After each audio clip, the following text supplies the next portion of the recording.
Letters 1 to 3. St. Petersburg, December 11th, in an undisclosed year in the 18th century. To Mrs. Saville, England. You will rejoice to hear that no disaster has accompanied the commencement of an enterprise which you have regarded with such evil forebodings.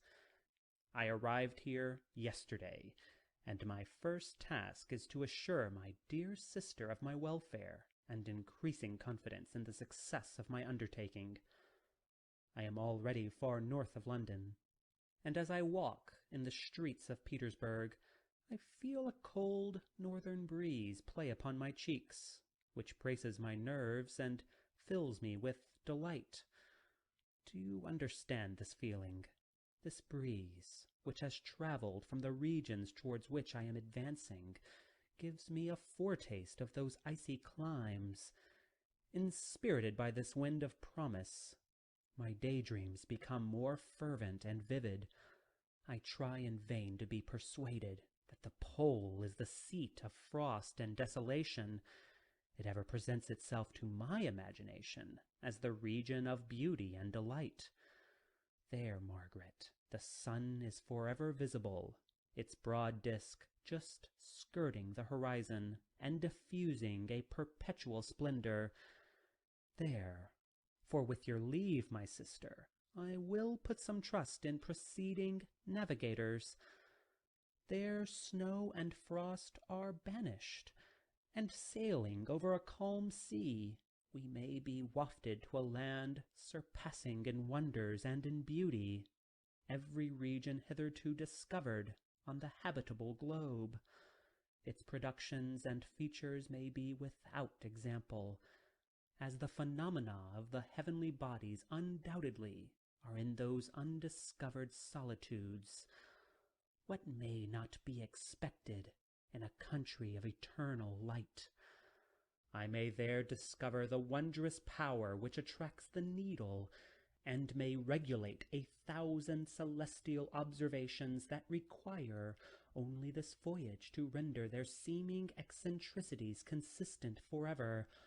I shall satiate my ardent curiosity with the sight of a part of the world never before visited, and may tread a land never before imprinted by the foot of man. There are my enticements, and they are sufficient to conquer all fear of danger or death, and to induce me to commence this laborious voyage with the joy a child feels when he embarks in a little boat with his holiday mates on an expedition of discovery up his native river. But supposing all these conjectures to be false, you cannot contest the inestimable benefit which I shall confer on all mankind to the last generation by discovering a passage near the pole to all those countries, to reach which at present so many months are requisite, or by ascertaining the secret of the magnet, which, if all possible, can only be effected by an undertaking such as mine. These reflections have dispelled the agitation with which I began my letter, and I feel my heart glow with an enthusiasm which elevates me to heaven, for nothing contributes so much to tranquilize the mind as a steady purpose, a point on which the soul may fix its intellectual eye. This expedition has been the favorite dream of my early years. I have read with ardor the accounts of the various voyages which have been made in the prospect of arriving at the North Pacific Ocean through the seas which surround the pole. You may remember that a history of all the voyages made for purposes of discovery composed the whole of our good Uncle Thomas's library. My education was neglected, and my familiarity with them increased that regret which I had felt as a child on learning that my father's dying injunction had forbidden my uncle to allow me to embark in a seafaring life. These visions faded when I perused for the first time those poets whose effusions entranced my soul, and lifted it to heaven. I also became a poet, and for 1 year lived in a paradise of my own creation. I imagined that I also might obtain a niche in the temple where the names of Homer and Shakespeare are consecrated. You are well acquainted with my failure, and how heavily I bore the disappointment. But just at that time I inherited the fortune of my cousin, and my thoughts were turned into a channel of their earlier bent. 6 years have passed since I resolved on my present undertaking. I can, even now, remember the hour from which I dedicated myself to this great enterprise. I commenced by inuring my body to hardship. I accompanied the whale fishers on several expeditions to the North Sea. I voluntarily endured cold, famine, thirst, and want of sleep. I often worked harder than the common sailors during the day, and devoted my nights to the study of mathematics, the theory of medicine, and those branches of physical science from which a naval adventurer might derive the great practical advantage. Twice I actually hired myself as an undermate in a Greenland whaler, and acquitted myself to admiration. I must own I felt a little proud when my captain offered me the second dignity in the vessel, and entreated me to remain with the greatest earnestness. So valuable did he consider my services. And now, dear Margaret, do I not deserve to accomplish some great purpose? My life might have been passed in ease and luxury, but I preferred glory to every enticement that wealth placed in my path. Oh, that some encouraging voice would answer in the affirmative.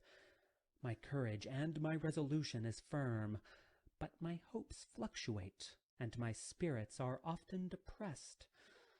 I am about to proceed on a long and difficult voyage, the emergencies of which will demand all my fortitude. I am required only to raise the spirits of others, but sometimes to sustain my own when theirs are failing. This is the most favorable period of traveling in Russia. They fly quickly over the snow in their sledges.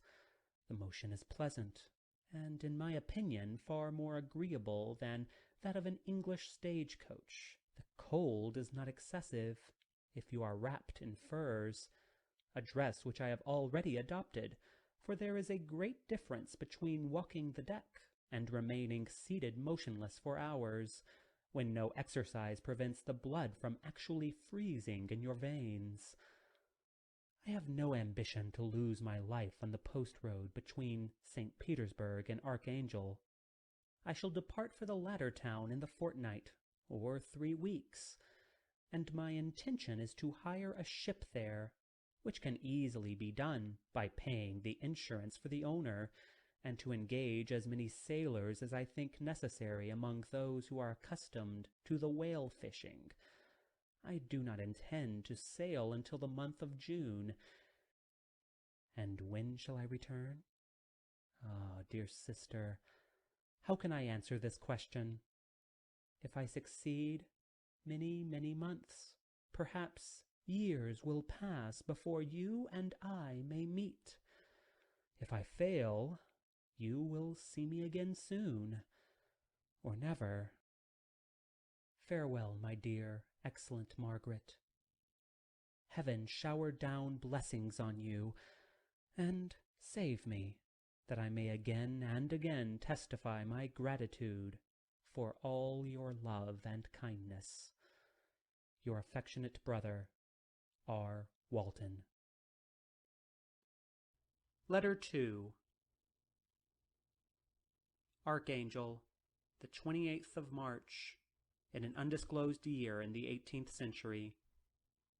To Mrs. Saville, England. How slowly the time passes here, encompassed as I am by frost and snow. Yet a second step is taken towards my enterprise. I have hired a vessel, and am occupied in collecting my sailors. Those whom I have already engaged appear to be men on whom I can depend, and are certainly possessed of dauntless courage. But I have one want which I may never be able to satisfy, and the absence of the object of which I now feel as a most severe evil. I have no friend, Margaret. Where I am glowing with enthusiasm for success, there will be none to participate my joy. If I am assailed by disappointment, no one will endeavor to sustain me in dejection. I shall commit my thoughts to paper, it is true, but that is a poor medium for the communication of feeling. I desire the company of a man who could sympathize with me, whose eyes would reply to mine. You may deem me a romantic, my dear sister, but I bitterly feel the want of a friend. I have no one near me, gentle yet courageous, possessed of a cultivated as well as of a capacious mind, whose tastes are like my own, to approve or amend my plans. How would such a friend repair the faults of your poor brother? I am too ardent in execution and too impatient of difficulties, but it is still greater evil to me that I am self-educated. For the first 14 years of my life I ran wild on a common, and read nothing but our Uncle Thomas's books of voyage. At that age I became acquainted with the celebrated poets of our own country, but it was only when it had ceased to be in my power to derive its most important benefits from such a conviction that I perceived the necessity of becoming acquainted with more languages than that of my native country. Now I am 28, and in reality more illiterate than many schoolboys of 15. It is true I have thought more, and that my daydreams are more extended and magnificent, but they want, as the painters call it, keeping, and I greatly need a friend who would have sense enough not to despise me as romantic, and affection enough for me to endeavor to regulate my mind. Well, these are my useless complaints. I shall certainly find no friend on the wide ocean, nor even here in Archangel, among merchants and seamen. Yet some feelings, unailed to the dross of human nature, beat even in these rugged bosoms. My lieutenant, for instance, is a man of wonderful courage and enterprise. He is madly desirous of glory, or rather, to word my phrase more characteristically, of advancement in his profession. He is an Englishman, and in the midst of national and professional prejudices, unsoftened by cultivation, retains some of the noblest endowments of humanity. I first became acquainted with him on board a whale vessel. Finding that he was unemployed in this city, I easily engaged him to assist in my enterprise. The master is a person of excellent disposition, and is remarkable in the ship for his gentleness and the mildness of his discipline. This circumstance, added to his well-known integrity and dauntless courage, made me very desirous to engage him. A youth passed in solitude, my best years spent under your gentle and feminine fosterage, has so refined the groundwork of my character that I cannot overcome an intense distaste to the usual brutality exercised on board ship. I have never believed it to be necessary, and when I heard of a mariner equally noted for his kindness of heart and the respect and obedience paid to him by his crew, I felt myself peculiarly fortunate in being able to secure his services. I heard of him first in rather a romantic manner, from a lady who owes to him the happiness of her life. This, briefly, is his story.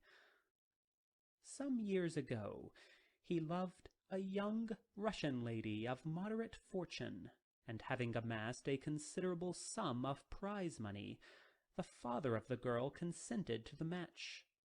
He saw his mistress once before the destined ceremony, but she was bathed in tears, and, throwing herself at his feet, entreated him to spare her, confessing at the same time that she loved another, but that he was poor, and that her father would never consent to the union. My generous friend reassured the suppliant, and on being informed of the name of her lover, instantly abandoned his pursuit.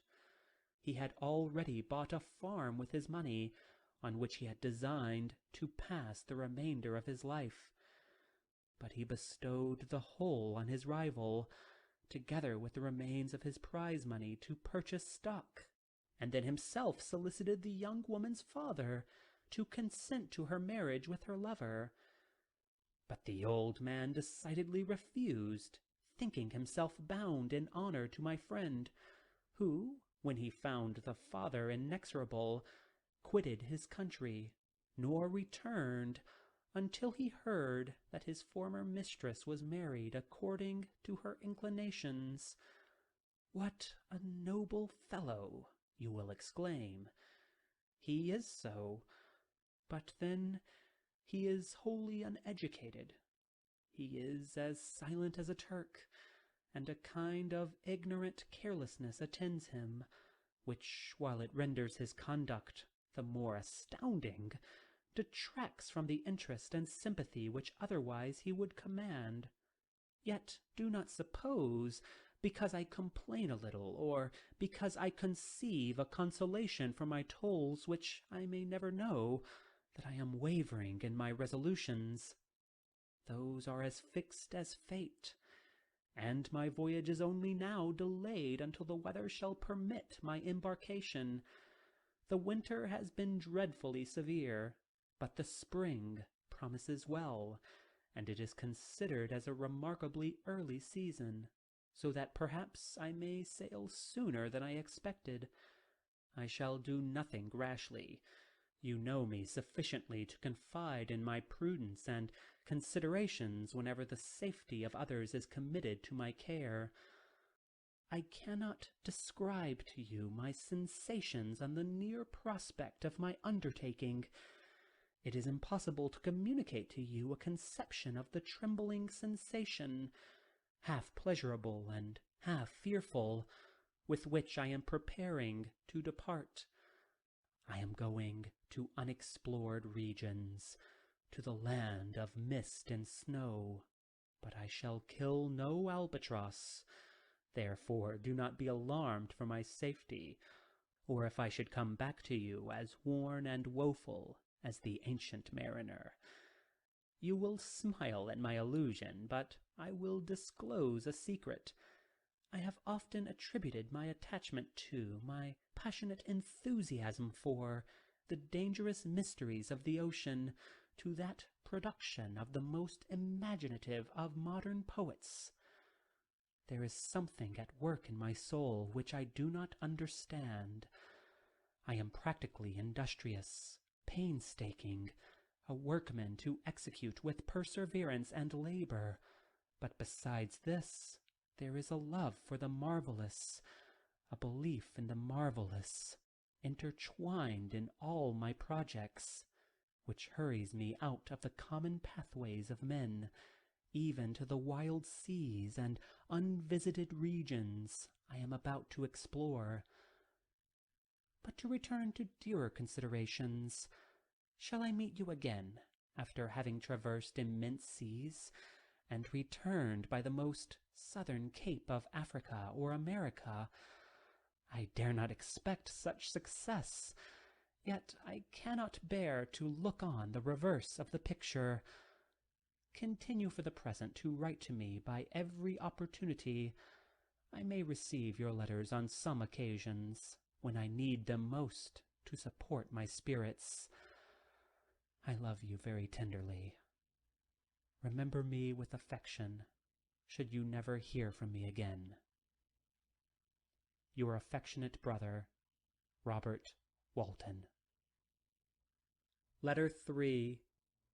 July 7th, in an undisclosed year in the 18th century. To Mrs. Saville, England. My dear sister, I write a few lines in haste to say that I am safe and well advanced on my voyage.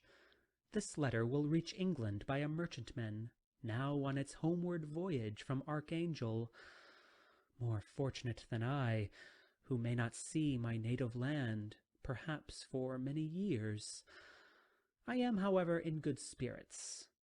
My men are bold and apparently firm of purpose, nor do the floating sheets of ice that continually pass us, indicating the dangers of the region towards which we are advancing, appear to dismay them.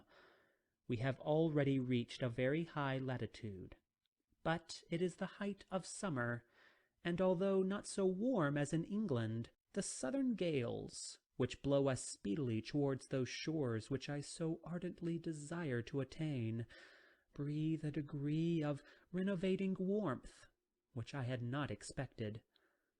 No incidents have hitherto befallen us that would make a figure in a letter. 1 or 2 stiff gales and the springing of a leak are accidents which experienced navigators scarcely remember to record, and I shall be well content if nothing worse happen to us during our voyage. Adieu, my dear Margaret.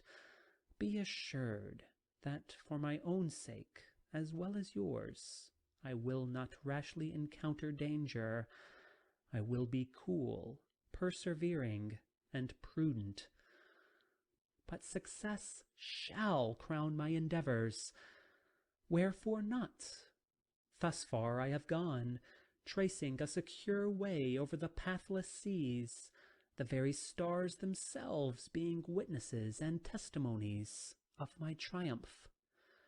Why not still proceed over the untamed yet obedient element?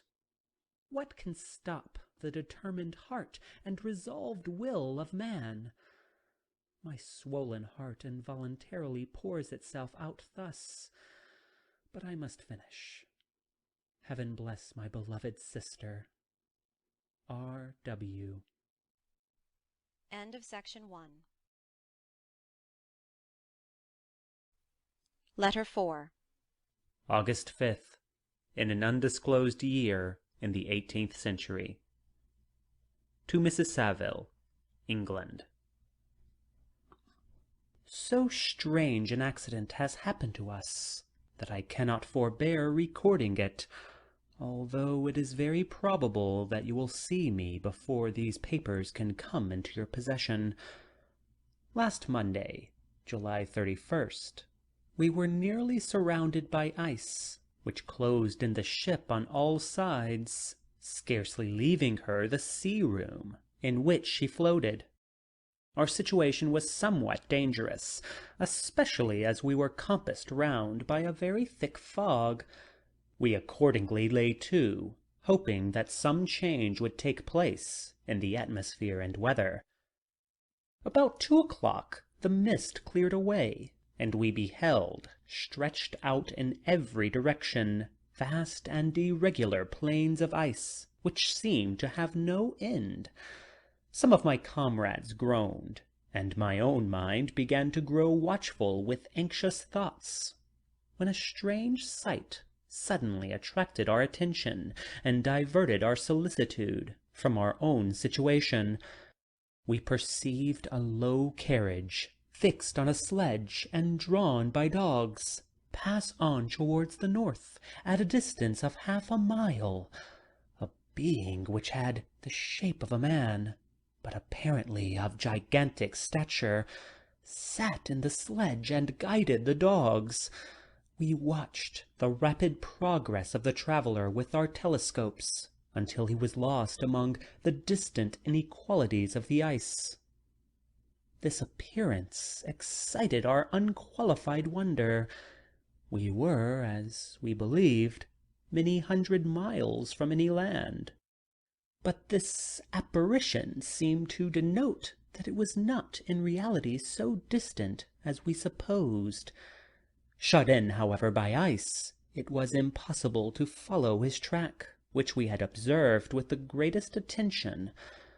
About 2 hours after this occurrence we heard the ground sea, and before the night the ice broke and freed our ship. We, however, lay to until the morning, fearing to encounter in the dark those large loose masses which float about after the breaking up of the ice. I profited of this time to rest for a few hours. In the morning, however, as soon as it was light, I went upon deck and found all the sailors busy on one side of the vessel, apparently talking to someone in the sea. It was in fact a sledge, like that we had seen before, which had drifted towards us in the night on a large fragment of ice. Only one dog remained alive, but there was a human being within it, whom the sailors were persuading to enter the vessel. He was not, as the other travellers seemed to be, a savage inhabitant of some undiscovered island, but a European. When I appeared on deck, the master said, "Here is our captain, and he will not allow you to perish on the open sea." On perceiving me, the stranger addressed me in English, although with a foreign accent. "Before I come on board your vessel," said he, "will you have the kindness to inform me whither you are bound?" You may conceive my astonishment on hearing such a question addressed to me from a man on the brink of destruction, and to whom I should have supposed that my vessel would have been a resource which he would not have exchanged for the most precious wealth the earth can afford. I replied, however, that we were on a voyage of discovery towards the northern pole. Upon hearing this, he appeared satisfied, and consented to come on board. Good God, Margaret, if you had seen the man who thus capitulated for his safety, your surprise would have been boundless. His limbs were nearly frozen, and his body dreadfully emaciated by fatigue and suffering. I never saw a man in so wretched a condition. We attempted to carry him into the cabin, but as soon as he had quitted the fresh air, he fainted. We accordingly brought him back to the deck, and restored him to animation by rubbing him with brandy, and forcing him to swallow a small quantity. As soon as he showed signs of life, we wrapped him in blankets, and placed him near the chimney of the kitchen stove. By slow degrees he recovered, and ate a little soup, which restored him wonderfully. 2 days passed in this manner before he was able to speak, and I often feared that his sufferings had deprived him of understanding. When he had in some measure recovered, I removed him to my own cabin, and attended on him as much as my duty would permit. I never saw a more interesting creature. His eyes have generally an expression of wildness, and even madness. But there are moments when, if anyone performs an act of kindness towards him, or does him any the most trifling service, his whole countenance is lighted up, as it were, with a beam of benevolence and sweetness that I never saw equalled. But he is generally melancholy and despairing, and sometimes he gnashes his teeth, as if impatient of the weight of woes that oppresses him. When my guest was a little recovered, I had great trouble to keep him off the men, who wished to ask him 1,000 questions. But I would not allow him to be tormented by their idle curiosity. In a state of body and mind whose restoration evidently depended upon entire repose. Once, however, the lieutenant asked why he had come so far upon the ice in so strange a vehicle. His countenance instantly assumed an aspect of the deepest gloom, and he replied, "To seek one who fled from me." And did the man whom you pursued travel in the same fashion? Yes. Then I fancy we have seen him, for the day before we picked you up, we saw some dogs drawing a sledge with a man in it across the ice. This aroused the stranger's attention, and he asked a multitude of questions concerning the route which the demon, as he called him, had pursued. Soon after, when he was alone with me, he said, I have doubtless excited your curiosity, as well as that of these good people. But you are too considerate to make inquiries. "Certainly, it would indeed be very impertinent and inhuman in me to trouble you with any inquisitiveness of mine." And yet you rescued me from a strange and perilous situation. You have benevolently restored me to life. Soon after this, he inquired if I thought that the breaking up of the ice had destroyed the other sledge. I replied that I could not answer with any degree of certainty, for the ice had not broken until near midnight, and the traveller might have arrived at a place of safety before that time, but of this I could not judge. From this time a new spirit of life animated the decaying frame of the stranger.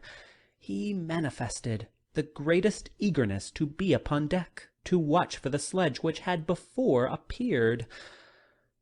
But I have persuaded him to remain in the cabin, for he is far too weak to sustain the rawness of the atmosphere.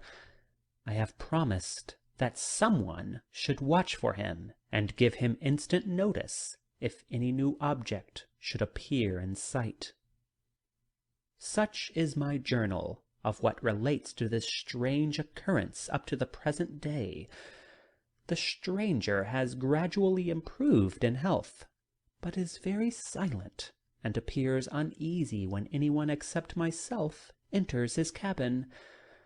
Yet his manners are so conciliating and gentle that the sailors are all interested in him, although they have had very little communications with him.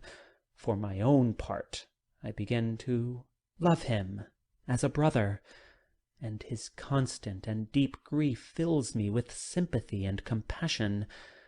He must have been a noble creature in his better days, being even now in wreck so attractive and amiable. I said in one of my letters, my dear Margaret, that I should find no friend on the wide ocean, yet I have found a man who, before his spirit had been broken by misery, I should have been happy to have possessed as the brother of my heart. I shall continue my journal concerning the stranger at intervals, should I have any fresh incidents to report. August 13th. In an undisclosed year in the 18th century. My affection for my guest increases every day. He excites at once my admiration and my pity to an astonishing degree. How can I see so noble a creature destroyed by misery without feeling the most poignant grief? He is so gentle, yet so wise.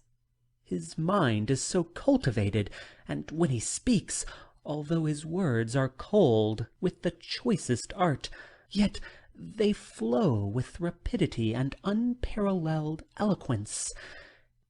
He is now much recovered from his illness, and is continually on deck, apparently watching for the sledge that preceded his own. Yet, although unhappy, he is not so utterly occupied by his own misery, but that he interests himself deeply in the projects of others. He has frequently conversed with me on mine, which I have communicated to him without disguise.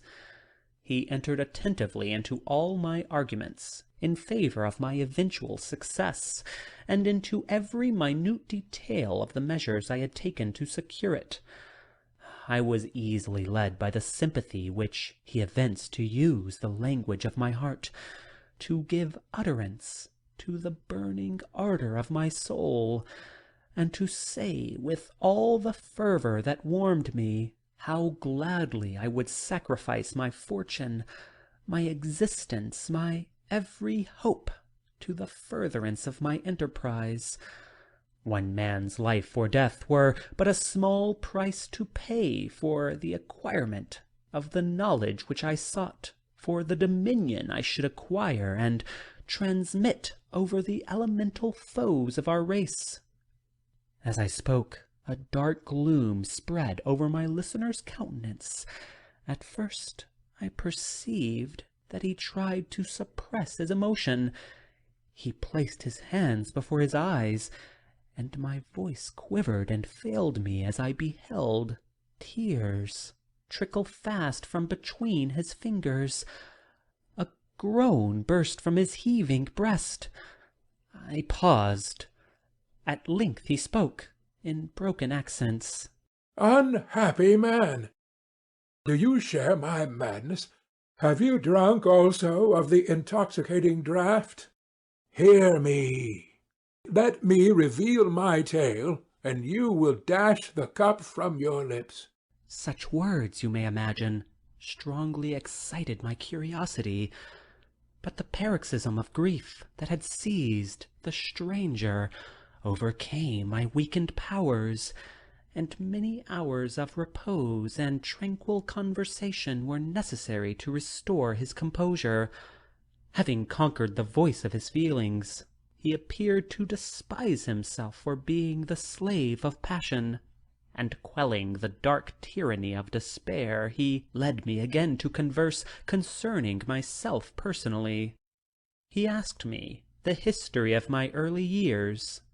The tale was quickly told, but it awakened various trains of reflection.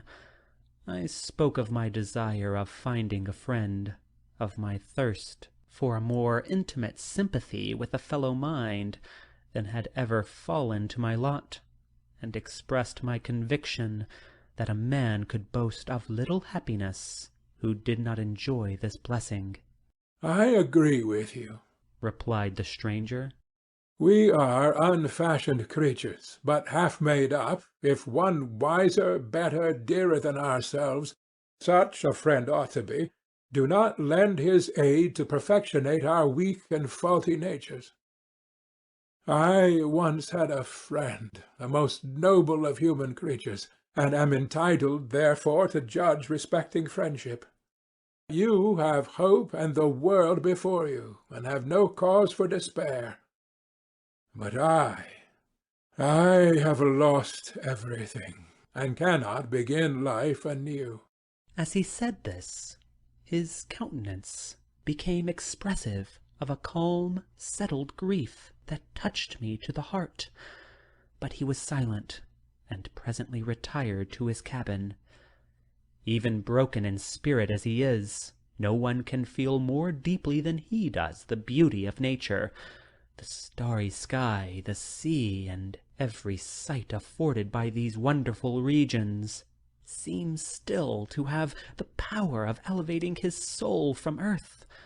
Such a man has a double existence. He may suffer misery and be overwhelmed by disappointments, yet when he has retired into himself, he will be like a celestial spirit that has a halo around him, within whose circle no grief or folly ventures. Will you smile at the enthusiasm I express concerning this divine wanderer? You wonder. You would not if you saw him. You have been tutored and refined by books, and retirement from the world, and you are therefore rendered somewhat fastidious. But this only renders you the more fit to appreciate the extraordinary merits of this wonderful man. Sometimes I have endeavored to discover what qualities it is which he possesses that elevates him so immeasurably above all other person I ever knew. I believe it to be an intuitive discernment, a quick but never-failing power of judgment, a penetration into the causes of things, unequaled for clearness and precision. Add to this a facility of expression, and a voice whose varied intonations are soul-subduing music. August 19th, in an undisclosed year in the 18th century. Yesterday, the stranger said to me, "You may easily perceive, Captain Walton, that I have suffered great and unparalleled misfortunes. I had determined at one time the memory of these evils should die with me, but you have won me to alter my determination. You seek for knowledge and wisdom, as I once did, and I ardently hope that the gratification of your wishes may not be a serpent to sting you, as mine has been. I do not know that the relation of my disasters will be useful to you. Yet, when I reflect that you are pursuing the same course, exposing yourself to the same dangers which have rendered me what I am, I imagine that you may deduce an apt moral from my tale, one that may direct you if you succeed in your undertaking, and console you in case of failure. Prepare to hear of occurrences which are usually deemed marvellous. Were we among the tamer scenes of nature, I might fear to encounter your unbelief, perhaps your ridicule. But many things will appear possible in these wild and mysterious regions, which would provoke the laughter of those unacquainted with the ever-varied powers of nature. Nor can I doubt but that my tale conveys in its series internal evidence of the truth of the events of which it is composed. You may easily imagine that I was much gratified by the offered communication. Yet I could not endure that he should renew his grief by a recital of his misfortunes. I felt the greatest eagerness to hear the promised narrative, partly from curiosity, and partly from a strong desire to ameliorate his fate, if it were in my power. I expressed these feelings in my answer. "I thank you," he replied, "for your sympathy. But it is useless. My fate is nearly fulfilled. I wait but for one event, and then I shall repose in peace. I understand your feeling," continued he, perceiving that I wished to interrupt him. "but you are mistaken, my friend, if thus you will allow me to name you. Nothing can alter my destiny. Listen to my history, and you will perceive how irrevocably it is determined." He then told me that he would commence his narrative the next day, when I should be at leisure. This promise drew from me the warmest thanks. I have resolved every night, when I am not imperatively occupied by my duties, to record, as nearly as possible in his own words, what he has related during the day. If I should be engaged, I will at least make notes. This manuscript will doubtless afford you the greatest pleasure, but to me, who know him, and who hear it from his own lips, with what interest and sympathy shall I read it in some future day? Even now, as I commence my task, his full-toned voice swells in my ears, his lustrous eyes dwell on me with all their melancholy sweetness. I see his thin hand raised in animation, while the lineaments of his face are radiated by the soul within. Strange and harrowing must be his story, frightful the storm which embraced the gallant vessel on its course, and wrecked it thus. Chapter 1. I am by birth a Genevese, and my family is one of the most distinguished of that republic. My ancestors had been for many years councillors and syndics, and my father had filled several public situations with honor and reputation. He was respected by all who knew him for his integrity and indefatigable attention to public business. He passed his younger days perpetually occupied by the affairs of his country. A variety of circumstances had prevented his marrying early, nor was it until the decline of life that he became a husband and the father of a family. As the circumstances of his marriage illustrate his character, I cannot refrain from relating them. One of his most intimate friends was a merchant, who, from a flourishing state, fell, with numerous mischances, into poverty. This man, whose name was Beaufort, was of a proud and unbending disposition, and could not bear to live in poverty and oblivion in the same country where he had formerly been distinguished for his rank and magnificence. Having paid his debts, therefore, in the most honourable manner, he retreated with his daughter to the town of Lucerne, where he lived unknown and in wretchedness. My father loved Beaufort with the truest friendship, and was deeply grieved by his retreat into these unfortunate circumstances. He bitterly deplored the false pride which led his friend to a conduct so little worthy of the affection that united them. He lost no time in endeavouring to seek him out, with the hope of persuading him to begin the world again through his credit and assistance. Beaufort had taken effectual measures to conceal himself, and it was 10 months before my father discovered his abode. Overjoyed at this discovery, he hastened to the house, which was situated in a mean street near the Reuss. But when he entered, misery and despair alone welcomed him. Beaufort had saved but a very small sum of money from the wreck of his fortunes, but it was sufficient to provide him with sustenance for some months, and in the meantime he hoped to procure some respectable employment in a merchant's house. The interval was, consequently, spent in inaction. His grief only became more deep and rankling when he had leisure for reflection, and at length it took so fast hold of his mind that at the end of 3 months he lay on a bed of sickness, incapable of any exertion. His daughter attended him with the greatest tenderness, but she saw with despair that their little fund was rapidly decreasing, and that there was no other prospect of support. But Caroline Beaufort possessed a mind of uncommon mould, and her courage rose to support her in her adversity. She procured plain work. She plaited straw, and by various means contrived to earn a pittance scarcely sufficient to support life. Several months passed in this manner. Her father grew worse. Her time was more entirely occupied in attending him. Her means of subsistence decreased, and in the 10th month her father died in her arms, leaving her an orphan and a beggar. This last blow overcame her, and she knelt by Beaufort's coffin weeping bitterly when my father entered the chamber. He came like a protecting spirit to the poor girl, who committed herself to his care, and after the interment of his friend he conducted her to Geneva and placed her under the protection of a relation.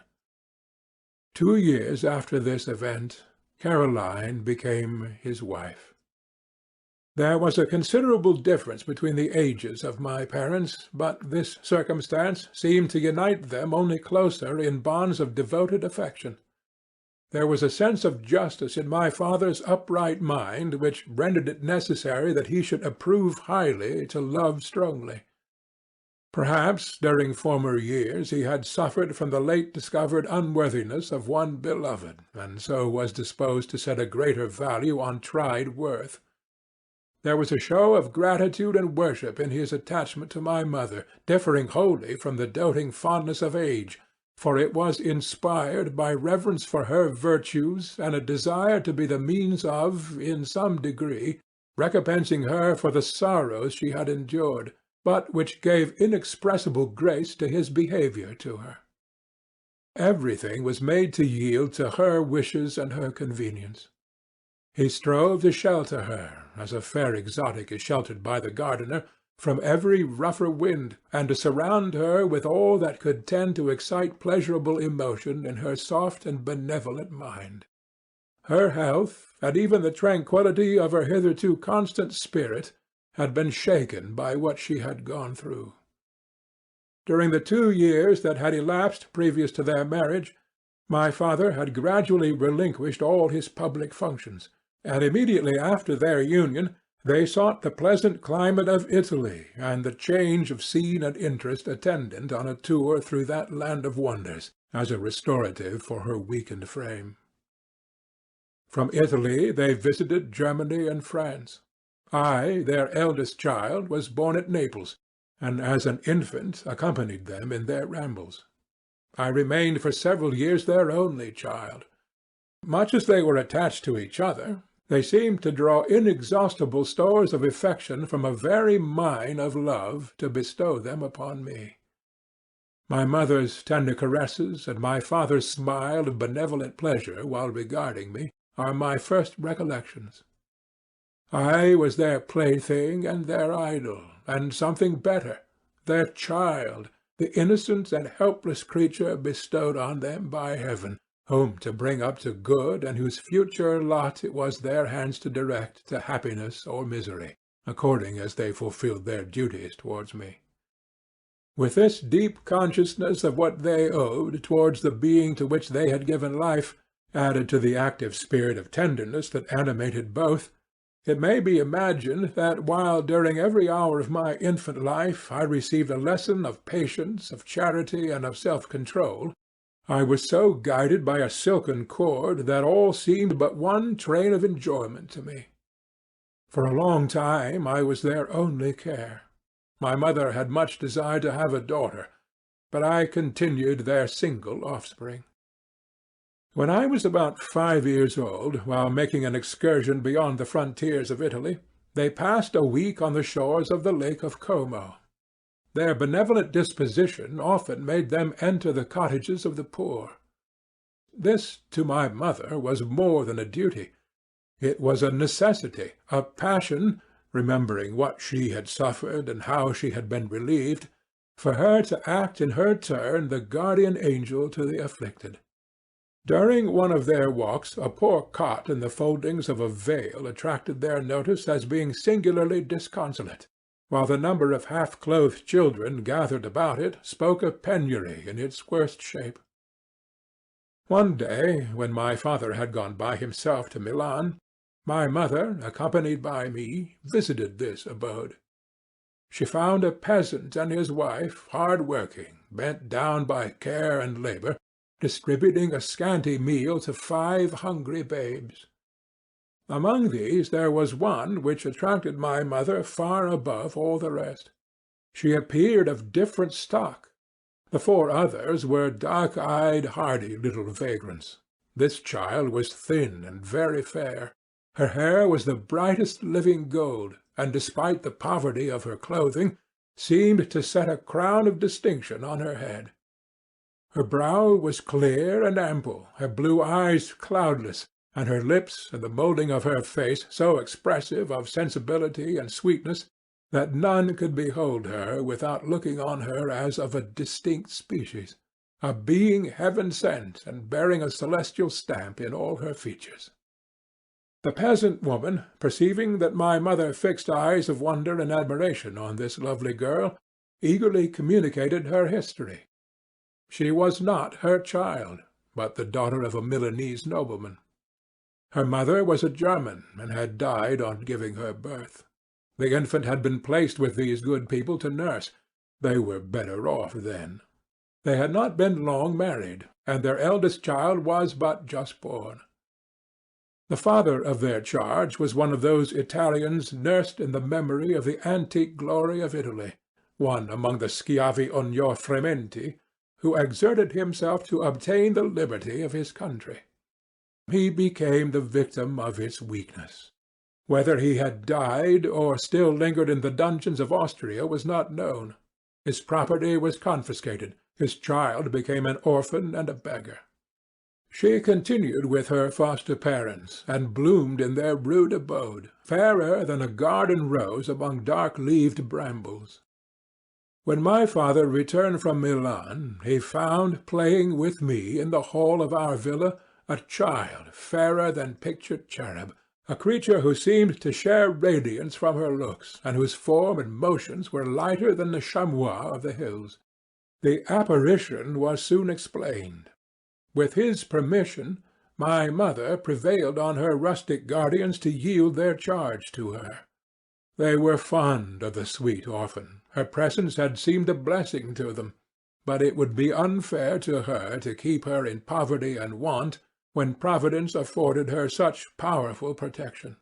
They consulted their village priest, and the result was that Elizabeth Lavenza became the inmate of my parents' house, my more-than-sister, the beautiful and adored companion of all my occupations and my pleasures. Every one loved Elizabeth. The passionate and almost reverential attachment with which all regarded her became, while I shared it, my pride and my delight. On the evening previous to her being brought to my home, my mother had said playfully, "I have a pretty present for my Victor. Tomorrow he shall have it." And when, on the morrow, she presented Elizabeth to me as her promised gift, I, with childish seriousness, interpreted her words literally, and looked upon Elizabeth as mine to protect, love, and cherish. All praises bestowed on her I received as made to a possession of my own. We called each other familiarly by the name of cousin.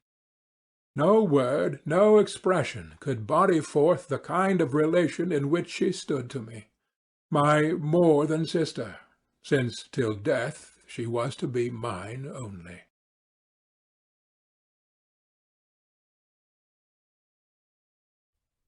Chapter 2. We were brought up together. There was not quite a year difference in our ages. I need not say that we were strangers to any species of disunion or dispute.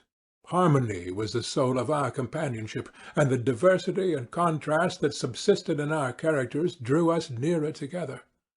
Elizabeth was of a calmer and more concentrated disposition, but with all my ardour I was capable of a more intense application, and was more deeply smitten with the thirst for knowledge. She busied herself with following the aerial creations of the poets, and in the majestic and wondrous scenes which surrounded our Swiss home, the sublime shapes of the mountains, the changes of the seasons, tempest and calm, the silence of winter, and the life and turbulence of our Alpine summers, she found ample scope for admiration and delight. While my companion contemplated with a serious and satisfied spirit the magnificent appearances of things, I delighted in investigating their causes. The world was to me a secret which I desired to divine. Curiosity, earnest research to learn the hidden laws of nature, gladness akin to rapture, as they were unfolded to me, are among the earliest sensations I can remember. On the birth of a second son, my junior by 7 years, my parents gave up entirely their wandering life and fixed themselves in their native country. We possessed a house in Geneva and a campagna in Bellerive, the eastern shore of the lake, at the distance of rather more than a league from the city. We resided principally in the latter, and the lives of my parents were passed in considerable seclusion.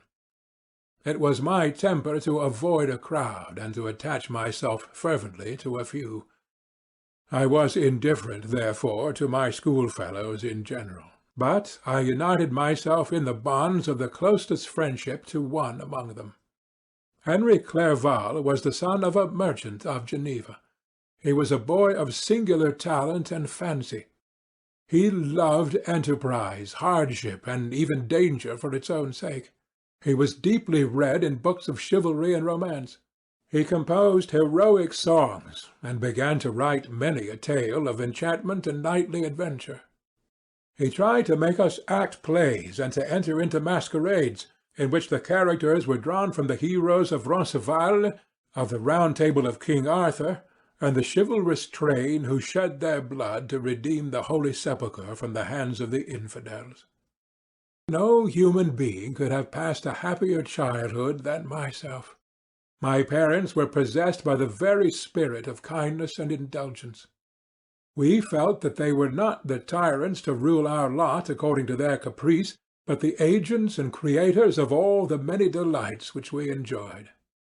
When I mingled with other families, I distinctly discerned how peculiarly fortunate my lot was, and gratitude assisted the development of filial love. My temper was sometimes violent, and my passion vehement, but by some law in my temperature they turned out not towards childish pursuits, but to an eager desire to learn, and to not learn all things indiscriminately. I confess that neither the structure of languages, nor the code of governments, nor the policies of various states possessed attractions for me. It was the secrets of heaven and earth that I desired to learn, and whether it was the outward substance of things or the inner spirit of nature and the mysterious soul of man that occupied me, still my inquiries were directed to the metaphysical, or in its highest sense, the physical secrets of the world. Meanwhile, Clerval occupied himself, so to speak, with the moral relations of things. The busy stage of life, the virtues of heroes, and the actions of men were his theme, and his hope and his dream was to become one among those whose names are recorded in story as the gallant and adventurous benefactors of our species. The saintly soul of Elizabeth shone like a shrine-dedicated lamp in our peaceful home. Her sympathy was ours, her smile, her soft voice, the sweet glance of her celestial eyes were ever there to bless and animate us. She was the living spirit of love to soften and attract. I might have become sullen in my study, rout through the ardor of my nature, but that she was there to subdue me to a semblance of her own gentleness. And Clerval, could aught ill entrench on the noble spirit of Clerval? Yet he might not have been so perfectly humane, so thoughtful in his generosity, so full of kindness and tenderness amidst his passion for adventurous exploit, had she not unfolded to him the real loveliness of beneficence, and made the doing good the end and aim of his soaring ambition. I feel exquisite pleasure in dwelling on the recollections of childhood, before misfortune had tainted my mind and changed its bright visions of extensive usefulness into gloomy and narrow reflections upon self. Besides, in drawing the picture of my early days, I also record those events which led, by insensible steps, to my after-tale of misery, for when I would account to myself for the birth of that passion which afterwards ruled my destiny, I find it arise, like a mountain river, from ignoble and almost forgotten sources. But, swelling as it proceeded, it became a torrent, which in its course has swept away all my hopes and joys. Natural philosophy is the genius that has regulated my fate. I desire, therefore, in this narration, to state those facts which led to my predilection for that science. When I was 13 years of age, we all went on a party of pleasure to the baths near Thonon. The inclemency of the weather obliged us to remain a day confined to the inn. In this house I chanced to find a volume of the works of Cornelius Agrippa. I opened it with apathy. The theory which he attempts to demonstrate, and the wonderful facts which he relates, soon changed this feeling into enthusiasm. A new light seems to dawn upon my mind, and, bounding with joy, I communicated my discovery to my father. My father looked carelessly at the title-page of my book, and said, "Ah, Cornelius Agrippa. My dear Victor, do not waste your time upon this. It is sad trash."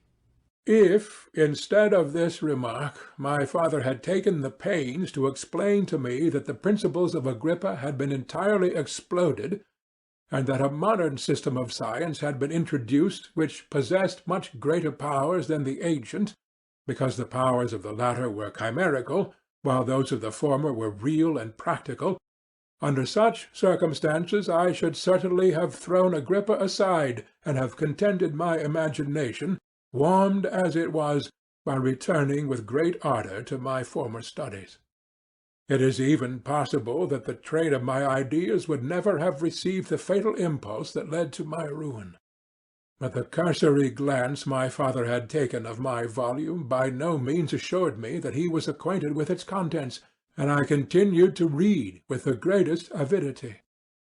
When I returned home, my first care was to procure the whole works of this author, and afterwards of Paracelsus and Albertus Magnus. I read and studied the wild fancies of these writers with delight. They appeared to me treasures known to few besides myself. I have described myself as always having been imbued with a fervent longing to penetrate the secrets of nature.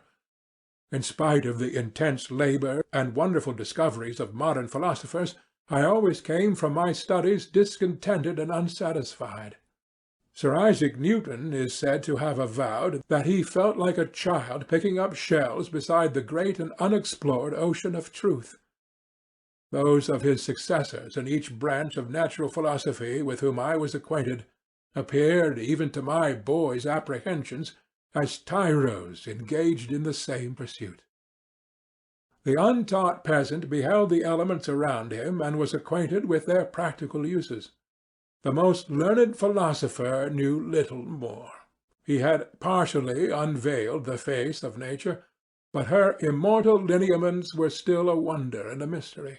He might dissect, anatomize, and give names, but, not to speak of a final cause, causes in their secondary and tertiary grades were utterly unknown to him.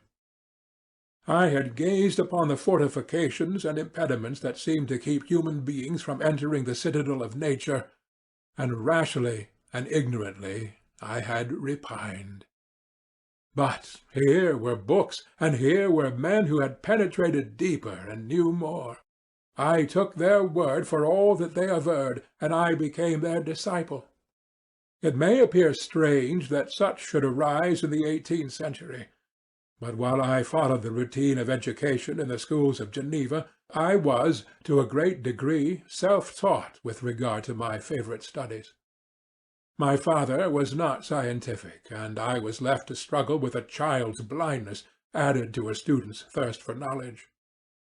Under the guidance of my new preceptors, I entered with the greatest diligence into the search of the philosopher's stone and the elixir of life, but the latter soon obtained my undivided attention.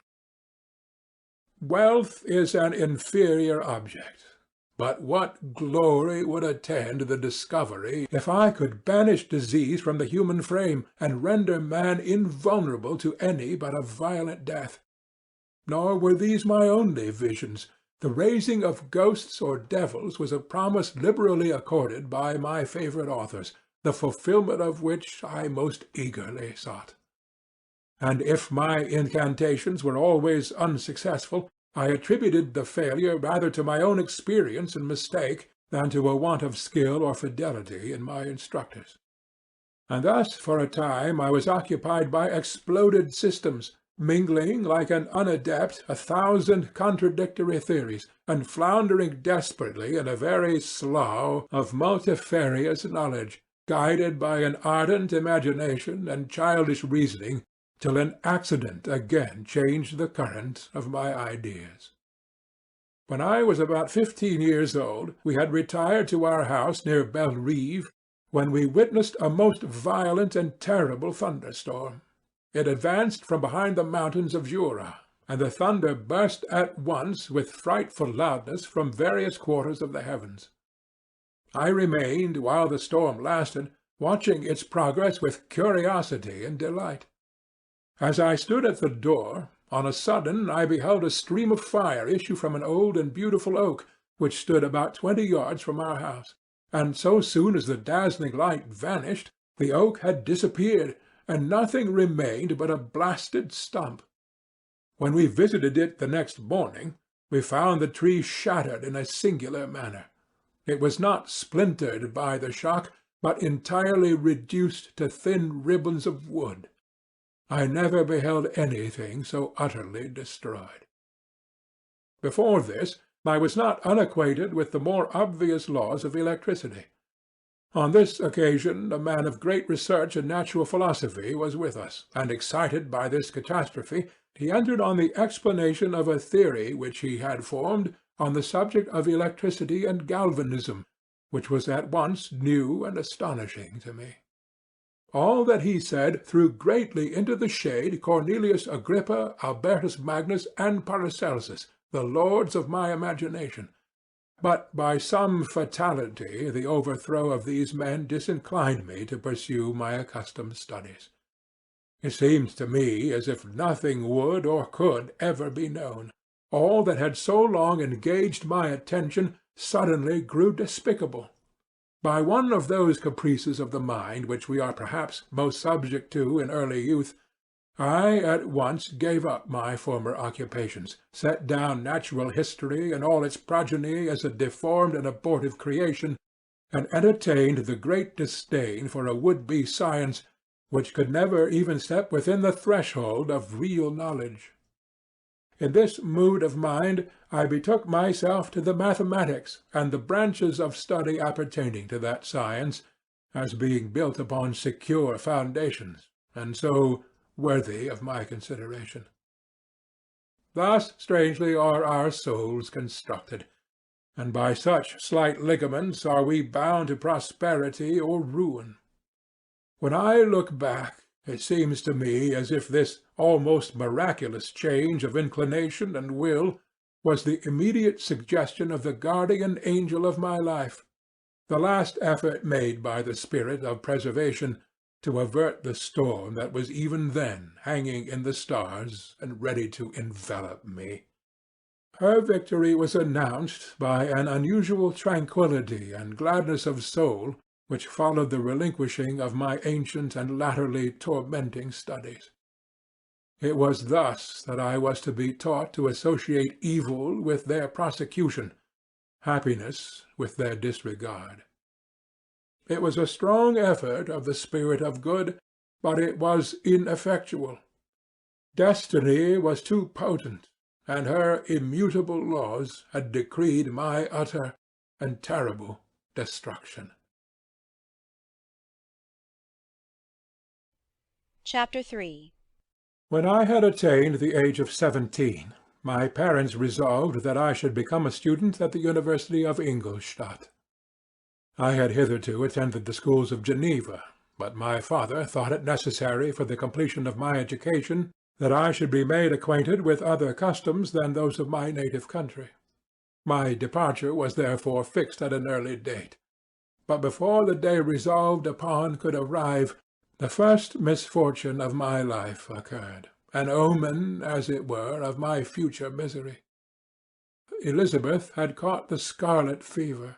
Her illness was severe, and she was in the greatest danger. During her illness many arguments had been urged to persuade my mother to refrain from attending upon her. She had at first yielded to our entreaties, but when she heard that the life of her favourite was menaced, she could no longer control her anxiety. She attended her sick-bed. Her watchful attentions triumphed over the malignity of the distemper. Elizabeth was saved, but the consequences of this imprudence were fatal to her preserver. On the third day my mother sickened. Her fever was accompanied by the most alarming symptoms, and the looks of her medical attendants prognosticated the worst event. On her deathbed, the fortitude and benignity of this best of women did not desert her.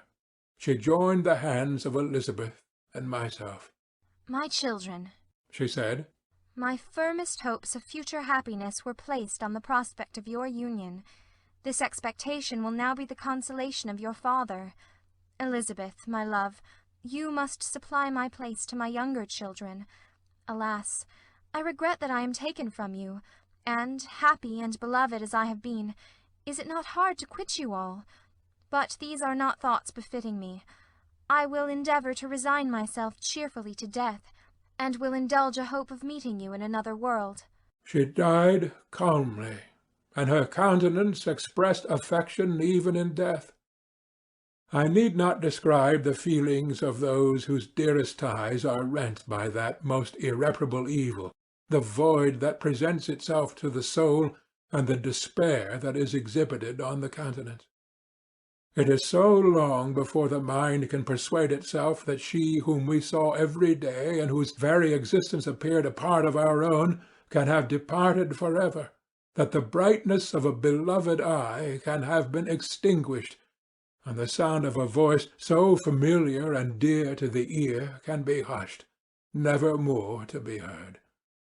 These are the reflections of the first days. But when the lapse of time proves the reality of the evil, then the actual bitterness of grief commences. Yet from whom has not that rude hand rent away some dear connection? And why should I describe a sorrow which all have felt and must feel? The time at length arrives when grief is rather an indulgence than a necessity, and the smile that plays upon the lips, although it may be deemed a sacrilege, is not banished. My mother was dead, but we still had duties which we ought to perform. We must continue our course with the rest, and learn to think ourselves fortunate, whilst one remains whom the spoiler has not seized. My departure for Ingolstadt, which had been deferred by these events, was now again determined upon. I obtained from my father a respite of some weeks. It appeared to me sacrilege so soon to leave the repose, again to death, of the house of mourning, and to rush into the thick of life. I was new to sorrow, but it did not the less alarm me.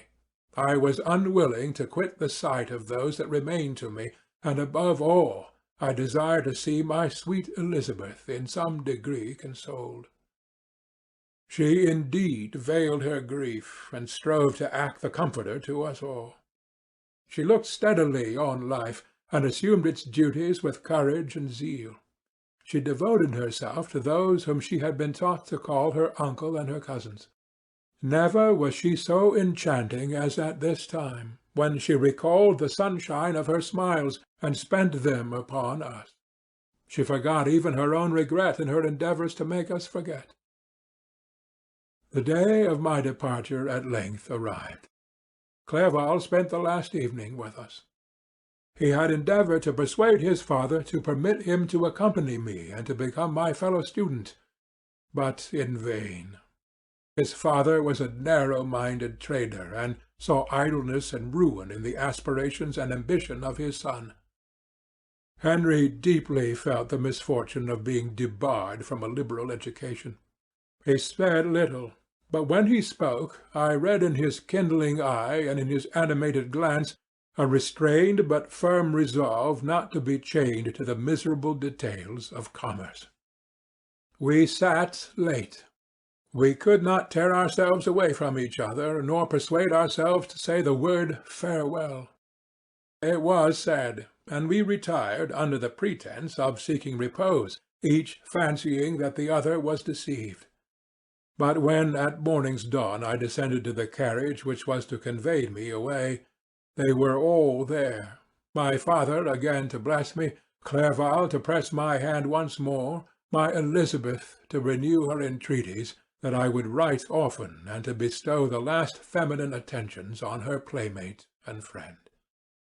I threw myself into the chaise that was to convey me away, and indulged in the most melancholy reflections.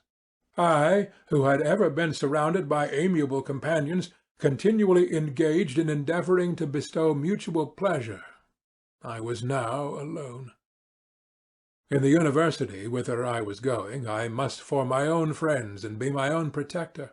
My life had hitherto been remarkably secluded and domestic, and this had given me invincible repugnance to new countenances. I loved my brothers, Elizabeth and Clerval. These were old familiar faces, but I believed myself totally unfitted for the company of strangers. Such were my reflections as I commenced my journey. But as I proceeded, my spirits and hopes rose. I ardently desired the acquisition of knowledge. I had often, when at home, thought it hard to remain during my youth cooped up in one place, and had longed to enter the world and take my station among other human beings. Now my desires were complied with, and it would indeed have been folly to repent. I had sufficient leisure for these and many other reflections during my journey to Ingolstadt, which was long and fatiguing. At length the long white steeple of the town met my eyes. I alighted, and was conducted to my solitary apartment to spend the evening as I pleased.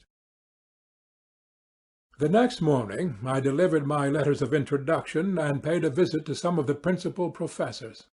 Chance, or rather the evil influence, the angel of destruction, which asserted omnipotent sway over me from the moment I turned my reluctant steps from my father's door, led me first to Master Kremper, professor of natural philosophy. He was an uncouth man, but deeply imbued in the secrets of his science. He asked me several questions concerning my progress in the different branches of science appertaining to natural philosophy. I replied carelessly, and partly in contempt mentioned the names of my alchemists as the principal authors I had studied. The professor stared. "Have you," he said, "really spent your time in studying such nonsense?" I replied in the affirmative. "Every minute," continued Master Kremper with warmth, "every instant that you have wasted on those books is utterly and entirely lost. You have burdened your memory with exploded systems and useless names. Good God! In what desert land have you lived, where no one was kind enough to inform you that these fancies, which you have so greedily imbibed, are 1,000 years old, and as musty as they are ancient? I little expected, in this enlightened and scientific age, to find a disciple of Albertus Magnus and Paracelsus. My dear sir, you must begin your studies entirely anew." So saying, he stepped aside and wrote down a list of several books treating of natural philosophy which he desired me to procure, and dismissed me after mentioning that in the beginning of the following week he intended to commence a course of lectures upon natural philosophy in its general relations, and that Master Waldmann, a fellow professor, would lecture upon chemistry the alternate days that he omitted. I returned home not disappointed, for I have said that I had long considered those authors useless whom the professor reprobated. But I returned not at all the more inclined to recur to those studies in any shape. Master Kremper was a little squat man with a gruff voice and a repulsive countenance. The teacher, therefore, did not prepossess me in favour of his pursuits. In rather a too philosophical and connected a strain, perhaps, I have given an account of the conclusions I had come to concerning them in my early years. As a child I had not been content with the results promised by the modern professors of natural science. With a confusion of ideas only to be accounted for by my extreme youth, and my want of a guide on such matters, I had retrod the steps of knowledge along the paths of time, and exchanged the discoveries of recent inquirers for the dreams of forgotten alchemists. Besides, I had a contempt for the uses of modern natural philosophy. It was very different when the masters of the science sought immortality and power. Such views, although futile, were grand. But now the scene was changed. The ambition of the inquirer seemed to limit itself to the annihilation of those visions on which my interest in science was chiefly founded. I was required to exchange chimeras of boundless grandeur for realities of little worth. Such were my reflections during the first 2 or 3 days of my residence at Ingolstadt, which were chiefly spent in becoming acquainted with the localities and principal residents in my new abode. But as the ensuing week commenced, I thought of the information which Master Kremper had given me concerning the lectures. And although I could not consent to go and hear that little conceited fellow deliver sentences out of a pulpit, I recollected what he had said of Master Waldmann, whom I had never seen, as he had hitherto been out of town. Partly from curiosity and partly from idleness, I went into the lecturing-room, which Master Waldmann entered shortly after. The professor was very unlike his colleague. He appeared about 50 years of age, but with an aspect expressive of the greatest benevolence. A few grey hairs covered his temples, but those at the back of his head were nearly black. His person was short, but remarkably erect, and his voice the sweetest I have ever heard. He began his lecture by a recapitulation of the history of chemistry and the various improvements made by different men of learning, pronouncing with fervour the names of the most distinguished discoverers. He then took a cursory view of the present state of the science and explained many of its elementary terms. After having made a few preparatory experiments, he concluded with a panegyric upon modern chemistry, the terms of which I shall never forget. "The ancient teachers of this science," said he, "promised impossibilities, and performed nothing. The modern masters promise very little. They know that metals cannot be transmuted, and that the elixir of life is a chimera. But these philosophers, whose hands seem only made to dabble in dirt, and their eyes to pore over the microscope or crucible, have indeed performed miracles. They penetrate into the recesses of nature, and show how she works in her hiding places. They ascend into the heavens. They have discovered how the blood circulates, and the nature of the air we breathe. They have acquired new and almost unlimited powers. They can command the thunders of heaven, mimic the earthquake, and even mock the invisible world with its own shadows." Such were the professor's words. Rather, let me say, such were the words of the fate announced to destroy me. As he went on, I felt as if my soul were grappling with a palpable enemy. One by one, the various keys were touched which formed the mechanism of my being. Chord after chord was sounded, and soon my mind was filled with one thought, one conception, one purpose. "So much had to be done," exclaimed the soul of Frankenstein. "More, far more will I achieve. Treading in the steps already marked, I will pioneer a new way, explore unknown powers, and unfold to the world the deepest mysteries of creation." I closed not my eyes that night. My internal being was in a state of insurrection and turmoil. I felt that order would thence arise, but I had no power to produce it. By degrees, after the morning's dawn, sleep came. I awoke, and my yesternight's thoughts were as a dream. There only remained a resolution to return to my ancient studies, and to devote myself to a science for which I believed myself to possess a natural talent. On the same day I paid Master Waldman a visit. His manners in private were even more mild and attractive than in public, for there was a certain dignity in his mien during his lecture, which in his own house was replaced by the greatest affability and kindness. I gave him pretty nearly the same account of my former pursuits as I have given to his fellow professor. He heard with attention the little narration concerning my studies, and smiled at the names of Cornelius Agrippa and Paracelsus, but without the contempt that Master Krempe had exhibited. He said that "These were men to whose indefatigable zeal modern philosophers were indebted for most of the foundations of their knowledge. They had left to us, as an easier task, to give new names, and arrange in connected classifications the facts which they in a great degree had been the instruments of bringing to light. The labours of men of genius, however erroneously directed, scarcely ever fail in ultimately turning to the solid advantage of mankind." I listened to his statement, which was delivered without any presumption or affectation, and then added that his lecture had removed my prejudices against modern chemists. I expressed myself in measured terms, with the modesty and deference due from a youth to his instructor, without letting escape (inexperience in life would have made me ashamed) any of the enthusiasm which stimulated my intended labours.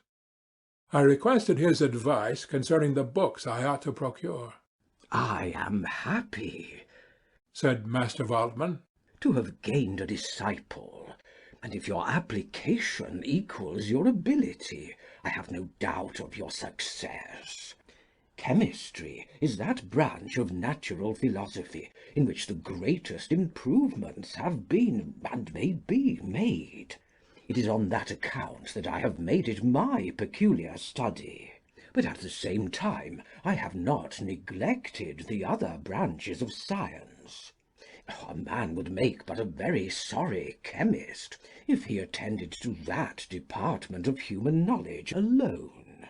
If your wish is to become really a man of science, and not merely a petty experimentalist, I should advise you to apply to every branch of natural philosophy, including mathematics.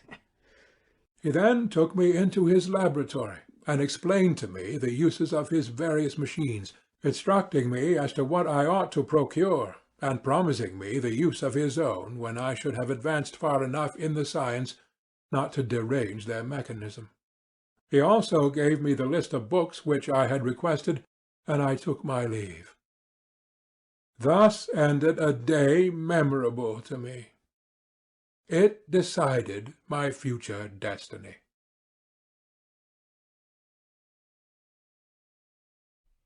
Chapter 4. From this day, natural philosophy, and particularly chemistry, in the most comprehensive sense of the term, became nearly my sole occupation. I read with ardour those works, so full of genius and discrimination, which modern inquirers have written on these subjects.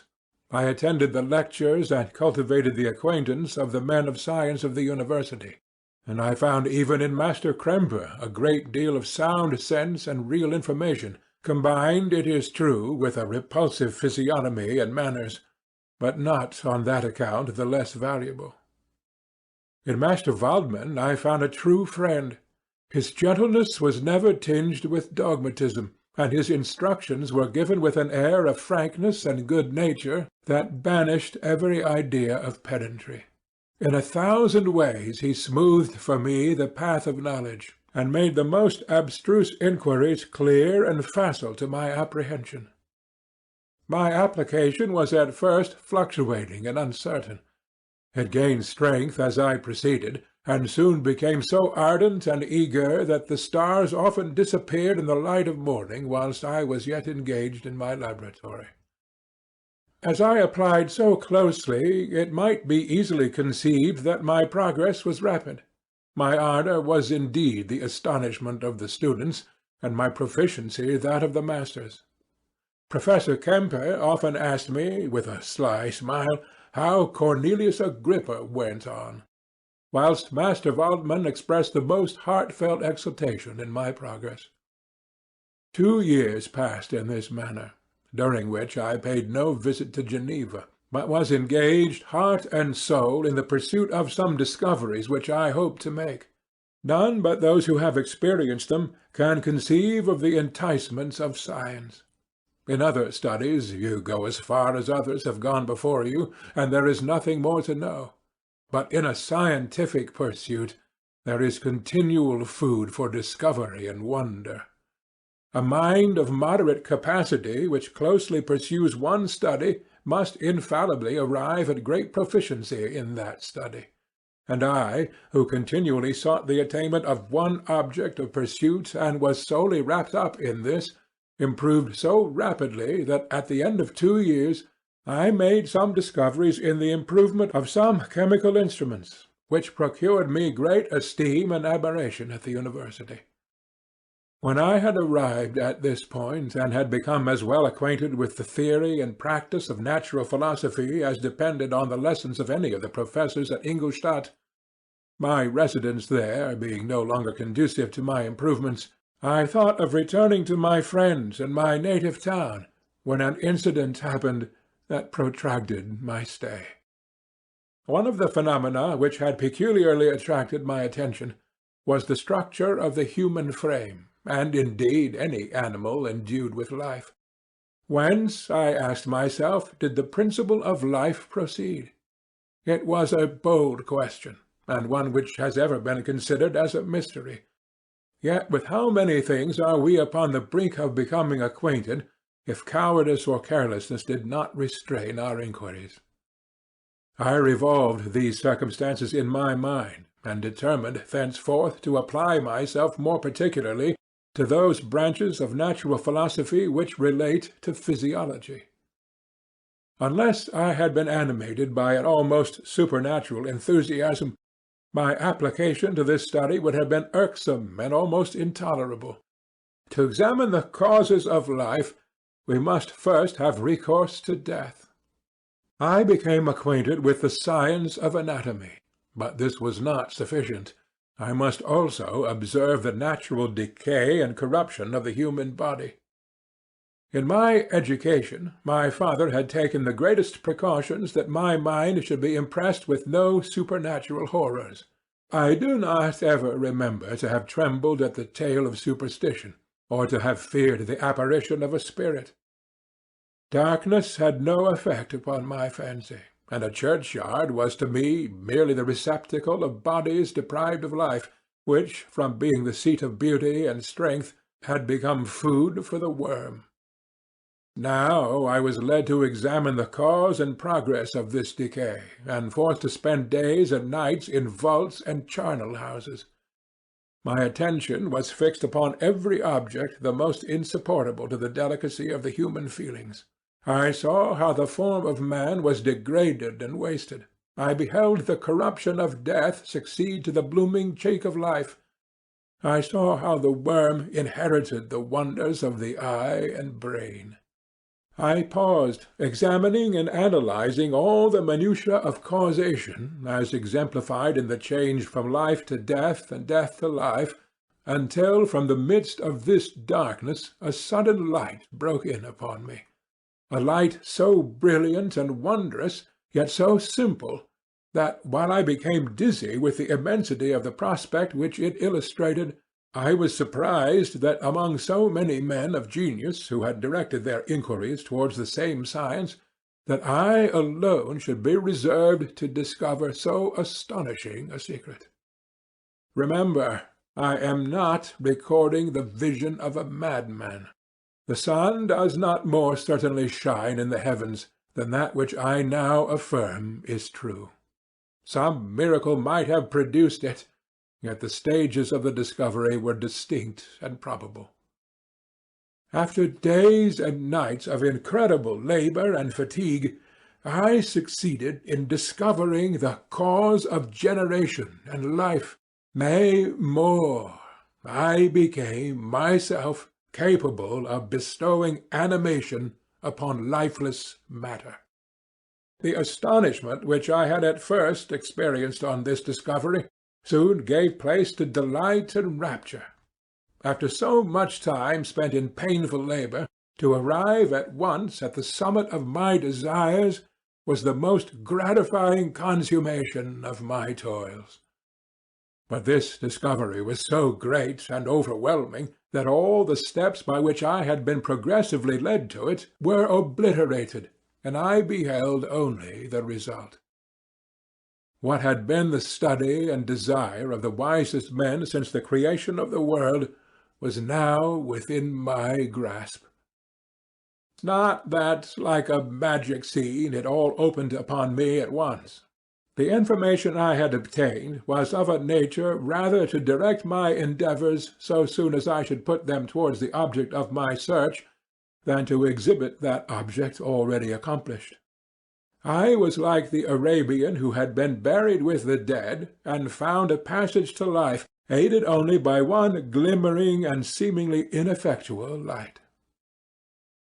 I see by your eagerness and the wonder and hope which your eyes express, my friend, that you expect to be informed of the secret with which I am acquainted. That cannot be. Listen patiently until the end of my story, and you will easily perceive why I am reserved upon that subject.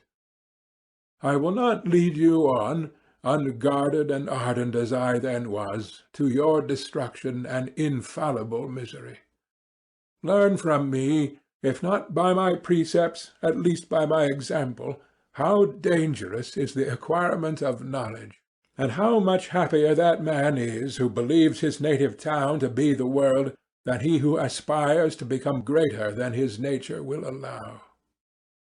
When I found so astonishing a power placed within my hands, I hesitated a long time concerning the manner in which I should employ it. Although I possessed the capacity of bestowing animation, yet to prepare a frame for the reception of it, with all its intricacies of fibres, muscles, and veins, still remained a work of inconceivable difficulty and labour. I doubted at first whether I should attempt the creation of a being like myself, or one of simpler organization. But my imagination was too much exalted by my first success to permit me to doubt of my ability to give life to an animal as complex and wonderful as man. The materials at present within my command hardly appeared adequate to so arduous an undertaking. But I doubted not that I should ultimately succeed. I prepared myself for a multitude of reverses. My operations might be incessantly baffled, and at last my work be imperfect. Yet when I considered the improvement which every day takes place in science and mechanics, I was encouraged to hope my present attempts would at least lay the foundation of future success.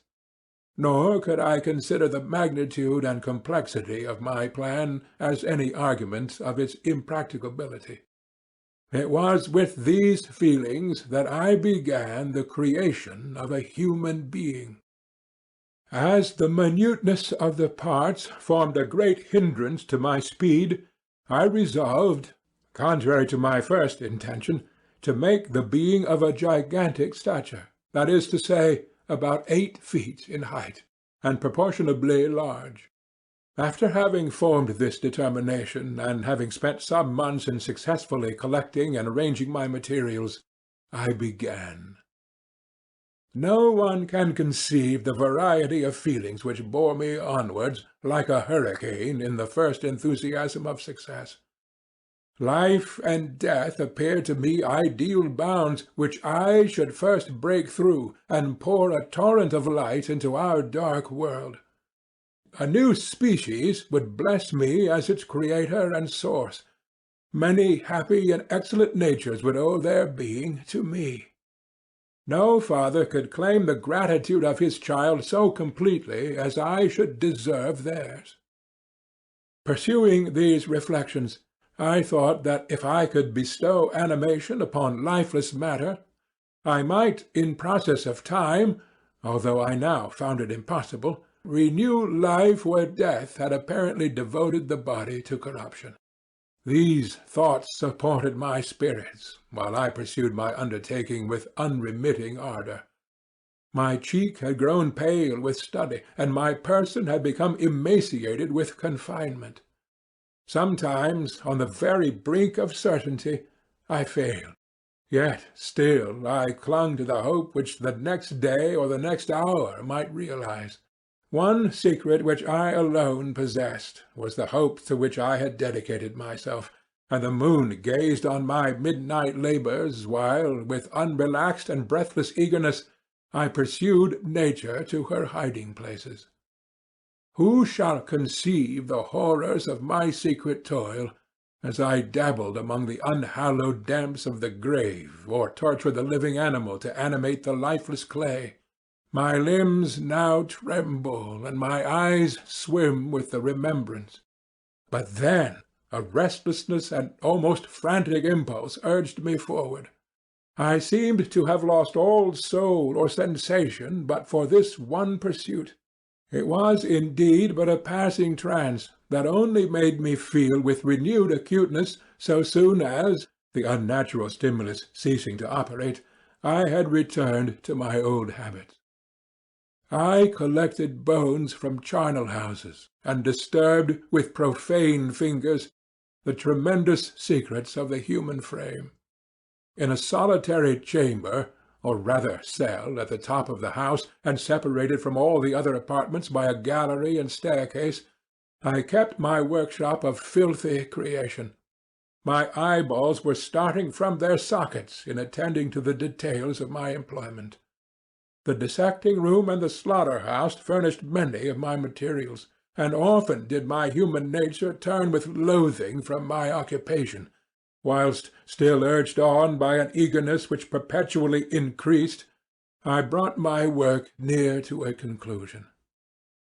The summer months passed while I was thus engaged, heart and soul, in one pursuit. It was a most beautiful season. Never did the fields bestow a more plentiful harvest, or the vines yield a more luxuriant vintage. But my eyes were insensible to the charms of nature, and the same feelings which made me neglect the scenes around me caused me also to forget those friends who were so many miles absent, and whom I had not seen for so long a time. I knew my silence disquieted them, and I well remembered the words of my father.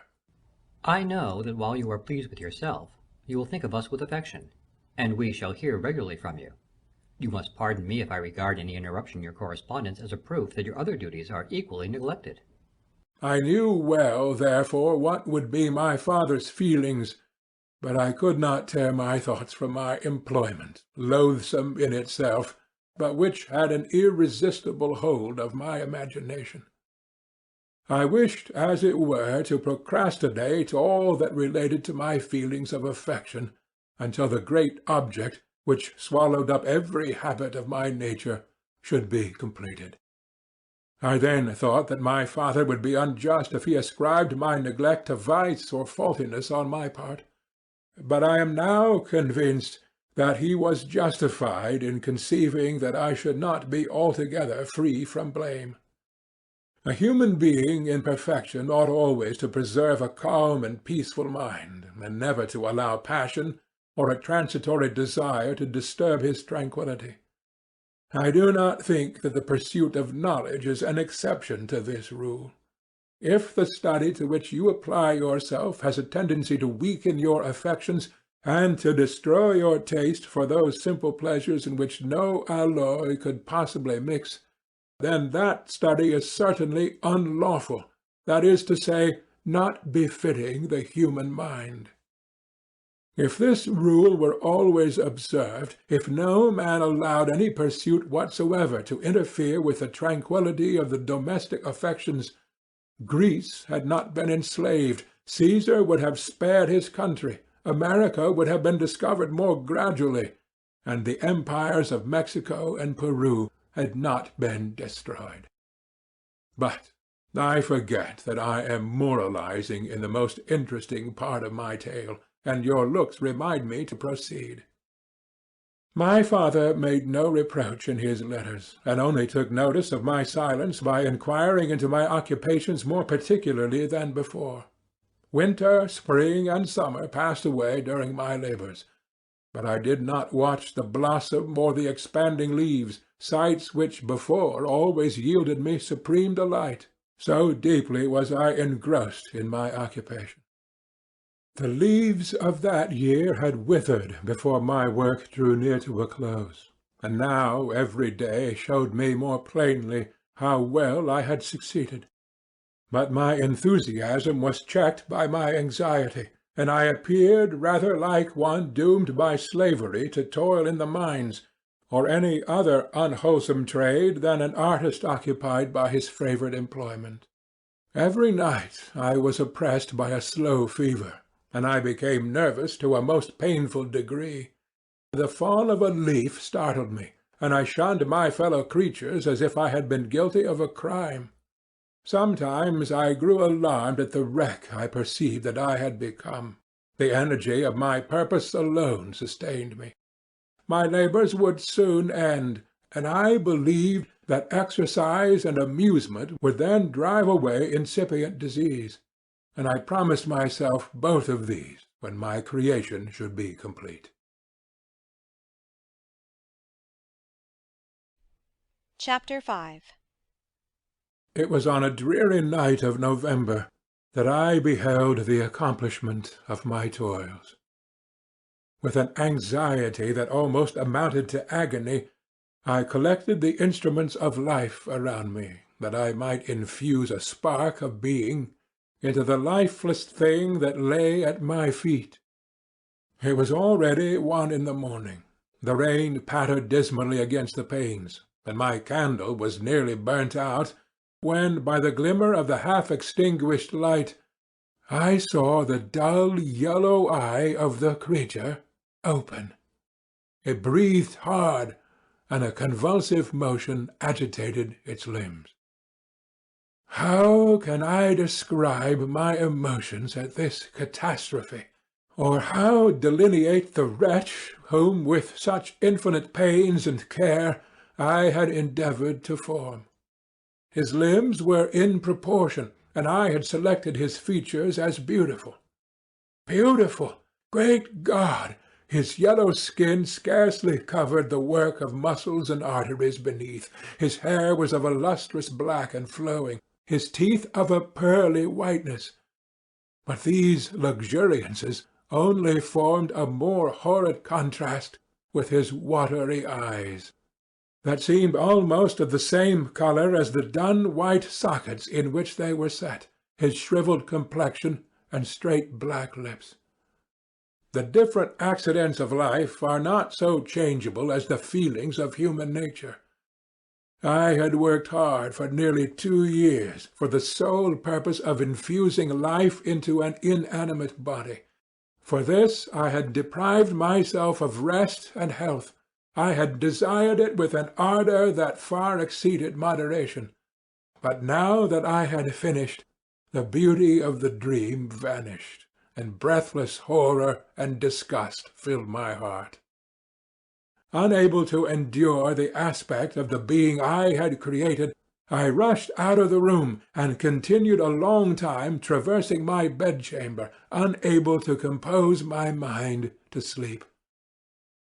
At length lassitude succeeded to the tumult I had before endured, and I threw myself on the bed in my clothes, endeavouring to seek a few moments of forgetfulness. But it was in vain. I slept, indeed, but I was disturbed by the wildest dreams.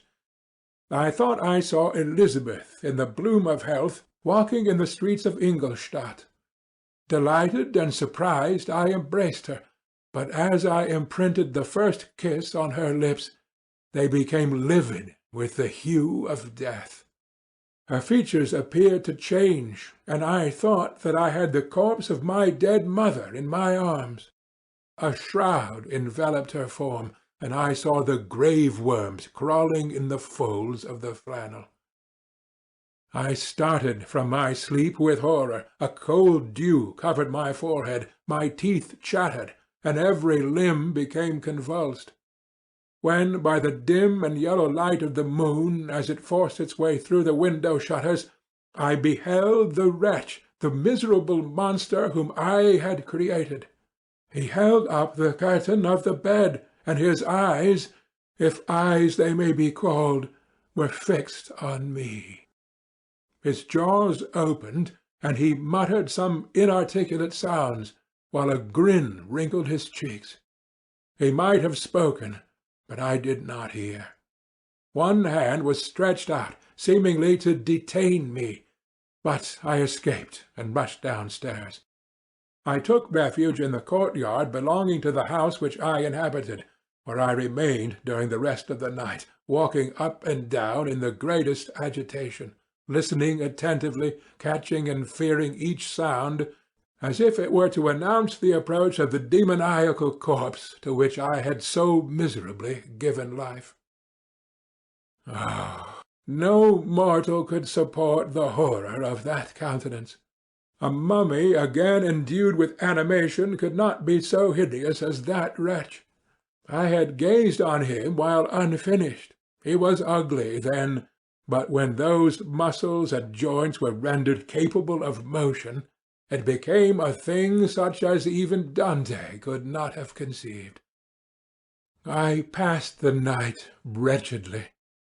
Sometimes my pulse beat so quickly and hardly that I felt the palpitation of every artery. At others, I nearly sank to the ground through languor and extreme weakness. Mingled with this horror, I felt the bitterness of disappointment. Dreams that had been my food and pleasant rest for so long a space were now become a hell to me, and the change was so rapid, the overthrow so complete. Morning, dismal and wet, at length dawned, and discovered to my sleepless and aching eyes the church of Ingolstadt, its white steeple and clock, which indicated the 6th hour. The porter opened the gates of the court which had that night been my asylum, and I issued into the streets, pacing them with quick steps, as if I sought to avoid the wretch whom I feared every turning of the street would present to my view. I did not dare return to the apartment which I had inhabited, but felt impelled to hurry on, although drenched by the rain which poured from a black and comfortless sky. I continued walking in this manner for some time, endeavoring by bodily exercise to ease the load that weighed upon my mind. I traversed the streets without any clear conception of where I was or what I was doing. My heart palpitated in the sickness of fear, and I hurried on with irregular steps, not daring to look about me. Like one who, on a lonely road, doth walk in fear and dread, and, having once turned round, walks on and turns no more his head, because he knows a frightful fiend doth close behind him tread.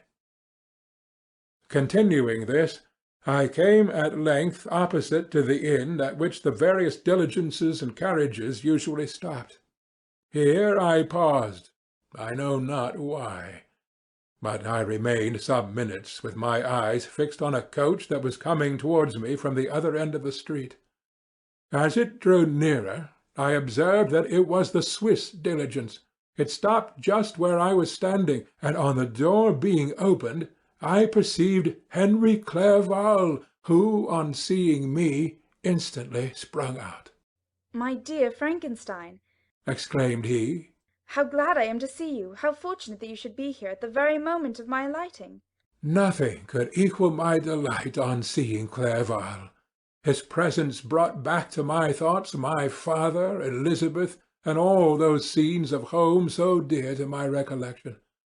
I grasped his hand, and in a moment forgot my horror and misfortune. I felt suddenly, and for the first time during many months, calm and serene joy. I welcomed my friend, therefore, in the most cordial manner, and we walked towards my college. Clerval continued talking for some time about our mutual friends and his own good fortune in being permitted to come to Ingolstadt. "You may easily believe," said he, "how great was the difficulty to persuade my father that all necessary knowledge was not comprised in the noble art of book-keeping, and indeed I believe I left him incredulous to the last, for his constant answer to my unwearied entreaties was the same as that of the Dutch schoolmaster in the Vicar of Wakefield. 'I have 10,000 florins a year without Greek. I eat heartily without Greek.' But his affection for me at length overcame his dislike of learning, and he has permitted me to undertake a voyage of discovery to the land of knowledge." "It gives me the greatest delight to see you. But tell me how you left my father, brothers, and Elizabeth." "Very well, and very happy, only a little uneasy that they hear from you so seldom. By the by, I mean to lecture you a little upon their account myself.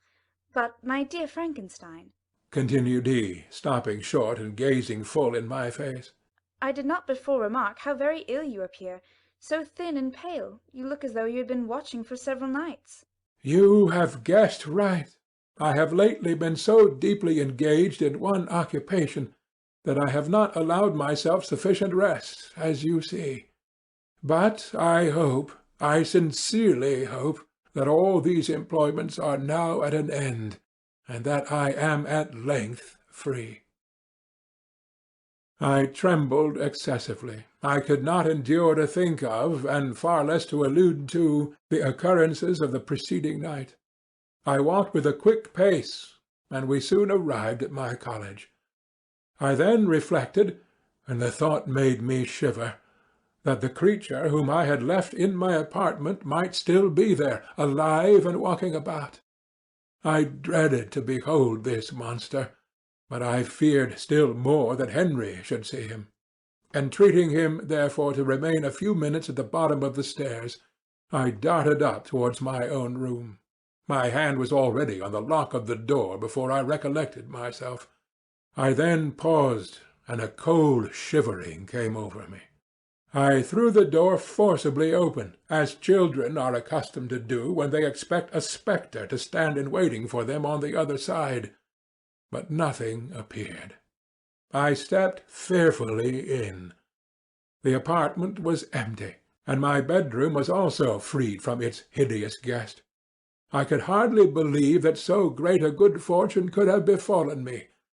But when I became assured that my enemy had indeed fled, I clapped my hands for joy and ran down to Clerval. We ascended into my room, and the servant presently brought breakfast. But I was unable to contain myself. It was not joy only that possessed me. I felt my flesh tingle with excess of sensitiveness, and my pulse beat rapidly. I was unable to remain for a single instant in the same place. I jumped over the chairs, clapped my hands, and laughed aloud. Clerval at first attributed my unusual spirits to joy on his arrival, but when he observed me more attentively, he saw a wildness in my eyes for which he could not account, and my loud, unrestrained, heartless laughter frightened and astonished him. "My dear Victor," cried he, "what, for God's sake, is the matter? Do not laugh in that manner. How ill you are! What is the cause of all this?" "Do not ask me," cried I, putting my hands before my eyes, for I thought I saw the dreaded spectre glide into the room. "He can tell. Oh, save me, save me!" I imagined that the monster seized me. I struggled furiously and fell down in a fit. Poor Clerval! What must have been his feelings? A meeting which he anticipated with such joy so strangely turned to bitterness. But I was not the witness of his grief, for I was lifeless, and did not recover my senses for a long, long time. This was the commencement of a nervous fever which confined me for several months. During all that time Henry was my only nurse. I afterwards learned that, knowing my father's advanced age and unfitness for so long a journey, and how wretched my sickness would make Elizabeth, he spared them this grief by concealing the extent of my disorder. He knew that I could not have a more kind and attentive nurse than himself, and, firm in the hope he felt of my recovery, he did not doubt that, instead of doing harm, he performed the kindest action that he could towards them. But I was in reality very ill, and surely nothing but the unbounded and unremitting attentions of my friend could have restored me to life. The form of the monster on whom I had bestowed existence was forever before my eyes, and I raved incessantly concerning him. Doubtless my words surprised Henry. He at first believed them to be the wanderings of my disturbed imagination, but the pertinacity with which I continually recurred to the same subject persuaded him that my disorder indeed owed its origin to some uncommon and terrible event. By very slow degrees, and with frequent relapses that alarmed and grieved my friend, I recovered. I remembered the first time I became capable of observing outward objects with any kind of pleasure. I perceived that the fallen leaves had disappeared, and that the young buds were shooting forth from the trees that shaded my window. It was a divine spring, and the season contributed greatly to my convalescence. I felt also sentiments of joy and affection revive in my bosom. My gloom disappeared, and in a short time I became as cheerful as before I was attacked by the fatal passion. "Dearest Clerval," exclaimed I, "how kind, how very good you are to me! This whole winter, instead of being spent in study, as you promised yourself, has been consumed in my sick-room. How shall I ever repay you? I feel the greatest remorse for the disappointment of which I have been the occasion, but you will forgive me. You will repay me entirely if you do not discompose yourself, but get well as fast as you can. And since you appear in such good spirits, I may speak to you on one subject, may I not? I trembled. One subject. What could it be? Could he allude to an object on whom I dared not even think? Compose yourself, said Clerval, who observed my change of colour. I will not mention it if it agitates you, but your father and cousin would be very happy if they received a letter from you in your own handwriting. They hardly know how ill you have been, and are uneasy at your long silence. Is that all, my dear Henry? How could you suppose that my first thought would not fly towards those dear, dear friends whom I love, and who are so deserving of my love? If this is your present temper, my friend, you will perhaps be glad to see a letter that has been lying here some days for you. It is from your cousin, I believe. End of section 7. Chapter 6. Clerval then put the following letter into my hands. It was from my own Elizabeth. My dearest cousin, you have been ill, very ill, and even the constant letters of dear kind Henry are not sufficient to reassure me on your account. You are forbidden to write, to hold a pen, yet one word from you, dear Victor, is necessary to calm our apprehensions. For a long time I have thought that each post would bring this line, and my persuasions have restrained my uncle from undertaking a journey to Ingolstadt. I have prevented his encountering the inconveniences and perhaps dangers of so long a journey, yet how often have I regretted not being able to perform it myself. I figure to myself that the task of attending on your sick-bed has devolved on some mercenary old nurse, who could never guess your wishes nor minister to them with the care and affection of your poor cousin. Yet that is over now. Clerval writes that indeed you are getting better. I eagerly hope that you will confirm this intelligence soon in your own handwriting. Get well, and return to us.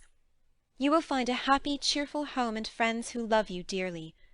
Your father's health is vigorous, and he asks but to see you, but to be assured that you are well, and not a care will ever cloud his benevolent countenance. How pleased you would be to remark the improvement of our Ernest!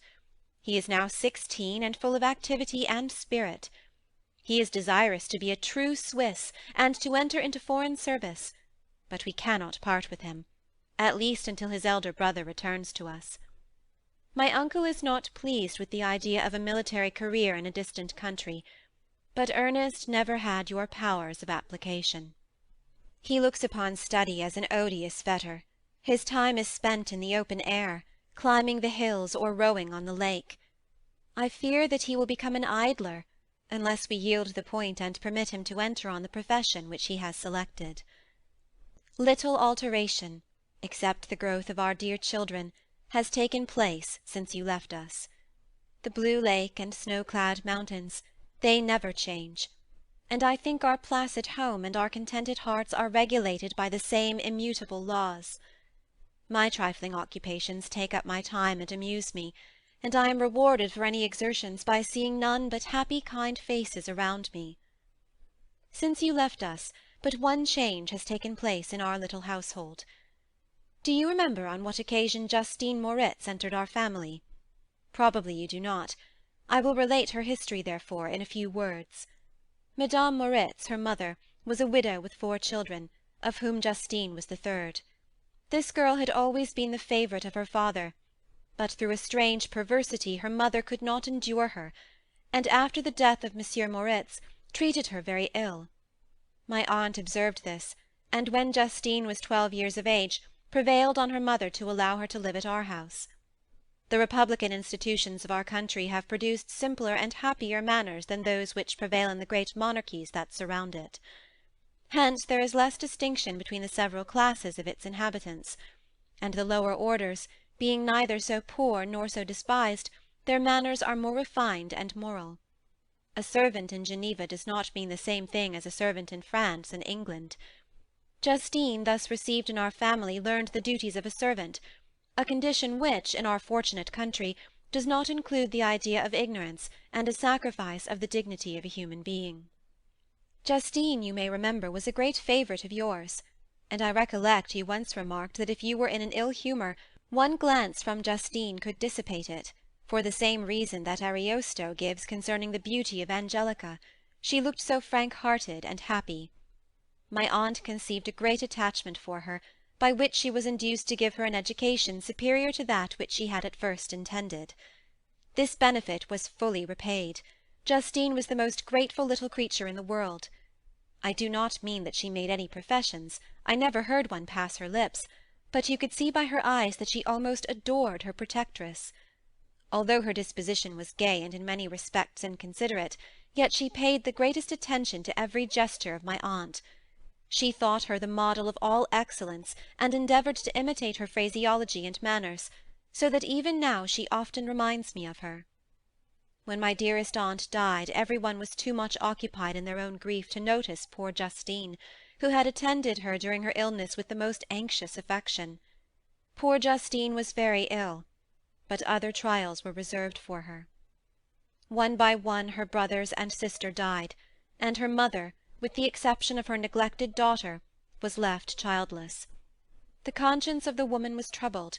She began to think that the deaths of her favourites was a judgment from heaven to chastise her partiality.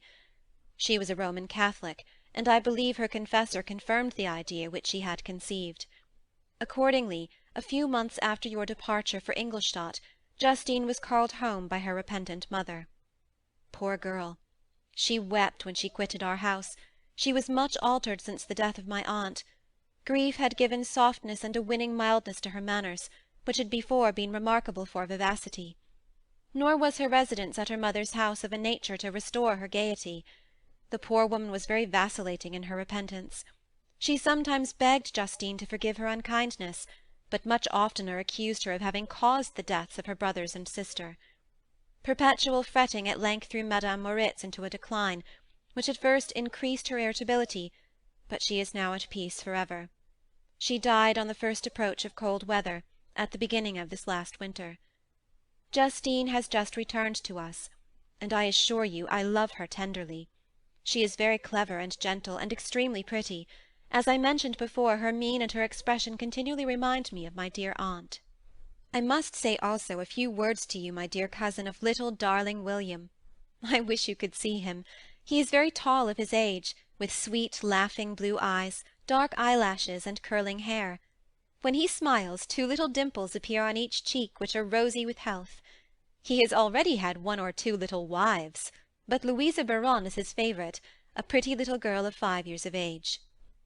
Now, dear Victor, I dare say you wish to be indulged in a little gossip concerning the good people of Geneva. The pretty Miss Mansfield has already received the congratulatory visits on her approaching marriage with a young Englishman, John Melbourne, Esquire. Her ugly sister, Manon, married Monsieur Duvillard, the rich banker, last autumn. Your favourite schoolfellow, Louis Manoir, has suffered several misfortunes since the departure of Clerval from Geneva. But he has already recovered his spirits, and is reported to be on the point of marrying a lively, pretty Frenchwoman, Madame Tavernier. She is a widow, and much older than Manoir, but she is very much admired, and a favourite with everybody. I have written myself into better spirits, dear cousin, but my anxiety returns upon me as I conclude. Write, dearest Victor. 1 line, 1 word will be a blessing to us. 10,000 thanks to Henry for his kindness, his affection, and his many letters. We are sincerely grateful. Adieu, my cousin. Take care of yourself, and I entreat you, write. Elizabeth Lavenza, Geneva, March 18th, 17 . "Dear, dear Elizabeth," I exclaimed when I had read her letter, "I will write instantly and relieve them from the anxiety they must feel." I wrote, and this exertion greatly fatigued me, but my convalescence had commenced, and proceeded regularly. In another fortnight I was able to leave my chamber. One of my first duties on my recovery was to introduce Clerval to the several professors of the university. In doing this, I underwent a kind of rough usage, ill befitting the wounds that my mind had sustained. Ever since the fatal night, the end of my labours and the beginning of my misfortunes, I had conceived a violent antipathy even to the name of natural philosophy. When I was otherwise quite restored to health, the sight of a chemical instrument would renew all the agony of my nervous symptoms. Henry saw this, and had removed all my apparatus from my view. He had also changed my apartment, for he perceived that I acquired a dislike for the room which had previously been my laboratory. But these cares of Clerval were made of no avail when I visited the professors. Master Waldman inflicted torture when he praised, with kindness and warmth, the astonishing progress I had made in the sciences. He soon perceived that I disliked the subject, but not guessing the real cause, he attributed my feelings to modesty, and changed the subject from my improvement to the science itself, with a desire, as I evidently saw, of drawing me out. What could I do? He meant to please, and he tormented me. I felt as if he had placed carefully, one by one, in my view, those instruments which were to be afterwards used in putting me to a slow and cruel death. I writhed under his words, yet dared not exhibit the pain I felt. Clerval, whose eyes and feelings were always quick in discerning the sensations of others, declined the subject, alleging, in excuse, his total ignorance, and the conversation took a more general turn. I thanked my friend from my heart, but I did not speak. I saw plainly that he was surprised, but he never attempted to draw my secret from me, and although I loved him with a mixture of affection and reverence that knew no bounds, yet I could never persuade myself to confide in him that event which was so often present to my recollection, but which I feared the detail to another would only impress more deeply. Master Krempe was not equally docile, and in my condition at the time of almost insupportable sensitiveness, his harsh, blunt encomiums gave me even more pain than the benevolent approbation of Master Waldman. "Damn the fellow!" cried he. "Why, Monsieur Clerval, I assure you he has outstripped us all. Stare if you please, but it is nevertheless true. A youngster who but a few years ago believed in Cornelius Agrippa as firmly as in the Gospel has now set himself at the head of the university, and if he's not soon pulled down, we shall all be out of countenance, continued he, observing my face expressive of suffering. Monsieur Frankenstein is modest, an excellent quality in a young man. Young men should be diffident of themselves, you know, Monsieur Clerval. I was myself when young, but that wears out in a very short time." Master Krempe had now commenced a eulogy on himself, which happily turned the conversation from a subject that was so annoying to me. Clerval had never sympathized in my tastes for natural science, and his literary pursuits differed wholly from those which had occupied me. He came to the university with the design of making himself complete master of the Oriental languages, and thus he should open a field for the plan of life he had marked out for himself. Resolved to pursue no inglorious career, he turned his eyes toward the East as affording scope for his spirit of enterprise. The Persian, Arabic, and Sanskrit languages engaged his attention, and I was easily induced to enter on the same studies. Idleness had ever been irksome to me, and now that I wished to fly from reflection and hated my former studies, I felt great relief in being the fellow-pupil with my friend, and found not only instruction but consolation in the works of the Orientalists. I did not, like him, attempt a critical knowledge of their dialects, for I did not contemplate making any other use of them than temporary amusement. I read merely to understand their meaning, and they well repaid my labours. Their melancholy is soothing, and their joy elevating, to a degree I never experienced in studying the authors of any other country.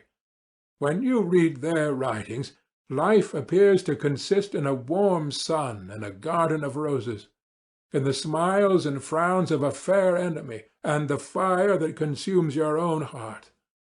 How different from the manly and heroical poetry of Greece and Rome! Summer passed away in these occupations, and my return to Geneva was fixed for the latter end of autumn, but, being delayed by several accidents, winter and snow arrived, the roads were deemed impassable, and my journey was retarded until the ensuing spring. I felt this delay very bitterly, for I longed to see my native town and my beloved friends. My return had only been delayed so long from an unwillingness to leave Clerval in a strange place before he had become acquainted with any of its inhabitants. The winter, however, was spent cheerfully, and although the spring was uncommonly late, when it came its beauty compensated for its dilatoriness. The month of May had already commenced, and I expected the letter daily which was to fix the date of my departure, when Henry proposed a pedestrian tour in the environs of Ingolstadt, that I might bid a personal farewell to the country I had so long inhabited. I acceded with pleasure to this proposition. I was fond of exercise, and Clerval had always been my favourite companion in the ramble of this nature that I had taken among the scenes of my native country. We passed a fortnight in these perambulations. My health and spirits had long been restored, and they gained additional strength from the salubrious air I breathed, the natural incidents of our progress, and the conversation of my friend. Study had before secluded me from the intercourse of my fellow-creatures, and rendered me unsocial. But Clerval called forth the better feelings of my heart. He again taught me to love the aspect of nature and the cheerful faces of children. Excellent friend! How sincerely did you love me, and endeavour to elevate my mind until it was on a level with your own! A selfish pursuit had cramped and narrowed me, until your gentleness and affection warmed and opened my senses. I became the same happy creature who, a few years ago, loved and beloved by all, had no sorrow or care, when happy inanimate nature had the power of bestowing on me the most delightful sensations. A serene sky and verdant fields filled me with ecstasy. The present season was indeed divine. The flowers of spring bloomed in the hedges, while those of summer were already in bud. I was undisturbed by thoughts which during the preceding year had pressed upon me, notwithstanding my endeavours to throw them off, with an invincible burden. Henry rejoiced in my gaiety, and sincerely sympathized in my feelings. He exerted himself to amuse me, while he expressed the sensations that filled his soul. The resources of his mind on this occasion were truly astonishing. His conversation was full of imagination, and very often, in imitation of the Persian and Arabic writers, he invented tales of wonderful fancy and passion. At other times he repeated my favourite poems, or drew me into arguments, which he supported with great ingenuity. We returned to our college on a Sunday afternoon. The peasants were dancing, and every one we met appeared gay and happy. My own spirits were high, and I bounded along with feelings of unbridled joy and hilarity. End of Section 8. Chapter 7. On my return, I found the following letter from my father. My dear Victor, you have probably waited impatiently for a letter to fix the date of your return to us, and I was at first tempted to write only a few lines, merely mentioning the day on which I should expect you. But that would be a cruel kindness, and I dare not do it. What would be your surprise, my son, when you expected a happy and glad welcome, to behold, on the contrary, tears and wretchedness? And how, Victor, can I relate our misfortune? Absence cannot have rendered you callous to our joys and griefs, and how shall I inflict pain on my long-absent son? I wish to prepare you for the woeful news, but I know it is impossible. Even now your eye skims over the page to seek the words which are to convey to you the horrible tidings. William is dead. That sweet child, whose smiles delighted and warmed my heart, who was so gentle, yet so gay. Victor, he is murdered. I will not attempt to console you, but will simply relate the circumstances of the transaction.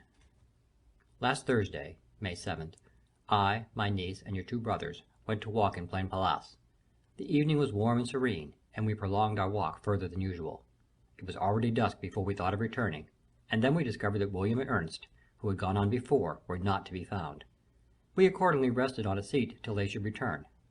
Presently Ernest came, and inquired if we had seen his brother. He said that he had been playing with him, that William had run away to hide himself, and that he had vainly sought for him, and afterwards waited for a long time, but that he did not return. This account rather alarmed us, and we continued to search for him until night fell, when Elizabeth conjectured that he might have returned to the house. He was not there.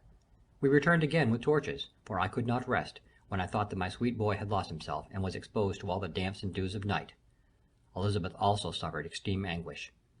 About 5 in the morning, I discovered my lovely boy, whom the night before I had seen blooming and active in health, stretched on the grass, livid and motionless. The print of the murderer's finger was on his neck. He was conveyed home, and the anguish that was visible in my countenance betrayed the secret to Elizabeth. She was very earnest to see the corpse.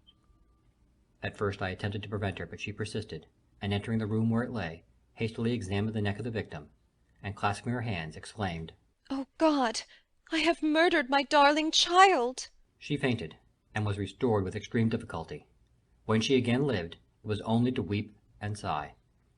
She told me that that same evening William had teased her to let him wear a very valuable miniature that she possessed of your mother. This picture is gone, and was doubtless the temptation which urged the murderer to the deed.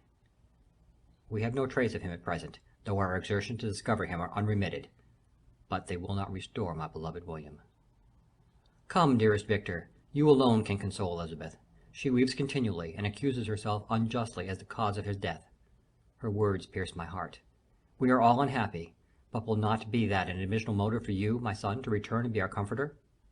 Your dear mother, alas, Victor, I now say, thank God she did not live to witness the cruel, miserable death of her youngest darling.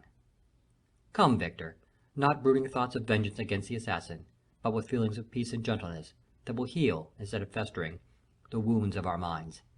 Enter the house of mourning, my friend, but with kindness and affection for those who love you, and not with hatred for your enemies. Your affectionate and afflicted father, Alphonse Frankenstein. Geneva, May 12th, 17 Clerval, who had watched my countenance as I read this letter, was surprised to observe the despair that succeeded the joy I had first expressed on receiving news from my friends. I threw the letter on the table and covered my face with my hands. "My dear Frankenstein," exclaimed Henry when he perceived me weep with bitterness. "are you always to be unhappy? My dear friend, what has happened?" I motioned him to take up the letter, while I walked up and down the room in the extremest agitation. Tears also gushed from the eyes of Clerval as he read the account of my misfortune. "I can offer you no consolation, my friend," said he. "Your disaster is irreparable. What do you intend to do?" "To go instantly to Geneva. Come with me, Henry, to order the horses." During our walk, Clerval endeavored to say a few words of consolation. He could only express his heartfelt sympathy. "Poor William," said he. "dear, lovely child. He now sleeps with his angel mother.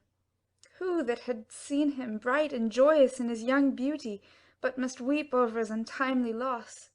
To die so miserably, to feel the murderer's grasp! How much more a murder that could destroy radiant innocence! Poor young fellow! One only consolation have we. His friends mourn and weep, but he is at rest. The pang is over, his sufferings are at an end forever. A sod covers his gentle form, and he knows no pain. He can no longer be a subject for pity. We must reserve that for his miserable survivors." Clerval spoke thus as we hurried through the streets. The words impressed themselves on my mind, and I remembered them afterwards in solitude. But now, as soon as the horses arrived, I hurried into the cabriolet and bade farewell to my friend. My journey was very melancholy. At first I wished to hurry on, for I longed to console and sympathize with my loved and sorrowing friends. But when I drew near my native town, I slackened my progress. I could hardly sustain the multitude of feelings that crowded into my mind. I passed through scenes familiar to my youth, but which I had not seen for nearly 6 years. How altered everything might be during that time! One sudden and desolating change had taken place, but 1,000 little circumstances might have by degrees worked other alterations, which, although they were done more tranquilly, might not be the less decisive. Fear overcame me. I dared no advance, dreading 1,000 nameless evils that made me tremble, although I was unable to define them. I remained 2 days at Lausanne in this painful state of mind. I contemplated the lake. The waters were placid, all around was calm, and the snowy mountains, the palaces of nature, were not changed. By degrees the calm and heavenly scene restored me, and I continued my journey towards Geneva. The road ran by the side of the lake, which became narrower as I approached my native town. I discovered more distinctly the black sides of Jura and the bright summit of Mont Blanc. I wept like a child. Dear mountains, my own beautiful lake, how do you welcome your wanderer? Your summits are clear, the sky and lake are blue and placid. Is this to prognosticate peace, or to mock at my unhappiness? I fear, my friend, that I shall render myself tedious by dwelling on these preliminary circumstances. But they are days of comparative happiness, and I think of them with pleasure. My country, my beloved country, who but a native can tell the delight I took in again beholding thy streams, thy mountains, and more than all, thy lovely lake? Yet as I drew nearer home, grief and fear again overcame me. Night also closed around, and when I could hardly see the dark mountains, I felt still more gloomily. The picture appeared a vast and dim scene of evil, and I foresaw obscurely that I was destined to become the most wretched of human beings. Alas! I prophesied truly, and failed only in one single circumstance, that in all the misery I imagined and dreaded, I did not conceive the 100th part of the anguish I was destined to endure. It was completely dark when I arrived in the environs of Geneva. The gates of the town were already shut, and I was obliged to pass the night at Sécheron, a village at the distance of half a league from the city. The sky was serene, and, as I was unable to rest, I resolved to visit the spot where my poor William had been murdered. As I could not pass through the town, I was obliged to cross the lake in a boat to arrive at Plainpalais. During this short voyage I saw the lightning playing on the summit of Mont Blanc in the most beautiful figures. The storm appeared to approach rapidly, and on landing I ascended a low hill that I might observe its progress. It advanced. The heavens were clouded, and I soon felt the rain coming slowly in large drops, but its violence quickly increased. I quitted my seat and walked on, although the darkness and storm increased every minute, and the thunder burst with a terrific crash over my head. It was echoed from Salève, the Jurus, and the Alps of Savoy. Vivid flashes of lightning dazzled my eyes, illuminating the lake, making it appear like a vast sheet of fire. Then, for an instant, everything seemed of a pitchy darkness, until the eye recovered itself from the preceding flash. The storm, as is often the case in Switzerland, appeared at once in various parts of the heavens. The most violent storm hung exactly north of the town, over the part of the lake which lies between the promontory of Belle-Rive and the village of Coppet. Another storm enlightened Jura with faint flashes, and another darkened and sometimes disclosed the Mole, a peaked mountain to the east of the lake. While I watched the tempest, so beautiful yet terrific, I wandered on with a hasty step. This noble war in the sky elevated my spirits. I clasped my hands and exclaimed aloud, "William, dear angel, this is thy funeral, this thy dirge." As I said these words, I perceived in the gloom a figure which stole from behind a clump of trees near me. I stood fixed, gazing intently. I could not be mistaken. A flash of lightning illuminated the object, and discovered its shape plainly to me. Its gigantic stature, and the deformity of its aspect more hideous than belongs to humanity, instantly informed me that it was the wretch, the filthy demon, to whom I had given life. What did he there? Could he be, I shuddered at the conception, the murderer of my brother? No sooner did that idea cross my imagination than I became convinced of its truth. My teeth chattered, and I was forced to lean against a tree for support. The figure passed me quickly, and I lost it in the gloom. Nothing in human shape could have destroyed the fair child. He was the murderer. I could not doubt it. The mere presence of the idea was an irresistible proof of the fact.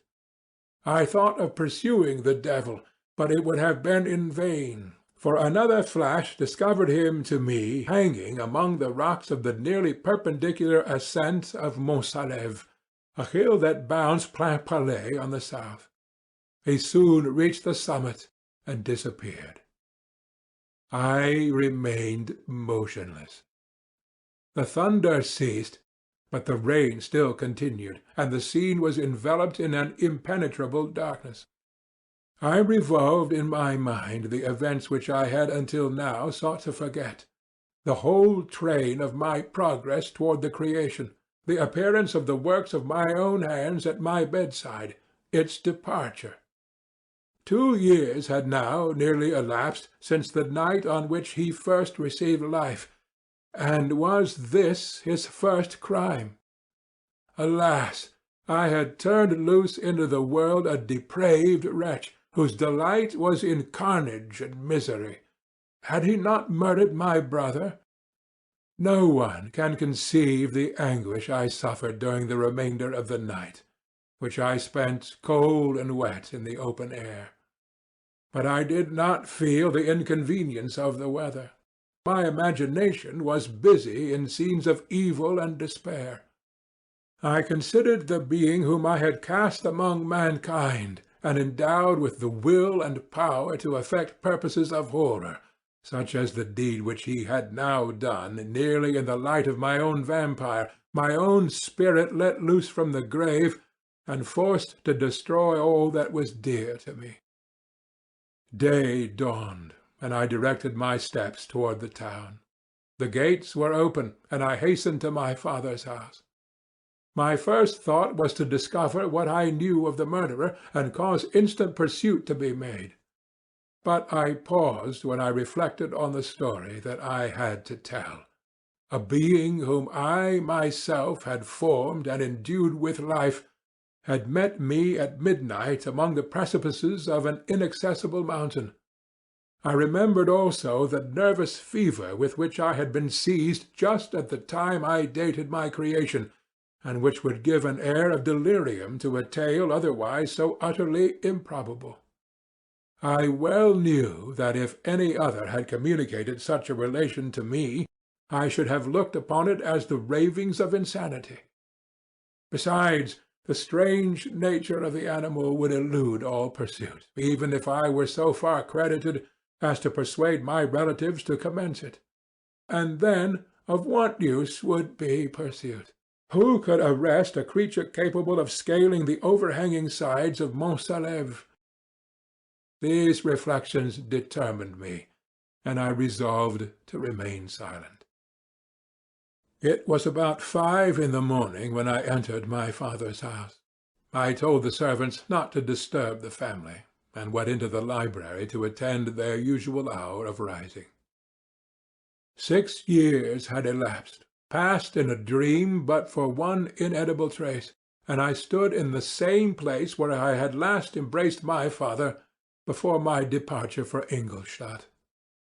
Beloved and venerable parent he still remained to me. I gazed on the picture of my mother, which stood over the mantelpiece. It was an historical subject, painted at my father's desire, and represented Caroline Beaufort in an agony of despair, kneeling by the coffin of her dead father. Her garb was rustic, and her cheek pale, but there was an air of dignity and beauty that hardly permitted the sentiments of pity. Below this picture was a miniature of William, and my tears flowed when I looked upon it.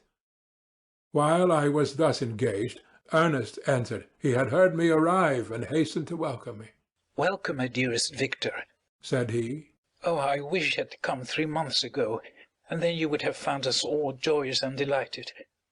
You come to us now to share a misery which nothing can alleviate, yet your presence will, I hope, revive our father, who seems sinking under his misfortune, and your persuasions will induce poor Elizabeth to cease her vain and tormenting self-accusations.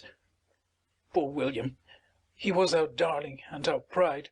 Tears, unrestrained, fell from my brother's eyes. A sense of mortal agony crept over my frame. Before, I had only imagined the wretchedness of my desolated home. The reality came on me as a new and a not less terrible disaster. I tried to calm Ernest.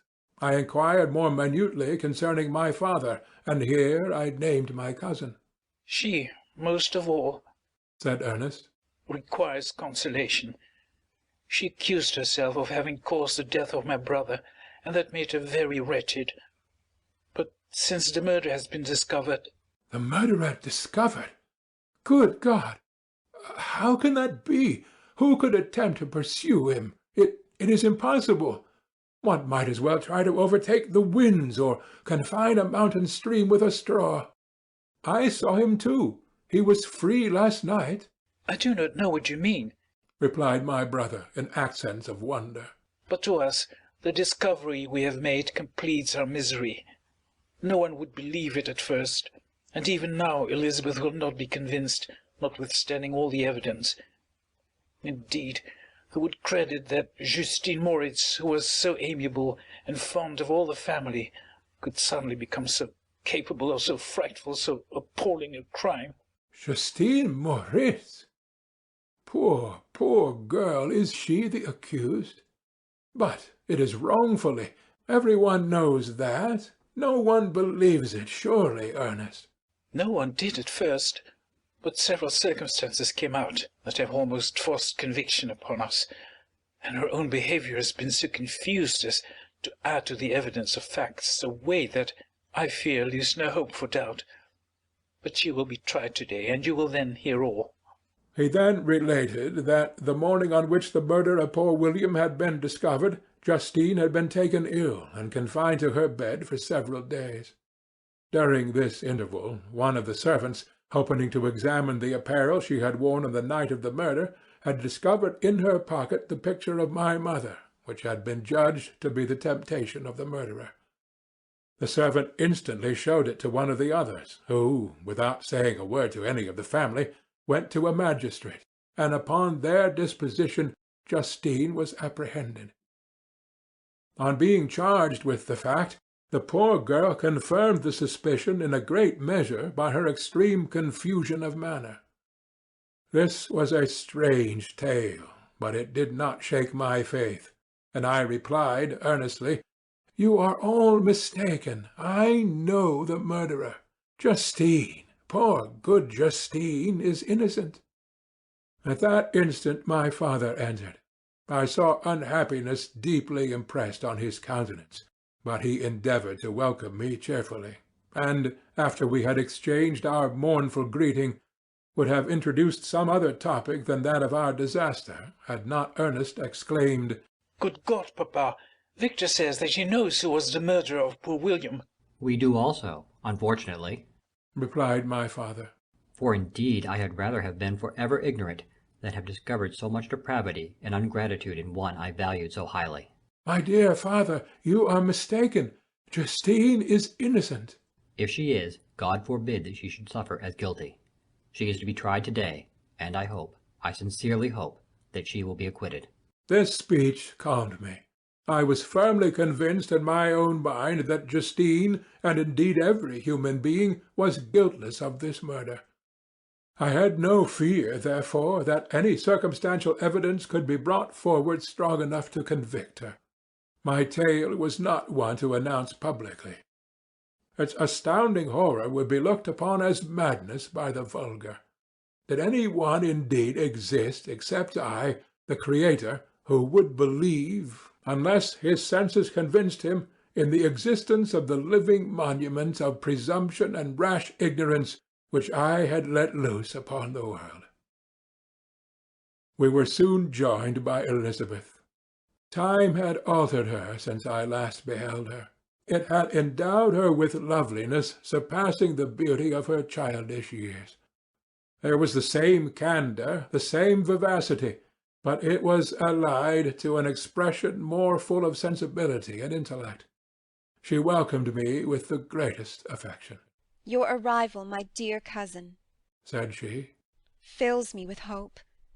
You perhaps will find some means to justify my poor guiltless Justine.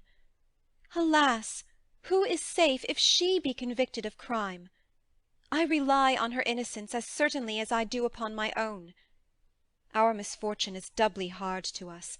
We have not only lost that lovely, darling boy, but this poor girl, whom I sincerely love, is to be torn away by even a worse fate.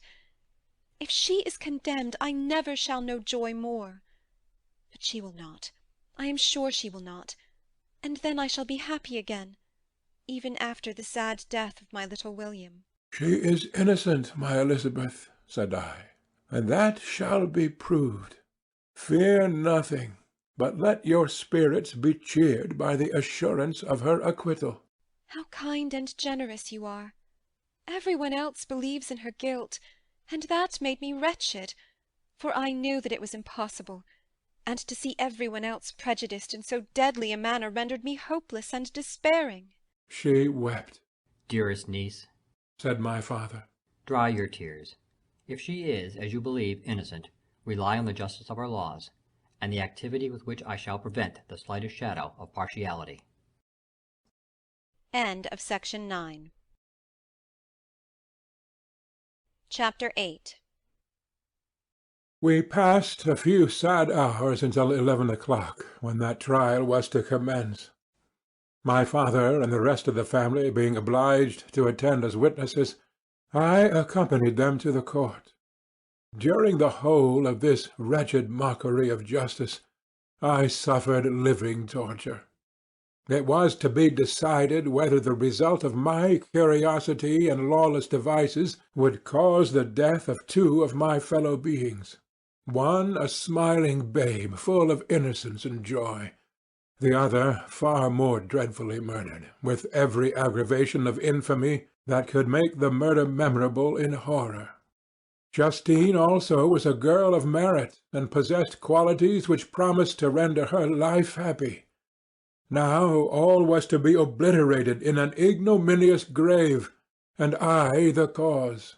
1,000 times rather would I have confessed myself guilty of the crime ascribed to Justine. But I was absent when it was committed, and such a declaration would have been considered as the ravings of a madman, and would not have exculpated her who suffered through me. The appearance of Justine was calm. She was dressed in mourning, and her countenance, always engaging, was rendered by the solemnity of her feelings exquisitely beautiful. Yet she appeared confident in innocence, and did not tremble, although gazed on and execrated by thousands, for all the kindness which her beauty might otherwise have excited was obliterated in the minds of the spectators by the imagination of the enormity she was supposed to have committed. She was tranquil, yet her tranquillity was evidently constrained, and as her confusion had before been adduced as a proof of her guilt, she worked up her mind to an appearance of courage. When she entered the court, she threw her eyes round it and quickly discovered where we were seated. A tear seemed to dim her eye when she saw us, but she quickly recovered herself, and a look of sorrowful affection seemed to attest her utter guiltlessness. The trial began, and after the advocate against her had stated the charge, several witnesses were called. Several strange facts combined against her, which might have staggered anyone who had not such proof of her innocence as I had. She had been out the whole of the night on which the murder had been committed, and towards morning had been perceived by a market woman not far from the spot where the body of the murdered child had been afterwards found. The woman asked her what she did there, but she looked very strangely and only returned a confused and unintelligible answer. She returned in the house about 8 o'clock, and when one inquired where she had passed the night, she replied that she had been looking for the child, and demanded earnestly if anything had been heard concerning him. When shown the body, she fell into violent hysterics, and kept her bed for several days. The picture was then produced which the servant had found in her pocket, and when Elizabeth, in a faltering voice, proved that it was the same which, an hour before the child had been missed, she had placed round the neck, a murmur of horror and indignation filled the court. Justine was called on for her defence. As the trial had proceeded, her countenance had altered. Surprise, horror, and misery were strongly expressed. Sometimes she struggled with her tears, but when she was desired to plead, she collected her powers and spoke in an audible, although variable voice. "God knows," she said, "how entirely I am innocent, but I do not pretend that my protestations should acquit me. I rest my innocence on a plain and simple explanations of the facts which have been adduced against me, and I hope the character I have always borne will incline my judges to a favourable interpretation, where any circumstance appears doubtful or suspicious." She then related that by the permission of Elizabeth she had passed the evening of the night on which the murder had committed at the house of an aunt in Chêne, a village situated at about a league from Geneva. On her return, at about 9 o'clock, she met a man who asked her if she had seen anything of the child who was lost.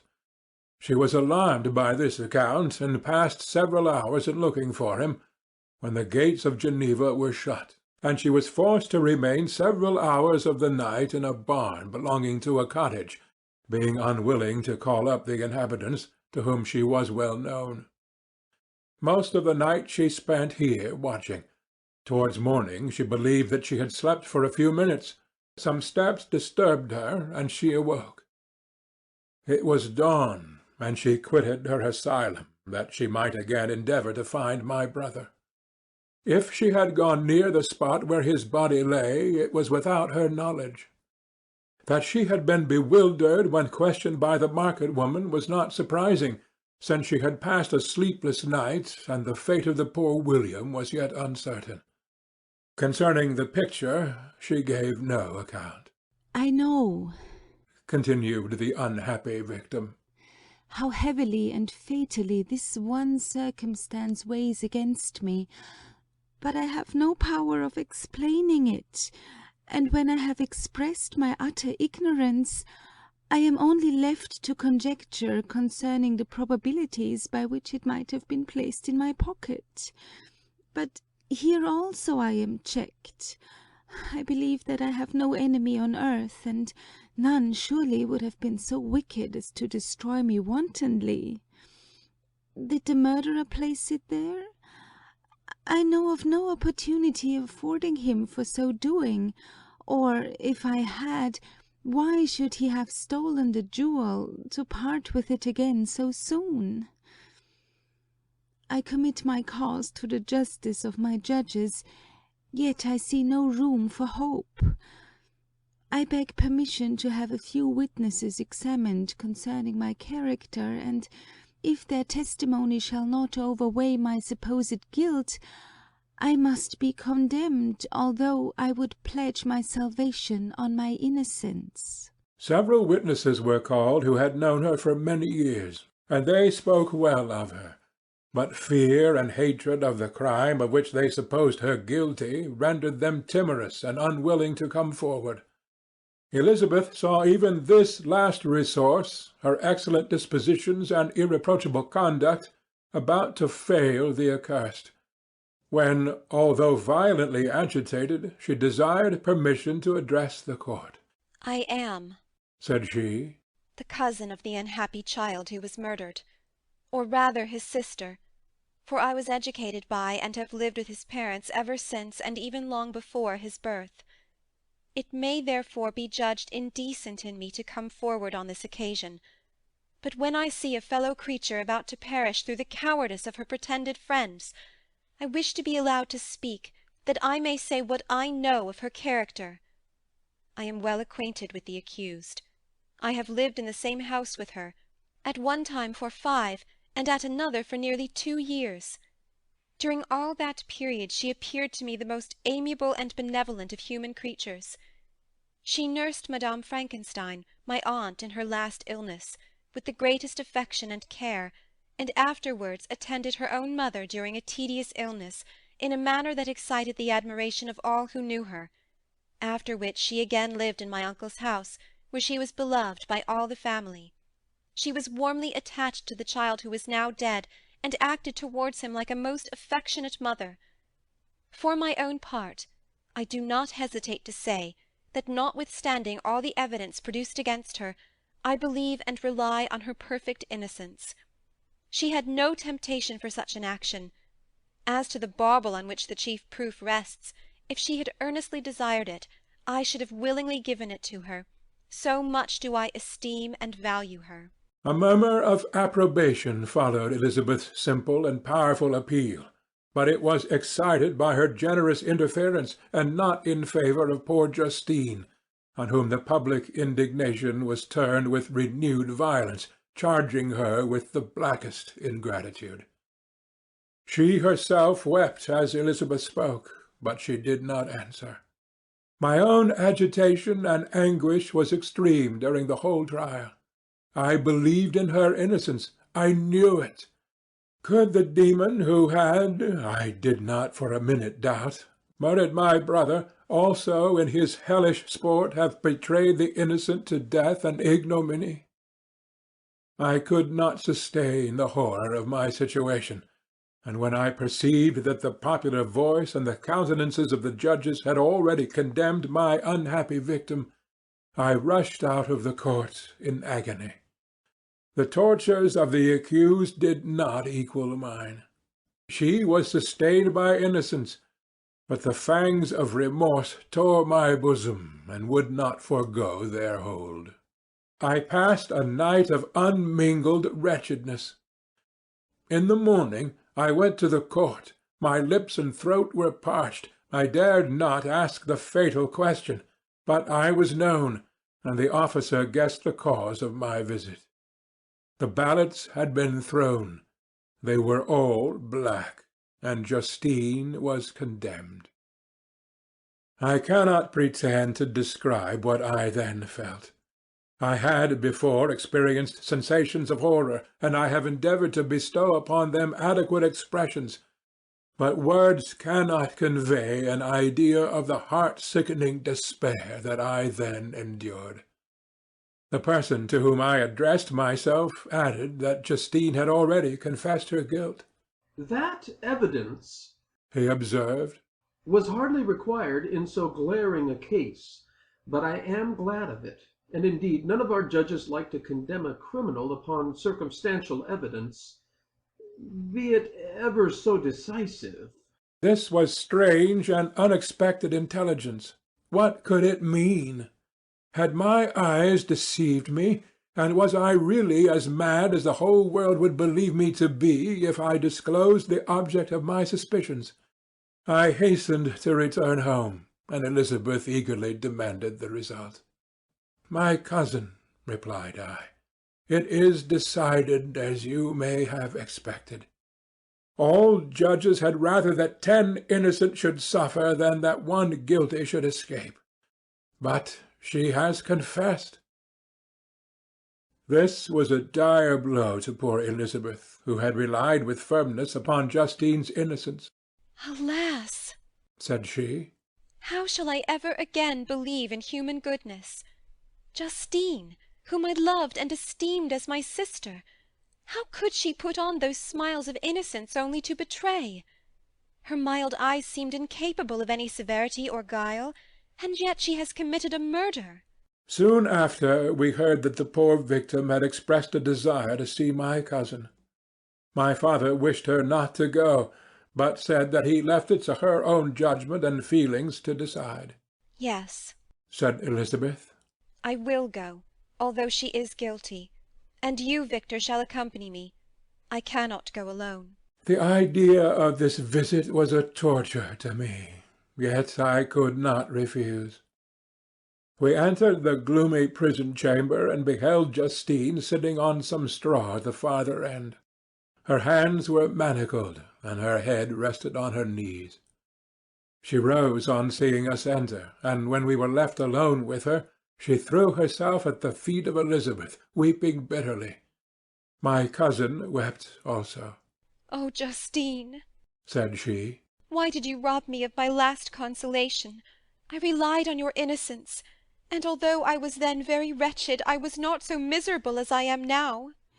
"And do you also believe that I am so very, very wicked? Do you also join with my enemies to crush me, to condemn me as a murderer?" Her voice was suffocated with sobs. "Rise, my poor girl," said Elizabeth. "why do you kneel if you are innocent? I am not one of your enemies. I believed you guiltless, notwithstanding every evidence, until I heard that you had yourself declared your guilt. That report, you say, is false, and be assured, dear Justine, that nothing can shake my confidence in you for a moment but your own confession." "I did confess, but I confessed a lie. I confessed that I might obtain absolution, but now that falsehood lies heavier at my heart than all my other sins. The God of heaven forgive me. Ever since I was condemned, my confessor has besieged me. He threatened and menaced until I almost began to think that I was the monster that he said I was. He threatened excommunication and hellfire in my last moments if I continued obdurate. Dear lady, I had none to support me. All looked on me as a wretch doomed to ignominy and perdition. What could I do? In an evil hour I subscribed to a lie, and now only am I truly miserable." She paused, weeping, and then continued. "I thought with horror, my sweet lady, that you should believe your Justine, whom your blessed aunt had so highly honoured, and whom you loved, was a creature capable of a crime which none but the devil himself could have perpetrated. Dear William, dearest blessed child, I soon shall see you again in heaven, where we shall all be happy, and that consoles me, going as I am to suffer ignominy and death." "Oh, Justine, forgive me for having for one moment distrusted you. Why did you confess? But do not mourn, dear girl, do not fear. I will proclaim, I will prove your innocence. I will melt the stony hearts of your enemies by my tears and prayers. You shall not die. You, my playfellow, my companion, my sister, perish on the scaffold. No, no, I never could survive so horrible a misfortune." Justine shook her head mournfully. "I do not fear to die," she said. "That pang is past. God raises my weakness and gives me courage to endure the worst. I leave a sad and bitter world, and if you remember me and think of me as of one unjustly condemned, I am resigned to the fate awaiting me. Learn from me, dear lady, to submit in patience to the will of heaven." During this conversation I had retired to a corner of the prison-room, where I could conceal the horrid anguish that possessed me. Despair! Who dared talk of that? The poor victim, who on the morrow was to pass the awful boundary between life and death, felt not, as I did, such deep and bitter agony. I gnashed my teeth and ground them together, uttering a groan that came from my inmost soul. Justine started.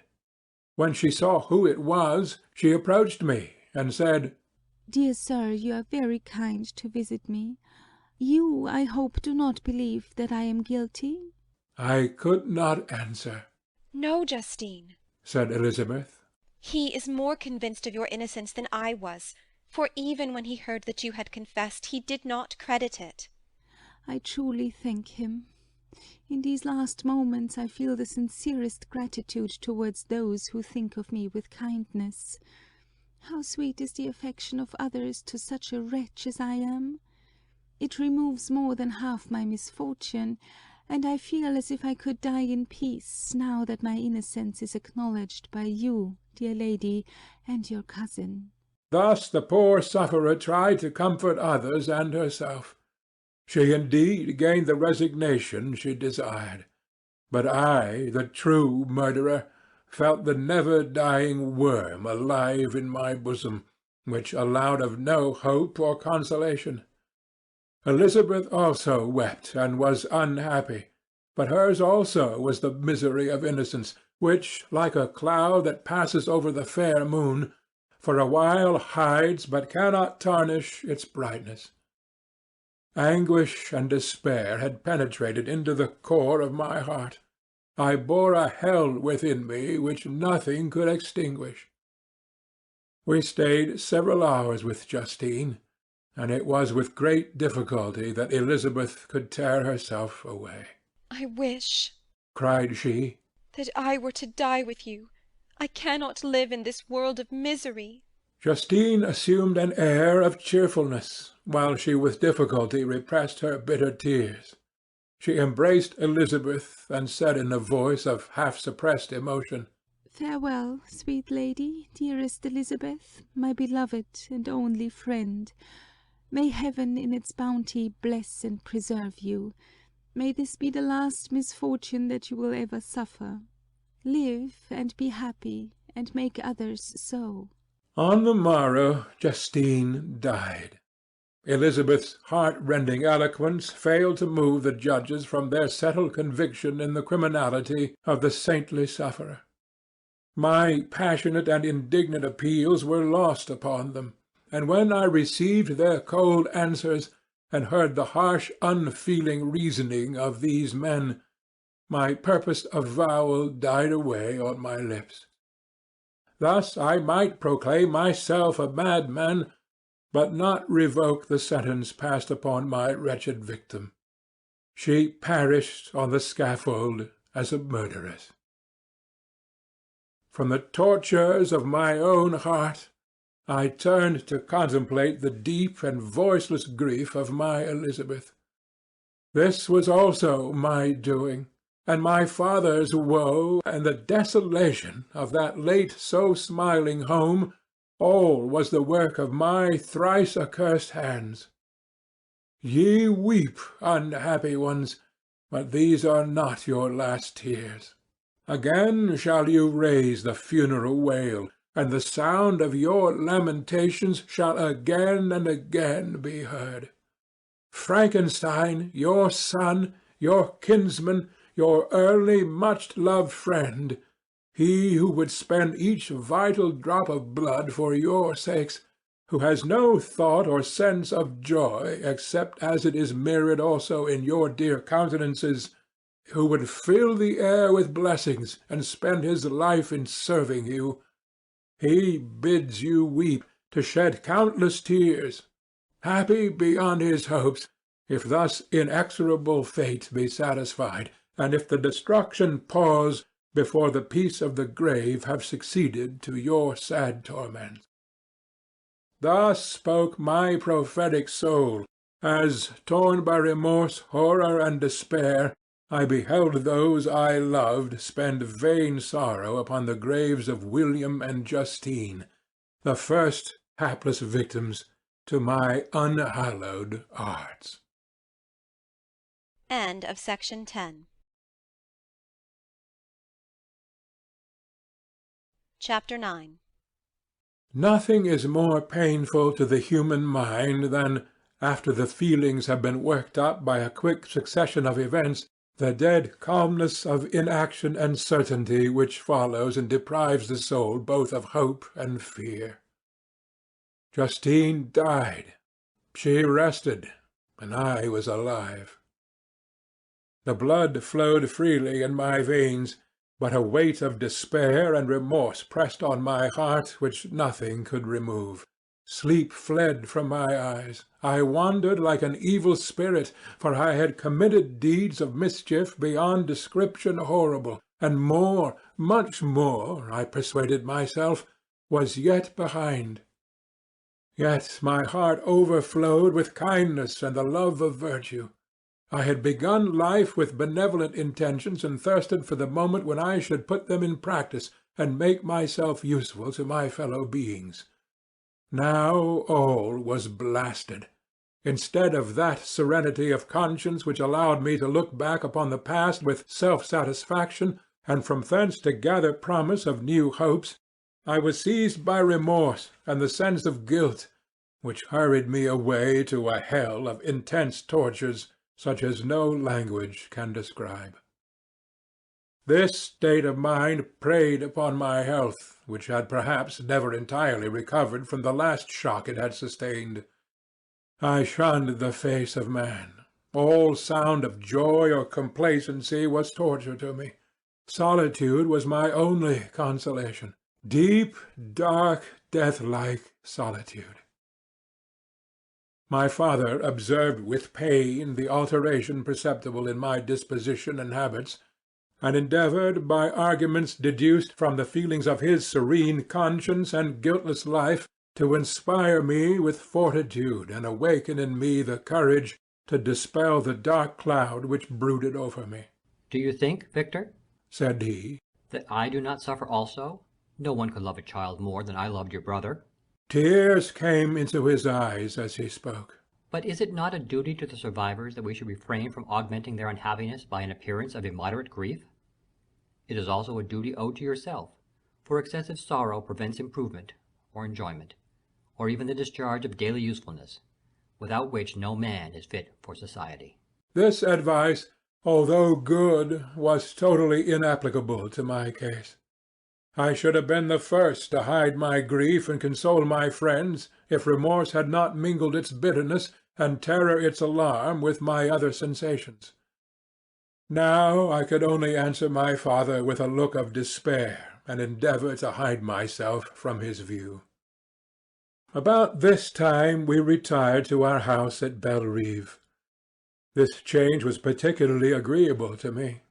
The shutting of the gates regularly at 10 o'clock, and the impossibility of remaining on the lake after that hour, had rendered our residence within the walls of Geneva very irksome to me. I was now free. Often, after the rest of the family had retired for the night, I took the boat and passed many hours upon the water. Sometimes, with my sail set, I was carried by the wind, and sometimes, after rowing into the middle of the lake, I left the boat to pursue its own course, and gave way to my own miserable reflections. I was often tempted, when all was at peace around me, and I the only unquiet thing that wandered restless in a scene so beautiful and heavenly, if I, except some bat or the frogs, whose harsh and interrupted croaking was heard only when I approached the shore, often, I say, I was tempted to plunge into the silent lake, that the waters might close over me and my calamities forever. When I was restrained, when I thought of the heroic and suffering Elizabeth, who I tenderly loved, and whose existence was bound up in mine. I thought also of my father and surviving brother. Should I by my base desertion leave them exposed and unprotected to the malice of the fiend whom I had let loose among them? At these moments I wept bitterly, and wished that peace would revisit my mind, only that I might afford them consolation and happiness. But that could not be. Remorse extinguished every hope. I had been the author of unalterable evils, and I lived in daily fear lest the monster whom I had created should perpetrate some new wickedness. I had an obscure feeling that all was not over, and that he would still commit some signal crime which by its enormity should almost efface the recollection of the past. There was always scope for fear so long as anything I loved remained behind. My abhorrence of this fiend cannot be conceived. There was always scope for fear so long as anything I loved remained behind. My abhorrence of this fiend cannot be conceived. When I thought of him, I gnashed my teeth, my eyes became inflamed, and I ardently wished to extinguish that life which I had so thoughtlessly bestowed. When I reflected on his crimes and malice, my hatred and revenge burst all bounds of moderation. I would have made a pilgrimage to the highest peak of the Andes, could I, when there, have precipitated him to their base. I wished to see him again, that I might wreak the utmost extent of abhorrence on his head, and avenge the deaths of William and Justine. Our house was the house of mourning. My father's health was deeply shaken by the horror of the recent events. Elizabeth was sad and desponding. She no longer took delight in her ordinary occupations. All pleasure seemed to her sacrilege toward the dead. Eternal woe and tears she then thought was the just tribute she should pay to innocence so blasted and destroyed. She was no longer that happy creature who in earlier youth wandered with me on the banks of the lake and talked with ecstasy of our future prospects. The first of these sorrows which are sent to wean us from the earth had visited her, and its dimming influence quenched her dearest smiles. When I reflect, my dear cousin, said she, on the miserable death of Justine Moritz, I no longer see the world and its works as they before appeared to me. Before, I looked upon the accounts of vice and injustice that I read in books or heard from others as tales of ancient days or imaginary evils. At least they were remote and more familiar to reason than to the imagination. But now misery has come home, and men appear to me as monsters thirsting for each other's blood. Yet I am certainly unjust. Everybody believed that poor girl to be guilty, and if she could have committed the crime for which she suffered, assuredly she would have been the most depraved of human creatures. For the sake of a few jewels, to have murdered the son of her benefactor and friend, a child whom she had nursed from its birth, and appeared to love as if it had been her own. I could not consent to the death of any human being, but certainly I should have thought such a creature unfit to remain in the society of men. But she was innocent. I know, I feel she was innocent. You are of the same opinion, and that confirms me. Alas! Victor, when falsehood can look so like the truth, who can assure themselves of certain happiness? I feel as if I were walking on the edge of a precipice, towards which thousands are crowding and endeavouring to plunge me into the abyss. William and Justine were assassinated, and the murderer escapes.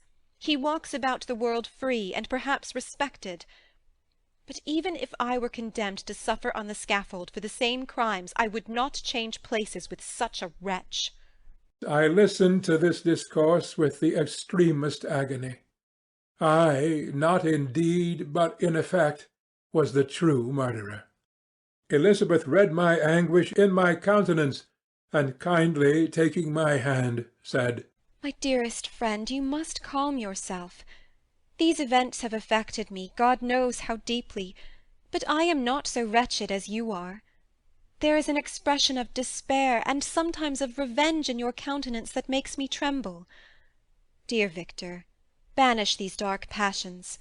Remember the friends around you who centre all their hopes in you. Have we lost the power of rendering you happy? Ah, while we love, while we are true to each other, here in this land of peace and beauty, your native country, we may reap every tranquil blessing. What can disturb our peace? And could not such words from her whom I fondly prized before every other gift of fortune suffice to chase away the fiend that lurked in my heart? Even as she spoke, I drew near to her, as if in terror, lest at that very moment the destroyer had been near to rob me of her. Thus not the tenderness of friendship, nor the beauty of earth nor of heaven, could redeem my soul from woe. The very accents of love were ineffectual. I was encompassed by a cloud which no beneficial influence could penetrate. The wounded deer, dragging its fainting limbs to some untrodden brake, there to gaze upon the arrow which had pierced it, and to die, was but a type of me. Sometimes I could cope with the sullen despair that overwhelmed me, but sometimes the whirlwind passions of my soul drove me to seek, by bodily exercise and by change of place, some relief from my intolerable sensations. It was during an access of this kind that I suddenly left my home, and bending my step towards the near alpine alleys, sought in the magnificence, the eternity of such scenes to forget myself and my ephemeral, because human, sorrows. My wanderings were directed towards the valley of Chamonix. I had visited it frequently during my boyhood. 6 years had passed since then.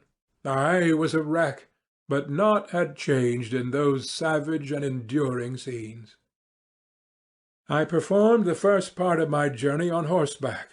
I afterwards hired a mule, as the more sure-footed and least liable to receive injury on these rugged roads. The weather was fine. It was about the middle of the month of August, nearly 2 months after the death of Justine, that miserable epoch from which I dated all my woe. The weight upon my spirit was sensibly lightened as I plunged yet deeper in the ravine of Arve. The immense mountains and precipices that overhung me on every side, the sound of the river raging among the rocks, and the dashing of the waterfalls around, spoke as a power mighty as omnipotence, and I ceased to fear or to bend before any being less almighty than that which had created and ruled the elements, here displayed in their most terrific guise. Still, as I ascended higher, the valley assumed a more magnificent and astonishing character. Ruined castles hanging on the precipices of piny mountains, the impetuous Arve, and cottages, every here and there peeping forth from among the trees, formed a scene of singular beauty. But it was augmented and rendered sublime by the mighty Alps, whose white and shining pyramids and domes towered above all, as belonging to another earth, the habitations of another race of beings. I passed the bridge of Pelissier, where the ravine which the river forms opened before me, and I began to ascend the mountain that overhangs it. Soon after I entered the valley of Chamonix. This valley is more wonderful and sublime, but not so beautiful and picturesque as that of Cervaux, through which I had passed. The high and snowy mountains were its immediate boundaries, but I saw no more ruined castles and fertile fields. Immense glaciers approached the road. I heard the rumbling thunder of the falling avalanche, and marked the smoke of its passage. Mont Blanc, the supreme and magnificent Mont Blanc, raised itself from the surrounding aiguilles, and its tremendous dome overlooked the valley. A tingling, long-lost sense of pleasure often came across me during this journey. Some turn in the road, some new object suddenly perceived and recognized, reminded me of days gone by, and were associated with the light-hearted gaiety of boyhood. The very winds whispered in soothing accents, and maternal nature bade me weep no more. Then again the kindly influence ceased to act, I found myself fettered again to grief and indulging in all the misery of reflection. Then I spurred on my animal, striving so to forget the world, my fears, and more than all, myself. Or, in a more desperate fashion, I alighted and threw myself on the grass, weighed down by horror and despair. At length I arrived in the village of Chamonix. Exhaustion succeeded to the extreme fatigue both of body and of mind which I had endured. For a short space of time I remained at the window, watching the pallid lightnings that played above Mont Blanc, and listening to the rushing of the Arve, which pursued its noisy way beneath. The same lulling sounds acted as a lullaby to my too keen sensations. When I placed my heart upon my pillow, sleep crept over me. I felt it as it came, and blessed the giver of oblivion. End of section 11.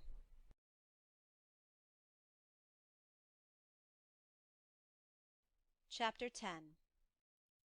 I spent the following day roaming through the valley. I stood beside the sources of the Arveiron, which take their rise in a glacier that with slow pace is advancing down from the summit of the hills to barricade the valley. The abrupt sides of vast mountains were before me, the icy wall of the glacier overhung me. A few shattered pines were scattered around, and the solemn silence of this glorious presence-chamber of imperial nature was broken only by the brawling waves or the fall of some vast fragment, the thunder sound of the avalanche, or the cracking, reverberated along the mountains, of the accumulated ice, which, through the silent working of immutable laws, was ever and anon rent and torn, as if it had been but a plaything in their hands. These sublime and magnificent scenes afforded me the greatest consolation that I was capable of receiving. They elevated me from all littleness of feeling, and although they did not remove my grief, they subdued and tranquillized it. In some degree also they diverted my mind from the thoughts over which it had brooded for the last month. I retired to rest at night. My slumbers, as it were, waited on, administered to, by the assemblance of grand shapes which I had contemplated during the day. They congregated round me. The unstained snowy mountain-top, the glittering pinnacle, the pine woods and ragged bare ravine, the eagle soaring amidst the clouds, they all gathered round me and bade me be at peace. Where had they fled when the next morning I awoke? All of soul-inspiriting fled with sleep, and dark melancholy clouded every thought. The rain was pouring in torrents, and thick mists hid the summits of the mountains, so that I even saw not the faces of those mighty friends. Still I would penetrate their misty veil and seek them in their cloudy retreats. What were rain and storm to me? My mule was brought to the door, and I resolved to ascend to the summit of Montanvert. I remembered the effect that the view of the tremendous and ever-moving glacier had produced upon my mind when I first saw it. It had then filled me with a sublime ecstasy that gave wings to the soul and allowed it to soar from the obscure world to light and joy. The sight of the awful and majestic in nature had indeed always the effect of solemnizing my mind, and causing me to forget the passing cares of life. I determined to go without a guide, for I was well acquainted with the path, and the presence of another would destroy the solitary grandeur of the scene. The ascent is precipitous, but the path is cut into continual and short windings, which enable you to surmount the perpendicularity of the mountain. It is a scene terrifically desolate. In 1,000 spots the traces of the winter avalanche may be perceived, where trees lie broken and strewed on the ground, some entirely destroyed, others bent, leaning upon the jutting rocks of the mountain or transversely upon other trees. The path, as you ascend higher, is intersected by ravines of snow, down which stones continually roll from above. One of them is particularly dangerous, as the slightest sound, such as even speaking in a loud voice, produces a concussion of air sufficient to draw destruction upon the head of the speaker. The pines are not tall or luxuriant, but they are sombre and add an air of severity to the scene. I looked on the valley beneath. Vast mists were rising from the rivers which run through it, and curling in thick wreaths around the opposite mountains, whose summits were hid in the uniform clouds, while rain poured from the dark sky and added to the melancholy impression I received from the objects around me. Alas, why does man boast of sensibilities superior to those apparent in the brute? It only renders them more necessary beings. If our impulses were confined to hunger, thirst, and desire, we might be nearly free. But now we are moved by every wind that blows, and a chance word or scene that word may convey to us. We rest. A dream has power to poison sleep. We rise. One wandering thought pollutes the day. We feel, conceive, or reason, laugh or weep, embrace fond woe, or cast our cares away. It is the same, for, be it joy or sorrow, the path of its departure still is free. Man's yesterday may ne'er be like his morrow. Naught may endure but mutability. It was nearly noon when I arrived at the top of the ascent. For some time I sat upon the rock that overlooks the sea of ice. A mist covered both that and the surrounding mountains. Presently a breeze dissipated the cloud, and I descended upon the glacier. The surface is very uneven, rising like the waves of a troubled sea, descending low, and interspersed by rifts that sink deep. The field of ice is almost a league in width, but I spent nearly 2 hours in crossing it. The opposite mountain is a bare, perpendicular rock. From the side where I now stood, Montanvert was exactly opposite, at a distance of a league, and above it rose Mont Blanc, in awful majesty. I remained in a recess of the rock, gazing on this wonderful and stupendous scene. The sea, or rather the vast river of ice, wound among its dependent mountains, whose aerial summits hung over its recesses. Their icy and glittering peaks shone in the sunlight over the clouds. My heart, which was before sorrowful, now swelled with something like joy. I exclaimed, "Wandering spirits, if indeed ye wander, and do not rest in your narrow beds, allow me this faint happiness, or take me as your companion away from the joys of life." As I said this, I suddenly beheld the figure of a man at some distance, advancing towards me with superhuman speed. He bounded over the crevices in the ice, among which I had walked with caution. His stature also, as he approached, seemed to exceed that of man. I was troubled, a mist came over my eyes, and I felt a faintness seize me. But I was quickly restored by the cold gale of the mountains. I perceived, as the shape came nearer, sight tremendous and abhorred, that it was the wretch whom I had created. I trembled with rage and horror, resolving to wait his approach and then close with him in mortal combat. He approached. His countenance bespoke bitter anguish, combined with disdain and malignity, while its unearthly ugliness rendered it almost too horrible for human eyes. But I scarcely observed this. Rage and hatred had at first deprived me of utterance, and I recovered only to overwhelm him with words expressive of furious detestation and contempt. "Devil!" I exclaimed, "do you dare approach me, and do not you fear the fierce vengeance of my arm raked on your miserable head? Begone, vile insect, or rather stay, that I may trample you to dust. And oh, that I could, with the extinction of your miserable existence, restore those victims whom you have so diabolically murdered." "I expected this reception," said the demon. "All men hate the wretched. How then must I be hated, who am miserable beyond all living things? Yet you, my Creator, detest and spurn me, thy creature, to whom thou art bound by ties only dissoluble by the annihilation of one of us. You propose to kill me. How dare you sport thus with life? Do your duty towards me, and I will do mine towards you and the rest of mankind. If you will comply with my conditions, I will leave them and you at peace. But if you refuse, I will glut the maw of death until it be satiated with the blood of your remaining friends.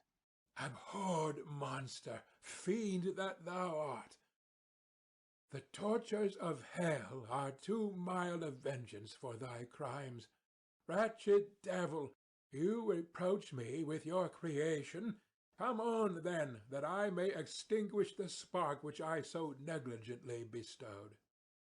My rage was without bounds. I sprang on him, impelled by all the feelings which can arm one being against the existence of another.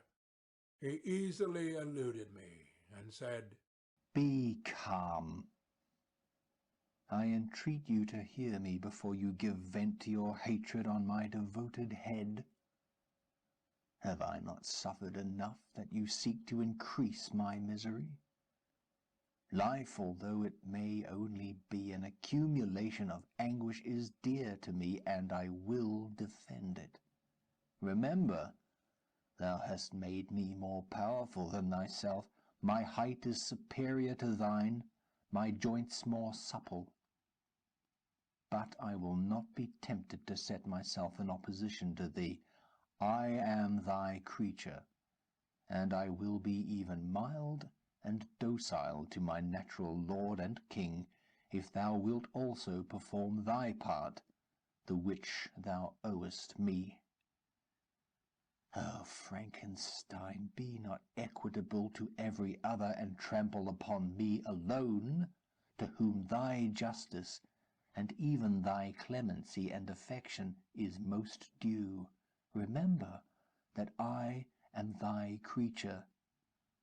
I ought to be thy Adam, but I am rather the fallen angel whom thou drivest from joy for no misdeed. Everywhere I see bliss from which I alone am irrevocably excluded. I was benevolent and good. Misery made me a fiend. Make me happy, and I shall again be virtuous. Begone!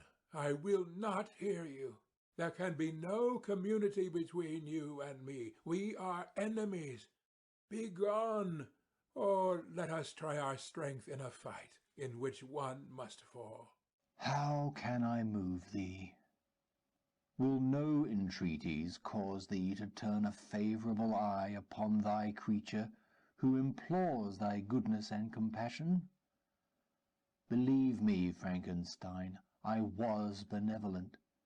My soul glowed with love and humanity. But am I not alone, miserably alone? You, my Creator, abhor me. What hope can I gather from your fellow creatures who owe me nothing? They spurn and hate me. The desert mountains and dreary glaciers are my refuge. I have wandered here many days. The caves of ice, which I only do not fear, are a dwelling to me, and the only one which man does not grudge. These bleak skies I hail, for they are kinder to me than your fellow beings. If the multitude of mankind knew of my existence, they would do as you do, and arm themselves for my destruction. Shall I not then hate them who abhor me?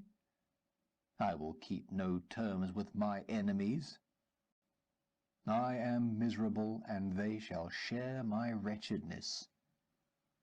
Yet it is in your power to recompense me, and deliver them from an evil which it only remains for you to make so great that not only you and your family, but thousands of others shall be swallowed up in the whirlwinds of its rage. Let your compassion be moved, and do not disdain me. Listen to my tale. When you have heard that, abandon or commiserate me, as you shall judge that I deserve. But hear me.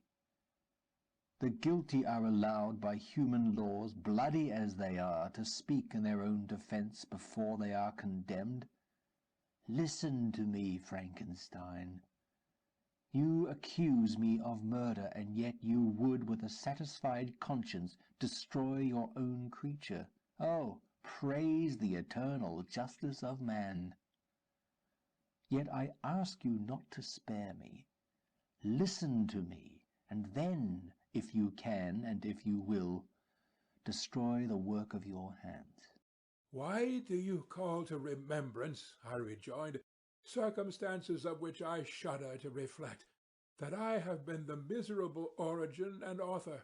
Cursed be the day, abhorred devil, in which you first saw light. Cursed, although I curse myself, be the hands that formed you. You have made me wretched beyond expression. You have left me no power to consider whether I am just to you or not. Begone! Relieve me from the sight of your detested form. Thus I relieve thee, my Creator, he said, and placed his hated hands before my eyes, which I flung from me with violence. Thus I take from thee a sight which you abhor. Still thou canst listen to me and grant me thy compassion.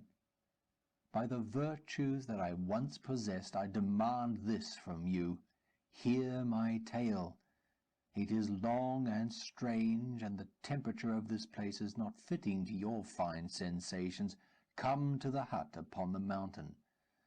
The sun is yet high in the heavens.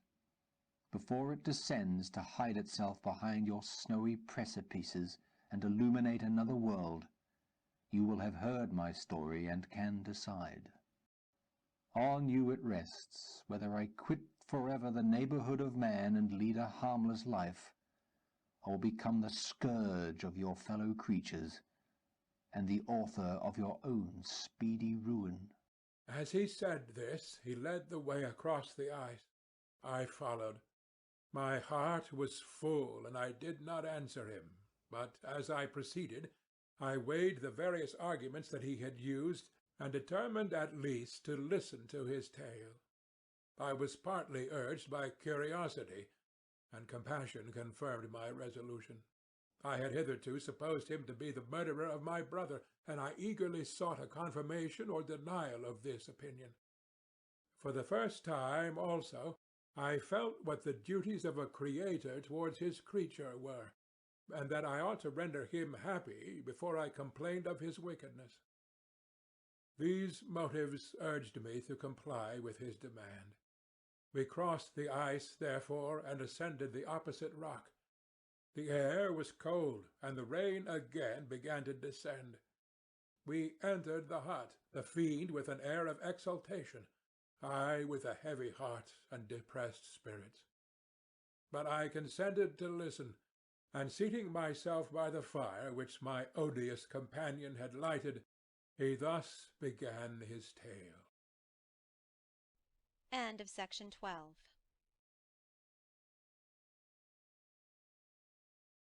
Chapter 11. It is with considerable difficulty that I remember the original era of my being. All the events of that period appear confused and indistinct. A strange multiplicity of sensations seized me, and I saw, felt, heard, and smelt at the same time, and it was, indeed, a long time before I learned to distinguish between the operations of my various senses. By degrees, I remember, a stronger light pressed upon my nerves, so that I was obliged to shut my eyes. Darkness then came over me and troubled me, but hardly had I felt this when, by opening my eyes, as I now suppose, the light poured in upon me again. I walked, and, I believe, descended, but I presently found a great alteration in my sensations. Before, dark and opaque bodies had surrounded me, impervious to my touch or sight. But I now found that I could wander on at liberty, with no obstacles which I could not either surmount or avoid. The light became more and more oppressive to me, and the heat wearying me as I walked. I sought a place where I could receive shade. This was the forest near Ingolstadt, and here I lay by the side of a brook, resting from my fatigue, until I felt tormented by hunger and thirst. This roused me from my nearly dormant state, and I ate some berries which I found hanging on the trees or lying on the ground. I slaked my thirst at the brook, and then, lying down, was overcome by sleep. It was dark when I awoke. I felt cold also, and half frightened, as it were, instinctively, finding myself so desolate. Before I had quitted your apartment, on a sensation of cold, I had covered myself with some clothes, but these were insufficient to secure me from the dews of night. I was a poor, helpless, miserable wretch. I knew and could distinguish nothing, but feeling pain invade me on all sides, I sat down and wept. Soon a gentle light stole over the heavens, and gave me a sensation of pleasure. I started up, and beheld a radiant form rise from among the trees. I gazed with a kind of wonder. It moved slowly, but it enlightened my path, and I again went out in search of berries. I was still cold, when under one of the trees I found a huge cloak, with which I covered myself, and sat down upon the ground. No distinct ideas occupied my mind. All was confused. I felt light and hunger, and thirst and darkness. Innumerable sounds rang in my ears, and on all sides various scents saluted me. The only object that I could distinguish was the bright moon, and I fixed my eyes on that with pleasure. Several changes of day and night passed, and the orb of night had greatly lessened, when I began to distinguish my sensations from each other. I gradually saw plainly the clear stream that supplied me with drink, and the trees that shaded me with their foliage. I was delighted when I first discovered that a pleasant sound, which often saluted my ears, proceeded from the throats of the little winged animals who had often intercepted the light from my eyes. I began also to observe, with greater accuracy, the forms that surrounded me, and to perceive the boundaries of the radiant roof of light which canopied me. Sometimes I tried to imitate the pleasant songs of the birds, but was unable. Sometimes I wished to express my sensations in my own mode, but the uncouth and inarticulate sounds which broke from me frightened me into silence again. The moon had disappeared from the night, and again, with a lessened form, showed itself, while I still remained in the forest. My sensations had by this time become distinct, and my mind received, every day, additional ideas. My eyes became accustomed to the light, and to perceive objects in their right forms. I distinguished the insect from the herb, and by degrees one herb from another. I found that the sparrow uttered none but harsh notes, whilst those of the blackbird and thrush were sweet and enticing. One day, when I was oppressed by cold, I found a fire which had been left by some wandering beggars, and was overcome with delight at the warmth I experienced from it. In my joy I thrust my hand into the live embers, but quickly drew it out again with a cry of pain. How strange, I thought, that the same cause should produce such opposite effects! I examined the materials of the fire, and to my joy found it to be composed of wood. I quickly collected some branches, but they were wet, and would not burn. I was pained at this, and sat still, watching the operation of the fire. The wet wood which I had placed near the heat dried, and itself became inflamed. I reflected on this, and by touching the various branches I discovered the cause, and busied myself in collecting a great quantity of wood, that I might dry it, and have a plentiful supply of fire. When night came on, and brought sleep with it, I was in the greatest fear, lest my fire should be extinguished. I covered it carefully with dry wood and leaves, and placed wet branches upon it, and then, spreading my cloak, I lay on the ground and sank into sleep. It was morning when I awoke, and my first care was to visit the fire. I uncovered it, and a gentle breeze quickly fanned it into a flame. I observed this also, and contrived a fan of branches, which roused the embers when they were nearly extinguished. When night came again, I found, with pleasure, that the fire gave light as well as heat, and that the discovery of this element was useful to me in my food, for I found some of the offals that the travellers had left had been roasted, and tasted much more savoury than the berries I gathered from the trees. I tried, therefore, to dress my food in the same manner, placing it on the live embers. I found that the berries were spoiled by this operation, and the nuts and roots much improved.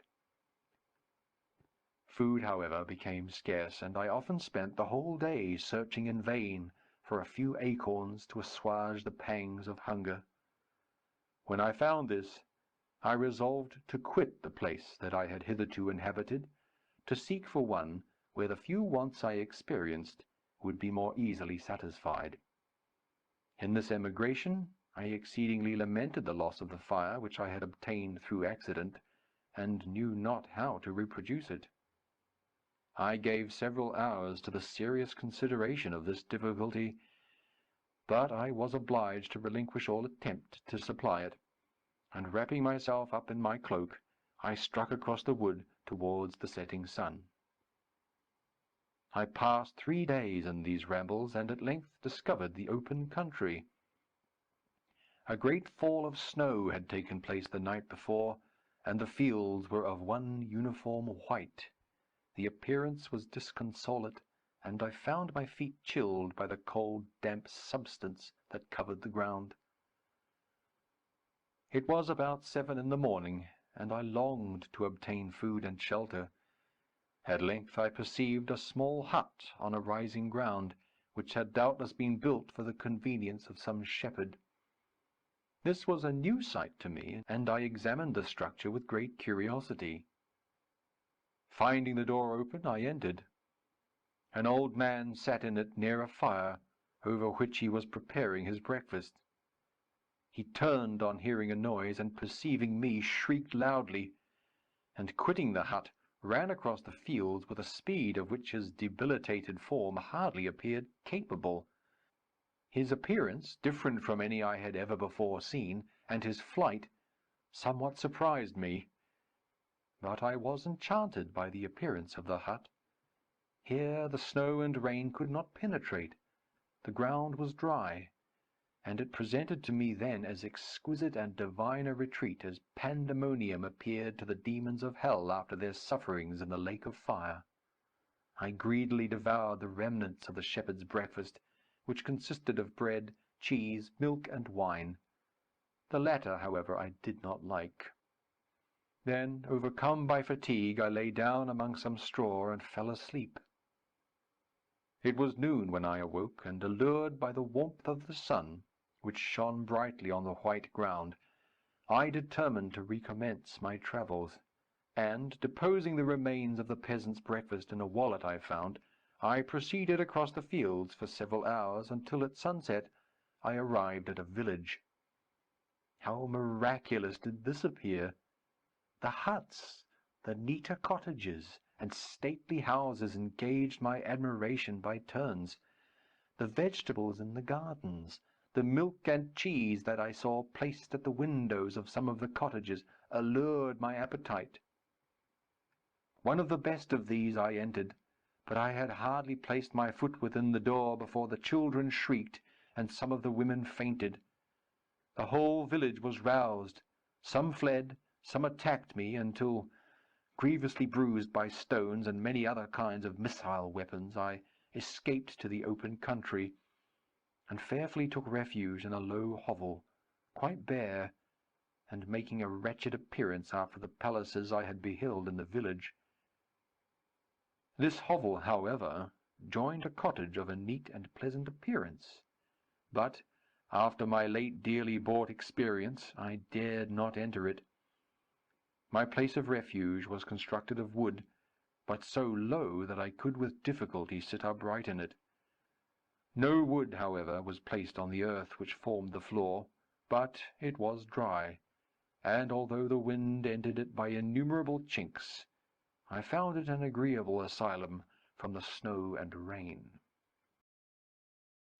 Here then I retreated, and lay down happy to have found a shelter, however miserable, from the inclemency of the season, and still more from the barbarity of man. As soon as morning dawned, I crept from my kennel, that I might view the adjacent cottage, and discover if I could remain in the habitation I had found. It was situated against the back of the cottage, and surrounded on the sides, which were exposed by a pigsty and a clear pool of water. One part was open, and by that I had crept in, but now I covered every crevice by which I might be perceived with stones and wood, yet in such a manner that I might move them on occasion to pass out. All the light I enjoyed came through the sty, and that was sufficient for me. Having thus arranged my dwelling, and carpeted it with clean straw, I retired, for I saw the figure of a man at a distance, and I remembered too well my treatment the night before to trust myself in his power. I had first, however, provided for my sustenance for that day by a loaf of coarse bread, which I purloined, and a cup with which I could drink more conveniently than from my hand of the pure water which flowed by my retreat. The floor was a little raised, so that it was kept perfectly dry, and by its vicinity to the chimney of the cottage it was tolerably warm. Being thus provided, I resolved to reside in this hovel until something should occur which might alter my determination. It was indeed a paradise, compared to the bleak forest, my former residence, the rain-dropping branches and dank earth. I ate my breakfast with pleasure, and was about to remove a plank to procure myself a little water, when I heard a step, and looking through a small chink, I beheld a young creature with a pail on her head passing before my hovel. The girl was young and of gentle demeanour, unlike what I have since found cottagers and farmhouse servants to be. Yet she was meanly dressed, a coarse blue petticoat and a linen jacket being her only garb. Her fair hair was plaited, but not adorned. She looked patient yet sad. I lost sight of her, and in about a quarter of an hour she returned, bearing the pail, which was now partly filled with milk. As she walked along, seemingly incommoded by the burden, a young man met her, whose countenance expressed a deeper despondence. Uttering a few sounds with an air of melancholy, he took the pail from her head, and bore it to the cottage himself. She followed, and they disappeared. Presently I saw the young man again, with some tools in his hand, cross the field behind the cottage, and the girl was also busied, sometimes in the house, and sometimes in the yard. On examining my dwelling, I found that one of the windows of the cottage had formerly occupied a part of it, but the panes had been filled up with wood. In one of these was a small and almost imperceptible chink through which the eye could just penetrate.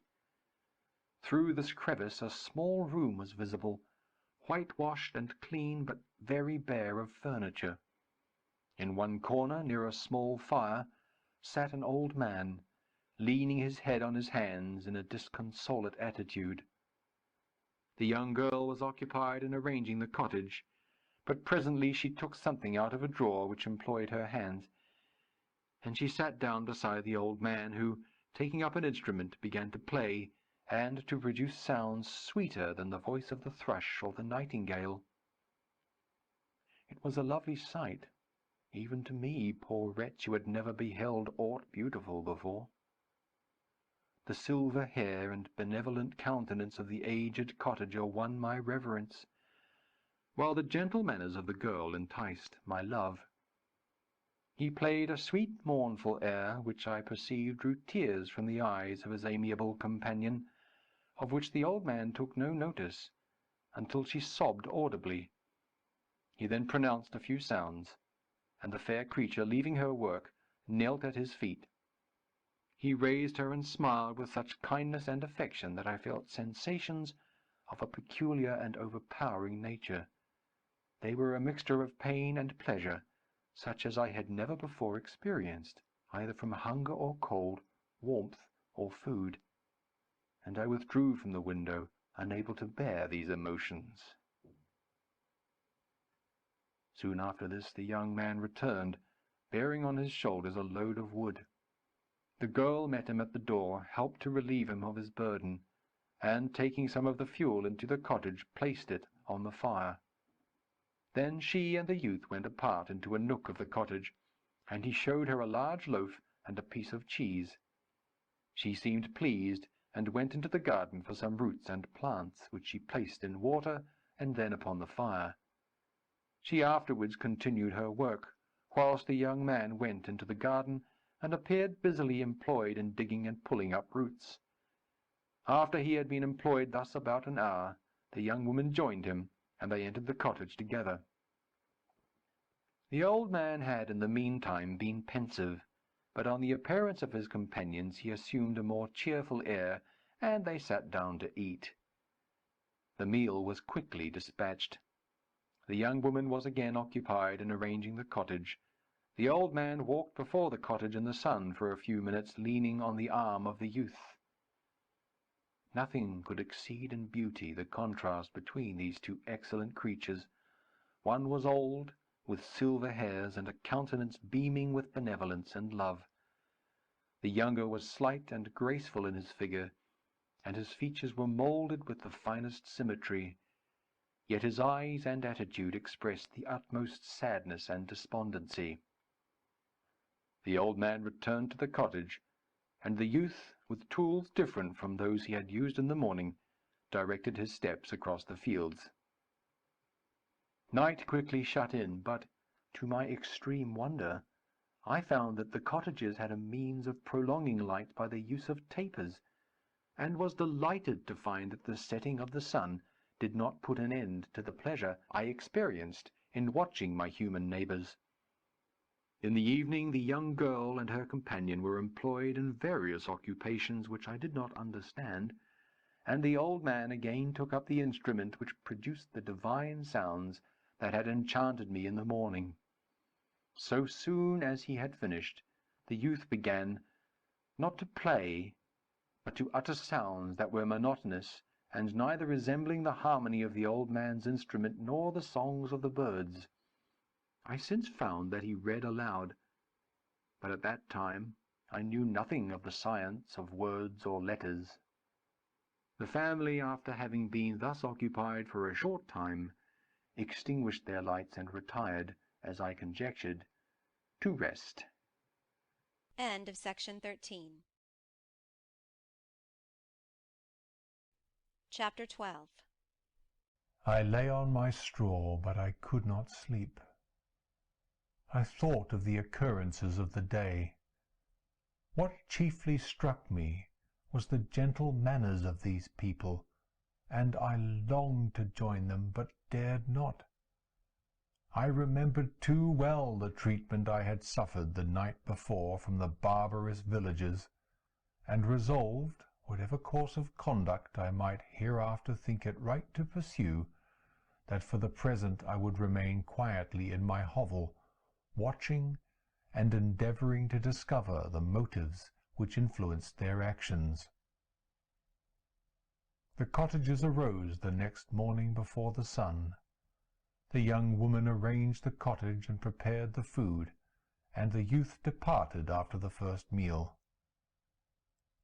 This day was passed in the same routine as that which preceded it. The young man was constantly employed out of doors, and the girl in various laborious occupations within. The old man, whom I soon perceived to be blind, employed his leisure hours on his instrument or in contemplation. Nothing could exceed the love and respect which the younger cottagers exhibited towards their venerable companion. They performed towards him every little office of affection and duty with gentleness, and he rewarded them by his benevolent smiles. They were not entirely happy. The young man and his companion often went apart and appeared to weep. I saw no cause for their unhappiness, but I was deeply affected by it. If such lovely creatures were miserable, it was less strange that I, an imperfect and solitary being, should be wretched. Yet why were these gentle beings unhappy? They possessed a delightful house, for such it was in my eyes, and every luxury. They had a fire to warm them when chill, and delicious viands when hungry. They were dressed in excellent clothes, and still more, they enjoyed one another's company and speech, interchanging each day looks of affection and kindness. What did their tears imply? Did they really express pain? I was at first unable to solve these questions, but perpetual attention and time explained to me many appearances which were at first enigmatic. A considerable period elapsed before I discovered one of the causes of the uneasiness of this amiable family. It was poverty, and they suffered that evil in a very distressing degree. Their nourishment consisted entirely of the vegetables of their garden and the milk of one cow, which gave very little during the winter, when its masters could scarcely procure food to support it.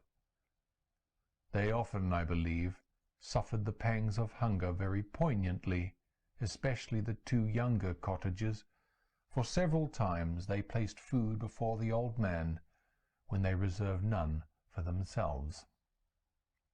This trait of kindness moved me sensibly. I had been accustomed during the night to steal a part of their store for my own consumption, but when I found that in doing this I inflicted pain on the cottagers, I abstained, and satisfied myself with berries, nuts, and roots which I gathered from a neighbouring wood. I discovered also another means through which I was enabled to assist their labours. I found that the youth spent a great part of each day in collecting wood for the family fire, and during the night I often took his tools, the use of which I quickly discovered, and brought home firing sufficient for the consumption of several days. I remember the first time that I did this. The young woman, when she opened the door in the morning, appeared greatly astonished on seeing a great pile of wood on the outside. She uttered some words in a loud voice, and the youth joined her, who also expressed surprise. I observed with pleasure that he did not go to the forest that day, but spent it in repairing the cottage and cultivating the garden. By degrees I made a discovery of still greater moment. I found that these people possessed a method of communicating their experience and feelings to one another by articulate sounds. I perceived that the words they spoke sometimes produced pleasure or pain, smiles or sadness, in the minds and countenances of the hearers. This was indeed a godlike science, and I ardently desired to become acquainted with it, but I was baffled in every attempt I made for this purpose. Their pronunciation was quick, and the words they uttered not having any apparent connection with visible objects, I was unable to discover any clue by which I could unravel the mystery of their reference. By great application, however, and after having remained during the space of several revolutions of the moon in my hovel, I discovered the names that were given to some of the most familiar objects of discourse. I learned and applied the words fire, milk, bread, and wood. I learned also the names of the cottages themselves. The youth and his companion had each of them several names, but the old man had only one, which was father. The girl was called sister or Agatha, and the youth Felix, brother or son. I cannot describe the delight I felt when I learned the ideas appropriated to each of these sounds, and was able to pronounce them. I distinguished several other words, without being able as yet to understand or apply them, such as good, dearest, unhappy. I spent the winter in this manner. The gentle manners and beauty of the cottages greatly endeared them to me.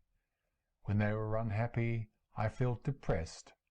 When they rejoiced, I sympathized in their joys. I saw few human beings besides them, and if any other happened to enter the cottage, their harsh manners and rude gait only enhanced to me the superior accomplishments of my friends. The old man, I could perceive, often endeavoured to encourage his children, as sometimes I found that he called them, to cast off their melancholy. He would talk in a cheerful accent, with an expression of goodness that bestowed pleasure even upon me. Agatha listened with respect, her eyes sometimes filled with tears, which she endeavoured to wipe away unperceived.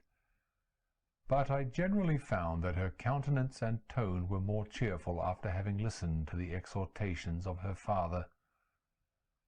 It was not thus with Felix.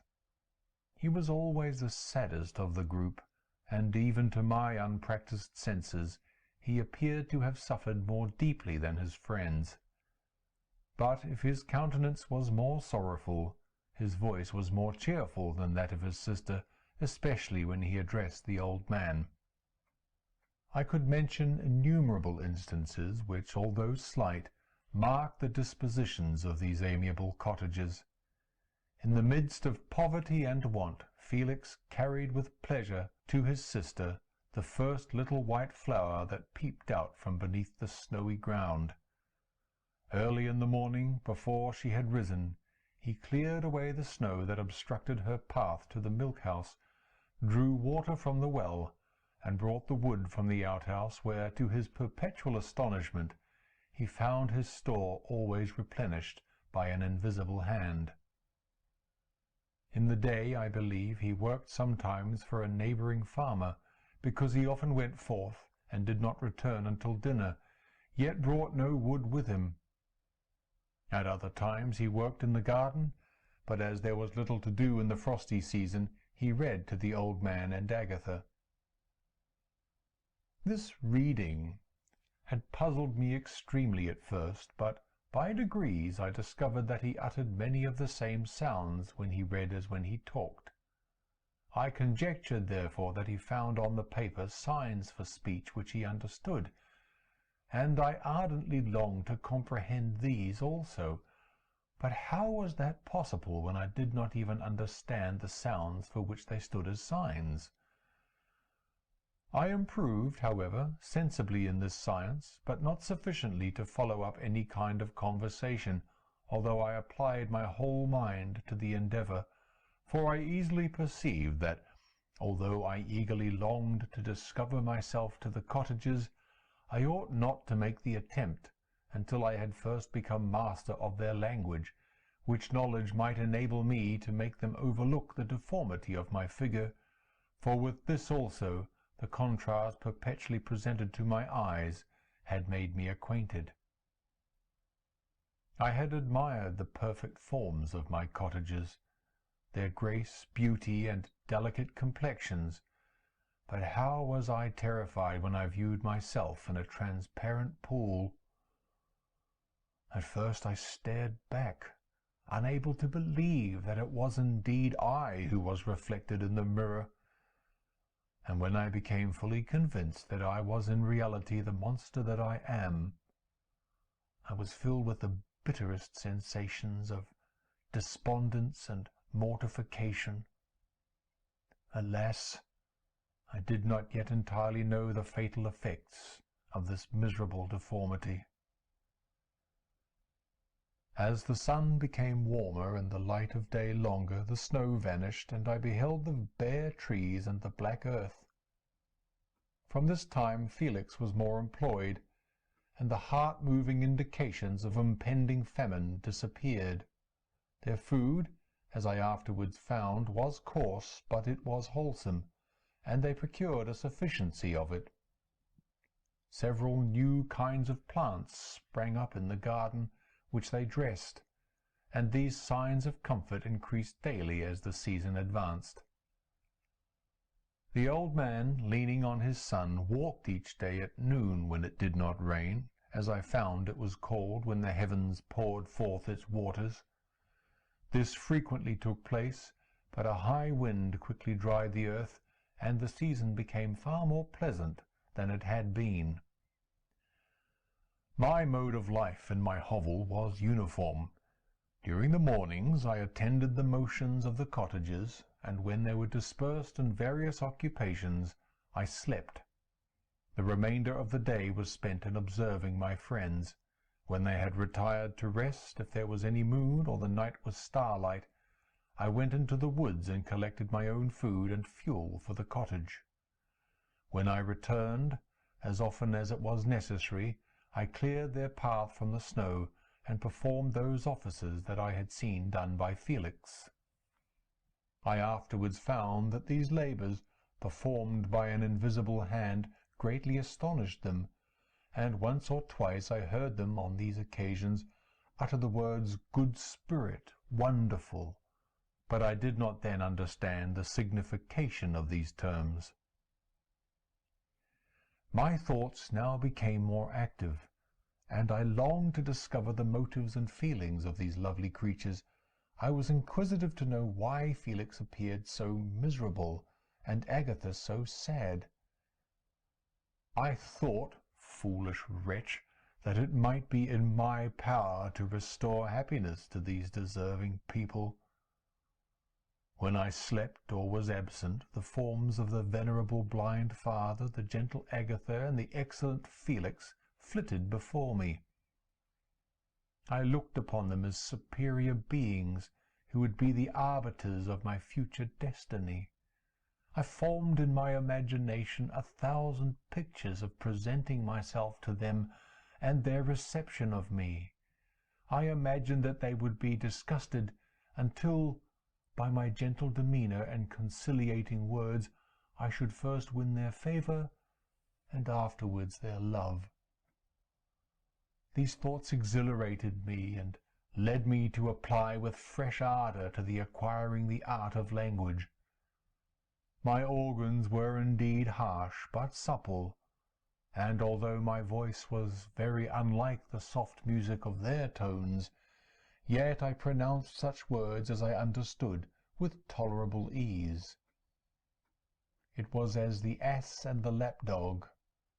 Yet surely the gentle ass, whose intentions were affectionate, although his manners were rude, deserved better treatment than blows and execration. The pleasant showers and genial warmth of spring greatly altered the aspect of the earth. Men who before this change seemed to have been hid in caves dispersed themselves, and were employed in various arts of cultivation. The birds sang in more cheerful notes, and the leaves began to bud forth on the trees. Happy, happy earth! Fit habitation for gods, which, so short a time before, was bleak, damp, and unwholesome. My spirits were elevated by the enchanting appearance of nature The past was blotted from my memory, the present was tranquil, and the future gilded by bright rays of hope and anticipations of joy. End of section 14.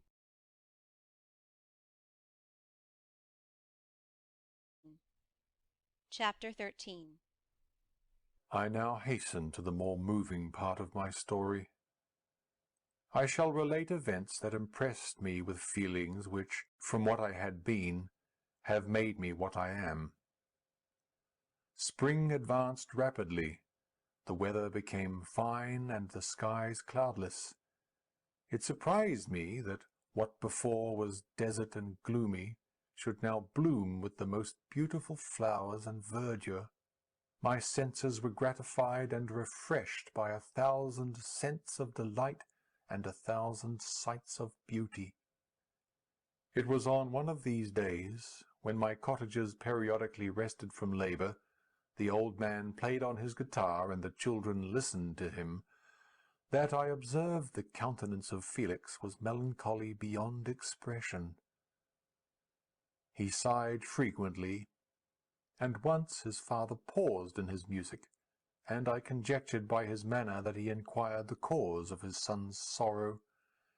Felix replied in a cheerful accent, and the old man was recommencing his music, when some one tapped at the door. It was a lady on horseback, accompanied by a countryman as a guide. The lady was dressed in a dark suit, and covered with a thick black veil. Agatha asked a question, to which the stranger only replied by pronouncing in a sweet accent the name of Felix. Her voice was musical, but unlike that of either of my friends. On hearing this word, Felix came up hastily to the lady, who, when she saw him, threw up her veil, and I beheld a countenance of angelic beauty and expression, her hair of a shining raven black, and curiously braided. Her eyes were dark, but gentle, although animated. Her features of a regular proportion, and her complexion wondrously fair, each cheek tinged with a lovely pink. Felix seemed ravished with delight when he saw her. Every trait of sorrow vanished from his face, and it instantly expressed a degree of ecstatic joy of which I could hardly have believed it capable. His eyes sparkled as his cheek flushed with pleasure, and at that moment I thought him as beautiful as the stranger. She appeared affected by different feelings. Wiping a few tears from her lovely eyes, she held out her hand to Felix, who kissed it rapturously, and called her, as well as I could distinguish, his sweet Arabian. She did not appear to understand him, but smiled. He assisted her to dismount, and, dismissing her guide, conducted her into the cottage. Some conversation took place between him and his father, and the young stranger knelt at the old man's feet, and would have kissed his hand, but he raised her and embraced her affectionately. I soon perceived that although the stranger uttered articulate sounds, and appeared to have a language of her own, she was neither understood by, nor herself understood, the cottagers. They made many signs which I did not comprehend, but I saw that her presence diffused gladness through the cottage, dispelling their sorrow as the sun dissipates the morning mists. Felix seemed peculiarly happy, and with smiles of delight welcomed his Arabian. Agatha, the ever gentle Agatha, kissed the hands of the lovely stranger, and pointing to her brother, made signs which appeared to me to mean that he had been sorrowful until she came. Some hours passed thus, while they by their countenances expressed joy, the cause of which I did not comprehend. Presently I found, by the frequent recurrence of some sound which the stranger repeated after them, that she was endeavouring to learn their language, and the idea instantly occurred to me that I should make use of the same instructions to the same end. The stranger learned about 20 words at the first lesson. Most of them, indeed, were those which I had before understood, but I profited by the others. As night came on, Agatha and the Arabian retired early. When they separated, Felix kissed the hand of the stranger, and said, "Good night, sweet Safie." He sat up much longer, conversing with his father, and by the frequent repetition of her name I conjectured that their lovely guest was the subject of their conversation. I ardently desired to understand them, and bent every faculty towards that purpose, but found it utterly impossible. The next morning Felix went out to his work, and after the usual occupations of Agatha were finished, the Arabian sat at the feet of the old man, and taking his guitar, played some airs so entrancingly beautiful that they at once drew tears of sorrow and delight from my eyes. She sang, and her voice flowed in a rich cadence, swelling or dying away like a nightingale of the woods. When she had finished, she gave the guitar to Agatha, who at first declined it. She played a simple air, and her voice accompanied it in sweet accents, but unlike the wondrous strain of the stranger.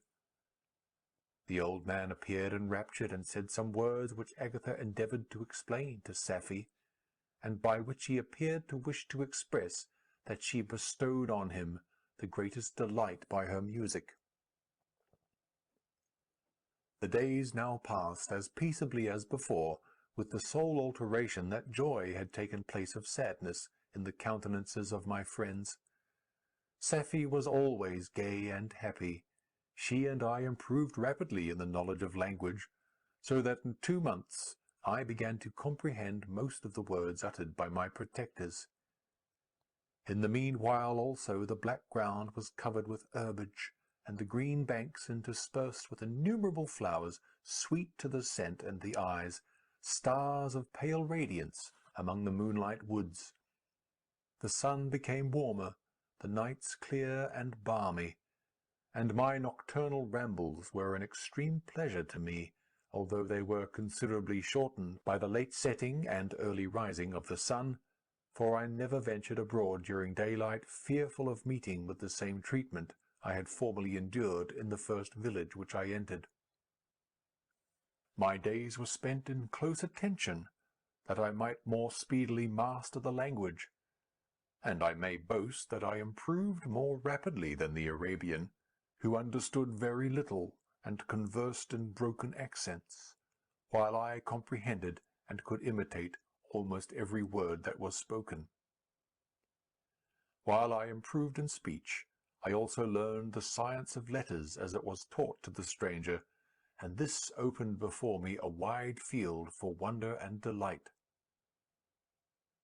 The book from which Felix instructed Safie was Volney's Ruins of Empires. I should not have understood the purport of this book had not Felix, in reading it, given very minute explanations. He had chosen this work, he said, because the declamatory style was framed in imitation of the Eastern authors. Through this work I obtained a cursory knowledge of history and a view of the several empires at present existing in the world. It gave me an insight into the manners, governments, and religions of the different nations of the earth. I heard of the slothful Asiatics, of the stupendous genius and mental activity of the Grecians, of the wars and wonderful virtue of the early Romans, of their subsequent degenerating, of the decline of that mighty empire, of chivalry, Christianity, and kings. I heard of the discovery of the American hemisphere, and wept with Safie over the hapless fate of its original inhabitants. These wonderful narrations inspired me with strange feelings. Was man indeed at once so powerful, so virtuous and magnificent, yet so vicious and base? He appeared at one time a mere scion of the evil principle, and at another as all that can be conceived of noble and godlike. To be a great and virtuous man appeared the highest honour that can befall a sensitive being, To be base and vicious, as many on record have been, appeared the lowest degradation, a condition more abject than that of the blind mole or harmless worm. For a long time I could not conceive how one man could go forth to murder his fellow, or even why there were laws and governments. But when I heard details of vice and bloodshed, my wonder ceased, and I turned away with disgust and loathing. Every conversation of the cottagers now opened new wonders to me. While I listened to the instructions which Felix bestowed upon the Arabian, the strange system of human society was explained to me. I heard of the division of property, of immense wealth and squalid poverty, of rank, descent, and noble blood. The words induced me to turn towards myself. I learned that the possessions most esteemed by your fellow creatures were high and unsullied descent, united with riches. A man might be respected with only one of these advantages, but without either he was considered, except in very rare instances, as a vagabond and a slave, doomed to waste his powers for the profits of the chosen few. And what was I? Of my creation and creator I was absolutely ignorant, but I knew that I possessed no money, no friends, no kind of property. I was, besides, endued with a figure hideously deformed and loathsome. I was not even of the same nature as man. I was more agile than they, and could subsist upon coarser diet. I bore the extremes of heat and cold with less injury to my frame. My stature far exceeds theirs. When I looked around, I saw and heard of none like me. Was I then a monster, a blot upon the earth, from which all men fled, and whom all men disowned? I cannot describe to you the agony that these reflections inflicted upon me. I tried to dispel them, but sorrow only increased with knowledge. Oh, that I had forever remained in my native wood, nor known nor felt beyond the sensations of hunger, thirst, and heat. Of what a strange nature is knowledge! It clings to the mind when it has once seized on it like a lichen on the rock. I wished sometimes to shake off all thought and feeling, but I learned that there was but one means to overcome the sensation of pain, and that was death, a state which I feared, yet did not understand.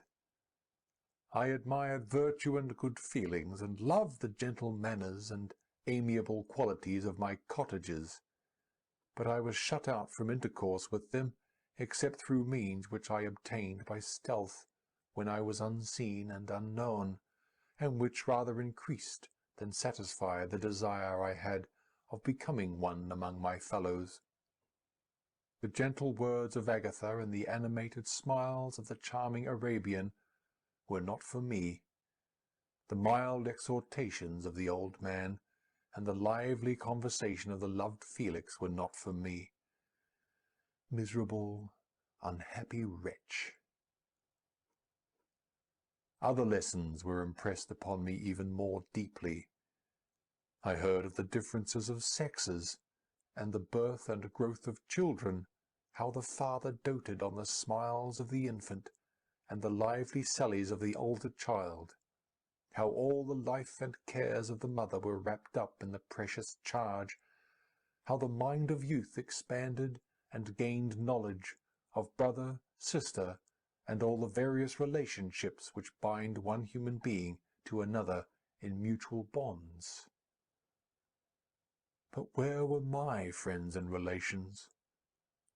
No father had watched my infant days, no mother had blessed me with smiles and caresses. Or, if they had, all my past life was now a blot, a blind vacancy in which I distinguished nothing. From my earliest remembrance I had been as I then was, in height and proportion.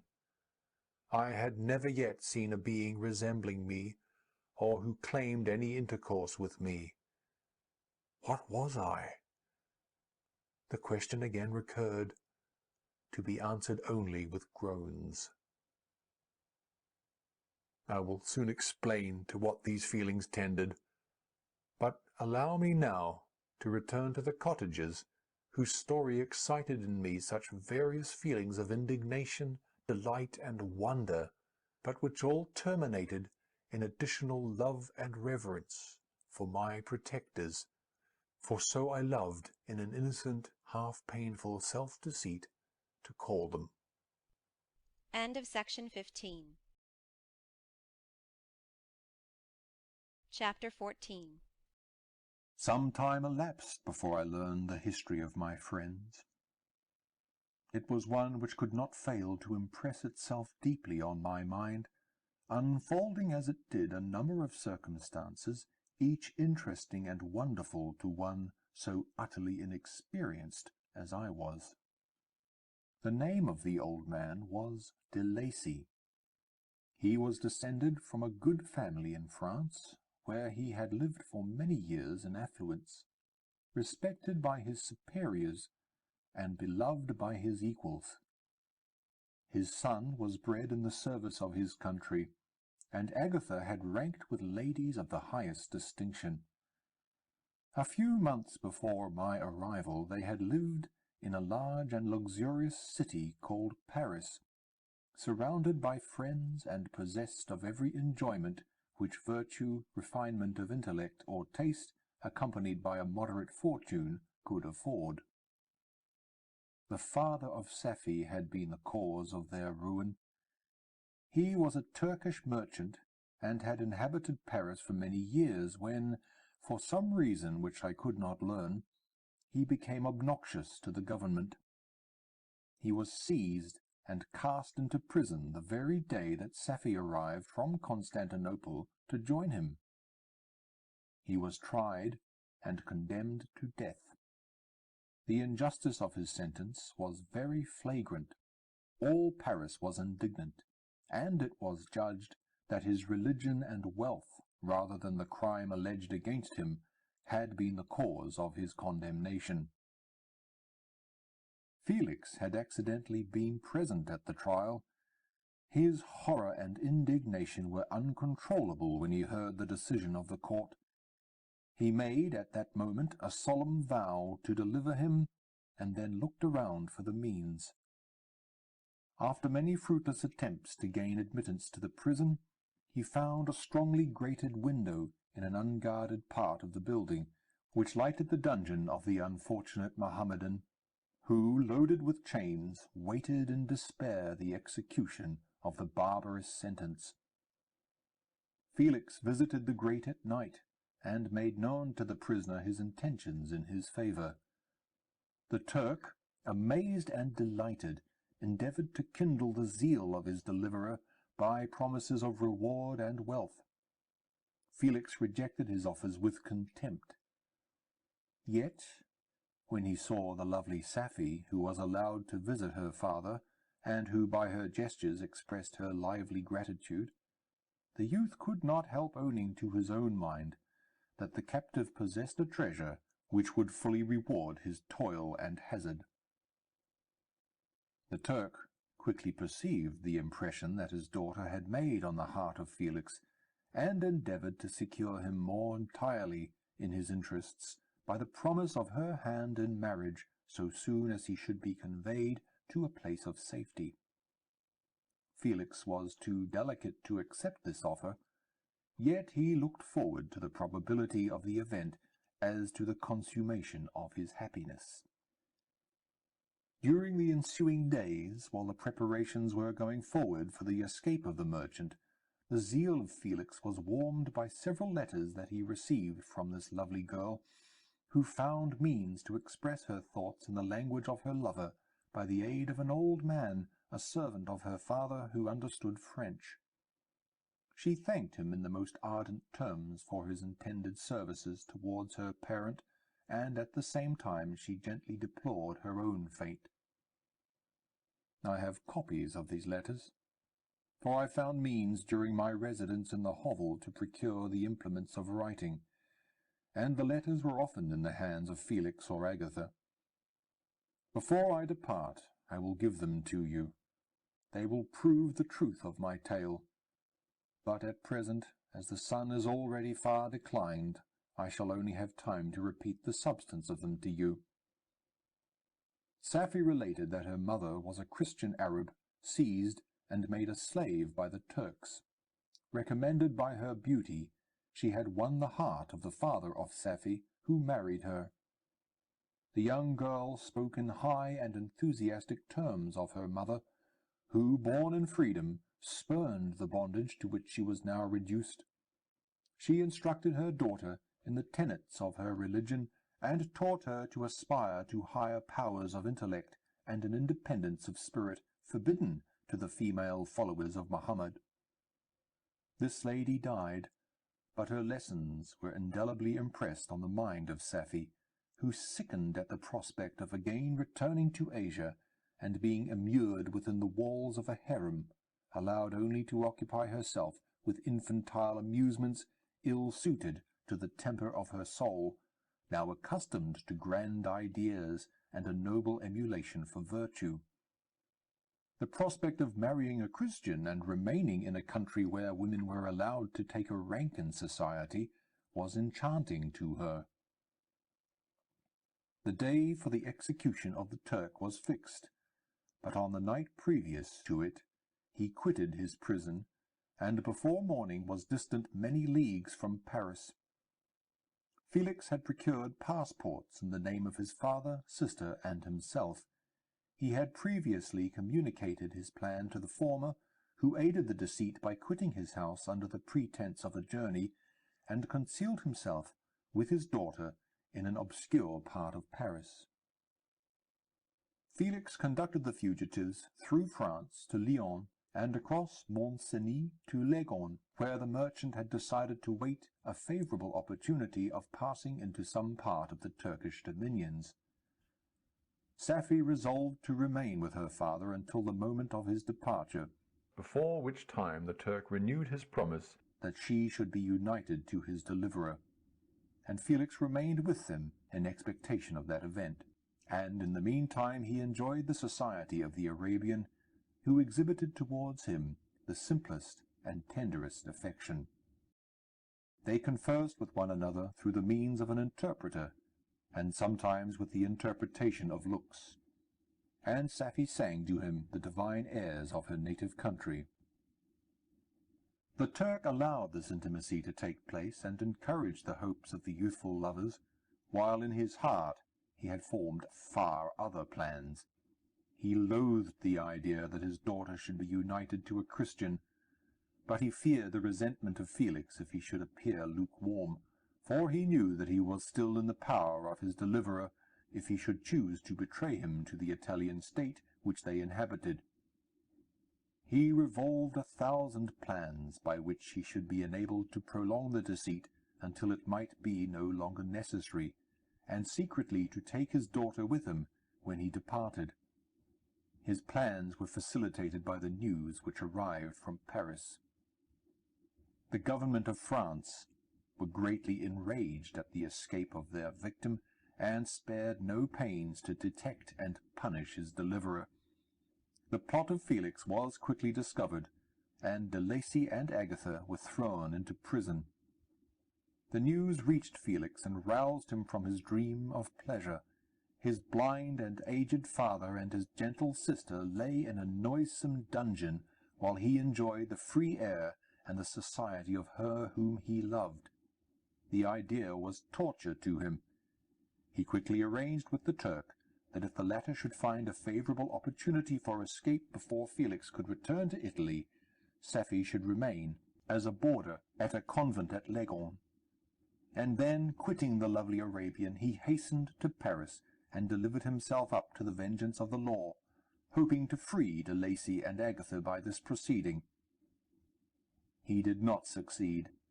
They remained confined for 5 months before the trial took place, the result of which deprived them of their fortune, and condemned them to a perpetual exile from their native country. They found a miserable asylum in the cottage in Germany where I discovered them. Felix soon learned that the treacherous Turk, for whom he and his family endured such unheard-of oppression, on discovering that his deliverer was thus reduced to poverty and ruin, became a traitor to good feeling and honour, and had quitted Italy with his daughter, insultingly sending Felix a pittance of money to aid him, as he said, in some plan of future maintenance. Such were the events that preyed on the heart of Felix, and rendered him, when I first saw him, the most miserable of his family. He could have endured poverty, and while this distress had been the meed of his virtue, he gloried in it. But the ingratitude of the Turk, and the loss of his beloved Safie, were misfortunes more bitter and irreparable.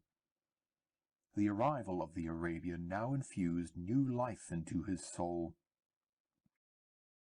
When news reached Leghorn that Felix was deprived of his wealth and rank, the merchant commanded his daughter to think no more of her lover, but to prepare to return to her native country.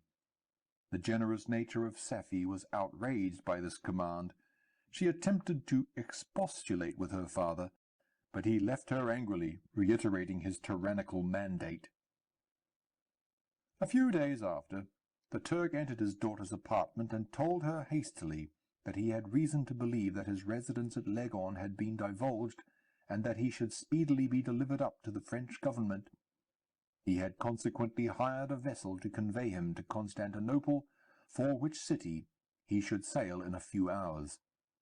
He intended to leave his daughter under the care of a confidential servant, to follow at her leisure with the greater part of his property, which had not yet arrived at Leghorn. When alone, Safie resolved in her own mind the plan of conduct that it would become her to pursue in this emergency. A residence in Turkey was abhorrent to her. Her religion and her feelings were alike averse to it. By some papers of her father which fell into her hands, she learned of the exile of her lover, and learnt the name of the spot where he then resided. She hesitated some time, but at length she formed her determination. Taking with her some jewels that belonged to her and a sum of money, she quitted Italy with an attendant, a native of Leghorn, but who understood the common language of Turkey, and departed for Germany. She arrived in safety at a town about 20 leagues from the cottage of de Lacy, when her attendant fell dangerously ill.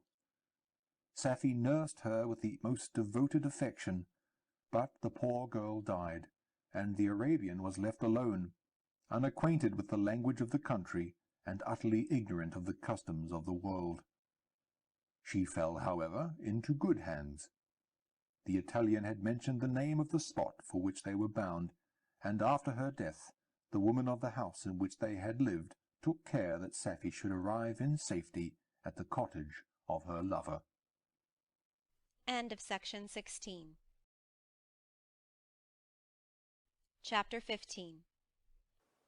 Such was the history of my beloved cottages. It impressed me deeply. I learned, from the views of social life which it developed, to admire their virtues and to deprecate the vices of mankind.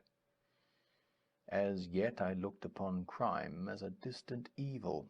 Benevolence and generosity were ever present before me, inciting within me a desire to become an actor in the busy scene where so many admirable qualities were called forth and displayed. But in giving an account of the progress of my intellect, I must not omit a circumstance which occurred in the beginning of the month of August of the same year. One night, during my accustomed visit to the neighbouring wood where I collected my own food and brought home firing for my protectors, I found on the ground a leathern portmanteau containing several articles of dress and some books. I eagerly seized the prize and returned with it to my hovel. Fortunately, the books were written in the language, the elements of which I had acquired at the cottage. They consisted of Paradise Lost, a volume of Plutarch's Lives, and the Sorrows of Werther. The possession of these treasures gave me extreme delight. I now continually studied and exercised my mind upon these histories, whilst my friends were employed in their ordinary occupations. I can hardly describe to you the effect of these books. They produced in me an infinity of new images and feelings, that sometimes raised me to ecstasy, but more frequently sunk me into the lowest dejection. In the Sorrows of Werther, besides the interest of its simple and affecting story, so many opinions are canvassed, and so many lights thrown upon what had hitherto been to me obscure subjects, that I found in it a never-ending source of speculation and astonishment. The gentle and domestic manners it described, combined with lofty sentiments and feelings, which had for their object something out of self, accorded well with my experience among my protectors, and with the wants which were forever alive in my own bosom. But I thought Werther himself a more divine being than I had ever beheld or imagined. His character contained no pretension, but it sank deep. The disquisitions upon death and suicide were calculated to fill me with wonder. I did not pretend to enter into the merits of the case, yet I inclined towards the opinions of the hero, whose extinction I wept, without precisely understanding it. As I read, however, I applied much personally to my own feelings and conditions. I found myself similar, yet at the same time strangely unlike to the beings concerning whom I read, and to whose conversation I was a listener. I sympathized with and partly understood them, but I was unformed in mind. I was dependent on none, and related to none. The path of my departure was free, and there was none to lament my annihilation. My person was hideous, and my stature gigantic. What did this mean? Who was I? What was I? Whence did I come? What was my destination? These questions continually recurred, but I was unable to solve them. The volume of Plutarch's Lives which I possessed contained the histories of the first founders of the ancient republics. This book had a far different effect upon me from the Sorrows of Werther. I learned from Werther's imaginations despondency and gloom, but Plutarch taught me high thoughts. He elevated me above the wretched sphere of my own reflections to admire and love the heroes of past ages. Many things I read surpassed my understanding and experience. I had a very confused knowledge of kingdoms, wide extents of country, mighty rivers, and boundless seas, but I was perfectly unacquainted with towns and large assemblages of men. The cottage of my protectors had been the only school in which I had studied human nature, but this book developed new and mightier scenes of action. I read of men concerned in public affairs, governing or massacring their species. I felt the greatest ardour for virtue rise within me, and abhorrence for vice, as far as I understood the signification of these terms, relative as they were, as I applied them, to pleasure and pain alone. Induced by these feelings, I was of course led to admire peaceable lawgivers, Numa, Solon, and Lycurgus, in preference to Romulus and Theseus. The patriarchal lives of my protectors caused these impressions to take a firm hold on my mind.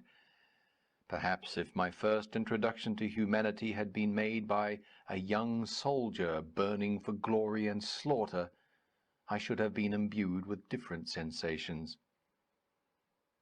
But Paradise Lost excited different and far deeper emotions.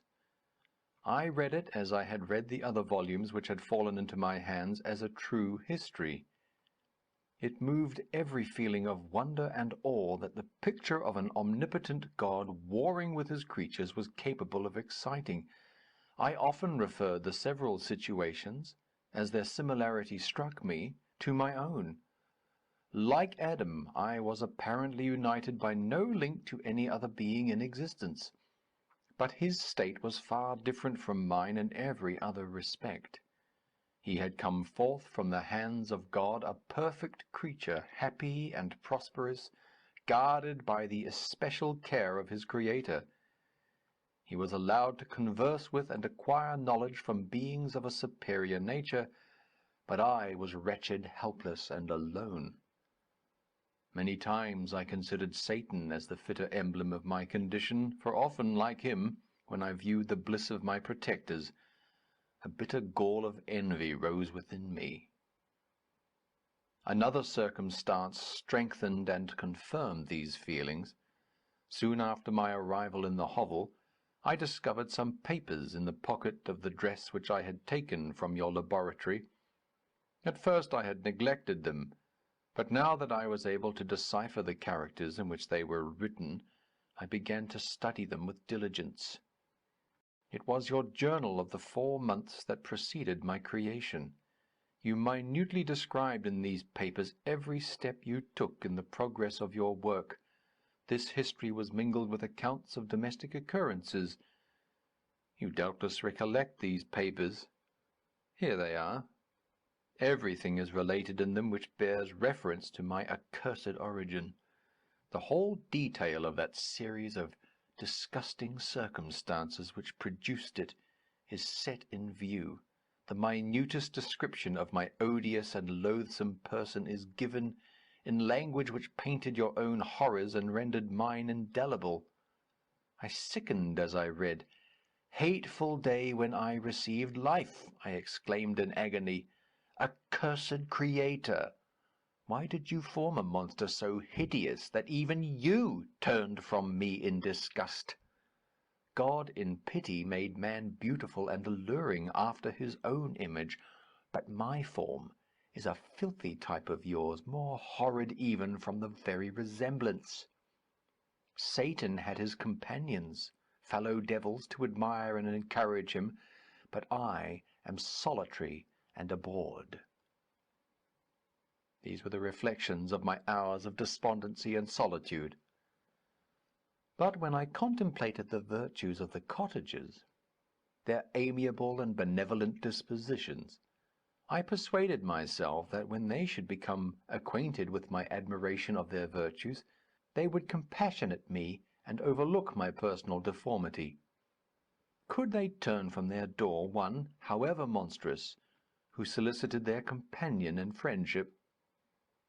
I resolved, at least, not to despair, but in every way to fit myself for an interview with them which would decide my fate. I postponed this attempt for some months longer, for the importance attached to its success inspired me with a dread lest I should fail. Besides, I found that my understanding improved so much with every day's experience that I was unwilling to commence this undertaking until a few more months should have added to my sagacity. Several changes in the meantime took place in the cottage. The presence of Safie diffused happiness among its inhabitants, and I also found that a greater degree of plenty reigned there. Felix and Agatha spent more time in amusement and conversation, and were assisted in their labours by servants. They did not appear rich, but they were contented and happy. Their feelings were serene and peaceful, while mine became every day more tumultuous. Increase of knowledge only discovered to me more clearly what a wretched outcast I was. I cherished hope, it is true, but it vanished when I beheld my person reflected in water, or my shadow in the moonshine, even as that frail image and that inconstant shade. I endeavoured to crush these fears, and to fortify myself for the trial which, in a few months, I resolved to undergo, and sometimes I allowed my thoughts, unchecked by reason, to ramble in the fields of paradise, and dared to fancy amiable and lovely creatures sympathizing with my feelings and cheering my gloom. Their angelic countenances breathed smiles of consolation. But it was all a dream. No Eve soothed my sorrows, nor shared my thoughts. I was alone. I remembered Adam's supplication to his Creator, but where was mine?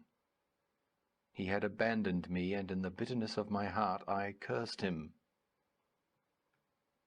Autumn passed thus. I saw, with surprise and grief, the leaves decay and fall, and nature again assume the barren and bleak appearance it had worn when I first beheld the woods and the lovely moon. Yet I did not heed the bleakness of the weather. I was better fitted by my conformation for the endurance of cold than heat. But my chief delights were the sight of the flowers, the birds, and all the gay apparel of summer. When those deserted me, I turned with more attention towards the cottages. Their happiness was not decreased by the absence of summer. They loved and sympathized with one another, and their joys, depending on each other, were not interrupted by the casualties that took place around them. The more I saw of them, the greater became my desire to claim their protection and kindness. My heart yearned to be known and loved by these amiable creatures. To see their sweet looks directed towards me with affection was the utmost limit of my ambition. I dared not think that they would turn them from me with disdain and horror. The poor that stopped at their door were never driven away. I asked, it is true, for greater treasures than a little food or rest. I required kindness and sympathy, but I did not believe myself utterly unworthy of it. The winter advanced, and an entire revolution of the seasons had taken place since I awoke into life. My attention at this time was solely directed towards my plan of introducing myself into the cottage of my protectors. I revolved many projects, but that on which I finally fixed was to enter the dwelling when the blind old man should be alone. I had sagacity enough to discover that the unnatural hideousness of my person was the chief object of horror with those who had formerly beheld me. My voice, though harsh, had nothing terrible in it.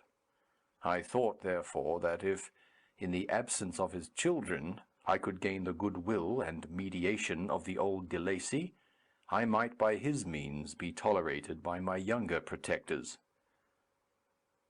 One day, when the sun shone on the red leaves that strewed the ground and diffused cheerfulness, although it denied warmth, Sephi, Agatha, and Felix departed on a long country walk, and the old man, at his own desire, was left alone in the cottage. When his children had departed, he took up his guitar, and played several mournful but sweet airs, more sweet and mournful than I had ever heard him play before. At first his countenance was illuminated with pleasure, but as he continued, thoughtfulness and sadness succeeded. At length, laying aside the instrument, he sat absorbed in reflection. My heart beat quick. This was the hour and moment of trial which would decide my hopes or realize my fears. The servants were gone to a neighbouring fair. All was silent in and around the cottage. It was an excellent opportunity. Yet, when I proceeded to execute my plan, my limbs failed me, and I sank to the ground. Again I arose, and exerting all the firmness of which I was master, removed the planks which I had placed before my hovel to conceal my retreat. The fresh air revived me, and with renewed determination I approached the door of their cottage. I knocked. "Who is there?" said the old man. "Come in." I entered. "Pardon this intrusion," said I. "I am a traveller in want of a little rest. You would greatly oblige me if you would allow me to remain a few minutes before the fire." "Enter," said de Lacy. "and I will try in what manner I can to relieve your wants. But unfortunately my children are from home, and as I am blind, I am afraid I shall find it difficult to procure food for you." "Do not trouble yourself, my kind host. I have food. It is warmth and rest only that I need. I sat down, and a silence ensued. I knew that every minute was precious to me, yet I remained irresolute in what manner to commence the interview, when the old man addressed me. By your language, stranger, I suppose you are my countryman. Are you French? No, but I was educated by a French family and understand that language only. I am now going to claim the protection of some friends whom I sincerely love, and of whose favour I have some hopes. Are they Germans? No, they are French, but let us change the subject. I am an unfortunate and deserted creature. I look around, and I have no relation or friend upon the earth. These amiable people to whom I go have never seen me, and know little of me. I am full of fears, for if I fail there, I am an outcast in the world forever. Do not despair. To be friendless is indeed to be unfortunate. But the hearts of men, when unprejudiced by any obvious self-interest, are full of brotherly love and charity. Rely therefore on your hopes, and if these friends are good and amiable, do not despair. They are kind. They are the most excellent creatures in the world. But unfortunately, they are prejudiced against me. I have good dispositions. My life has been hitherto harmless and in some degree beneficial. But a fatal prejudice clouds their eyes, and where they ought to see a feeling and kind friend, they behold only a detestable monster. That is indeed unfortunate. But if you are really blameless, cannot you undeceive them? I am about to undertake that task, and it is on that account that I feel so many overwhelming terrors. I tenderly love these friends. I have, unknown to them, been for many months in the habits of daily kindness towards them, but they believe that I wish to injure them, and it is that prejudice which I wish to overcome. Where do these friends reside? Near this spot. The old man paused, and then continued. If you will unreservedly confide to me the particulars of your tale, I perhaps may be of use in undeceiving them. I am blind, and cannot judge of your countenance, but there is something in your words which persuades me that you are sincere. I am poor and an exile, but it will afford me true pleasure to be in any way serviceable to a human creature. Excellent man, I thank you, and accept your generous offer. You raise me from the dust by this kindness, and I trust that, by your aid, I shall not be driven from the society and sympathy of your fellow creatures. Heaven forbid! Even if you were really criminal, for that can only drive you to desperation, and not instigate you to virtue. I also am unfortunate. I and my family have been condemned, although innocent. Judge, therefore, if I do not feel for your misfortunes. How can I thank you, my best and only benefactor? From your lips first have I heard the voice of kindness directed towards me. I shall be forever grateful, and your present humanity assures me of success with those friends whom I am on the point of meeting. May I know the names and residence of those friends? I paused. This, I thought, was the moment of decision, which was to rob me of or bestow happiness on me for ever. I struggled vainly for firmness sufficient to answer him, but the effort destroyed all my remaining strength. I sank on the chair and sobbed aloud. At that moment I heard the steps of my younger protectors. I had not a moment to lose. But seizing the hand of the old man, I cried, "Now is the time! Save and protect me! You and your family are the friends whom I seek. Do not you desert me in the hour of trial!" Great God! exclaimed the old man. Who are you?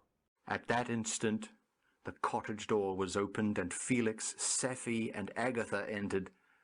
Who can describe their horror and consternation on beholding me? Agatha fainted, and Safie, unable to attend to her friend, rushed out of the cottage. Felix darted forward, and with supernatural force tore me from his father, to whose knees I clung. In a transport of fury, he dashed me to the ground, and struck me violently with a stick. I could have torn him limb from limb, as the lion rends the antelope. But my heart sank within me as with bitter sickness, and I refrained. I saw him on the point of repeating his blow, when, overcome by pain and anguish, I quitted the cottage, and in the general tumult escaped unperceived to my hovel. End of section 17.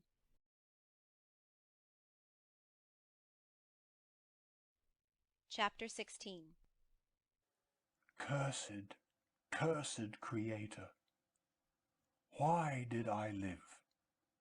Why in that instant did I not extinguish the spark of existence which you had so wantonly bestowed?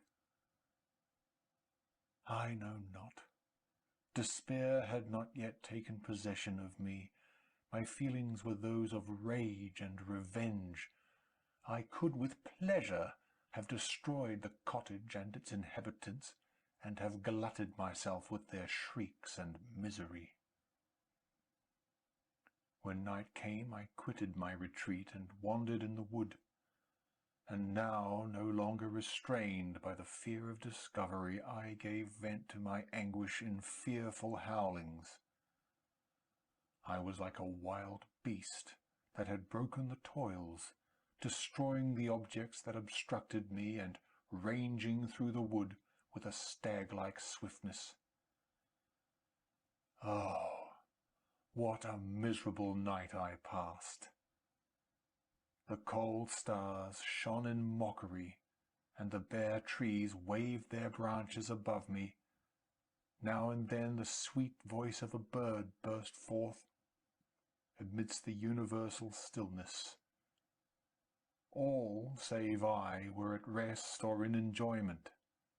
I, like the arch-fiend, bore a hell within me, and, finding myself unsympathized with, wished to tear up the trees, spread havoc and destruction around me, and then to have sat down and enjoyed the ruin.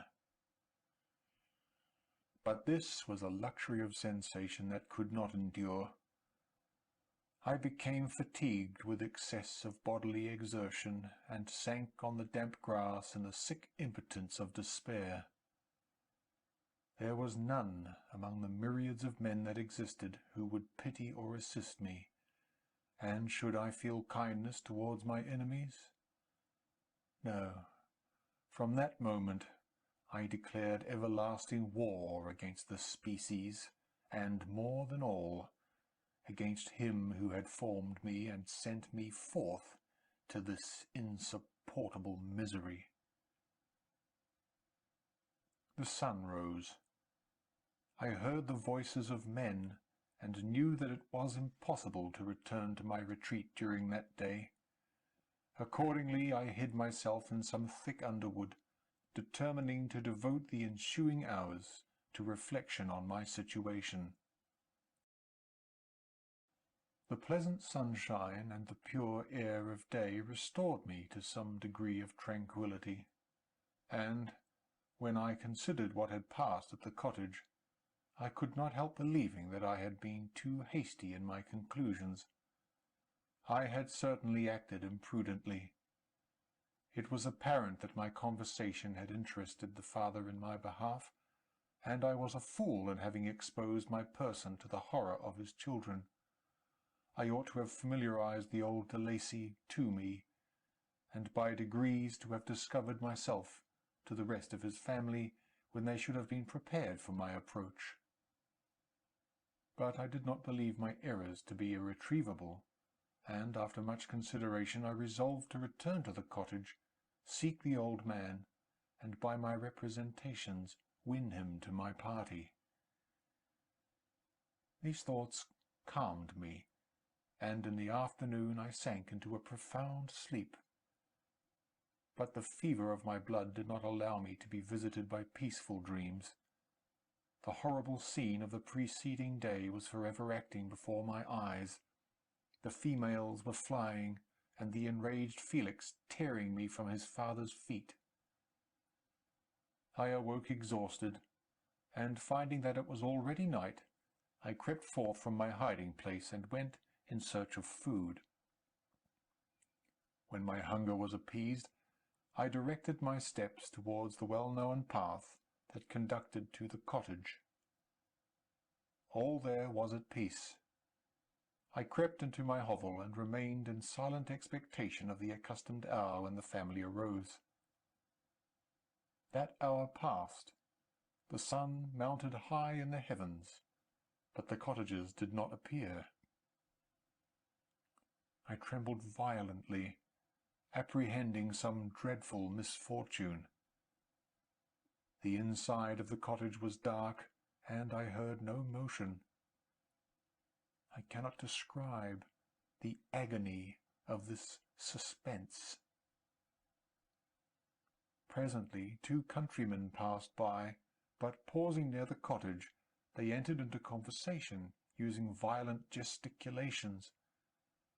But I did not understand what they said, as they spoke the language of the country, which differed from that of my protectors. Soon after, however, Felix approached with another man.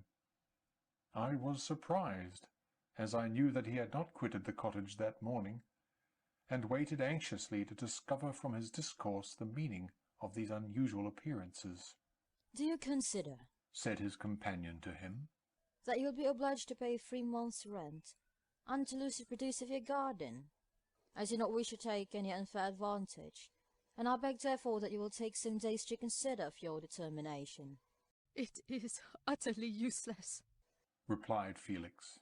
"We can never again inhabit your cottage. The life of my father is in the greatest danger, owing to the dreadful circumstances that I have related. My wife and my sister will never recover from their horror. I entreat you not to reason with me any more.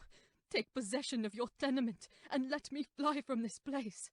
Felix trembled violently as he said this. He and his companion entered the cottage, in which they remained for a few minutes, and then departed. I never saw any of the family of de Lacy more. I continued for the remainder of the day in my hovel, in a state of utter and stupid despair. My protectors had departed, and had broken the only link that held me to the world.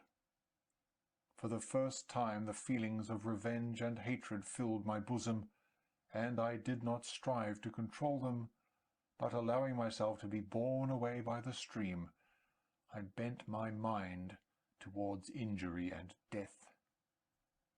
When I thought of my friends, of the mild voice of de Lacy, the gentle eyes of Agatha, and the exquisite beauty of the Arabian, these thoughts vanished, and a gush of tears somewhat soothed me.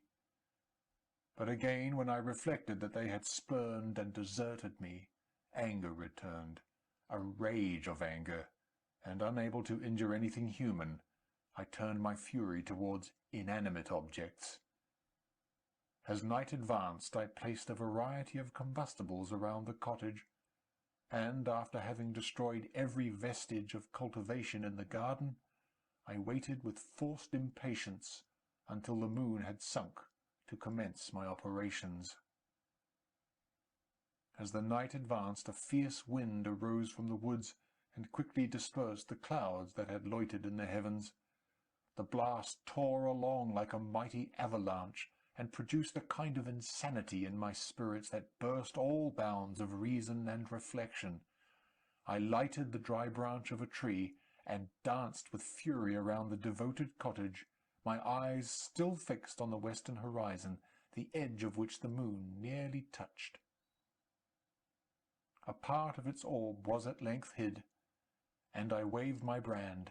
It sank, and with a loud scream I fired the straw, and heath, and bushes which I had collected. The wind fanned the fire, and the cottage was quickly enveloped by the flames, which clung to it and licked it with their forked and destroying tongues. As soon as I was convinced that no assistance could save any part of the habitation, I quitted the scene, and sought for refuge in the woods. And now, with the world before me, whither should I bend my steps? I resolved to fly far from the scene of my misfortunes. But to me, hated and despised, every country must be equally horrible. At length, the thought of you crossed my mind. I learned from your papers that you were my father, my creator, and in whom could I apply with more fitness than to him who had given me life? Among the lessons that Felix had bestowed upon Safie, geography had not been omitted. I had learned from these the relative situations of the different countries of the earth. You had mentioned Geneva as the name of your native town, and towards this place I resolved to proceed. But how was I to direct myself? I knew that I must travel in a south-westerly direction to reach my destination, but the sun was my only guide. I did not know the names of the towns that I was to pass through, nor could I ask information from a single human being. But I did not despair. From you only could I hope for succour, although towards you I felt no sentiment but that of hatred. Unfeeling, heartless creator!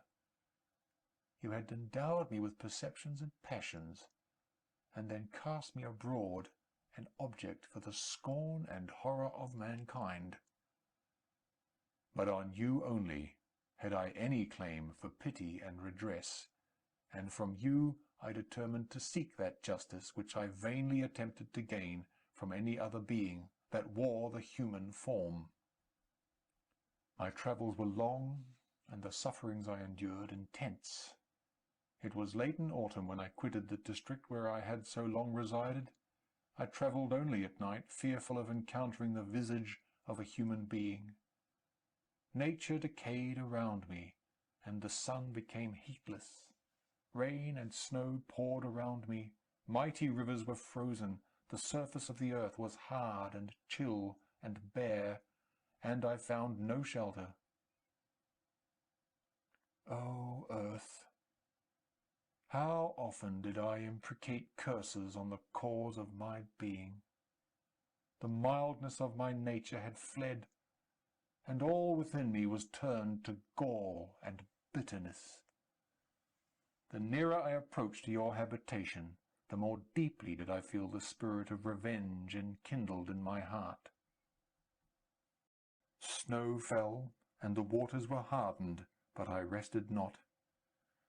A few incidents now and then directed me, and I possessed a map of the country, but I often wandered wide from my path. The agony of my feelings allowed me no respite.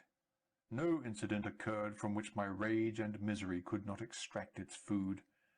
But a circumstance that happened when I arrived on the confines of Switzerland, when the sun had recovered its warmth, and the earth again began to look green, confirmed in an especial manner the bitterness and horror of my feelings. I generally rested during the day, and travelled only when I was secured by night from the view of man. One morning, however, finding that my path lay through a deep wood, I ventured to continue my journey after the sun had risen. The day, which was one of the first of spring, cheered even me by the loveliness of its sunshine and the balminess of the air. I felt emotions of gentleness and pleasure that had long appeared dead revive within me. Half surprised by the novelty of these sensations, I allowed myself to be borne away by them, and forgetting my solitude and deformity, dared to be happy. Soft tears again bedewed my cheeks, and I even raised my humid eyes with thankfulness towards the blessed sun, which bestowed such joy upon me. I continued to wind among the paths of the wood until I came to its boundary, which was skirted by a deep and rapid river, into which many of the trees bent their branches, now budding with the fresh spring. Here I paused, not exactly knowing what path to pursue, when I heard the sound of voices that induced me to conceal myself under the shade of a cypress. I was scarcely hid when a young girl came running towards the spot where I was concealed, laughing as if she ran from someone in sport. She continued her course along the precipitous sides of the river, when suddenly her foot slipped, and she fell into the rapid stream. I rushed from my hiding place, and with extreme labour, from the force of the current, saved her and dragged her to shore. She was senseless, and I endeavoured by every means in my power to restore animation, when I was suddenly interrupted by the approach of a rustic, who was probably the person from whom she had playfully fled. On seeing me, he darted towards me, and tearing the girl from my arms, hastened towards the deeper parts of the wood. I followed speedily. I hardly knew why. But when the man saw me draw near, he aimed a gun which he carried at my body, and fired.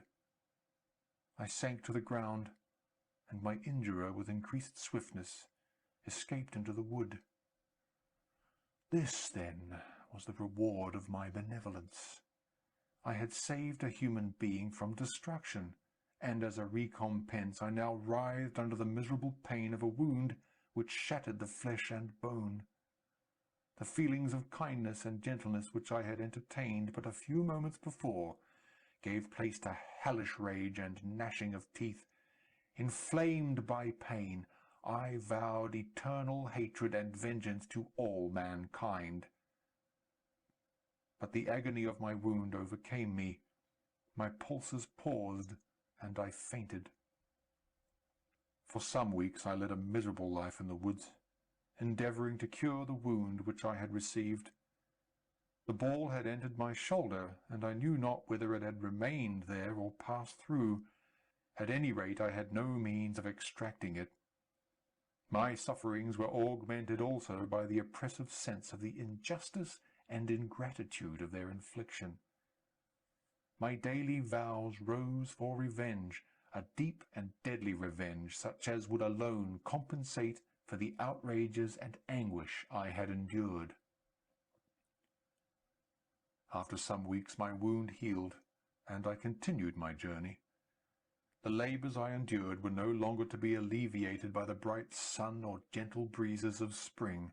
All joy was but a mockery which insulted my desolate state, and made me feel more painfully that I was not made for the enjoyment of pleasure.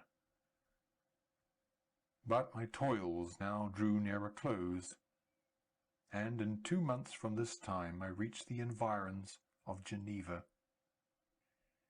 It was evening when I arrived, and I retired to a hiding-place among the fields that surrounded it, to meditate in what manner I should apply to you. I was oppressed by fatigue and hunger, and far too unhappy to enjoy the gentle breezes of evening or the prospect of the sun setting behind the stupendous mountains of Jura. At this time a light sleep relieved me from the pain of reflection, which was disturbed by the approach of a beautiful child who came running into the recess I had chosen with all the sportiveness of infancy.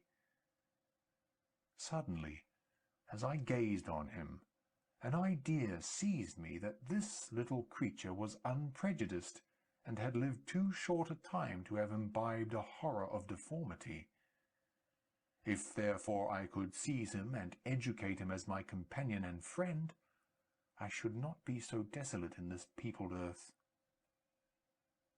Urged by this impulse, I seized on the boy as he passed, and drew him towards me. As soon as he beheld my form, he placed his hands before his eyes and uttered a shrill scream.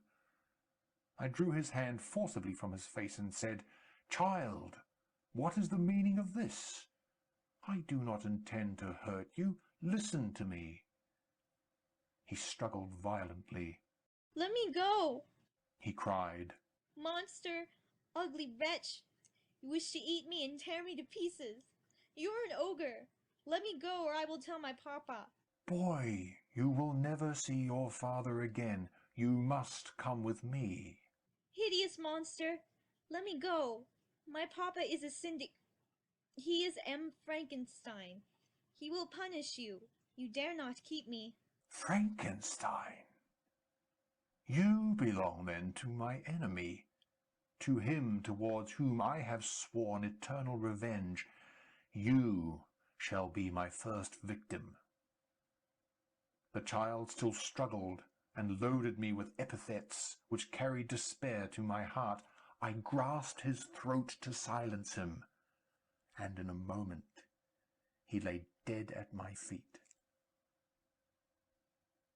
I gazed on my victim, and my heart swelled with exultation and hellish triumph. Clapping my hands, I exclaimed, "I, too, can create desolation. My enemy is not invulnerable. This death will carry despair to him, and 1,000 other miseries shall torment and destroy him." As I fixed my eyes on the child, I saw something glittering on his breast. I took it. It was a portrait of a most lovely woman. In spite of my malignity, it softened and attracted me. For a few moments I gazed with delight on her dark eyes, fringed by deep lashes, and her lovely lips. But presently my rage returned. I remembered that I was forever deprived of the delights that such beautiful creatures could bestow, and that she whose resemblance I contemplated would, in regarding me, have changed that air of divine benignity to one expressive of disgust and affright. Can you wonder that such thoughts transported me with rage? I only wonder that at that moment, instead of venting my sensations in exclamations and agony, I did not rush among mankind and perish in the attempt to destroy them. While I was overcome by these feelings, I left the spot where I had committed the murder, and seeking a more secluded hiding place, I entered a barn which had appeared to me to be empty. A woman was sleeping on some straw. She was young, not indeed so beautiful as her whose portrait I held, but of an agreeable aspect, and blooming in the loveliness of youth and health. Here, I thought, is one of those whose joy-imparting smiles are bestowed on all but me. And then I bent over her and whispered, "Awake, fairest, thy lover is near. He who would give his life but to obtain one look of affection from thine eyes, my beloved, awake." The sleeper stirred. A thrill of terror ran through me. Should she indeed awake and see me, and curse me, and denounce the murderer? Thus would she assuredly act if her darkened eyes opened, and she beheld me. The thought was madness. It stirred the fiend within me. Not I, but she shall suffer.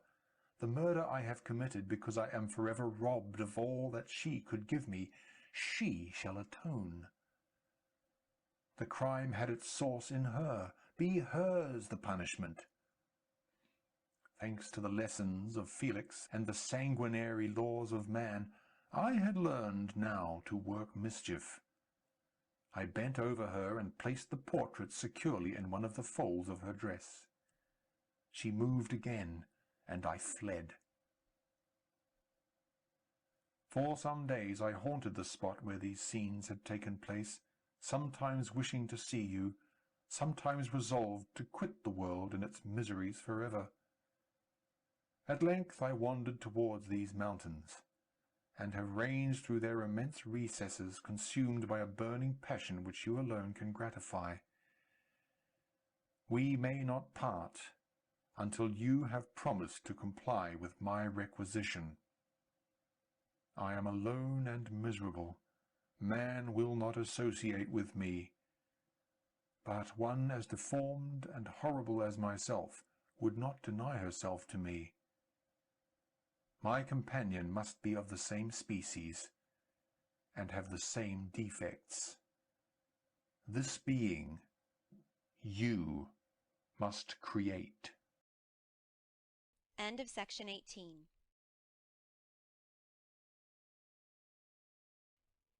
Chapter 17. The being finished speaking, and fixed his looks upon me in the expectation of a reply. But I was bewildered, perplexed, and unable to arrange my ideas sufficiently to understand the full extent of his proposition. He continued, You must create a female for me, with whom I can live in the interchange of those sympathies necessary for my being. This you alone can do, and I demand it of you as a right which you must not refuse to concede. The latter part of his tale had kindled anew in me the anger that had died away while he narrated his peaceful life among the cottagers, and as he said this I could no longer suppress the rage that burned within me. I do refuse it, I replied, and no torture shall ever extort a consent from me. You may render me the most miserable of men, but you shall never make me base in my own eyes. Shall I create another like yourself, whose joint wickedness might desolate the world? Begone! I have answered you. You may torture me, but I will never consent. You are in the wrong, replied the fiend. And instead of threatening, I am content to reason with you. I am malicious because I am miserable. Am I not shunned and hated by all mankind? You, my creator, would tear me to pieces and triumph. Remember that, and tell me why I should pity man more than he pities me. You would not call it murder if you could precipitate me into one of those ice rifts and destroy my frame, the work of your own hands. Shall I respect man when he condemns me?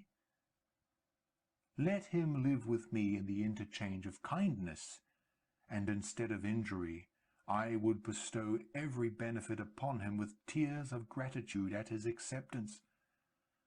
But that cannot be. The human senses are insurmountable barriers to our union. Yet mine shall not be the submission of abject slavery. I will revenge my injuries. If I cannot inspire love, I will cause fear, and chiefly towards you, my arch-enemy, because, my creator, do I swear inextinguishable hatred. Have a care. I will work at your destruction, nor finish until I desolate your heart, so that you shall curse the hour of your birth. A fiendish rage animated him as he said this. His face was wrinkled into contortions too horrible for human eyes to behold. But presently he calmed himself and proceeded. I intended to reason. This passion is detrimental to me, for you do not reflect that you are the cause of its excess. If any being felt emotions of benevolence towards me, I should return them 100 and 100-fold. For that one creature's sake, I would make peace with the whole kind. But I now indulge in dreams of bliss that cannot be realized. What I ask of you is reasonable and moderate. I demand a creature of another sex, but as hideous as myself. The gratification is small, but it is all that I can receive, and it shall content me. It is true, we shall be monsters, cut off from all the world. But on that account we shall be more attached to one another. Our lives will not be happy, but they will be harmless and free from the misery I now feel. Oh, my Creator, make me happy. Let me feel gratitude towards you for one benefit. Let me see that I excite the sympathy of some existing thing. Do not deny me my request. I was moved. I shuddered when I thought of the possible consequences of my consent, but I felt there was some justice in his argument. His tale, and the feelings he now expressed, proved him to be a creature of fine sensations, and did I not, as his maker, owe him all the portion of happiness that it was in my power to bestow? He saw my change of feeling, and continued, If you consent, neither you nor any other human being shall ever see us again.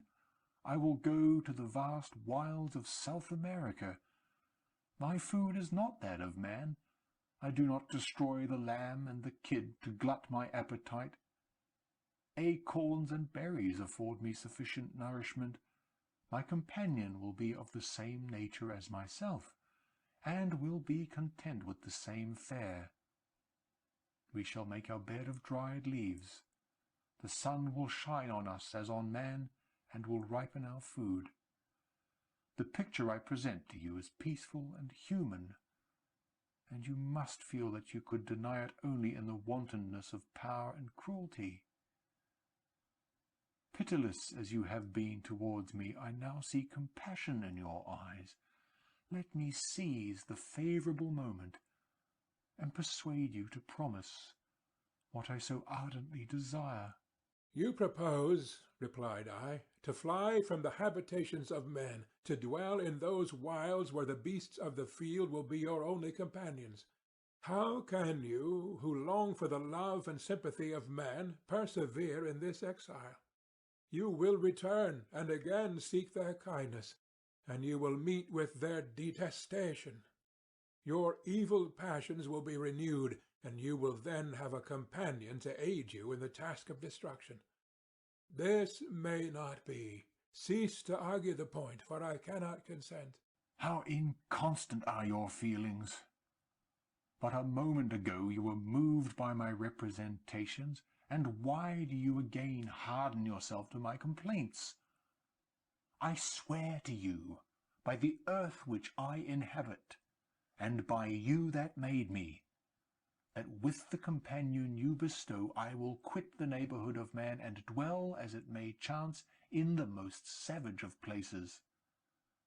My evil passions will have fled, for I shall meet with sympathy. My life will flow quietly away, and in my dying moments I shall not curse my Maker. His words had a strange effect upon me. I compassionated him, and sometimes felt a wish to console him. But when I looked upon him, when I saw the filthy mass that moved and talked, my heart sickened, and my feelings were altered to those of horror and hatred. I tried to stifle these sensations. I thought that as I could not sympathize with him, I had no right to withhold from him the small portion of happiness which was yet in my power to bestow. You swear, I said, to be harmless, but have you not already shown a degree of malice that should reasonably make me distrust you? May not even this be a feint that will increase your triumph by affording a wider scope for your revenge? How is this? I must not be trifled with, and I demand an answer. If I have no ties and no affections, hatred and vice must be my portion.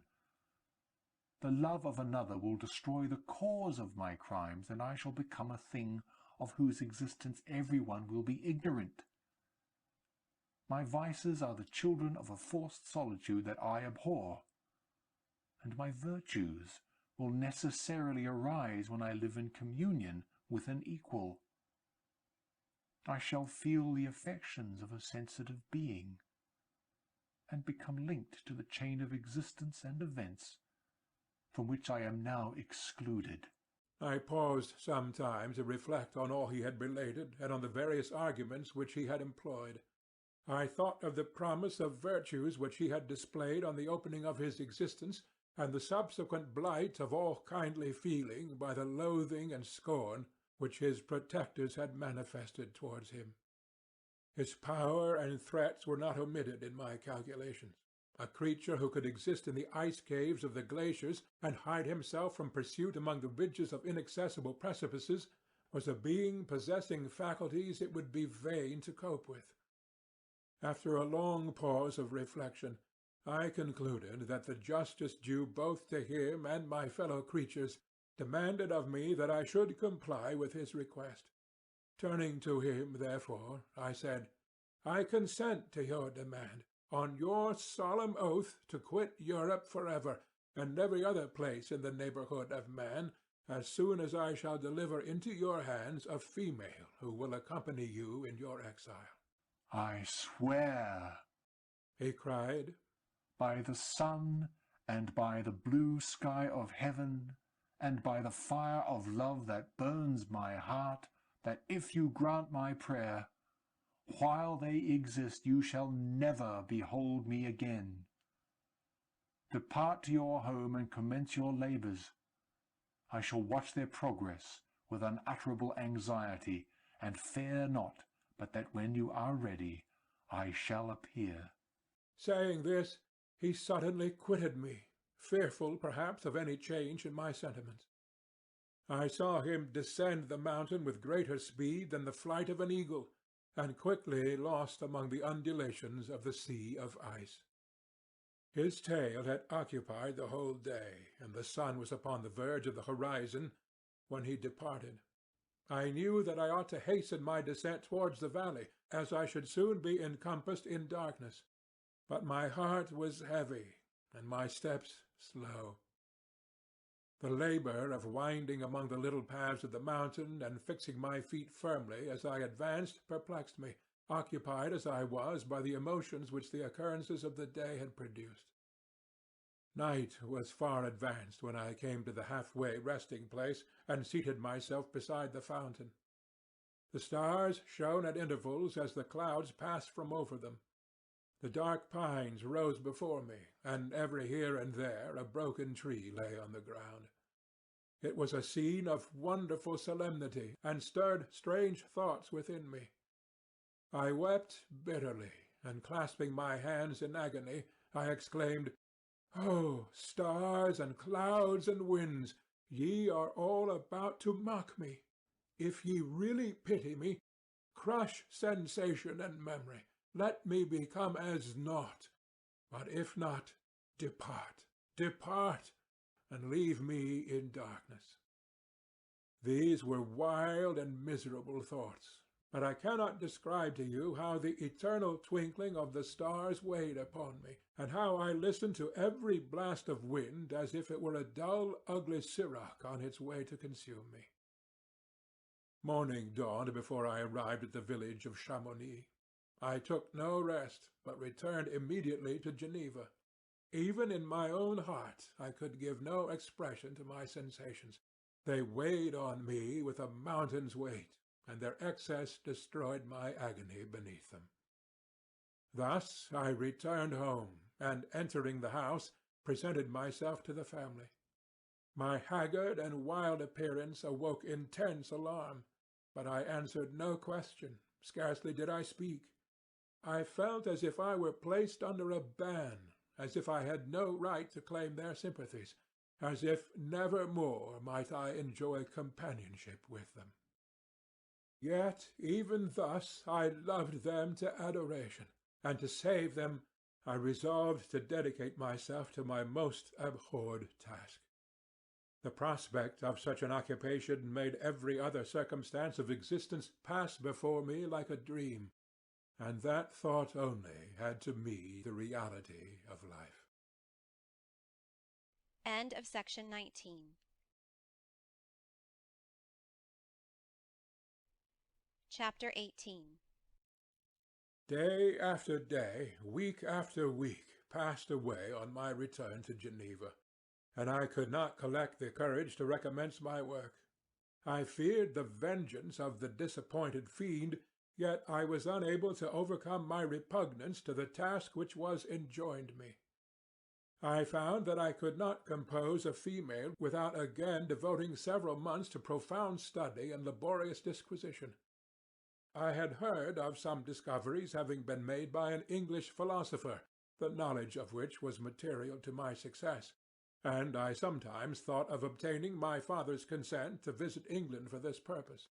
But I clung to every pretence of delay, and shrank from taking the first step in an undertaking whose immediate necessity began to appear less absolute to me. A change indeed had taken place in me. My health, which had hitherto declined, rose proportionately. My father saw this change with pleasure, and he turned his thoughts towards the best method of eradicating the remains of my melancholy, which every now and then would return by fits, and with a devouring blackness overcast the approaching sunshine. At these moments I took refuge in the most perfect solitude. I passed whole days on the lake alone in a little boat, watching the clouds and listening to the rippling of the waves, silent and listless. But the fresh air and the bright sun seldom failed to restore me to some degree of composure, and on my return I met the salutations of my friends with a readier smile and a more cheerful heart. It was after my return from one of these rambles that my father, calling me aside, thus addressed me. I am happy to remark, my dear son, that you have resumed your former pleasures and seem to be returning to yourself. And yet you are still unhappy, and still avoid our society. For some time I was lost in conjecture as to the cause of this. But yesterday an idea struck me, and if it is well founded, I conjure you to avow it. Reserve on such a point would be not only truly useless, but draw down treble misery upon us all. I trembled violently at his exordium, and my father continued. I confess, my son, that I have always looked forward to your marriage with our dear Elizabeth as the tie of our domestic comfort and the stay of my declining years. You were attached to each other from your earliest infancy. You studied together, and appeared, in dispositions and tastes, entirely suited to one another. But so blind is the experience of man, that what I conceived to be the best assistance to my plan may have entirely destroyed it. You, perhaps, regard her as your sister, without any wish that she might become your wife. Nay, you may have met with another whom you may love, and considering yourself as bound in honor to Elizabeth, the struggle may occasion the poignant misery which you appear to feel. My dear father, reassure yourself. I love my cousin tenderly and sincerely. I never saw any woman who excited, as Elizabeth does, my warmest admiration and affection. My future hopes and prospects are entirely bound up in the expectation of our union. The expression of your sentiments on this subject, my dear Victor, gives me more pleasure than I have for some time experienced. If you feel thus, we shall assuredly be happy, however present events may cast a gloom over us. But it is this gloom which appears to have taken so strong a hold of your mind that I wish to dissipate. Tell me, therefore, whether you object to an immediate solemnization of the marriage. We have been unfortunate, and recent events have drawn us from that everyday tranquillity befitting my years and infirmities. You are younger, yet I do not suppose, possessed as you are of a competent fortune, that an early marriage would at all interfere with any future plans of honor and utility that you may have formed. Do not suppose, however, that I wish to dictate happiness to you, or that a delay on your part would cause me any serious uneasiness. Interpret my words with candor, and answer me, I conjure you, with confidence and sincerity. I listened to my father in silence, and remained for some time incapable of offering my reply.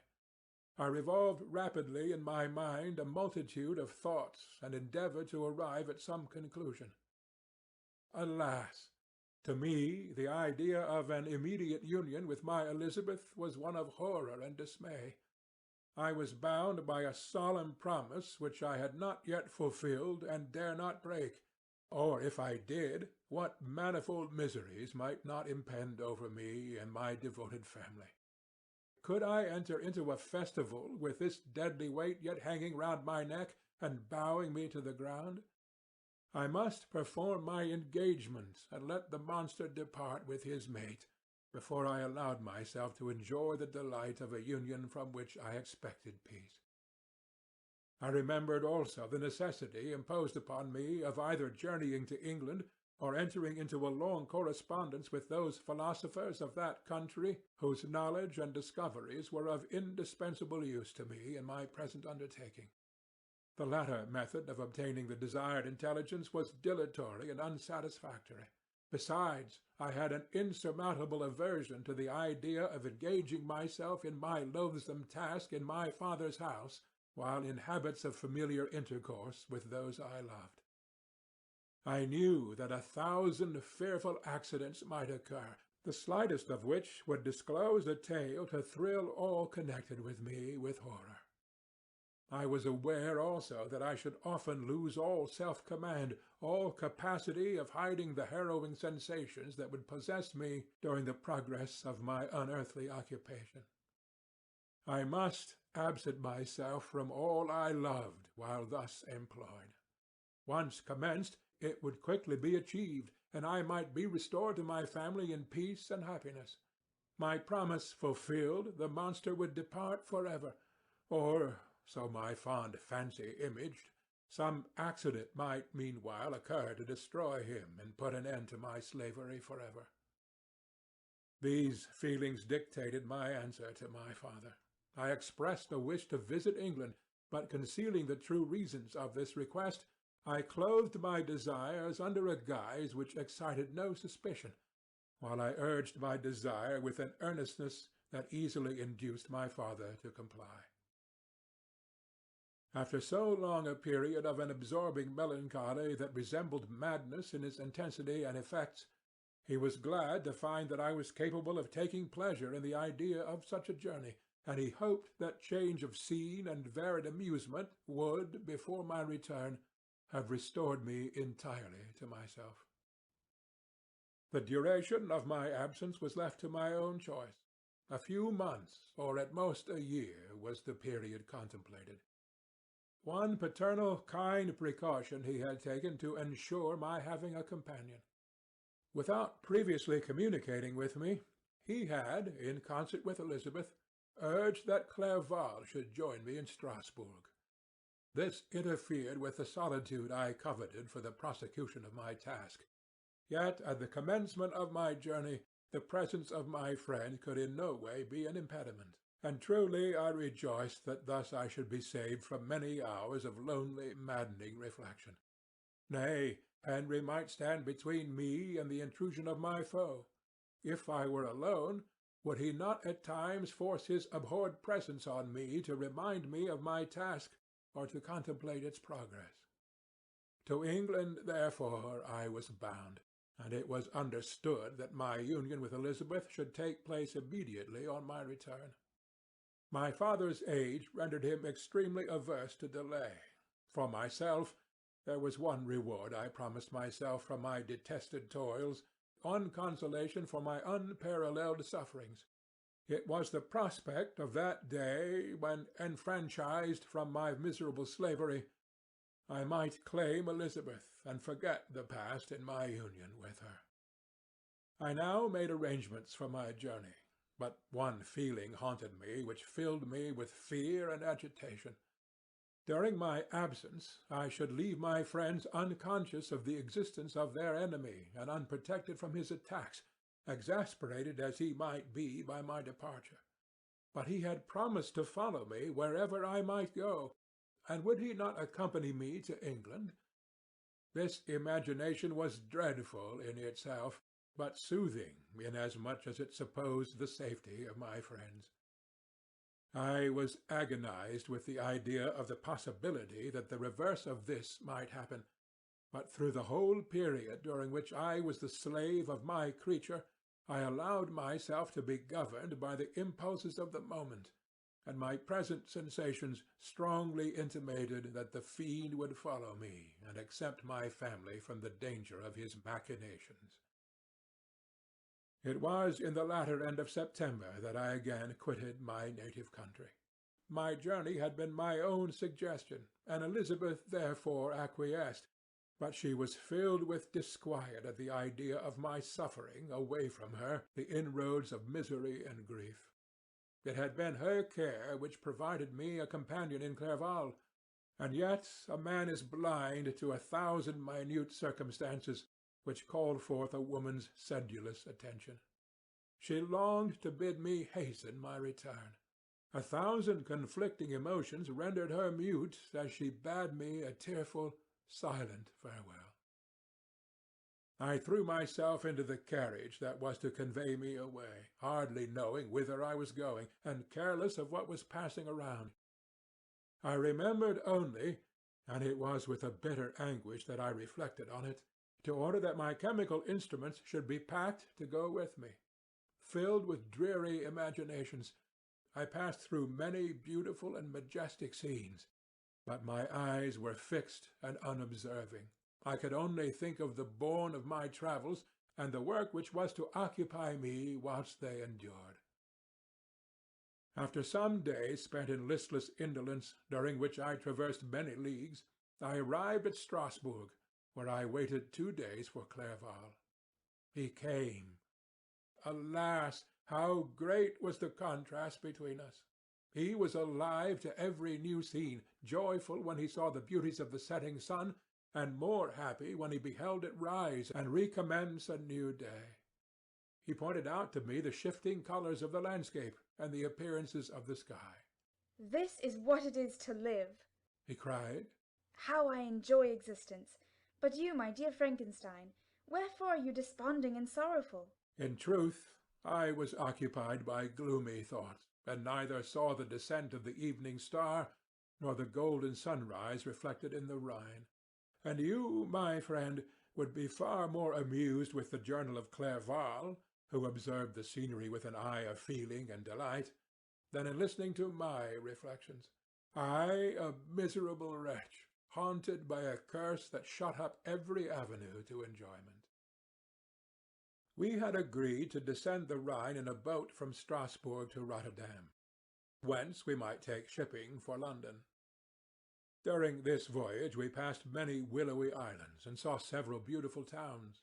We stayed a day at Mannheim, and on the 5th from our departure from Strasbourg arrived at Mainz. The course of the Rhine below Mainz becomes much more picturesque. The river descends rapidly and winds between hills, not high but steep, and of beautiful forms. We saw many ruined castles standing on the edges of precipices, surrounded by black woods, high and inaccessible. This part of the Rhine, indeed, presents a singularly variegated landscape.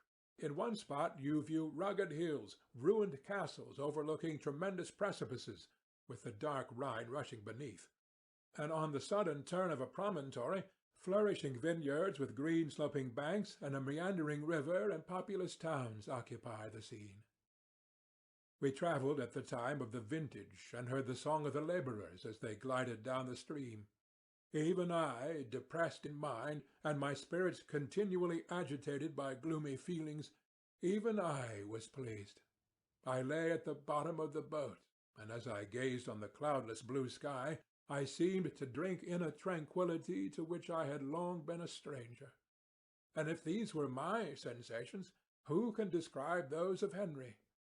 He felt as if he had been transported to fairyland, and enjoyed a happiness seldom tasted by man.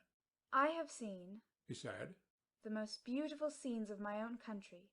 I have visited the lakes of Lucerne and Uri, where the snowy mountains descend almost perpendicularly to the water, casting black and impenetrable shades, which would cause a gloomy and mournful appearance, were it not for the most verdant islands, that believe the eye by their gay appearance. I have seen this lake agitated by a tempest, when the wind tore up whirlwinds of water, and gave you an idea of what the waterspout must be like on the great ocean, and the waves dashed with fury the base of the mountain, where the priest and his mistress were overwhelmed by an avalanche, and their dying voices are still said to be heard amid the pauses of the nightly wind. I have seen the mountains of La Valais and the Pays de Vaud, but this country, Victor, pleases me more than all wonders. The mountains of Switzerland are more majestic and strange, but there is a charm in the banks of this divine river that I never before saw equalled. Look at that castle, which overhangs yon precipice, and that also on the island, almost concealed among the foliage of those lovely trees. And now that group of labourers coming from among their vines, and that village half hid in the recess of the mountain. Oh, surely the spirit that inhabits and guards this place has a soul more in harmony with man than those who pile the glacier or retire to the inaccessible peaks of mountains of our own country. Clerval, beloved friend, even now it delights me to record your words and to dwell on the praise of which you are so eminently deserving. He was a being formed in the very poetry of nature. His wild and enthusiastic imagination was chastened by the sensibility of his heart. His soul overflowed with ardent affection, and his friendship was of that devoted and wondrous nature that the world-minded teach us only to look for in the imagination. But even human sympathies were not sufficient to satisfy his eager mind. The scenery of external nature, which others regard only with admiration, he loved with ardour. The sounding cataract haunted him like a passion. The tall rock, the mountain, and the deep and gloomy wood, their colours and their forms, were then to him an appetite, a feeling and a love that had no need of a remoter charm by thought supplied, or an interest unborrowed from the eye. And where does he now exist? Is this gentle and lovely being lost forever? Has this mind, so replete with ideas, imaginations fanciful and magnificent, which formed a world whose existence depended on the life of its creator, has this mind perished? Does it now only exist in my memory? No, it is not thus. Your form, so divinely wrought and beaming with beauty, has decayed, but your spirit still visits and consoles your unhappy friend. Pardon this gush of sorrow. These ineffectual words are but a slight tribute to the unexampled worth of Henry, but they soothe my heart, overflowing with the anguish which his remembrance creates. I will proceed with my tale. Beyond Cologne we descended to the plains of Holland, and we resolved to post the remainder of our way, for the wind was contrary and the stream of the river was too gentle to aid us. Our journey here lost the interest arising from beautiful scenery, but we arrived in a few days at Rotterdam, whence we proceeded by sea to England. It was on a clear morning in the latter days of December that I first saw the white cliffs of Britain. The banks of the Thames presented a new scene. They were flat but fertile, and almost every town was marked by the remembrance of some story. We saw Tilbury forts and remembered the Spanish Armada, Gravesend, Woolwich, and Greenwich, places which I had heard of even in my country. At length we saw the numerous steeples of London, St. Paul's towering above all, and the Tower famed in English history. End of section 20.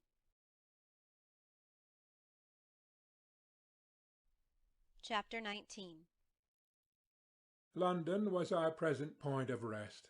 We determined to remain several months in this wonderful and celebrated city.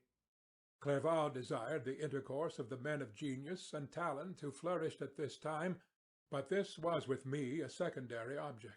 I was principally occupied with the means of obtaining the information necessary for the completion of my promise, and quickly availed myself of the letters of introduction that I had brought with me, addressed to the most distinguished natural philosophers. If this journey had taken place during my days of study and happiness, it would have afforded me inexpressible pleasure. But a blight had come over my existence, and I only visited these people for the sake of the information they might give me on the subject in which my interest was so terribly profound. Company was irksome to me, and I could thus cheat myself into a transitory peace.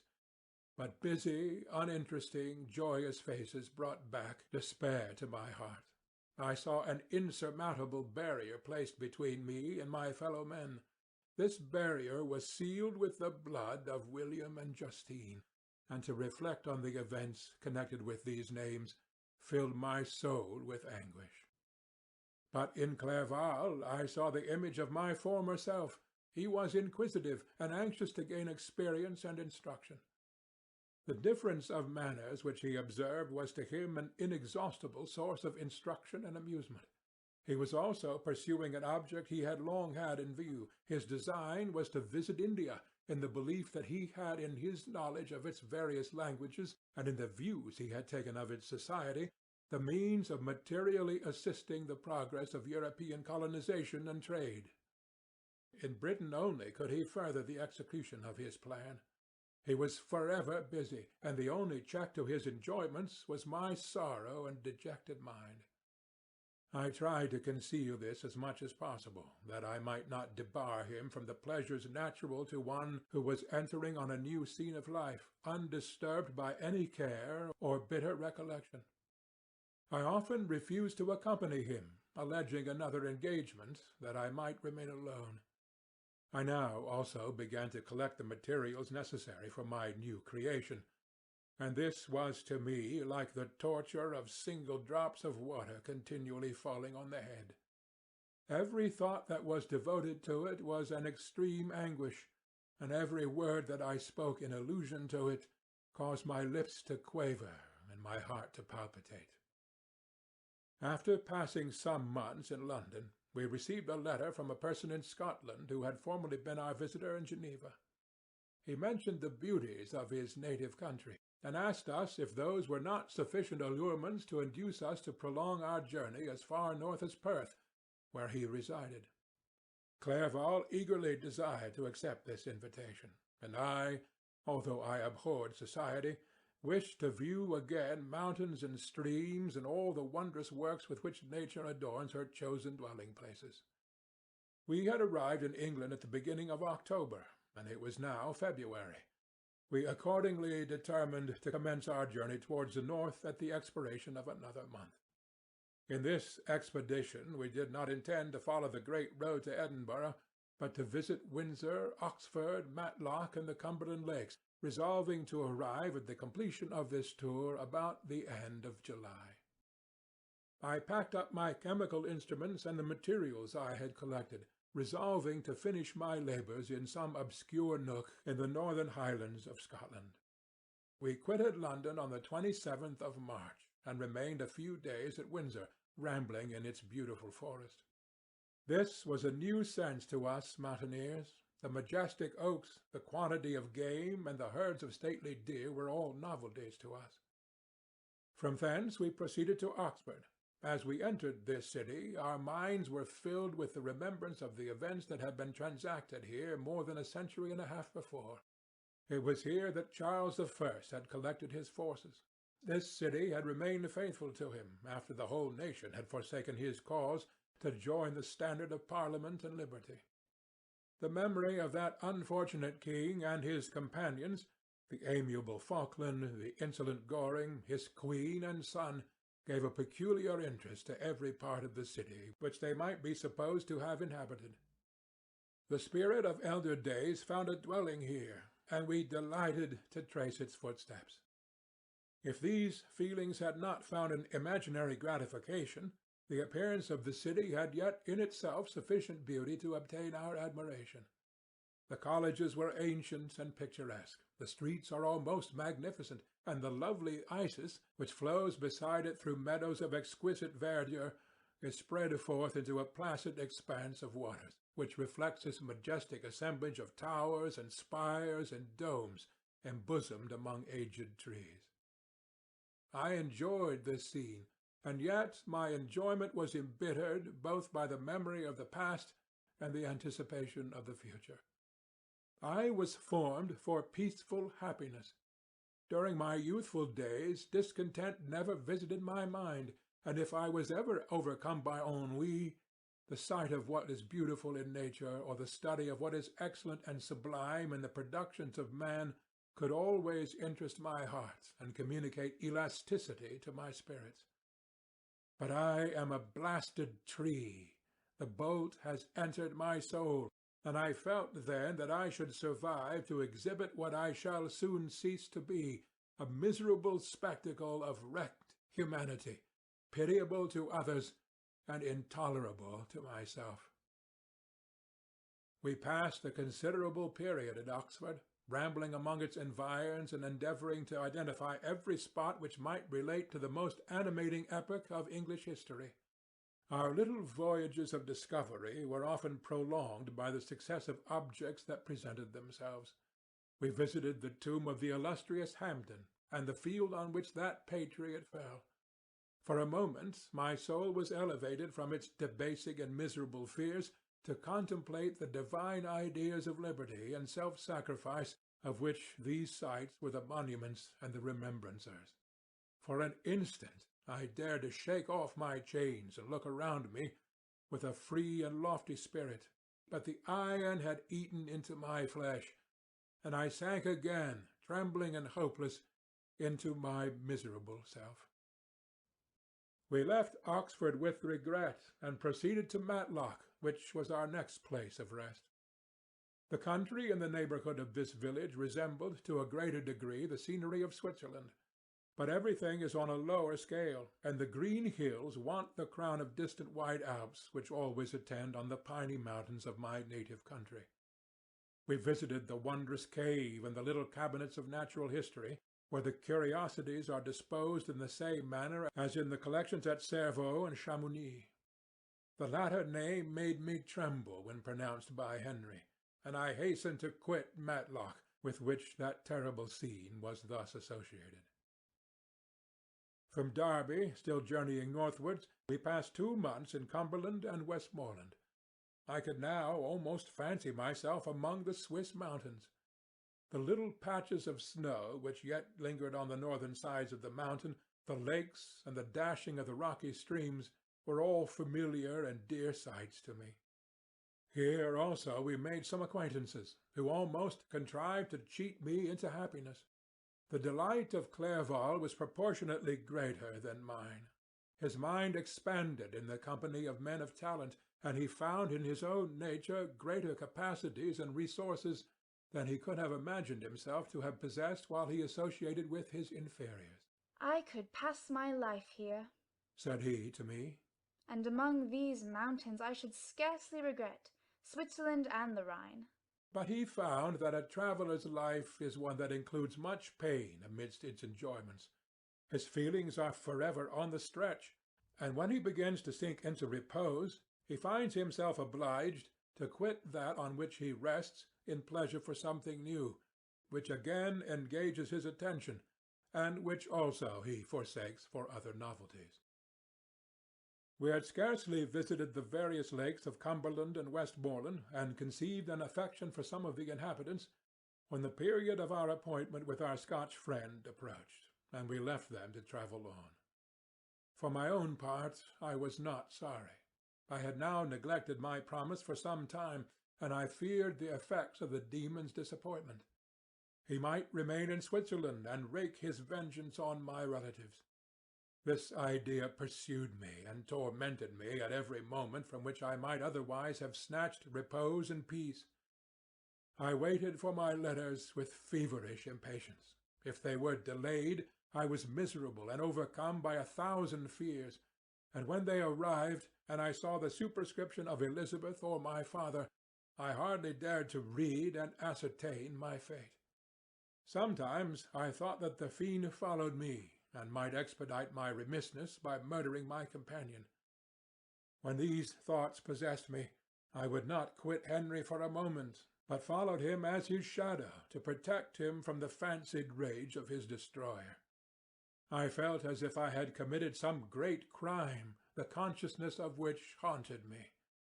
I was guiltless, but I had indeed drawn down a horrible curse upon my head, as mortal as that of crime.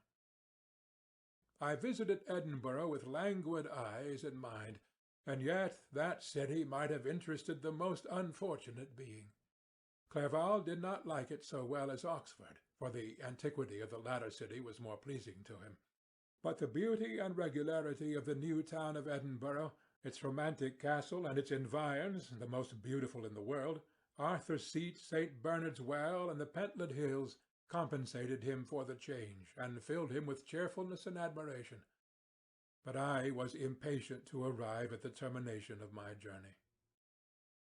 We left Edinburgh in a week, passing through Cupar, St. Andrews, and along the banks of the Tay to Perth, where our friend expected us.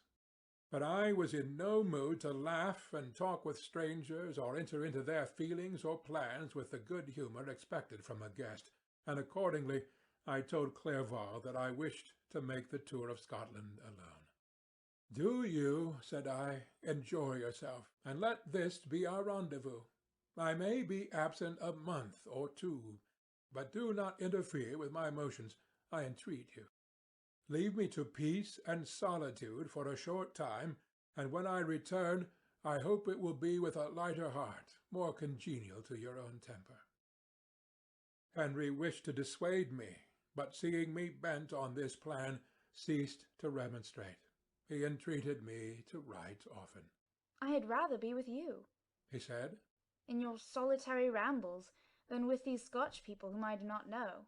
Hasten then, my dear friend, to return, that I may again feel myself somewhat at home, which I cannot do in your absence." Having parted from my friend, I determined to visit some remote spot of Scotland and to finish my work in solitude. I did not doubt but that the monster followed me, and would discover himself to me when I should have finished, that he might receive his companion. With this resolution I traversed the northern Highlands, and fixed on one of the remotest of the Orkneys as the scene of my labours. It was a place fitted for such a work, being hardly more than a rock whose high sides were continually beaten upon by the waves. The soil was barren, scarcely affording pasture for a few miserable cows and oatmeal for its inhabitants, which consisted of 5 persons, whose gaunt and scraggy limbs gave tokens of their miserable fare.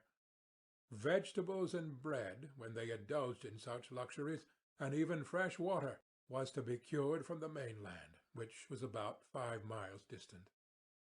On the whole island there were but 3 miserable huts, and one of those was vacant when I arrived. This I hired.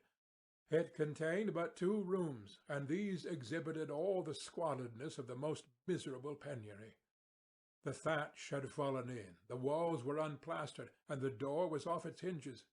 I ordered it to be repaired, bought some furniture, and took possession, an incident which would doubtless have occasioned some surprise, had not all the senses of the cottagers been benumbed by want and squalid poverty.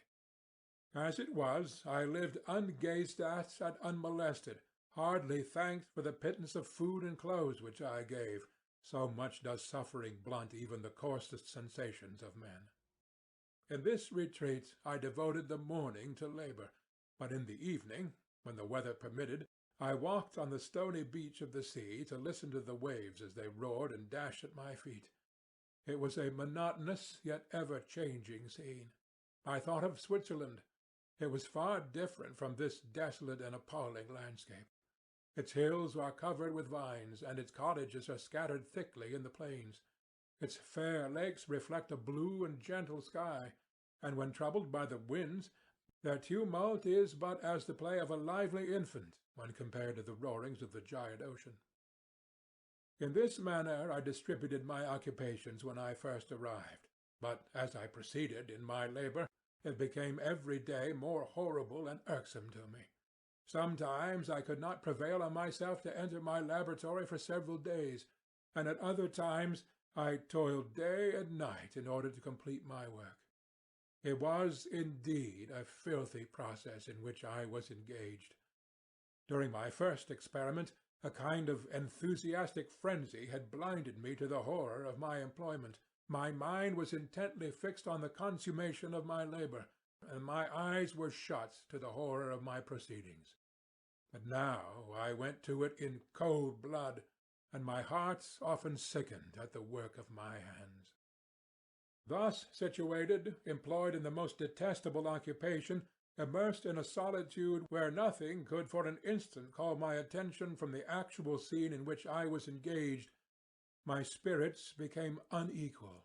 I grew restless and nervous. Every moment I feared to meet my persecutor. Sometimes I sat with my eyes fixed on the ground, fearing to raise them lest they should encounter the object which I so much dreaded to behold. I feared to wander from the sight of my fellow creatures, lest when alone he should come to claim his companion. In the meantime I worked on, and my labour was already considerably advanced. I looked towards its completion with a tremulous and eager hope, which I dared not trust myself to question, but which was intermixed with obscure forebodings of evil that made my heart sicken in my bosom. End of section 21. Chapter 20. I sat one evening in my laboratory. The sun had set, and the moon was just rising from the sea. I had not sufficient light for my employment, and I remained idle, in a pause of consideration of whether I should leave my labour for the night, or hasten its conclusion by an unremitting attention.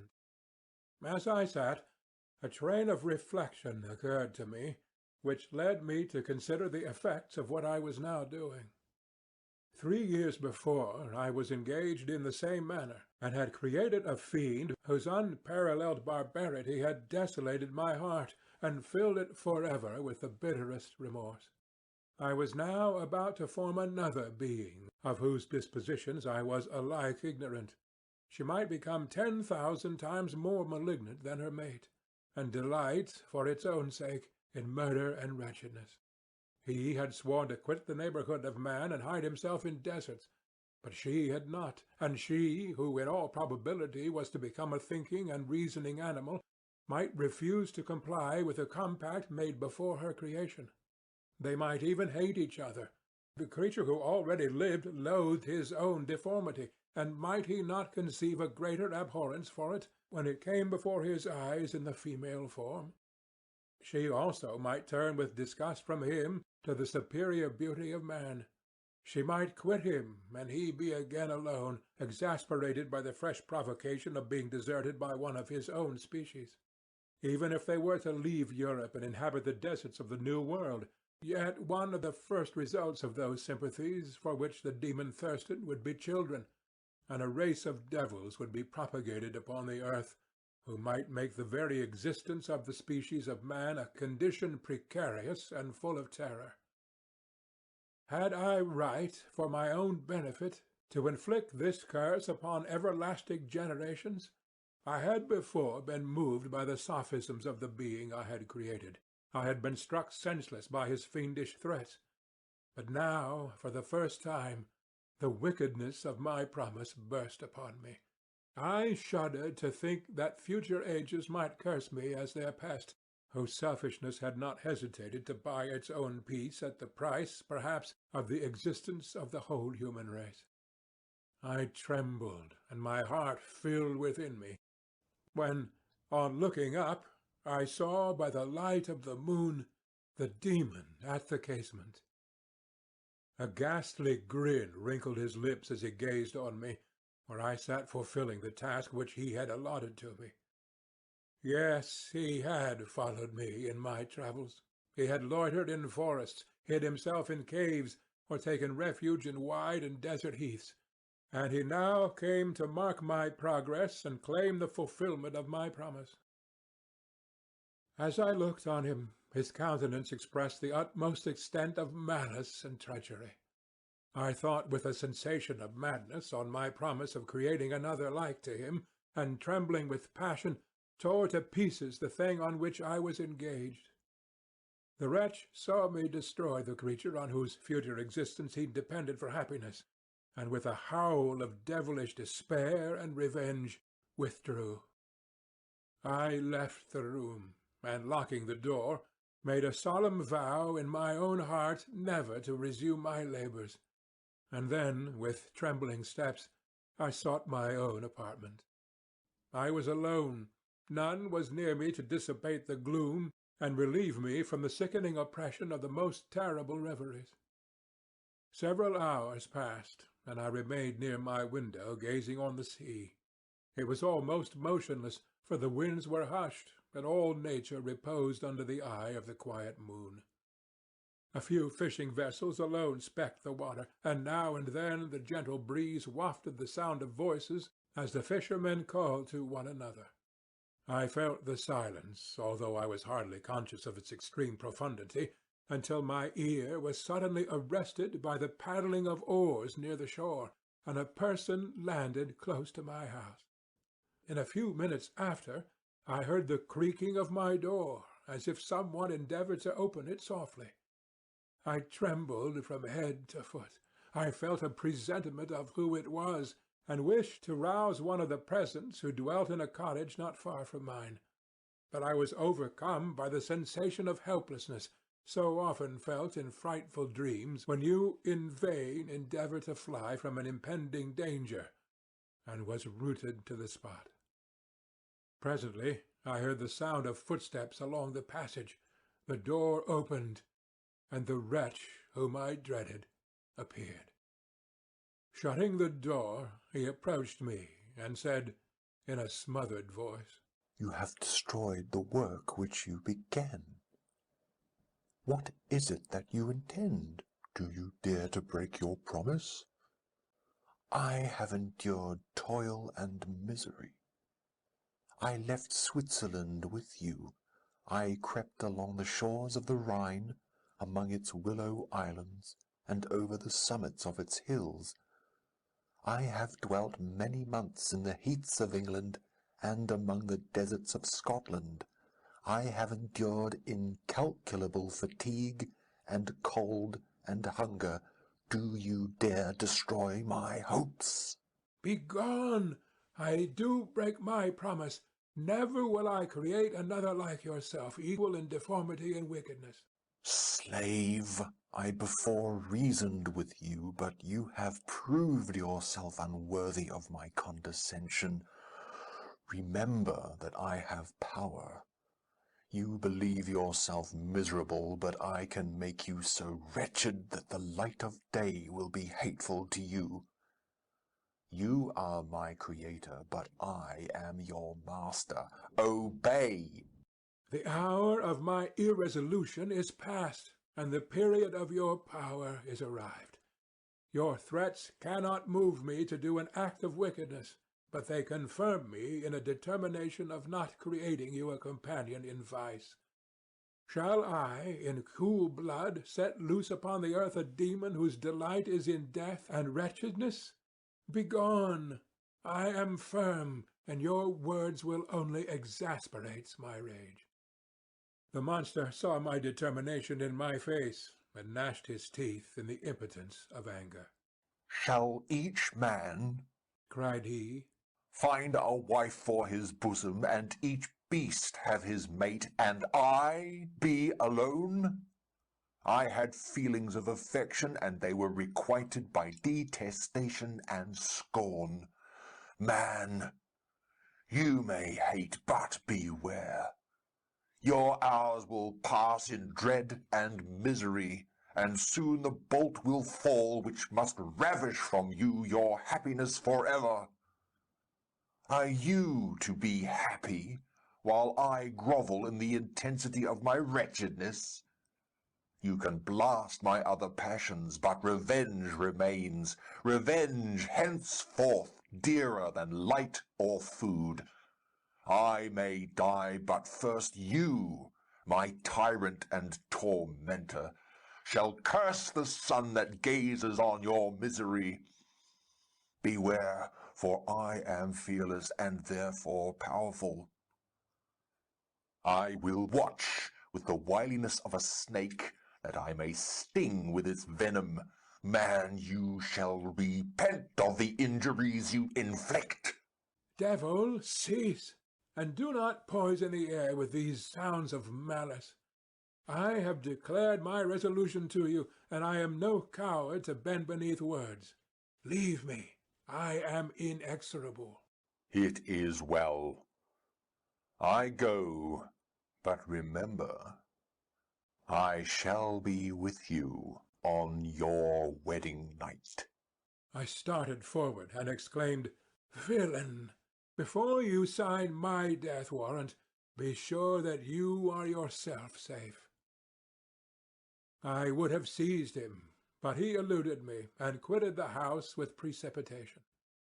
In a few moments I saw him in his boat, which shot across the waters with an arrowy swiftness and was soon lost amidst the waves. All was again silent, but his words rang in my ears. I burned with rage to pursue the murderer of my peace and precipitate him into the ocean. I walked up and down my room hastily and perturbed, while my imagination conjured up 1,000 images to torment and sting me. Why had I not followed him and closed with him in mortal strife? But I had suffered him to depart, and he had directed his course towards the mainland. I shuddered to think who might be the next victim sacrificed to his insatiate revenge. And then I thought again of his words. I will be with you on your wedding night. That, then, was the period fixed for the fulfilment of my destiny. And that hour I should die, and at once satisfy and extinguish his malice. The prospect did not move me to fear. Yet, when I thought of my beloved Elizabeth, of her tears and endless sorrow, when she should find her lover so barbarously snatched from her, tears, the first I had shed for many months, streamed from my eyes, and I resolved not to fall before my enemy without a bitter struggle. The night passed away, and the sun rose from the ocean. My feelings became calmer, if it may be called calmness, when the violence of rage sinks into the depths of despair. I left the house, the horrid scene of the last night's contention, and walked on the beach of the sea, which I almost regarded as an insuperable barrier between me and my fellow creatures. Nay, a wish that such should prove the fact stole across me. I desired that I might pass my life on that barren rock, wearily, it is true, but uninterrupted by any sudden shock of misery. If I returned, it was to be sacrificed, or to see those whom I most loved die under the grasp of a demon whom I had myself created. I walked about the isle like a reckless spectre, separated from all it loved, and miserable in the separation. When it became noon, and the sun rose higher, I lay down on the grass, and was overpowered by a deep sleep. I had been awake the whole of the preceding night, my nerves were agitated, and my eyes inflamed by watching and misery. The sleep into which I now sank refreshed me, and when I awoke, I again felt as if I belonged to a race of human beings like myself, and I began to reflect upon what had passed with greater composure. Yet still the words of the fiend rang in my ears like a death knell. They appeared like a dream, yet distinct and oppressive as a reality. The sun had far descended, and I still sat on the shore, satisfying my appetite, which had become ravenous, with an oaten cake, when I saw a fishing-boat land close to me, and one of the men brought me a packet. It contained letters from Geneva, and one from Clerval entreating me to join him. He said that he was wearing away his time fruitlessly where he was, that letters from friends he had formed in London desired his return to complete the negotiation they had entered into for his Indian enterprise. He could not any longer delay his departure, but as his journey to London might be followed, even sooner than he now conjectured, by his longer voyage, he entreated me to bestow as much of my society on him as I could spare. He besought me, therefore, to leave my solitary isle and to meet him at Perth, that we might proceed southwards together. This letter in a degree recalled me to life, and I determined to quit my island at the expiration of 2 days. Yet before I departed there was a task to perform on which I shuddered to reflect. I must pack up my chemical instruments, and for that purpose I must enter the room which had been the scene of my odious work, and I must handle those utensils, the sight of which was sickening to me. The next morning, at daybreak, I summoned sufficient courage and unlocked the door of my laboratory. The remains of the half-finished creature whom I had destroyed lay scattered on the floor, and I almost felt as if I had mangled the living flesh of a human being. I paused to collect myself, and then entered the chamber. With trembling hand I conveyed the instruments out of the room, but I reflected that I ought not to leave the relics of my work to excite the horror and suspicion of the peasants, and I accordingly put them into a basket with a great quantity of stones, and laying them up, determined to throw them into the sea that very night. And in the meantime I sat upon the beach, employed in cleaning and arranging my chemical apparatus. Nothing could be more complete than the alteration that had taken place in my feelings since the night of the appearance of the demon. I had before regarded my promise with a gloomy despair as a thing that, with whatever consequences, must be fulfilled. But I now felt as if a film had been taken from before my eyes, and that I for the first time saw clearly. The idea of renewing my labours did not for one instant occur to me. The threat that I heard weighed on my thoughts, but I did not reflect that a voluntary act of mine could avert it. I had resolved in my own mind that to create another like the fiend I had first made would be an act of the basest and most atrocious selfishness, and I banished from my mind every thought that could lead to a different conclusion. Between 2 and 3 in the morning the moon rose, and I then, putting my basket aboard a little skiff, sailed out about 4 miles from the shore. The scene was perfectly solitary. A few boats were running towards land, but I sailed away from them. I felt as if I was about the commission of a dreadful crime, and avoided with shuddering anxiety any encounter with my fellow creatures. At one time the moon, which had before been clear, was suddenly overspread by a thick cloud, and I took advantage of the moment of darkness and cast my basket into the sea. I listened to the gurgling sound as it sank, and then sailed away from the spot. The sky became clouded, but the air was pure, although chilled by the northeast breeze that was then rising. But it refreshed me, and filled me with such agreeable sensations that I resolved to prolong my stay on the water, and fixing the rudder in a direct position, stretched myself at the bottom of the boat. Clouds hid the moon, everything was obscure, and I heard only the sound of the boat as its keel cut through the waves. The murmur lulled me, and in a short time I slept soundly. I do not know how long I remained in this situation, but when I awoke I found that the sun had already mounted considerably. The wind was high, and the waves continually threatened the safety of my little skiff. I found that the wind was northeast, and must have driven me far from the coast from which I had embarked. I endeavoured to change my course, but quickly found that if I again made the attempt, the boat would be instantly filled with water. Thus situated, my only resource was to drive before the wind. I confess that I felt a few sensations of terror. I had no compass with me, and was so slenderly acquainted with the geography of this part of the world that the sun was of little benefit to me. I might be driven into the wide Atlantic and feel all the tortures of starvation, or be swallowed up in the immeasurable waters that roared and buffeted around me. I had already been out many hours, and felt the torment of a burning thirst, a prelude to my other sufferings. I looked on the heavens, which were covered by clouds that flew before the wind, only to be replaced by others. I looked upon the sea. It was to be my grave. "Fiend," I exclaimed, "your task is already fulfilled." I thought of Elizabeth, of my father, and of Clerval, all left behind, on whom the monster might satisfy his sanguinary and merciless passions.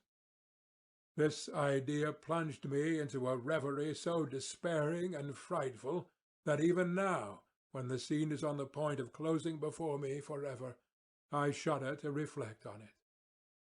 Some hours passed thus, but by degrees, as the sun declined towards the horizon, the wind died away into a gentle breeze, and the sea became free from breakers.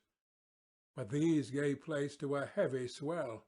I felt sick and hardly able to hold the rudder, when suddenly I saw a line of high land towards the south. Almost spent, as I was, by fatigue and the dreadful suspense I endured for several hours, this sudden certainty of life rushed like a flood of warm joy to my heart, and tears gushed from my eyes. How mutable are our feelings, and how strange is that clinging love we have of life, even in the excess of misery! I constructed another sail with a part of my dress, and eagerly steered my course towards the land. It had a wild and rocky appearance, but as I approached nearer, I easily perceived the traces of cultivation.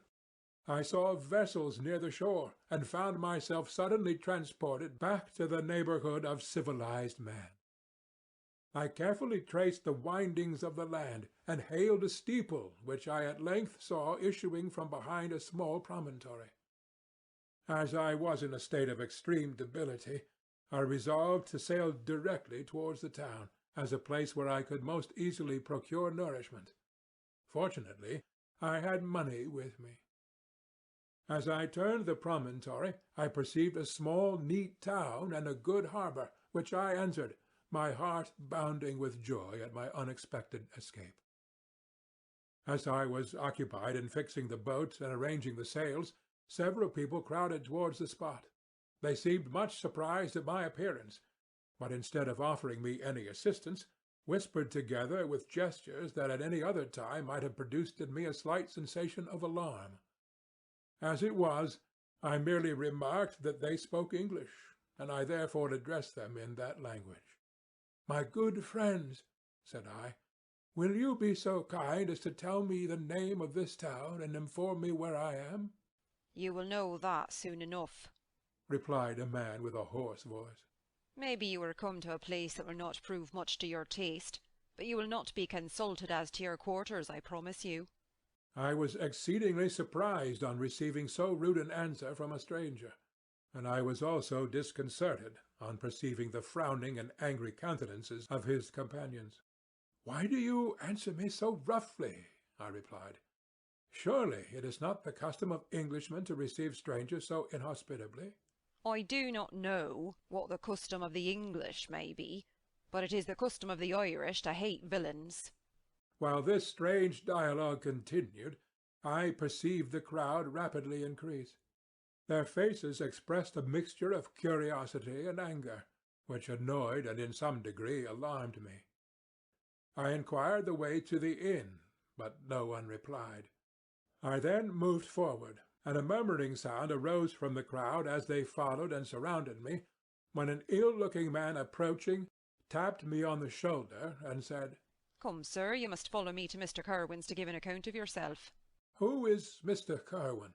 Why am I to give an account of myself? Is not this a free country?" "Ay, sir, free enough for honest folks.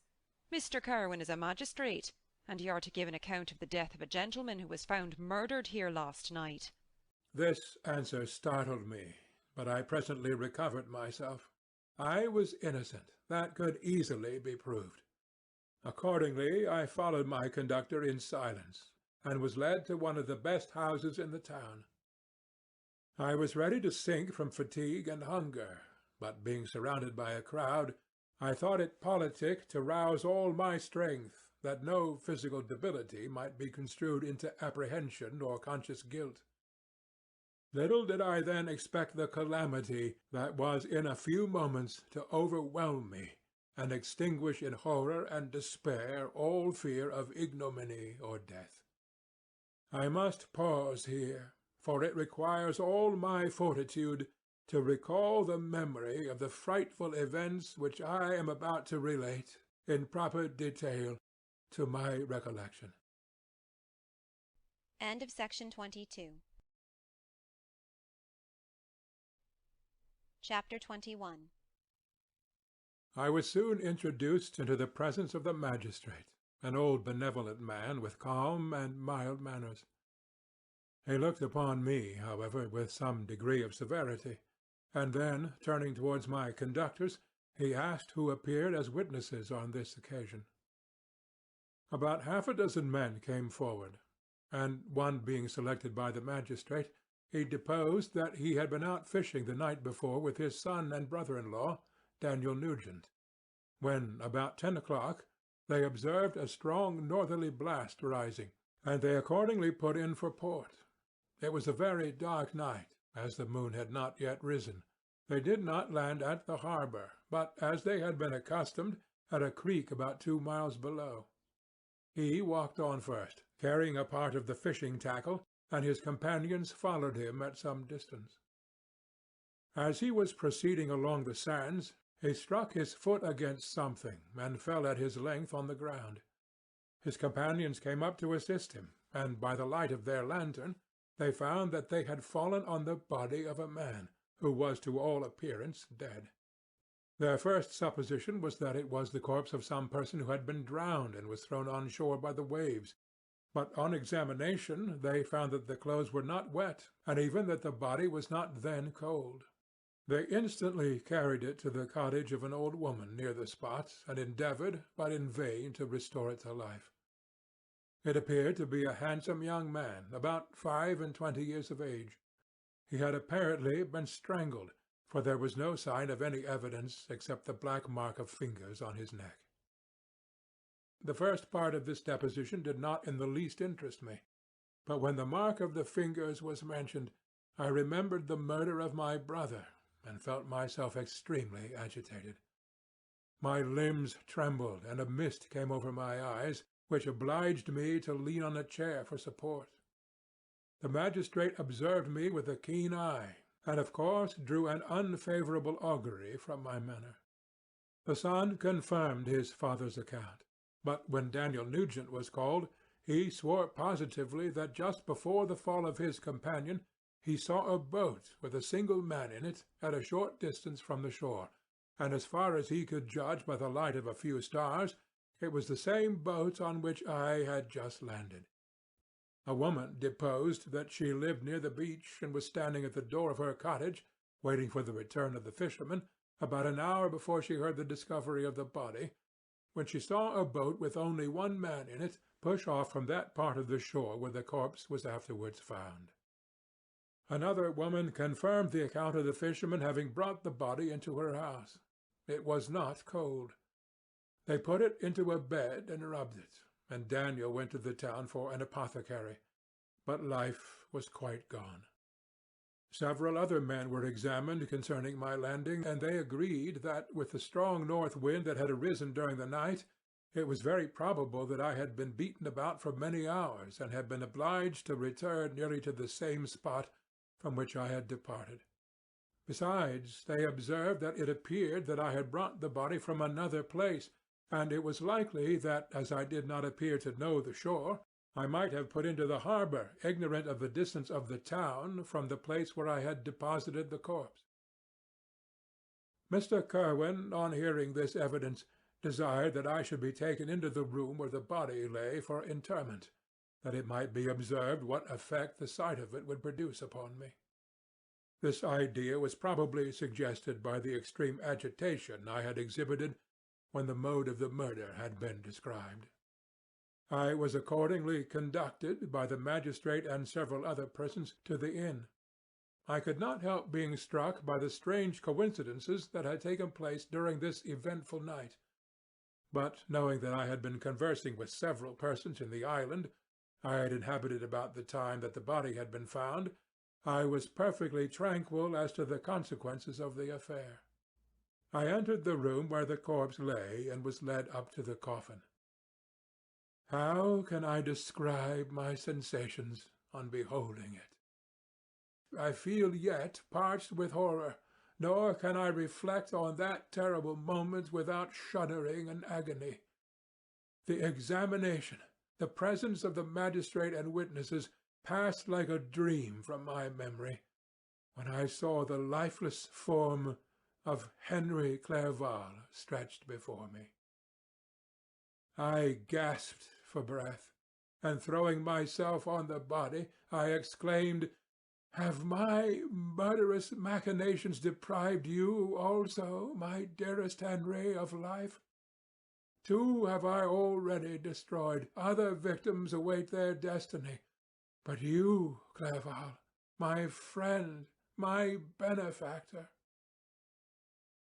The human frame could no longer support the agonies that I endured, and I was carried out of the room in strong convulsions. A fever succeeded to this. I lay for 2 months on the point of death.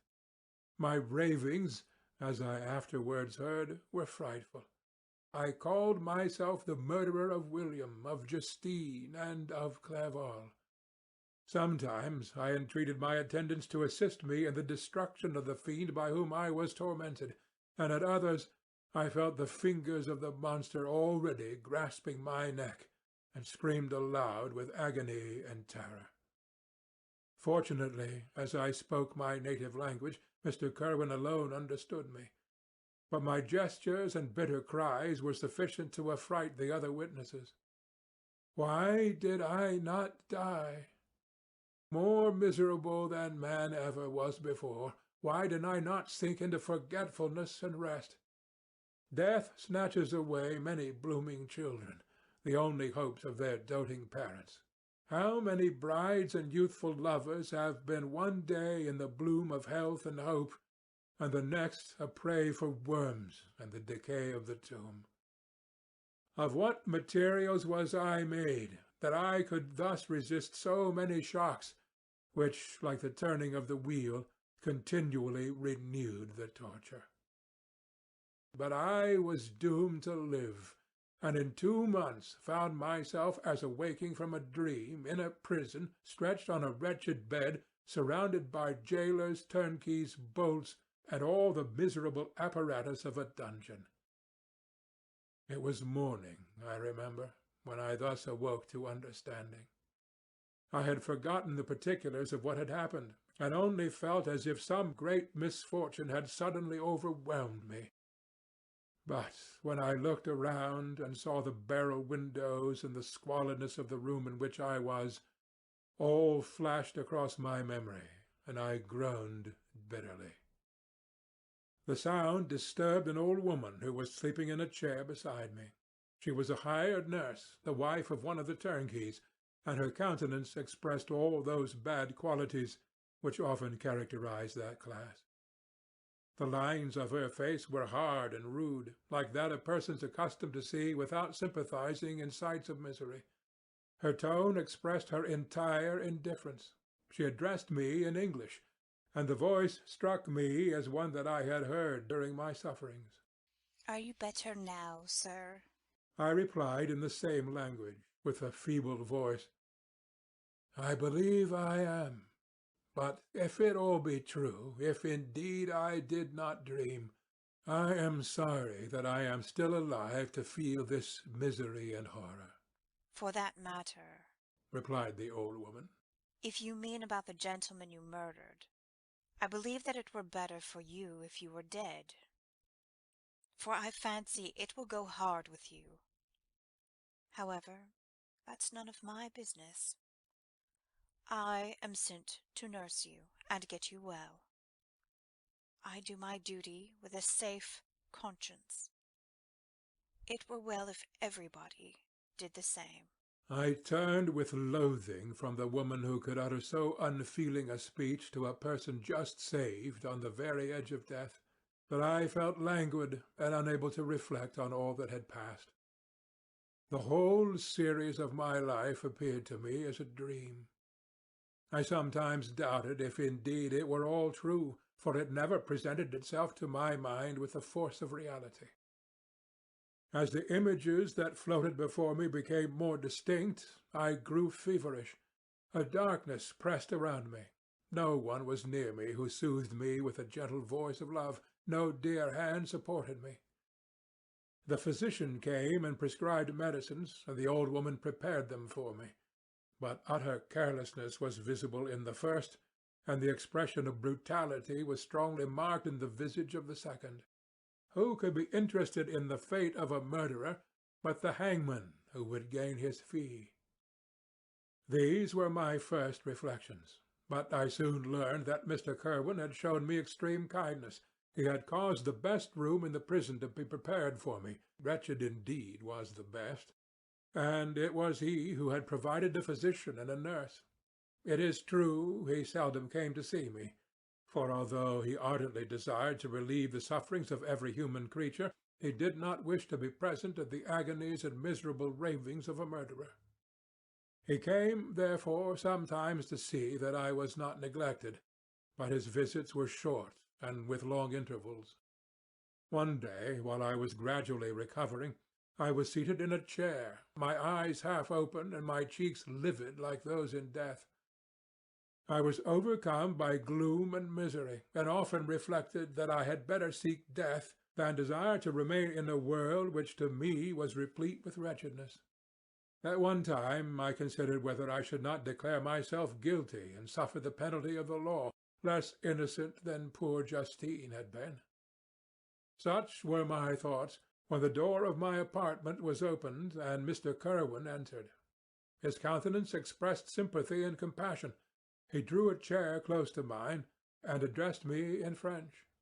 I fear that this place is very shocking to you. Can I do anything to make you more comfortable? I thank you, but all that you mention is nothing to me. On the whole earth there is no comfort which I am capable of receiving. I know that the sympathy of a stranger can be but of little relief to one borne down as you are by so strange a misfortune. But you will, I hope, soon quit this melancholy abode, for doubtless evidence can easily be brought to free you from the criminal charge. That is my least concern. I am, by a course of strange events, become the most miserable of mortals. Persecuted and tortured as I am, and have been, can death be any evil to me? Nothing indeed could be more unfortunate and agonizing than the strange chances that have lately occurred. You were thrown, by some surprising accident on this shore renowned for its hospitality, seized immediately, and charged with murder. The first sight that was presented to your eyes was the body of your friend, murdered in so unaccountable a manner, and placed, as it were, by some fiend across your path. As Mr. Curwen said this, notwithstanding the agitation I endured on this retrospect of my sufferings, I also felt considerable surprise at the knowledge he seemed to possess concerning me. I suppose some astonishment was exhibited in my countenance, for Mr. Curwen hastened to say, Immediately upon your being taken ill, all the papers that were on your person were brought to me, and I examined them that I might discover some trace by which I could send to your relations an account of your misfortune and illness. I found several letters, and among others one which I discovered from its commencement to be from your father. I instantly wrote to Geneva. Nearly 2 months have elapsed since the departure of my letter. But you are ill. Even now you tremble. You are unfit for agitation of any kind. This suspense is 1,000 times worse than the most horrible event. Tell me what new scene of death has been acted, and whose murder I am now to lament. Your family is perfectly well, said Mr. Curwen, with gentleness. And someone, a friend, is come to visit you. I know not by what chain of thought the idea presented itself, but it instantly darted into my mind that the murderer had come to mock at my misery and taunt me with the death of Clerval, as a new incitement for me to comply with his hellish desires. I put my hand before my eyes and cried out in agony, "Oh, take him away! I cannot see him. For God's sake, do not let him enter." Mr. Curwen regarded me with a troubled countenance. He could not help regarding my exclamation as a presumption of my guilt, and said in rather a severe tone, I should have thought, young man, that the presence of your father would have been welcome instead of inspiring such violent repugnance. "My father!" cried I, while every feature and every muscle was relaxed from anguish to pleasure. "Is my father indeed come? Oh, how kind, how very kind! But where is he? Why does he not hasten to me?" My change of manner surprised and pleased the magistrate. Perhaps he thought that my former exclamation was a momentary return of delirium, and now he instantly resumed his former benevolence. He rose and quitted the room with my nurse, and in a moment my father entered it. Nothing at this moment could have given me greater pleasure than the arrival of my father. I stretched out my hand to him and cried, "Are you, then, safe, and Elizabeth, and Ernest?" My father calmed me with assurances of their welfare, and endeavoured, by dwelling on these subjects so interesting to my heart, to raise my desponding spirits. But he soon felt that a prison cannot be the abode of cheerfulness. "What a place is this that you inhabit, my son?" said he, looking mournfully at the barred windows and wretched appearance of the room. "You travel to seek happiness, but a fatality seems to pursue you. And poor Clerval—" The name of my unfortunate and murdered friend was an agitation too great to be endured in my weak state. I shed tears. "Alas, yes, my father," replied I. "Some destiny of the most horrible kind hangs over me, and I must live to fulfill it, or surely I should have died on the coffin of Henry." We were not allowed to converse for any length of time, for the precarious state of my health rendered every precaution necessary that could ensure tranquillity. Mr. Kirwin came in, and insisted that my strength should not be exhausted by too much exertion. But the appearance of my father was to me like that of a good angel, and I gradually recovered my health. As my sickness quitted me, I was absorbed by a gloomy and black melancholy that nothing could dissipate. The image of Clerval was forever before me, ghastly and murdered. More than once the agitation into which these reflections threw me made my friends dread a dangerous relapse. Alas! Why did they preserve so miserable and detested a life? It was surely that I might fulfil my destiny, which is now drawing to a close. Soon, oh, very soon, will death extinguish these throbbings and relieve me from the mighty weight of anguish that bears me to the dust. And in executing the award of justice, I shall also sink to rest.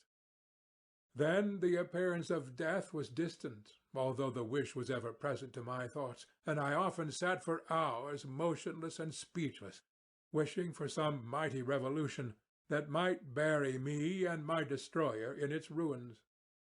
The season of the assizes approached.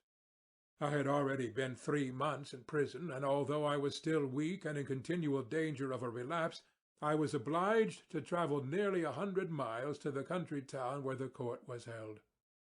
Mr. Kirwin charged himself with every care of collecting witnesses and arranging my defence. I was spared the disgrace of appearing publicly as a criminal, as the case was not brought before the court that decides on life and death.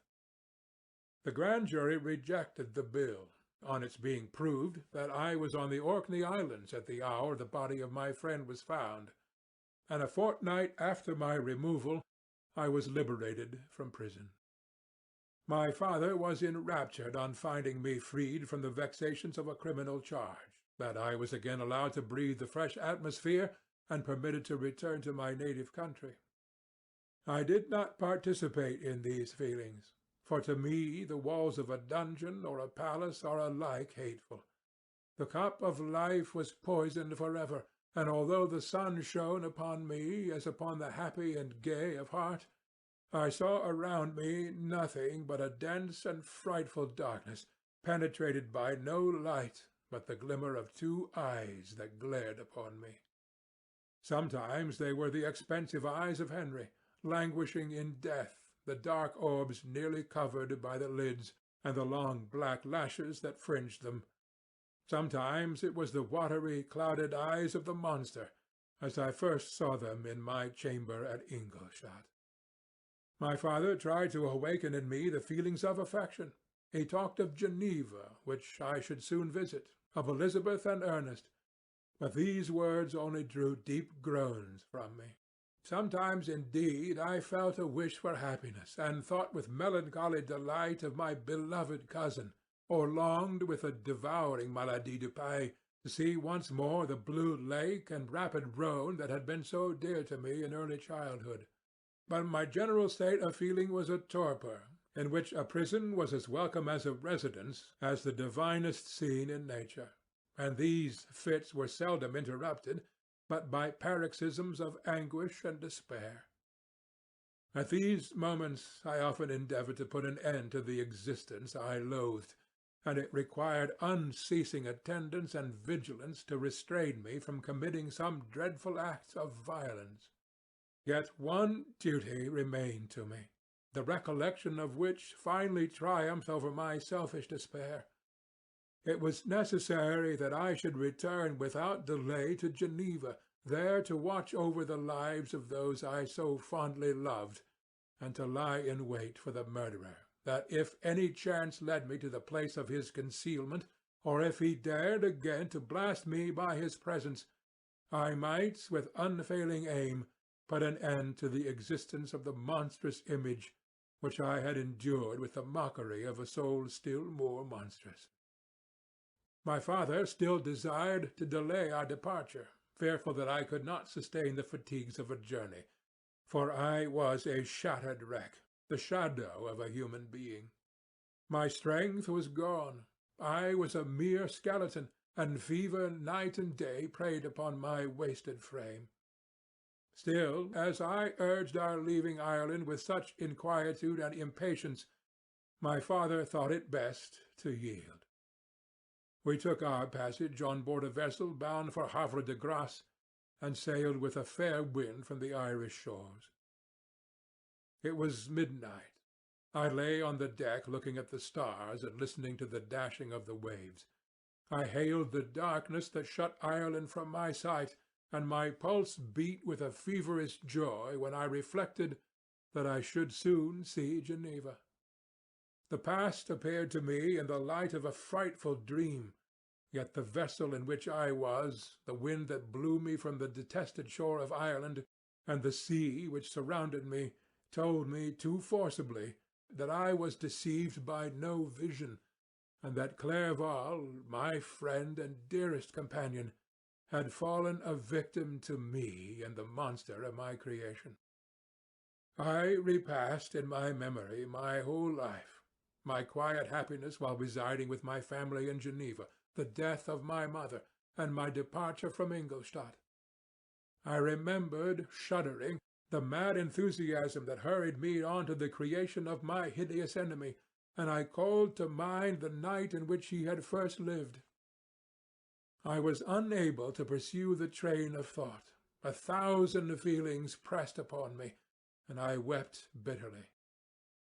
Ever since my recovery from the fever, I had been in the custom of taking every night a small quantity of laudanum, for it was by means of this drug only that I was enabled to gain the rest necessary for the preservation of life. Oppressed by the recollection of my various misfortunes, I now swallowed double my usual quantity, and soon slept profoundly.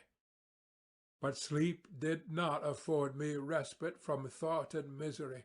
My dreams presented 1,000 objects that scared me. Towards morning I was possessed by a kind of nightmare. I felt the fiend's grasp in my neck, and could not free myself from it. Groans and cries rang in my ears. My father, who was watching over me, perceiving my restlessness, awoke me. The dashing waves were around, the cloudy sky above. The fiend was not here. A sense of security, a feeling that a truce was established between the present hour and the irresistible disastrous future, imparted to me a kind of calm forgetfulness, of which the human mind is by its structure peculiarly susceptible. End of section 23. Chapter 22.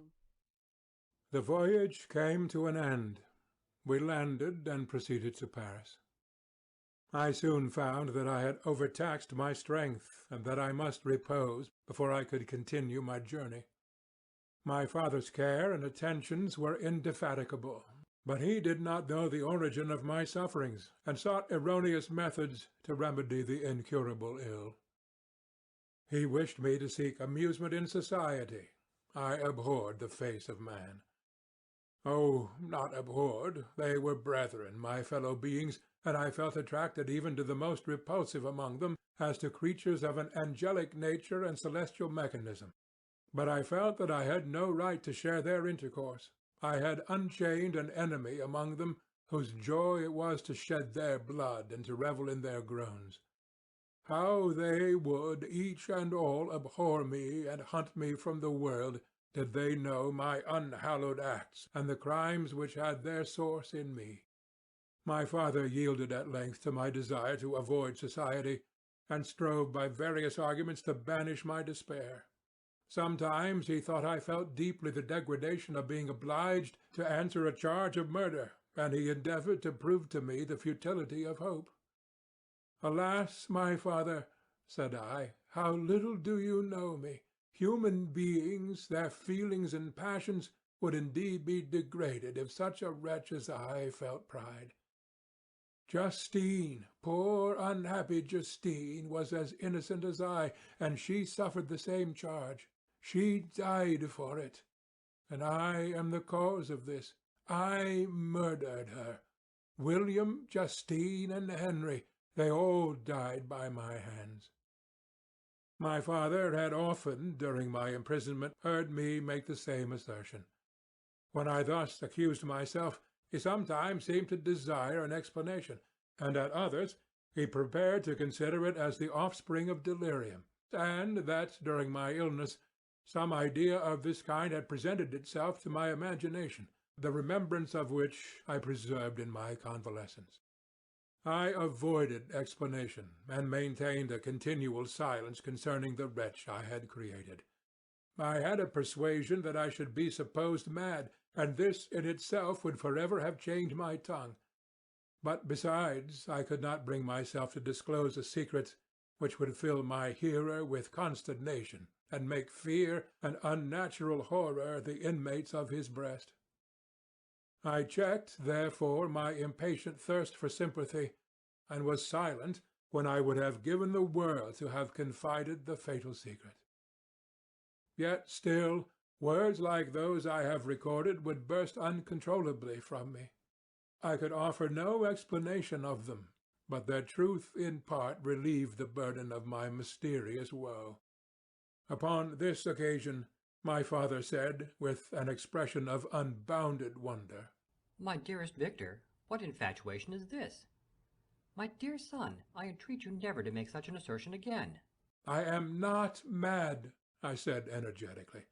"The sun and the heavens who have viewed my operations can bear witness of my truth. I am the assassin of those most innocent victims. They died by my machinations. 1,000 times would I have shed my own blood, drop by drop, to have saved their lives. But I could not, my father. Indeed, I could not sacrifice the whole human race."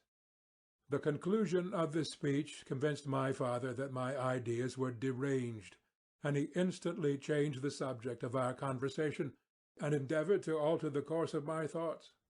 He wished as much as possible to obliterate the memory of the scenes that had taken place in Ireland, and never alluded to them, or suffered me to speak of my misfortunes. As time passed away, I became more calm. Misery had her dwelling in my heart, but I no longer talked in the same incoherent manner of my own crimes. Sufficient for me was the consciousness of them.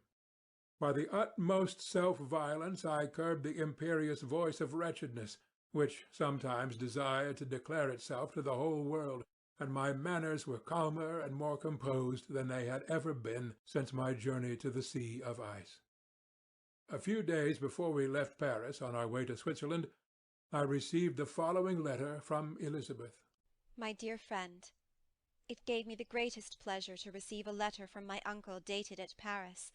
You are no longer at a formidable distance, and I may hope to see you in less than a fortnight.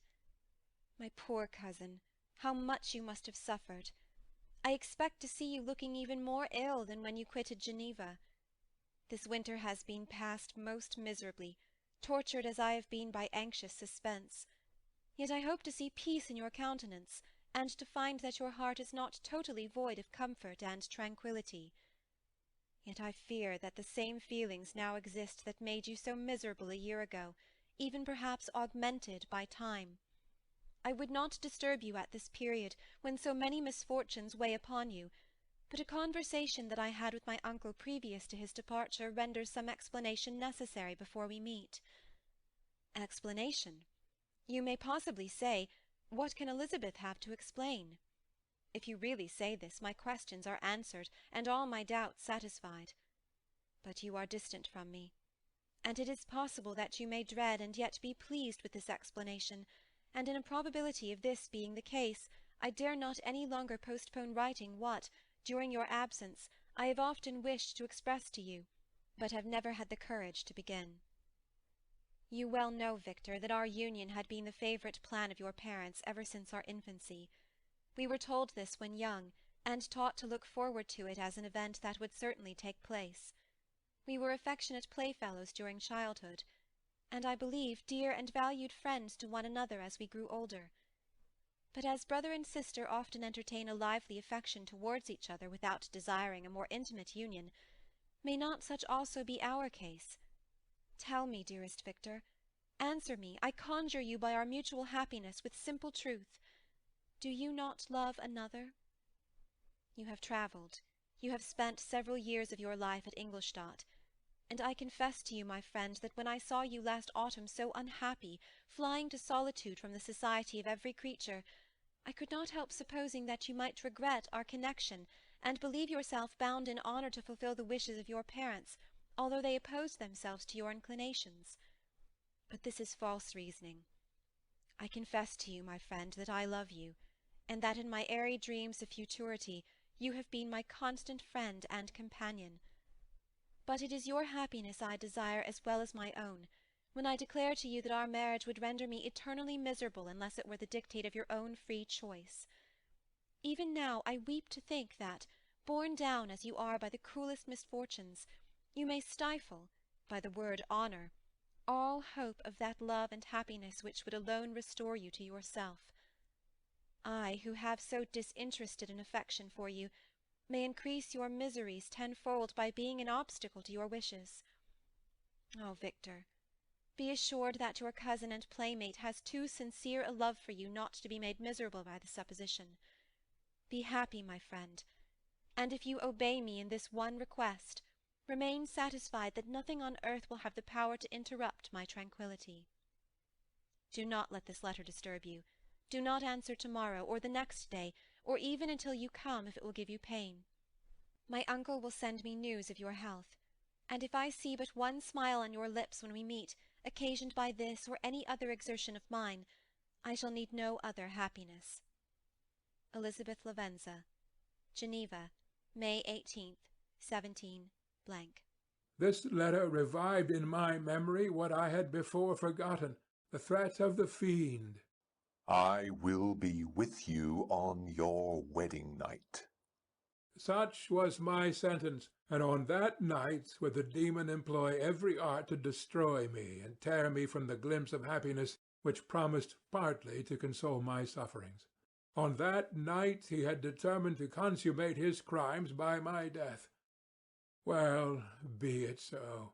A deadly struggle would then assuredly take place, in which, if he were victorious, I should be at peace, and his power over me be at an end. If he were vanquished, I should be a free man. Alas, what freedom! Such as the peasant employs when his family have been massacred before his eyes, his cottage burnt, his lands laid waste, and he is turned adrift, homeless, penniless, and alone, but free. Such would be my liberty, except that in my Elizabeth I possessed a treasure, alas, balanced by those horrors of remorse and guilt which would pursue me until death. Sweet and beloved Elizabeth!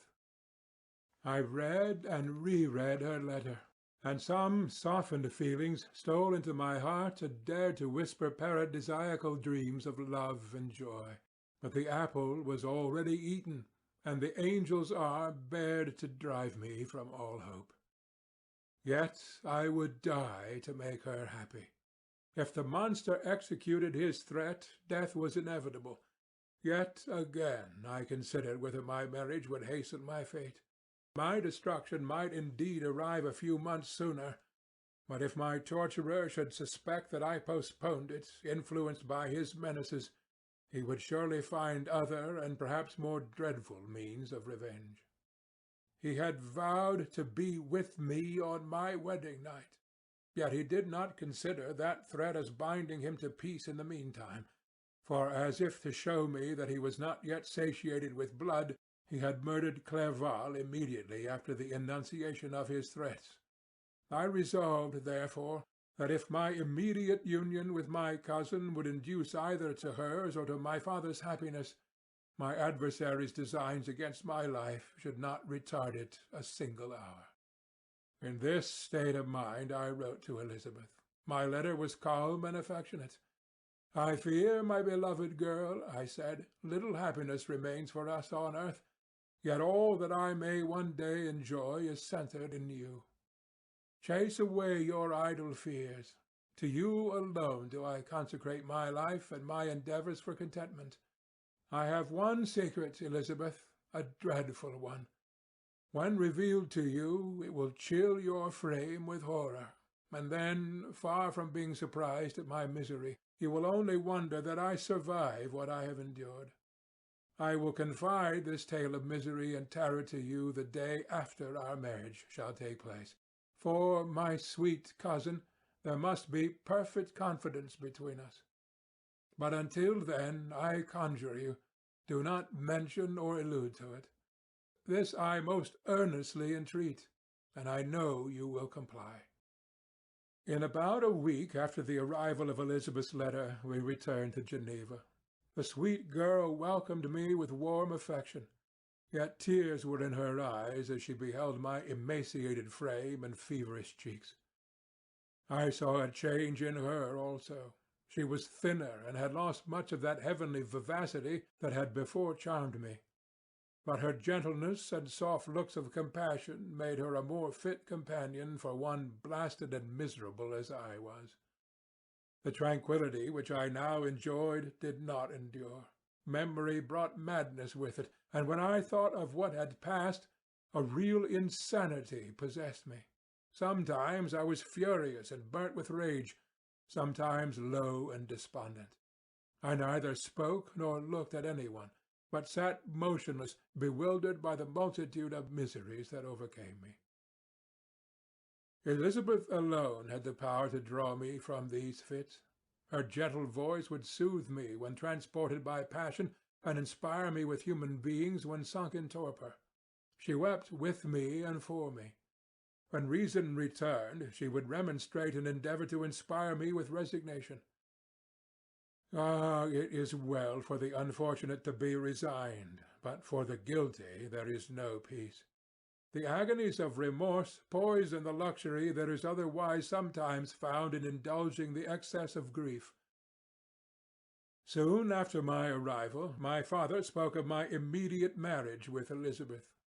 I remained silent. Have you, then, some other attachment? None on earth. I love Elizabeth, and look forward to our union with delight. Let the day, therefore, be fixed, and on it I will consecrate myself, in life or death, to the happiness of my cousin. My dear Victor, do not speak thus. Heavy misfortunes have befallen us, but let us only cling closer to what remains and transfer our love for those whom we have lost to those whom yet live. Our circle will be small, but bound close by the ties of affection and mutual misfortune. And when time shall have softened your despair, new and dear objects of care will be born to replace those of whom we have been so cruelly deprived. Such were the lessons of my father. But to me the remembrance of the threat returned, nor can you wonder that, omnipotent as the fiend had yet been in his deeds of blood, I should almost regard him as invincible, and that when he had pronounced the words, "I shall be with you on your wedding night," I should regard the threatened fate as unavoidable. But death was no evil to me if the loss of Elizabeth were balanced with it, and I, therefore, with a contented and even cheerful countenance, agreed with my father that if my cousin would consent, the ceremony should take place in 10 days, and thus put, as I imagined, the seal to my fate. Great God! If for one instant I had thought what might be the hellish intention of my fiendish adversary, I would rather have banished myself forever from my native country and wandered a friendless outcast over the earth than have consented to this miserable marriage. But, as if possessed by magic powers, the monster had blinded me to his real intentions, and when I thought that I had prepared only my own death, I hastened that of a far dearer victim. As the period fixed for our marriage drew nearer, whether from cowardice or a prophetic feeling, I felt my heart sink within me. But I concealed my feelings by an appearance of hilarity that brought smiles and joy to the countenance of my father, but hardly deceived the ever-watchful and nicer eye of Elizabeth. She looked forward to our union with placid contentment, not unmingled with a little fear, which past misfortunes had impressed, that what now appeared certain and tangible happiness might soon dissipate into an airy dream, and leave no trace but deep and everlasting regret. Preparations were made for the event. Congratulatory visits were received, and all wore a smiling appearance. I shut up, as well as I could, in my own heart, the anxiety that preyed there, and entered with seeming earnestness into the plans of my father, although they might only serve as the decorations of my tragedy. Through my father's exertions, a part of the inheritance of Elizabeth had been restored to her by the Austrian government. A small possession on the shores of Como belonged to her. It was agreed that immediately after our union we should proceed to Villa Lavenza, and spend our last days of happiness beside the beautiful lake near which it stood. In the meantime, I took every precaution to defend my person in case the fiend should openly attack me. I carried pistols and a dagger constantly about me, and was ever on the watch to prevent artifice, and by these means gained a greater degree of tranquillity. Indeed, as the period approached, the threat appeared more as a delusion, not to be regarded as worthy to disturb my peace, while the happiness I hoped for in my marriage wore a greater appearance of certainty, as the day fixed for its solemnization drew nearer, and I heard it continually spoken of as an occurrence which no accident could possibly prevent. Elizabeth seemed happy. My tranquil demeanour contributed greatly to calm her mind. But on the day that was to fulfil my wishes and my destiny, she was melancholy, and a presentiment of evil pervaded her, and perhaps also she thought of the dreadful secret which I had promised to reveal to her on the following day. My father was in the meantime overjoyed, and in the bustle of preparation only recognized in the melancholy of his niece the diffidence of a bride. After the ceremony was performed, a large party assembled at my father's, but it was agreed that Elizabeth and I should commence our journey by water, sleeping that night at Evian, and continuing our voyage on the following day. The day was fair, the wind favourable. All smiled on our nuptial embarkation. Those were the last moments of my life during which I enjoyed the feeling of happiness. We passed rapidly along. The sun was hot, but we were sheltered from its rays by a kind of canopy while we enjoyed the beauty of the scene. Sometimes on one side of the lake, where we saw Mont Salève, the pleasant banks of Montalegre, and at a distance, surmounting all, the beautiful Mont Blanc and the assemblage of snowy mountains that in vain endeavour to emulate her. Sometimes, coasting the opposite banks, we saw the mighty Jura opposing its dark side to the ambition that would quit its native country, and an almost insurmountable barrier to the invader who should wish to enslave it. I took the hand of Elizabeth. "You are sorrowful, my love?" "Ah, if you knew what I have suffered, and what I may yet endure, you would endeavour to let me taste the quiet and freedom from despair that this one day at least permits me to enjoy." "Be happy, my dear Victor," replied Elizabeth. "There is, I hope, nothing to distress you, and be assured that if a lively joy is not painted in my face, my heart is contented. Something whispers to me not to depend too much on the prospect that is opened before us, but I will not listen to such a sinister voice. Observe how fast we move along, And how the clouds, which sometimes obscure and sometimes rise above the dome of Mont Blanc, render this scene of beauty still more interesting. Look also at the innumerable fish that are swimming in the clear waters, where we can distinguish every pebble that lies at the bottom. What a divine day! How happy and serene all nature appears!" Thus Elizabeth endeavoured to divert her thoughts and mind from all reflection upon melancholy subjects. But her temper was fluctuating. Joy for a few instants shone in her eyes, but it continually gave place to distraction and reverie.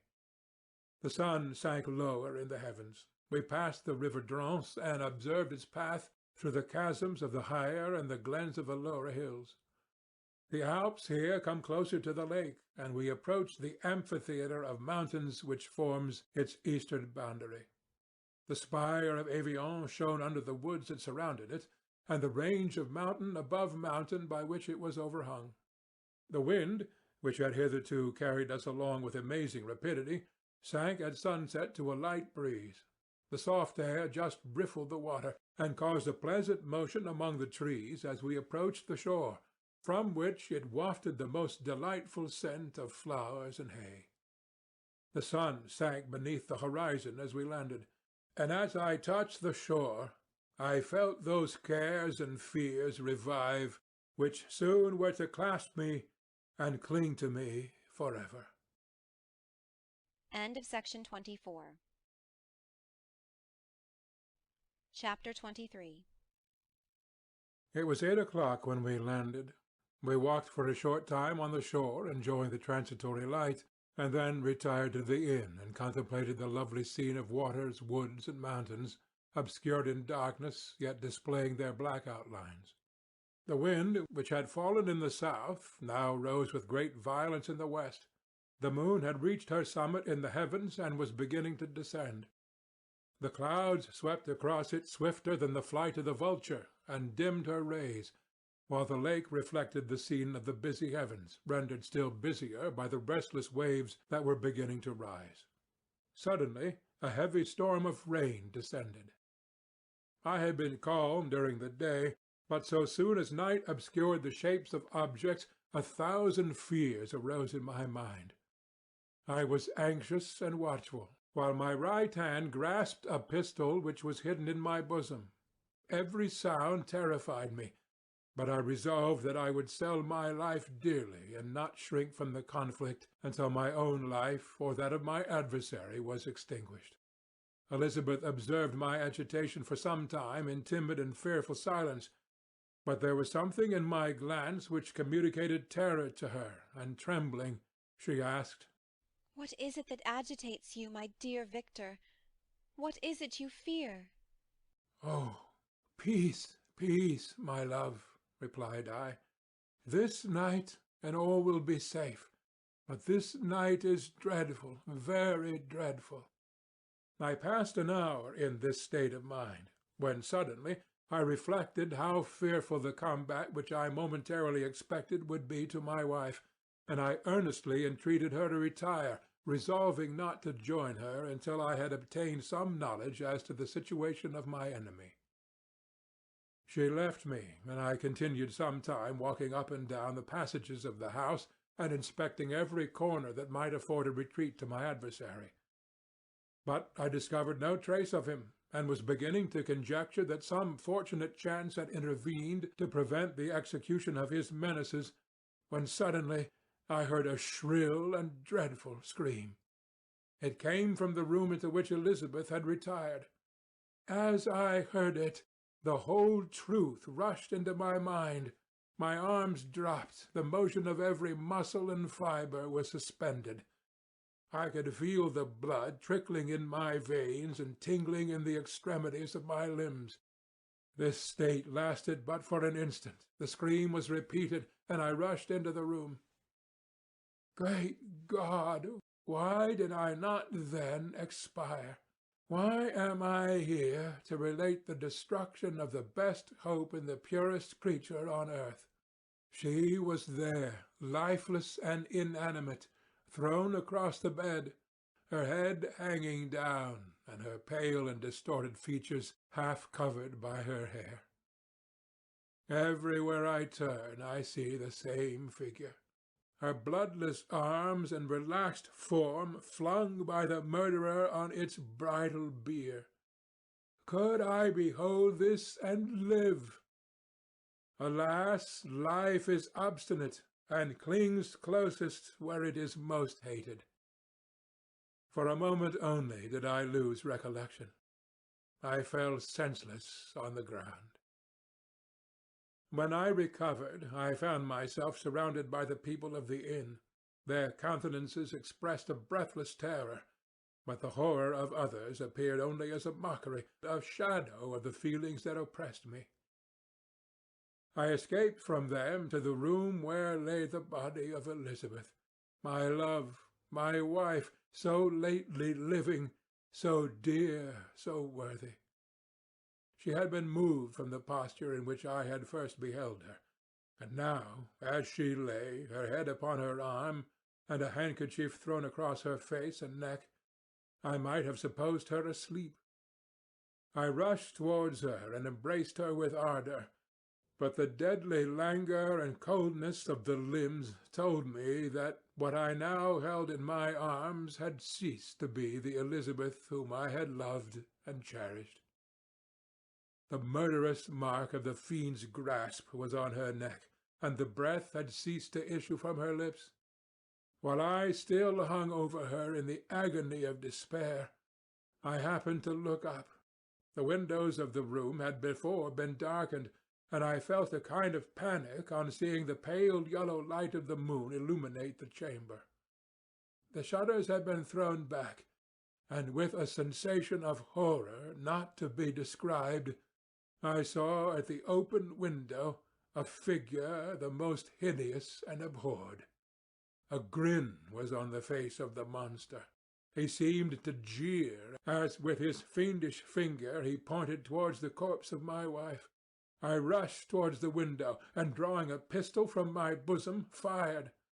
But he eluded me, leaped from his station, and running with the swiftness of lightning, plunged into the lake. The report of the pistol brought a crowd into the room. I pointed to the spot where he had disappeared, and we followed the track with boats.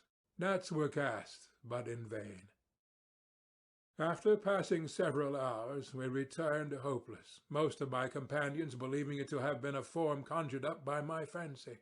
After having landed, we proceeded to search the country, parties going in different directions among the woods and vines. I attempted to accompany them, and proceeded a short distance from the house, but my head whirled round. My steps were like those of a drunken man. I fell at last in a state of utter exhaustion. A film covered my eyes, and my skin was parched with the heat of fever. In this state I was carried back and placed on a bed, hardly conscious of what had happened. My eyes wandered round the room as if to seek something that I had lost. After an interval I arose, and, as if by instinct, crawled into the room where the corpse of my beloved lay. There were women weeping around. I hung over it, and joined my sad tears to theirs. All this time no distinct idea presented itself to my mind, but my thoughts rambled to various subjects, reflecting confusedly on my misfortunes and their cause. I was bewildered, in a cloud of wonder and horror. The death of William, the execution of Justine, the murder of Clerval, and lastly of my wife. Even at that moment I knew not that my only remaining friends were safe from the malignity of the fiend. My father even now might be writhing under his grasp, and Ernest might be dead at his feet. This idea made me shudder and recalled me to action. I started up, and resolved to return to Geneva with all possible speed. There were no horses to be procured, and I must return by the lake. But the wind was unfavourable, and the rain fell in torrents. However, it was hardly morning, and I might reasonably hope to arrive by night. I hired men to row, and took on an oar myself, for I had always experienced relief from mental torment in bodily exercise.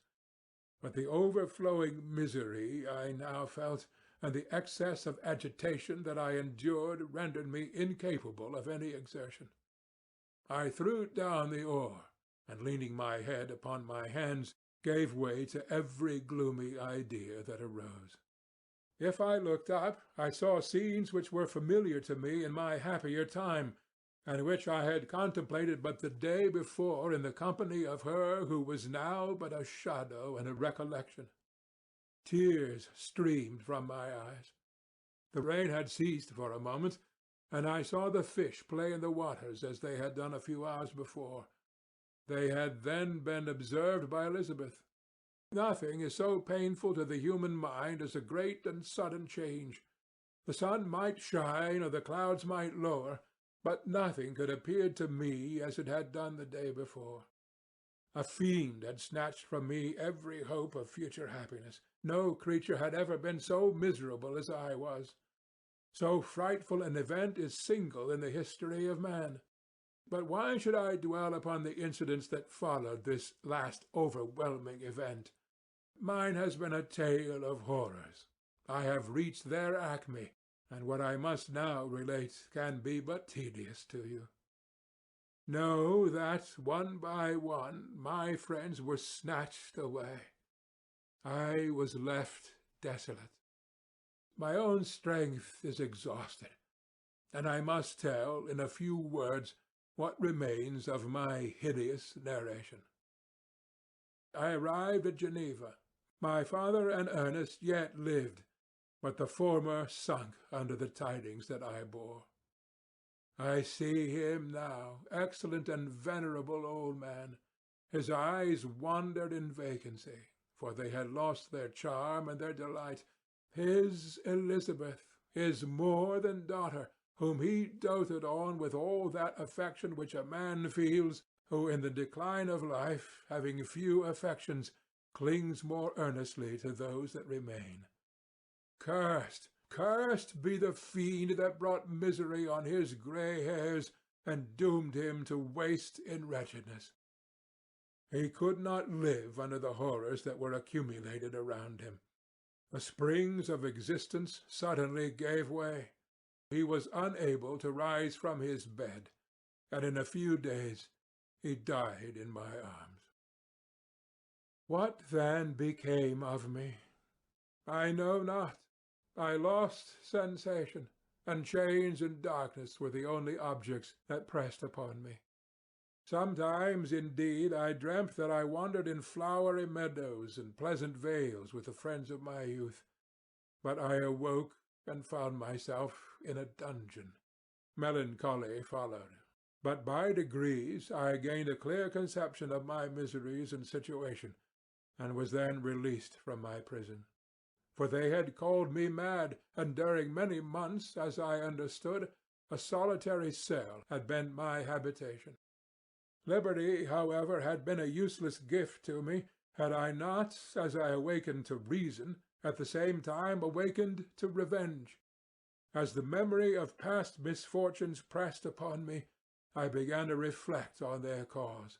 The monster whom I had created, the miserable demon whom I had sent abroad into the world for my destruction. I was possessed by a maddening rage when I thought of him, and desired and ardently prayed that I might have him within my grasp to wreak a great and signal revenge on his cursed head. Nor did my hate long confine itself to useless wishes.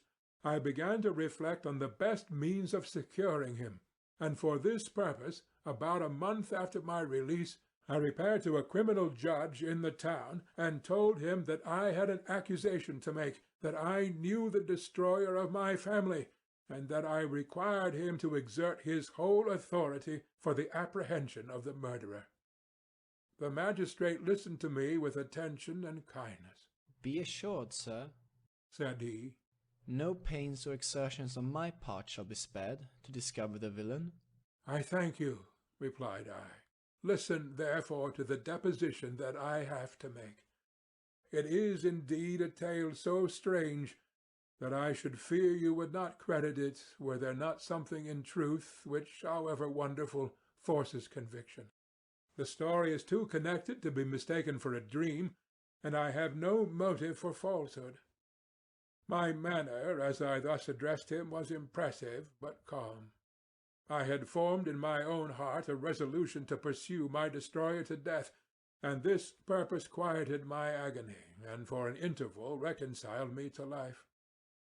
I now related my history, briefly but with firmness and precision, marking the dates with accuracy, and never deviating into invective or exclamation. The magistrate appeared at first perfectly incredulous, but as I continued, he became more attentive and interested. I saw him sometimes shudder with horror. At others, a lively surprise, unmingled with disbelief, was painted on his countenance. When I had concluded my narration, I said, "This is the being whom I accuse, and for whose seizure and punishment I call upon you to exert your whole power. It is your duty as a magistrate, and I believe and hope that your feelings as a man will not revolt from the execution of these functions on this occasion." This address caused a considerable change in the physiognomy of my own auditor. He heard my story with that half kind of belief that is given to a tale of spirits and supernatural events. But when he was called upon to act officially in consequence, the whole tide of his incredulity returned. He, however, answered mildly, "I would willingly afford you every aid in your pursuit, but the creature of whom you speak appears to have powers which would put all my exertions to defiance. Who can follow an animal which can traverse the sea of ice and inhabit caves and dens where no man would venture to intrude? Besides, some months have elapsed since the commission of his crimes, and no one can conjecture to what place he has wandered or what region he may now inhabit." "I do not doubt that he hovers near the spot which I inhabit, and if he has indeed taken refuge in the Alps, he may be hunted like the chamois and destroyed as a beast of prey. But I perceive your thoughts. You do not credit my narrative, and do not intend to pursue my enemy with the punishment which is his desert." As I spoke, rage sparkled in my eyes. The magistrate was intimidated. "You are mistaken," said he. "I will exert myself, and if it is in my power to seize the monster, be assured that he shall suffer punishment proportionate to his crimes. But I fear, from what you have yourself described to be his properties, that this will prove impracticable, and thus, while every proper measure is pursued, you should make up your mind to disappointment." "That cannot be, but all that I can say will be of little avail. My revenge is of no moment to you. Yet, while I allow it to be a vice, I confess that it is the devouring and only passion of my soul. My rage is unspeakable when I reflect that the murderer, whom I have turned loose upon society, still exists. You refuse my just demand. I have but one resource, and I devote myself, either in my life or death, to his destruction." I trembled with excess of agitation as I said this, and something, I doubt not, of that haughty fierceness which the martyrs of old are said to have possessed. But to a Genevan magistrate, whose mind was occupied by far other ideas than those of devotion and heroism, this elevation of mind had much the appearance of madness. He endeavored to soothe me as a nurse does a child, and reverted to my tale as the effects of delirium. "Man," I cried, "how ignorant art thou in thy pride of wisdom! Cease, you know not what it is you say." I broke from the house angry and disturbed, and retired to meditate on some other mode of action. End of section 25. Chapter 24. My present situation was one in which all voluntary thought was swallowed up and lost. I was hurried away by fury. Revenge alone endowed me with strength and composure. It moulded my feelings and allowed me to be calculating and calm at periods when otherwise delirium or death would have been my portion. My first resolution was to quit Geneva forever. My country, which, when I was happy and beloved, was dear to me, now in my adversity became hateful. I provided myself with a sum of money, together with a few jewels which had belonged to my mother, and departed. And now my wanderings began which are to cease but with life. I traversed a vast portion of the earth, and have endured all the hardships which travellers in deserts and barbarous countries are wont to meet. How I have lived I hardly know. Many times have I stretched my failing limbs upon the sandy plain and prayed for death, but revenge kept me alive. I dare not die and leave my adversary in being. When I quitted Geneva, my first labour was to gain some clue by which I might trace the steps of my fiendish enemy. But my plan was unsettled, and I wandered many hours around the confines of the town, uncertain what path I should pursue. As night approached, I found myself at the entrance of the cemetery where William, Elizabeth, and my father reposed. I entered it, and approached the tomb which marked their graves. Everything was silent except the leaves of the trees, which were gently agitated by the wind. The night was nearly dark, and the scene would have been solemn and affecting even to an uninterested observer. The spirits of the departed seemed to flit around and to cast a shadow, which was felt but not seen, around the head of the mourner. The deep grief which this scene had at first excited quickly gave way to rage and despair. They were dead, and I lived. Their murderer also lived, and to destroy him I must drag out my weary existence. I knelt on the grass and kissed the earth, and with quivering lips exclaimed, "By the sacred earth on which I kneel, by the shades that wander near me, by the deep and eternal grief that I feel, I swear, and by thee, O night, and the spirits that preside over thee, to pursue the demon who caused this misery, until he or I shall perish in mortal conflict. For this purpose I will preserve my life. To execute this dear revenge will I again behold the sun, and tread the green herbage of earth, which otherwise would vanish from my eyes forever.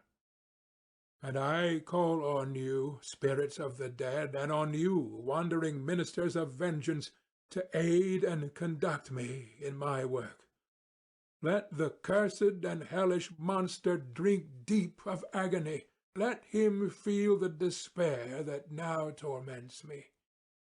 I had begun my adjuration with solemnity and an awe which almost assured me that the shades of my murdered friends heard and approved my devotion. But the furies possessed me as I concluded, and rage choked my utterance. I was answered through the stillness of night by a loud and fiendish laugh. It rang on my ears long and heavily. The mountains re-echoed it, and I felt as if all hell surrounded me with mockery and laughter. Surely, in that moment, I should have been possessed by frenzy and have destroyed my miserable existence, but that my vow was heard and that I was reserved for vengeance. The laughter died away, when a well-known and abhorred voice, apparently close to my ear, addressed me in an audible whisper. "I am satisfied, miserable wretch. You have determined to live, and I am satisfied."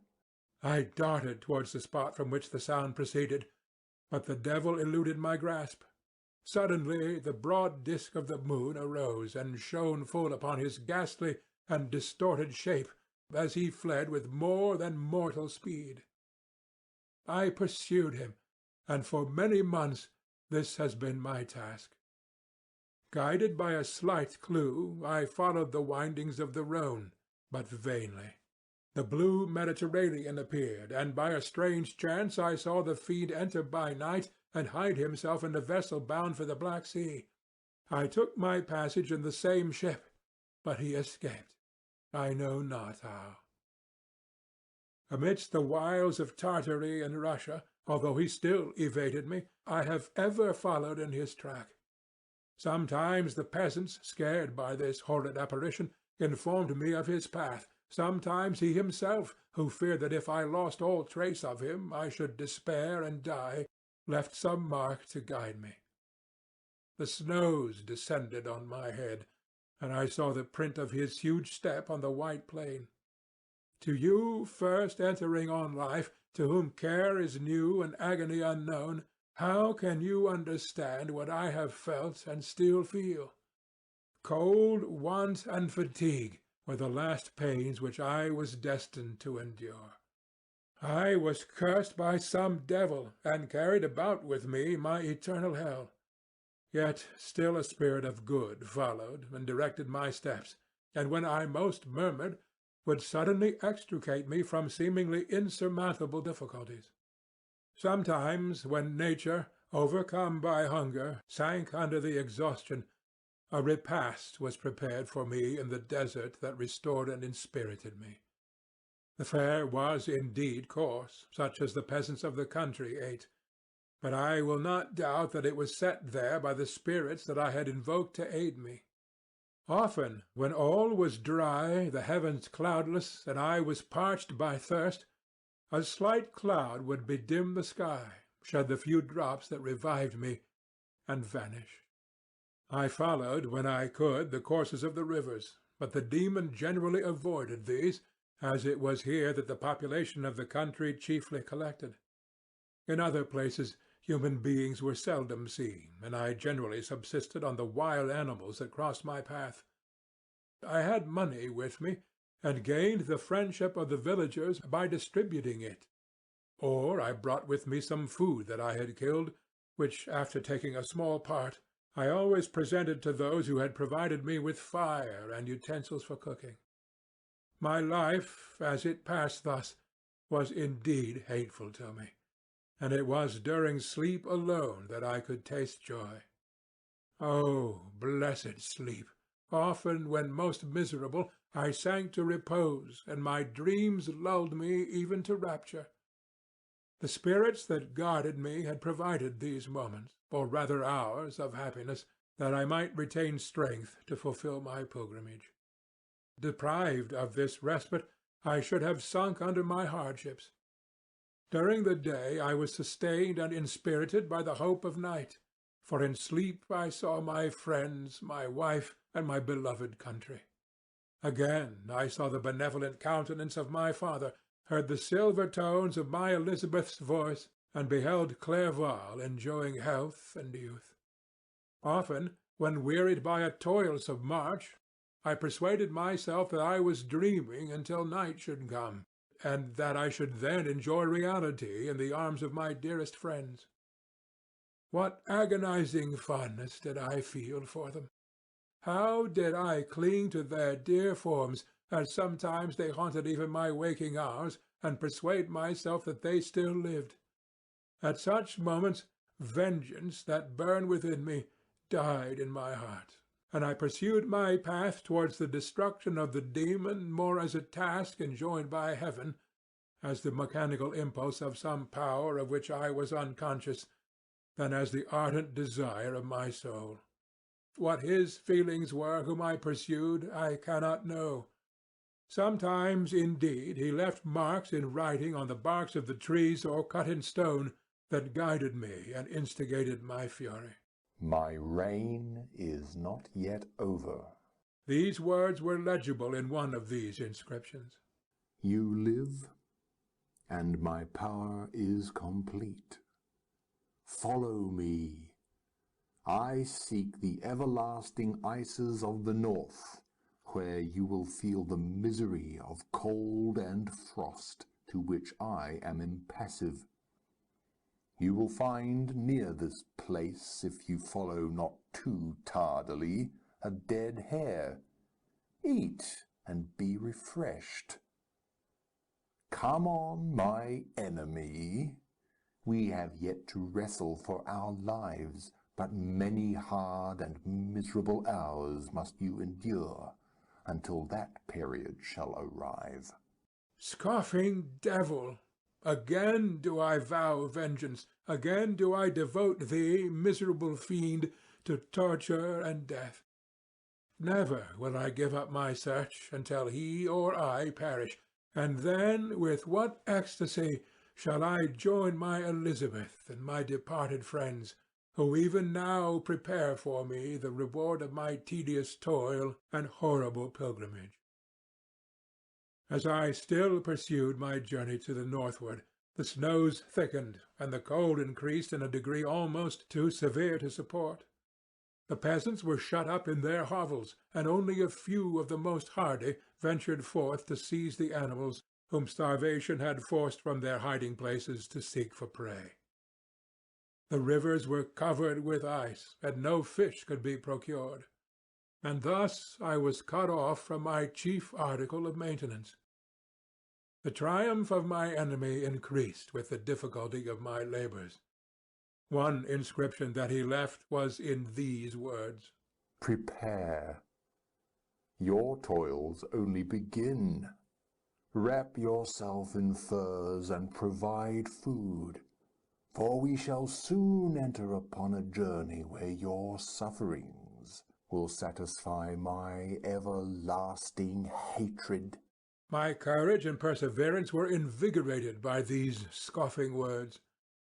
I resolved not to fail in my purpose, and calling on heaven to support me, I continued with unabated fervour to traverse immense deserts until the ocean appeared at a distance and formed the utmost boundary of the horizon. Oh, how unlike it was to the blue seasons of the south! Covered with ice, it was only to be distinguished from land by its superior wildness and ruggedness. The Greeks wept for joy when they beheld the Mediterranean from the hills of Asia, and hailed with rapture the boundary of their toils. I did not weep, but I knelt down, and with a full heart thanked my guiding spirit for conducting me in safety to the place where I hoped, notwithstanding my adversary's gibe, to meet and grapple with him. Some weeks before this period I had procured a sledge and dogs, and thus traversed the snows with inconceivable speed. I know not whether the fiend possessed the same advantages, but I found that, as before I had daily lost ground in the pursuit, I now gained on him, so much so that when I first saw the ocean he was but 1 day's journey in advance, and I hoped to intercept him before he should reach the beach. With new courage, therefore, I pressed on, and in 2 days arrived at the wretched hamlet on the seashore. I inquired of the inhabitants concerning the fiend, and gained accurate information. A gigantic monster, they said, had arrived the night before, armed with a gun and many pistols, putting to flight the inhabitants of a solitary cottage through fear of his terrific appearance. He had carried off their store of winter food, and placing it in a sledge, to draw which he had seized on a numerous drove of trained dogs, he had harnessed them, and the same night, to the joy of the horror-struck villagers, had pursued his journey across the sea in a direction that led to no land. And they conjectured that he must speedily be destroyed by the breaking of ice, or frozen by the eternal frosts. On hearing this information, I suffered a temporary access of despair. He had escaped me, and I must commence a destructive and almost endless journey across the mountainous ices of the ocean, amidst cold that few of the inhabitants could long endure, and which I, the native of a genial and sunny climate, could not hope to survive. Yet at the idea that the fiend should live and be triumphant, my rage and vengeance returned, and like a mighty tide overwhelmed every other feeling. After a slight repose, during which the spirits of the dead hovered round and instigated me to toil and revenge, I prepared for my journey. I exchanged my land sledge for one fashioned for the inequalities of the frozen ocean, and, purchasing a plentiful stock of provisions, I departed from land. I cannot guess how many days have passed since then, but I have endured misery which nothing but the eternal sentiment of a just retribution burning within my heart could have enabled me to support. Immense and rugged mountains of ice often barred up my passage, and I often heard the thunder of the ground sea, which threatened my destruction. But again the frost came and made the paths of the sea secure. By the quantity of provision which I had consumed, I should guess that I had passed 3 weeks in this journey, and the continual protraction of hope returning back upon the heart often wrung bitter drops of despondency and grief from my eyes. Despair had indeed almost secured her prey, and I should soon have sunk beneath this misery. Once, after the poor animals that conveyed me had with incredible toil gained the summit of a sloping ice mountain, and one, sinking under his fatigue, died, I viewed the expanse before me with anguish, when suddenly my eye caught a dark speck upon the dusky plain. I strained my sight to discover what it could be, and uttered a wild cry of ecstasy when I distinguished a sledge and the distorted proportions of a well-known form within. Oh, with what a burning gush did hope revisit my heart! Warm tears filled my eyes, which I hastily wiped away, that they might not intercept the view I had of the demon. But still my sight was dimmed by the burning drops, until, giving way to the emotion that oppressed me, I wept aloud. But this was not the time for delay. I disencumbered the dogs of their dead companion, gave them a plentiful portion of food, and after an hour's rest, which was absolutely necessary, and yet which was bitterly irksome to me, I continued my route. The sledge was still visible, nor did I again lose sight of it, except at the moments when for a short time some ice rock concealed it with its intervening crags. I indeed perceptibly gained on it, and when, after 2 days' journey, I beheld my enemy at no more than a mile distant, my heart bounded within me. But now, when I appeared almost within grasp of my foe, my hopes were suddenly extinguished, and I lost all trace of him more utterly than I had ever done before. A ground sea was heard. The thunder of its progress, as the waters rolled and swelled beneath me, became every moment more ominous and terrific. I pressed on, but in vain. The wind arose, the sea roared, and as with the mighty shock of an earthquake, it split and cracked with a tremendous and overwhelming sound. The work was soon finished. In a few minutes a tumultuous sea rolled between me and my enemy, and I was left drifting on a scattered piece of ice that was continually lessening and thus preparing for me a hideous death. In this manner many appalling hours passed. Several of my dogs died, and I myself was about to sink under the accumulation of distress, when I saw your vessel riding at anchor and holding forth to me hopes of succor and life. I had no conception that vessels ever came so far north, and was astounded at the sight. I quickly destroyed part of my sledge to construct oars, and by these means was enabled, with infinite fatigue, to move my ice raft in the direction of your ship. I had determined, if you were going southwards, still to trust myself to the mercy of the seas rather than abandon my purpose. I hoped to induce you to grant me a boat with which I could pursue my enemy. But your direction was northwards. You took me on board when my vigor was exhausted, and I should soon have sunk under my multiplied hardships into a death which I still dread, for my task is unfulfilled. Oh, when will my guiding spirit, in conducting me to the demon, allow me the rest I so much desire? Or must I die, and he yet live? If I do, swear to me, Walton, that he shall not escape, that you will seek him and satisfy my vengeance in his death. And do I dare to ask of you to undertake my pilgrimage, to endure the hardships that I have undergone? No, I am not so selfish. Yet when I am dead, if he should appear, if the ministers of vengeance should conduct him to you, swear that he shall not live, swear that he shall not triumph over my accumulated woes, and survive to add to the list of his dark crimes. He is eloquent and persuasive, and once his words had even power over my heart. But trust him not. His soul is as hellish as his form, full of treachery and fiend-like malice.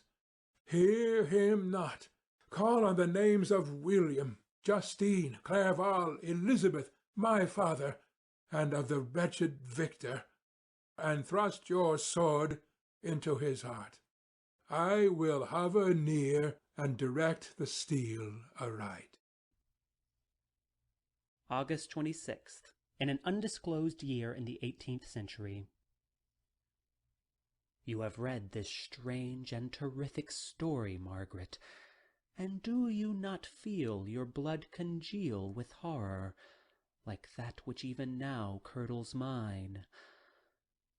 Sometimes, seized with sudden agony, he would not continue his tale. At others, his voice broken yet piercing, uttered with difficulty the words so replete with anguish. His fine and lovely eyes were now lighted up with indignation, now subdued to downcast sorrow and quenched in infinite wretchedness. Sometimes he commanded his countenance and tones and related the most horrible incidents with a tranquil voice, suppressing every mark of agitation. Then, like a volcano bursting forth, his face would suddenly change to an expression of the wildest rage, as he shrieked out imprecations on his persecutor. His tale is connected and told with an appearance of the simplest truth, yet I own to you that the letters of Felix and Safie, which he showed me, and the apparition of the monster seen from our ship, brought to me greater conviction of the truth of his narrative than his asseverations, however earnest and connected. Such a monster has, then, really existed. I cannot doubt it, yet I am lost in surprise and admiration. Sometimes I endeavored to gain from Frankenstein the particulars of his creature's formation, but on this point he was impenetrable. Are you mad, my friend? Said he. Or whither does your senseless curiosity lead you? Would you also create for yourself and the world a demoniacal enemy?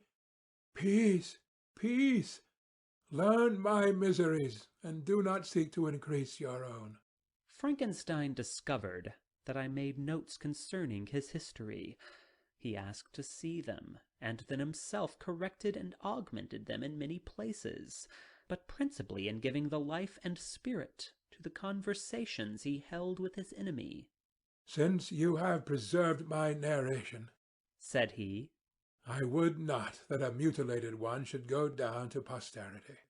Thus has a week passed away, while I have listened to the strangest tale that ever imagination formed.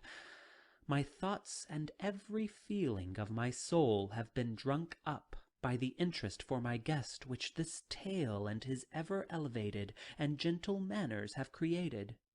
I wish to soothe him, yet can I counsel one so infinitely miserable, so destitute of every hope of consolation, to live?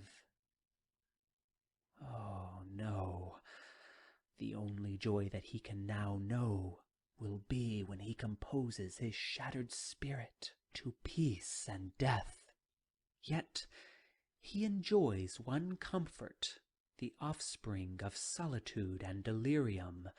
He believes that when in dreams he holds converse with his friends, and derives from that communication consolation for his miseries. or excitements to his vengeance. That they are not the creations of his fancy, but the beings themselves who visit him from the regions of a remote world. This faith gives a solemnity to his reveries that render them to me almost as imposing and interesting as truth. Our conversations are not always confined to his own history and misfortunes. On every point of general literature he displays unbounded knowledge and quick and piercing apprehension. His eloquence is forcible and touching, nor can I hear him when he relates a pathetic incident or endeavors to move the passions of pity or love without tears. Oh, what a glorious creature must he have been in the days of his prosperity, when he is thus noble and godlike in ruin. He seems to feel his own worth and the greatness of his fall. When younger, said he, I believed myself destined for some great enterprise. My feelings were profound, but I possessed a coolness of judgment that fitted me for illustrious achievements. This sentiment of the worth of my nature supported me when others would have been oppressed, for I deemed it criminal to throw away in useless grief those talents that might be useful to my fellow creatures. When I reflected on the work I had completed, no less a one than the creation of a sensitive and rational animal, I could not rank myself with the herd of common projectors. But this thought, which supported me in the commencement of my career, now serves only to plunge me lower in the dust. All my speculations and hopes are as nothing, and like the archangel who aspired to omnipotence, I am chained in an eternal hell. My imagination was vivid, yet my powers of analysis and application were intense. By the union of these qualities, I conceived the idea and executed the creation of a man. Even now I can recollect without passion my reveries while the work was incomplete. I trod heaven in my thoughts, now exulting in my powers, now burning from the idea of their effects. From my infancy I was imbued with high hopes and a lofty ambition. But how am I sunk? Oh, my friend, if you had known me as I once was, you would not recognize me in this state of degradation. Despondency rarely visited my heart. A high destiny seemed to bear on me until I fell, never, never again to rise. Must I then lose this admirable being? I have longed for a friend. I have sought one who would sympathize with and love me. Behold, on these desert seas I have found such a one, but I fear I have gained him only to know his value and lose him. I would reconcile him to life, but he repulses the idea. I thank you, Walton, he said, for your kind intentions towards so miserable a wretch. But when you speak of new ties and fresh affections, think you that any can replace those who are gone? Can any man be to me as Clerval was, or any woman another Elizabeth?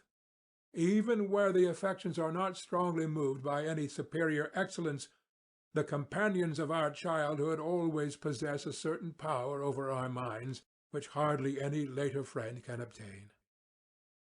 They know our infantine dispositions, which, however they may be afterwards modified, are never eradicated, and they can judge of our actions with more certain conclusions as to the integrity of our motives.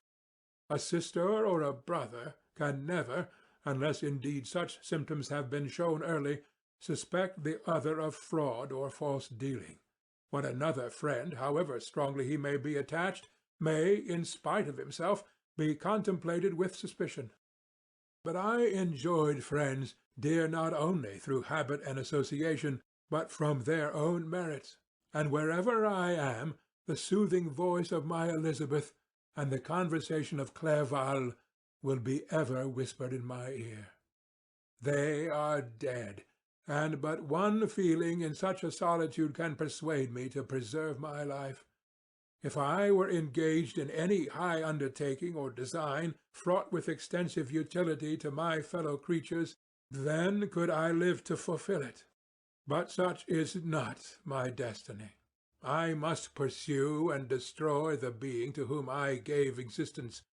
Then my lot on earth will be fulfilled, and I may die. September 2nd. My beloved sister, I write to you encompassed by peril and ignorant whether I am ever doomed to see again dear England and the dearer friends that inhabit it.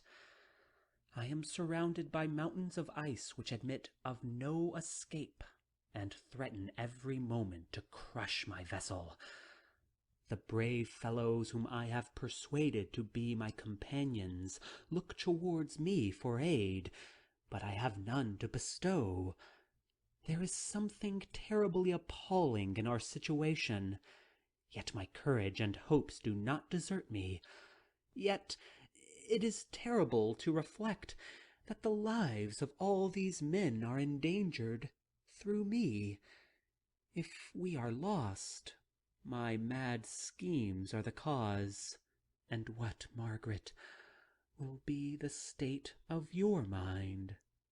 You will not hear of my destruction, and you will anxiously await my return. Years will pass, and you will have visitings of despair, and yet be tortured by hope. Oh, my beloved sister, the sickening failing of your heartfelt expectations is in prospect, more terrible to me than my own death. But you have a husband and lovely children. You may be happy. Heaven bless you, and make you so. My unfortunate guest regards me with the tenderest compassion. He endeavors to fill me with hope, and talks as if life were a possession which he valued.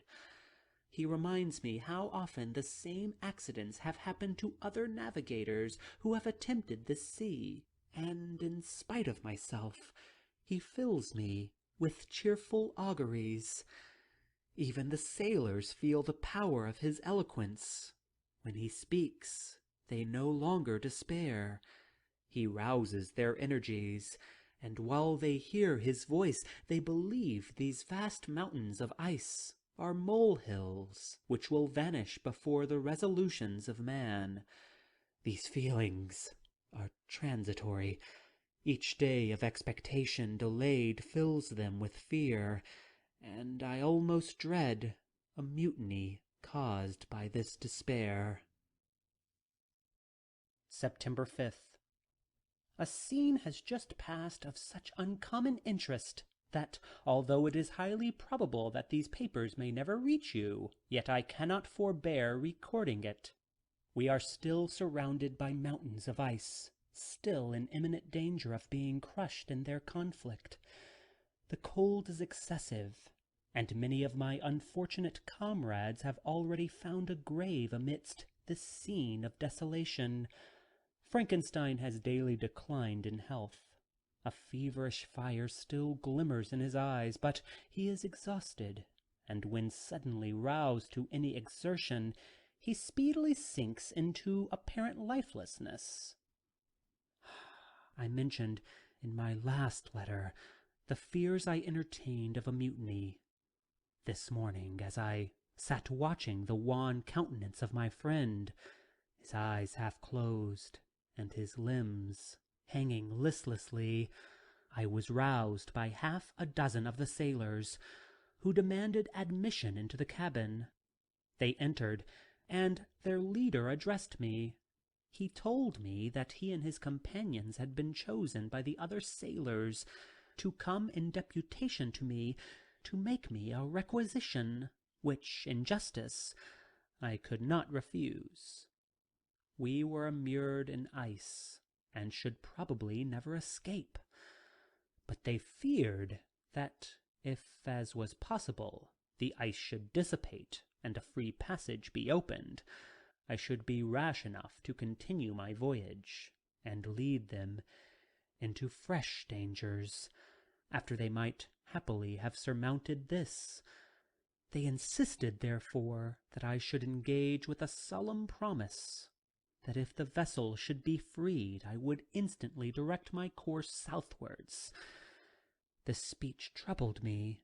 I had not despaired, nor had I yet conceived the idea of returning if set free. Yet could I in justice, or even in possibility, refuse this demand?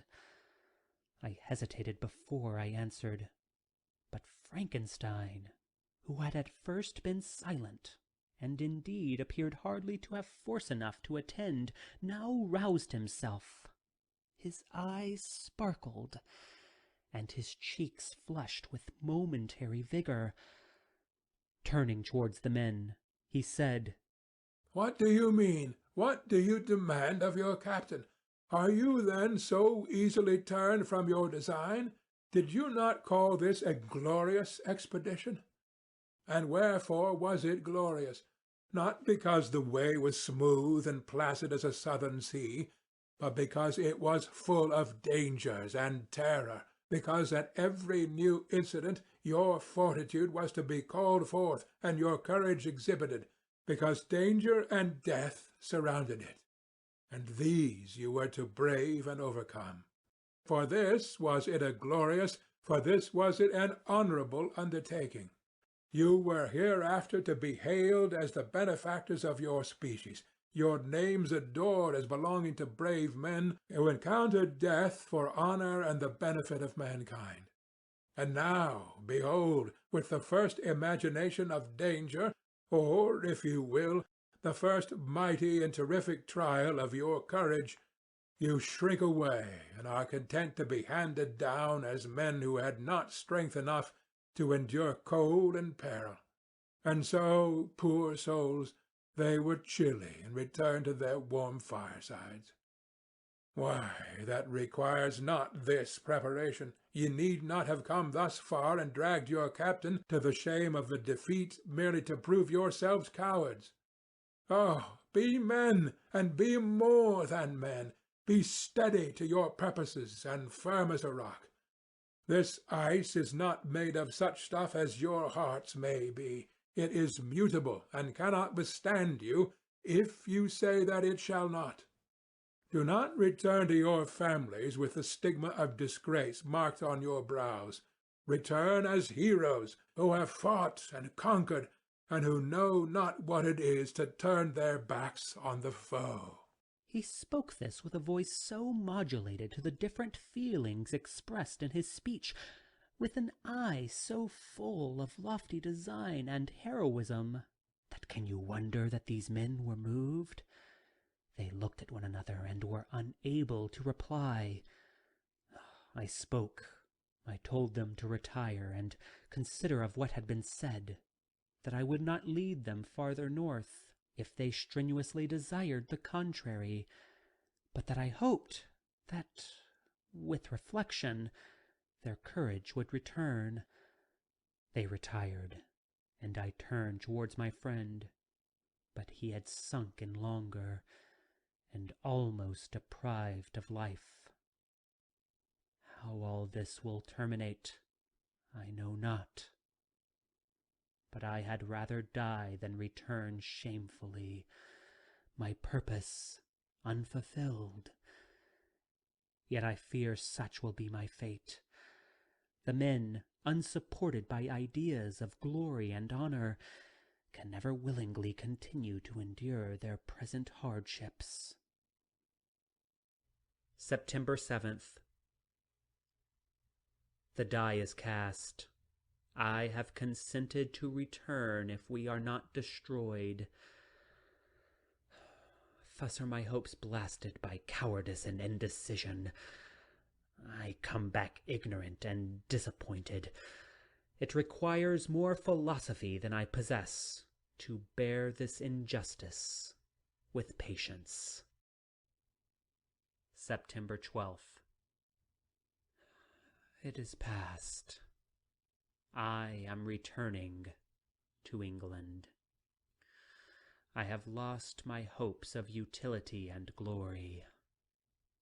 I have lost my friend.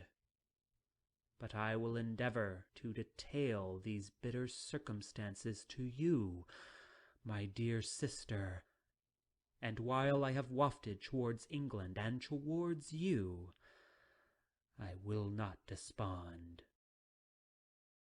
September 9th.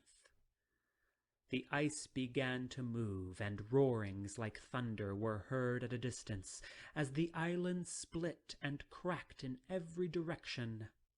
We were in the most imminent peril, but as we could only remain passive, my chief attention was occupied by my most unfortunate guest, whose illness increased in such a degree that he was entirely confined to his bed. The ice cracked behind us and was driven with force towards the north. The breeze sprang from the west, and on the 11th the passage towards the south became perfectly free. When the sailors saw this, and that their return to their native country was apparently assured, a shout of tumultuous joy broke from them, loud and long continued. Frankenstein, who was dozing, awoke and asked the cause of the tumult. "They shout," I said, "because they will soon return to England." Do you then really return? Oh, alas, yes. I cannot withstand their demands. I cannot lead them unwillingly to danger, and I must return. Do so if you will, but I will not. You may give up your purpose, but mine is assigned to me by heaven, and I dare not. I am weak, but surely the spirits who assist my vengeance will endow me with sufficient strength. Saying this, he endeavored to spring from the bed, but the exertion was too great for him. He fell back and fainted. It was long before he was restored, and I often thought that life was entirely extinct. At length he opened his eyes. He breathed with difficulty, and was unable to speak. The surgeon gave him a composing draught, and ordered us to leave him undisturbed. In the meantime he told me that my friend had certainly not many hours to live.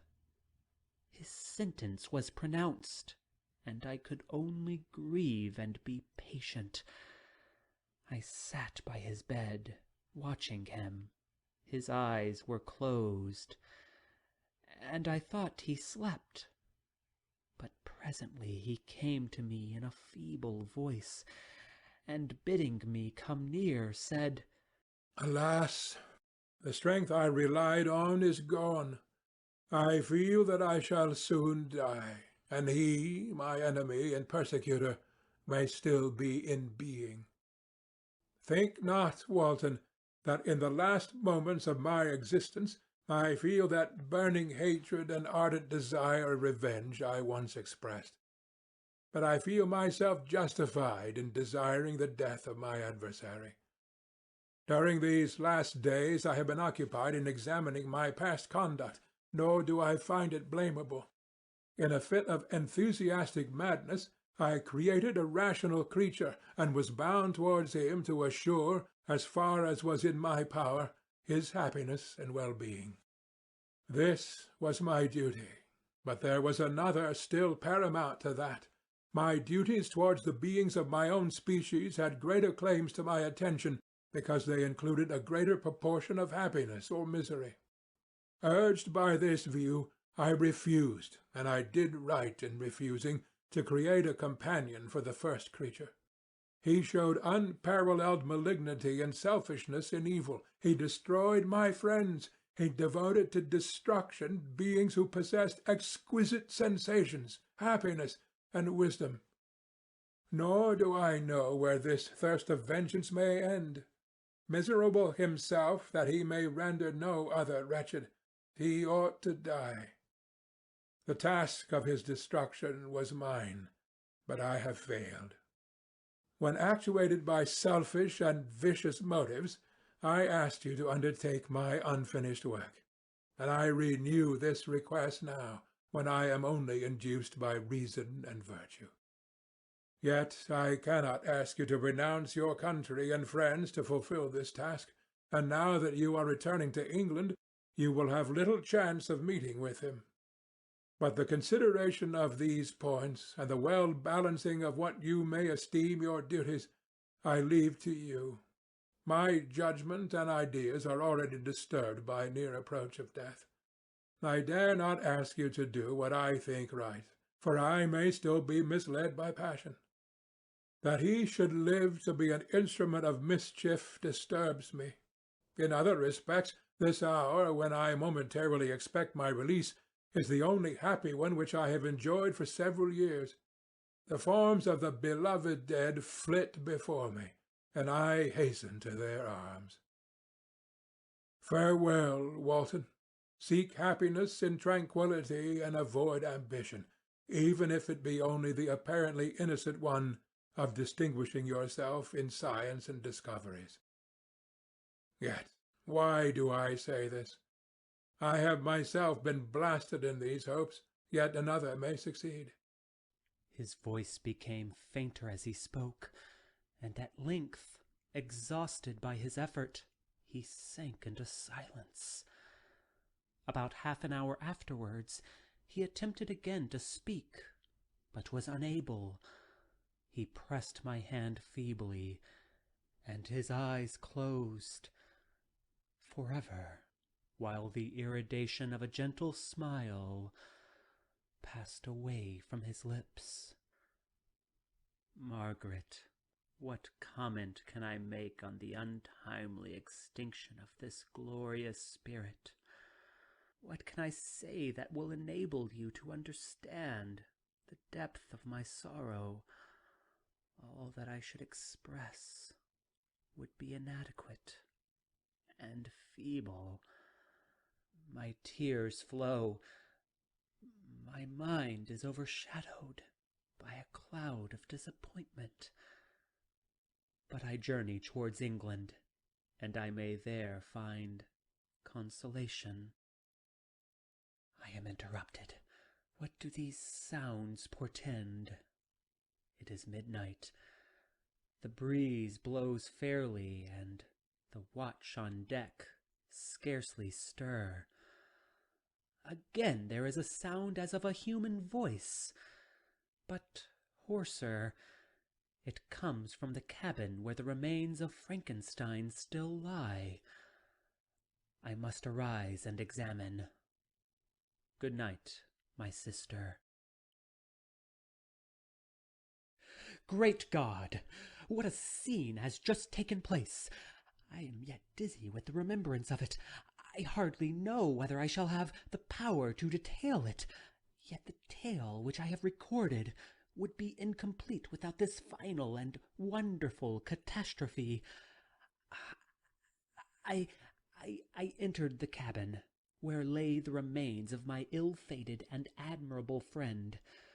Over him hung a form which I cannot find words to describe. Gigantic in stature, yet uncouth and distorted in its proportions. As he hung over the coffin, his face was concealed by long locks of ragged hair, but one vast hand was extended, in color and apparent texture, like that of a mummy.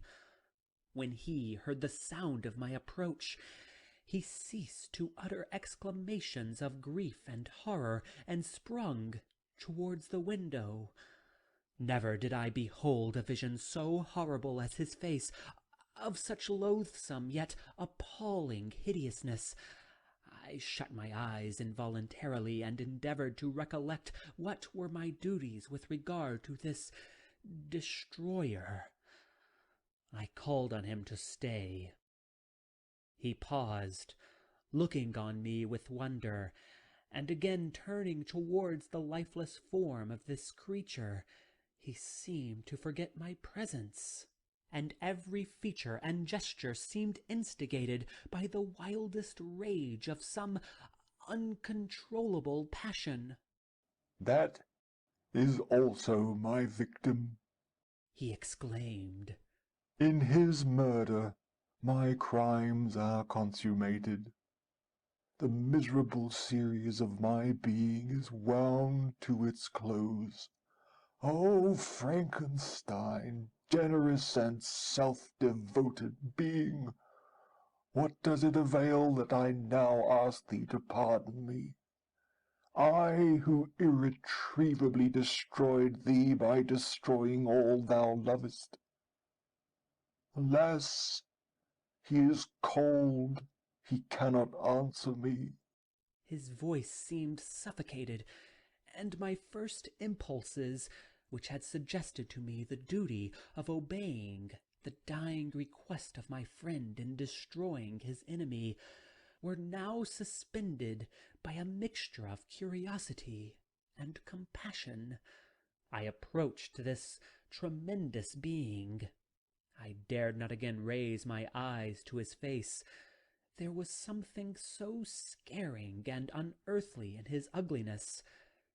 I attempted to speak, but the words died away on my lips. The monster continued to utter wild and incoherent self-reproaches. At length I gathered resolution to address him, in a pause of the tempest of his passion. "Your repentance," I said, "is now superfluous. If you had listened to the voice of conscience and heeded the stings of remorse before you had urged your diabolical vengeance to this extremity, Frankenstein would have lived." "And do you dream?" said the demon. "Do you think that I was then dead to agony and remorse? He continued, pointing to the corpse, he suffered not in the consummation of the deed. Oh, not the 10,000th portion of the anguish that was mine during the lingering detail of its execution. A frightful selfishness hurried me on while my heart was poisoned with remorse.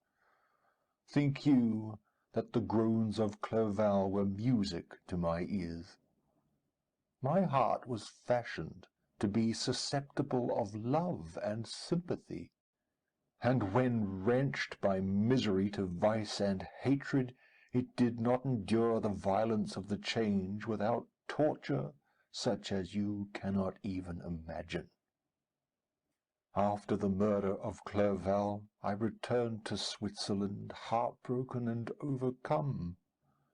I pitied Frankenstein. My pity amounted to horror. I abhorred myself. But when I discovered that he, the author at once of my existence and of its unspeakable torments, dared to hope for happiness, that while he accumulated wretchedness and despair upon me, he sought his own enjoyment in feelings and passions, from the indulgence of which I was forever barred, then impotent envy and bitter indignation filled me with an insatiable thirst for vengeance. I recollected my threat, and resolved that it should be accomplished. I knew that I was preparing for myself a deadly torture, but I was the slave, not the master, of an impulse which I detested, yet could not disobey. Yet when she died, nay, then I was not miserable. I had cast off all feeling, subdued all anguish, to riot in the excess of my despair. Evil thenceforth became my good. Urged thus far, I had no choice but to adapt my nature to an element which I had willingly chosen. The completion of my demoniacal design became an insatiable passion. And now it is ended. There is my last victim. I was at first touched by the expressions of his misery, yet when I called to mind what Frankenstein had said of his powers of eloquence and persuasion, and when I again cast my eyes on the lifeless form of my friend, indignation was rekindled within me. "Wretch," I said, "it is well that you have come here to whine over the desolation that you have made. You throw a torch into a pile of buildings, and when they are consumed, you sit among the ruins and lament the fall. Hypocritical fiend! If he whom you mourn still lived, still would he be the object. Again would he become the prey of your accursed vengeance. It is not pity that you feel. You lament only because the victim of your malignity is withdrawn from your power." "Oh, it is not thus, not thus," interrupted the being. "Yet such must be the impression conveyed to you by what appears to be the purport of my actions. Yet I seek not a fellow feeling in my misery. No sympathy may I ever find. When I first sought it, it was the love of virtue, the feelings of happiness and affection, with which my whole being overflowed, that I wished to be participated. But now that virtue has become to me a shadow, and that happiness and affection are turned into bitter and loathing despair, in what should I seek for sympathy? I am content to suffer alone while my sufferings shall endure. When I die, I am well satisfied that abhorrence and opprobrium should load my memory. Once my fancy was soothed with dreams of virtue, of fame, and of enjoyment. Once I falsely hoped to meet with beings who, pardoning my outward form, would love me for the excellent qualities which I was capable of unfolding. I was nourished with high thoughts of honour and devotion. But now crime has degraded me beneath the meanest animal. No guilt, no mischief, no malignity, no misery can be found comparable to mine. When I run over the frightful catalogue of my sins, I cannot believe that I am the same creature whose thoughts were once filled with sublime and transcendent visions of the beauty and the majesty of goodness. But it is even so. The fallen angel becomes a malignant devil. Yet even that enemy of God and man had friends and associates in his desolation. I am alone. You, who call Frankenstein your friend, seem to have a knowledge of my crimes and his misfortunes.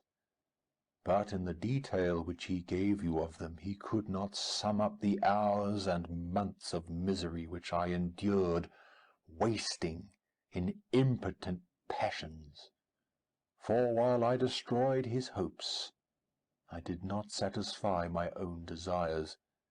They were forever ardent and clinging. Still I desired love and friendship, and I was still spurned. Was there no injustice in this? Am I to be thought the only criminal when all humankind sinned against me? Why do you not hate Felix, who drove his friend from his door with contumely? Why do you not execrate the rustic who sought to destroy the Saviour of his child? Nay, these are virtuous and immaculate beings. I, the miserable and the abandoned, am an abortion, to be spurned at, and kicked, and trampled on. Even now my blood boils at the recollection of this injustice. But it is true that I am a wretch. I have murdered the lovely and the helpless. I have strangled the innocent as they slept, and grasped to death his throat who never injured me or any other living thing. I have devoted my Creator, the select specimen of all that is worthy of love and admiration among men, to misery. I have pursued him even to that irremediable ruin. There he lies, white and cold in death. You hate me, but your abhorrence cannot equal that with which I regard myself. I look on the hands which executed the deed. I think on the heart in which the imagination of it was conceived, and long for the moment when these hands will meet my eyes, when that imagination will haunt my thoughts no more. Fear not that I shall be the instrument of future mischief. My work is nearly complete. Neither yours nor any man's death is needed to consummate the series of my being and accomplish that which must be done, but it requires my own. And do not think that I shall be slow to perform this sacrifice. I shall quit your vessel on the ice raft which brought me thither, and shall seek the most northern extremity of the globe. I shall collect my funeral pile, and consume to ashes this miserable frame, that its remains may afford no light to any curious and unhallowed wretch who would create such another as I have been. I shall die. I shall no longer feel the agonies which now consume me, or be the prey of feelings unsatisfied yet unquenched. He is dead who called me into being, and when I shall be no more, the very remembrance of us both will speedily vanish. I shall no longer see the sun or stars, or feel the winds play on my cheeks. Light, feeling, and sense will pass away, and in this condition must I find my happiness. Some years ago, when the images which this world affords first opened upon me, when I felt the cheering warmth of summer, and heard the rustling of the leaves and the warbling of the birds, and these were all to me, I should have wept to die. Now it is my only consolation. Polluted by crimes, and torn by the bitterest remorse, where can I find rest but in death? Farewell. I leave you, and in you the last of humankind whom these eyes will ever behold. Farewell, Frankenstein. If thou wert yet alive, and yet cherished a desire of revenge against me, it would be better satiated in my life than in my destruction. But it was not so. Thou didst seek my extinction that I might not cause greater wretchedness. And if yet, in some mode unknown to me, thou hadst not ceased to think and feel, thou wouldst not desire against me a vengeance greater than that which I feel. Blasted as thou wert, my agony was still superior to thine, for the bitter sting of remorse will not cease to rankle in my wounds, until death shall close them forever. But soon, he cried, with sad and solemn enthusiasm, I shall die, and what I now feel be no longer felt. Soon these burning miseries will be extinct. I shall ascend my funeral pile triumphantly, and exult in the agony of the torturing flames. The light of that conflagration will fade away. My ashes will be swept into the sea by the winds. My spirit will sleep in peace, or if it thinks, it will not surely think thus. Farewell. He sprang from the cabin window as he said this. Upon the ice raft, which lay close to the vessel, he was soon borne away by the waves, and lost in darkness and distance. End of section 26. End of Frankenstein, or the Modern Prometheus, by Mary Shelley.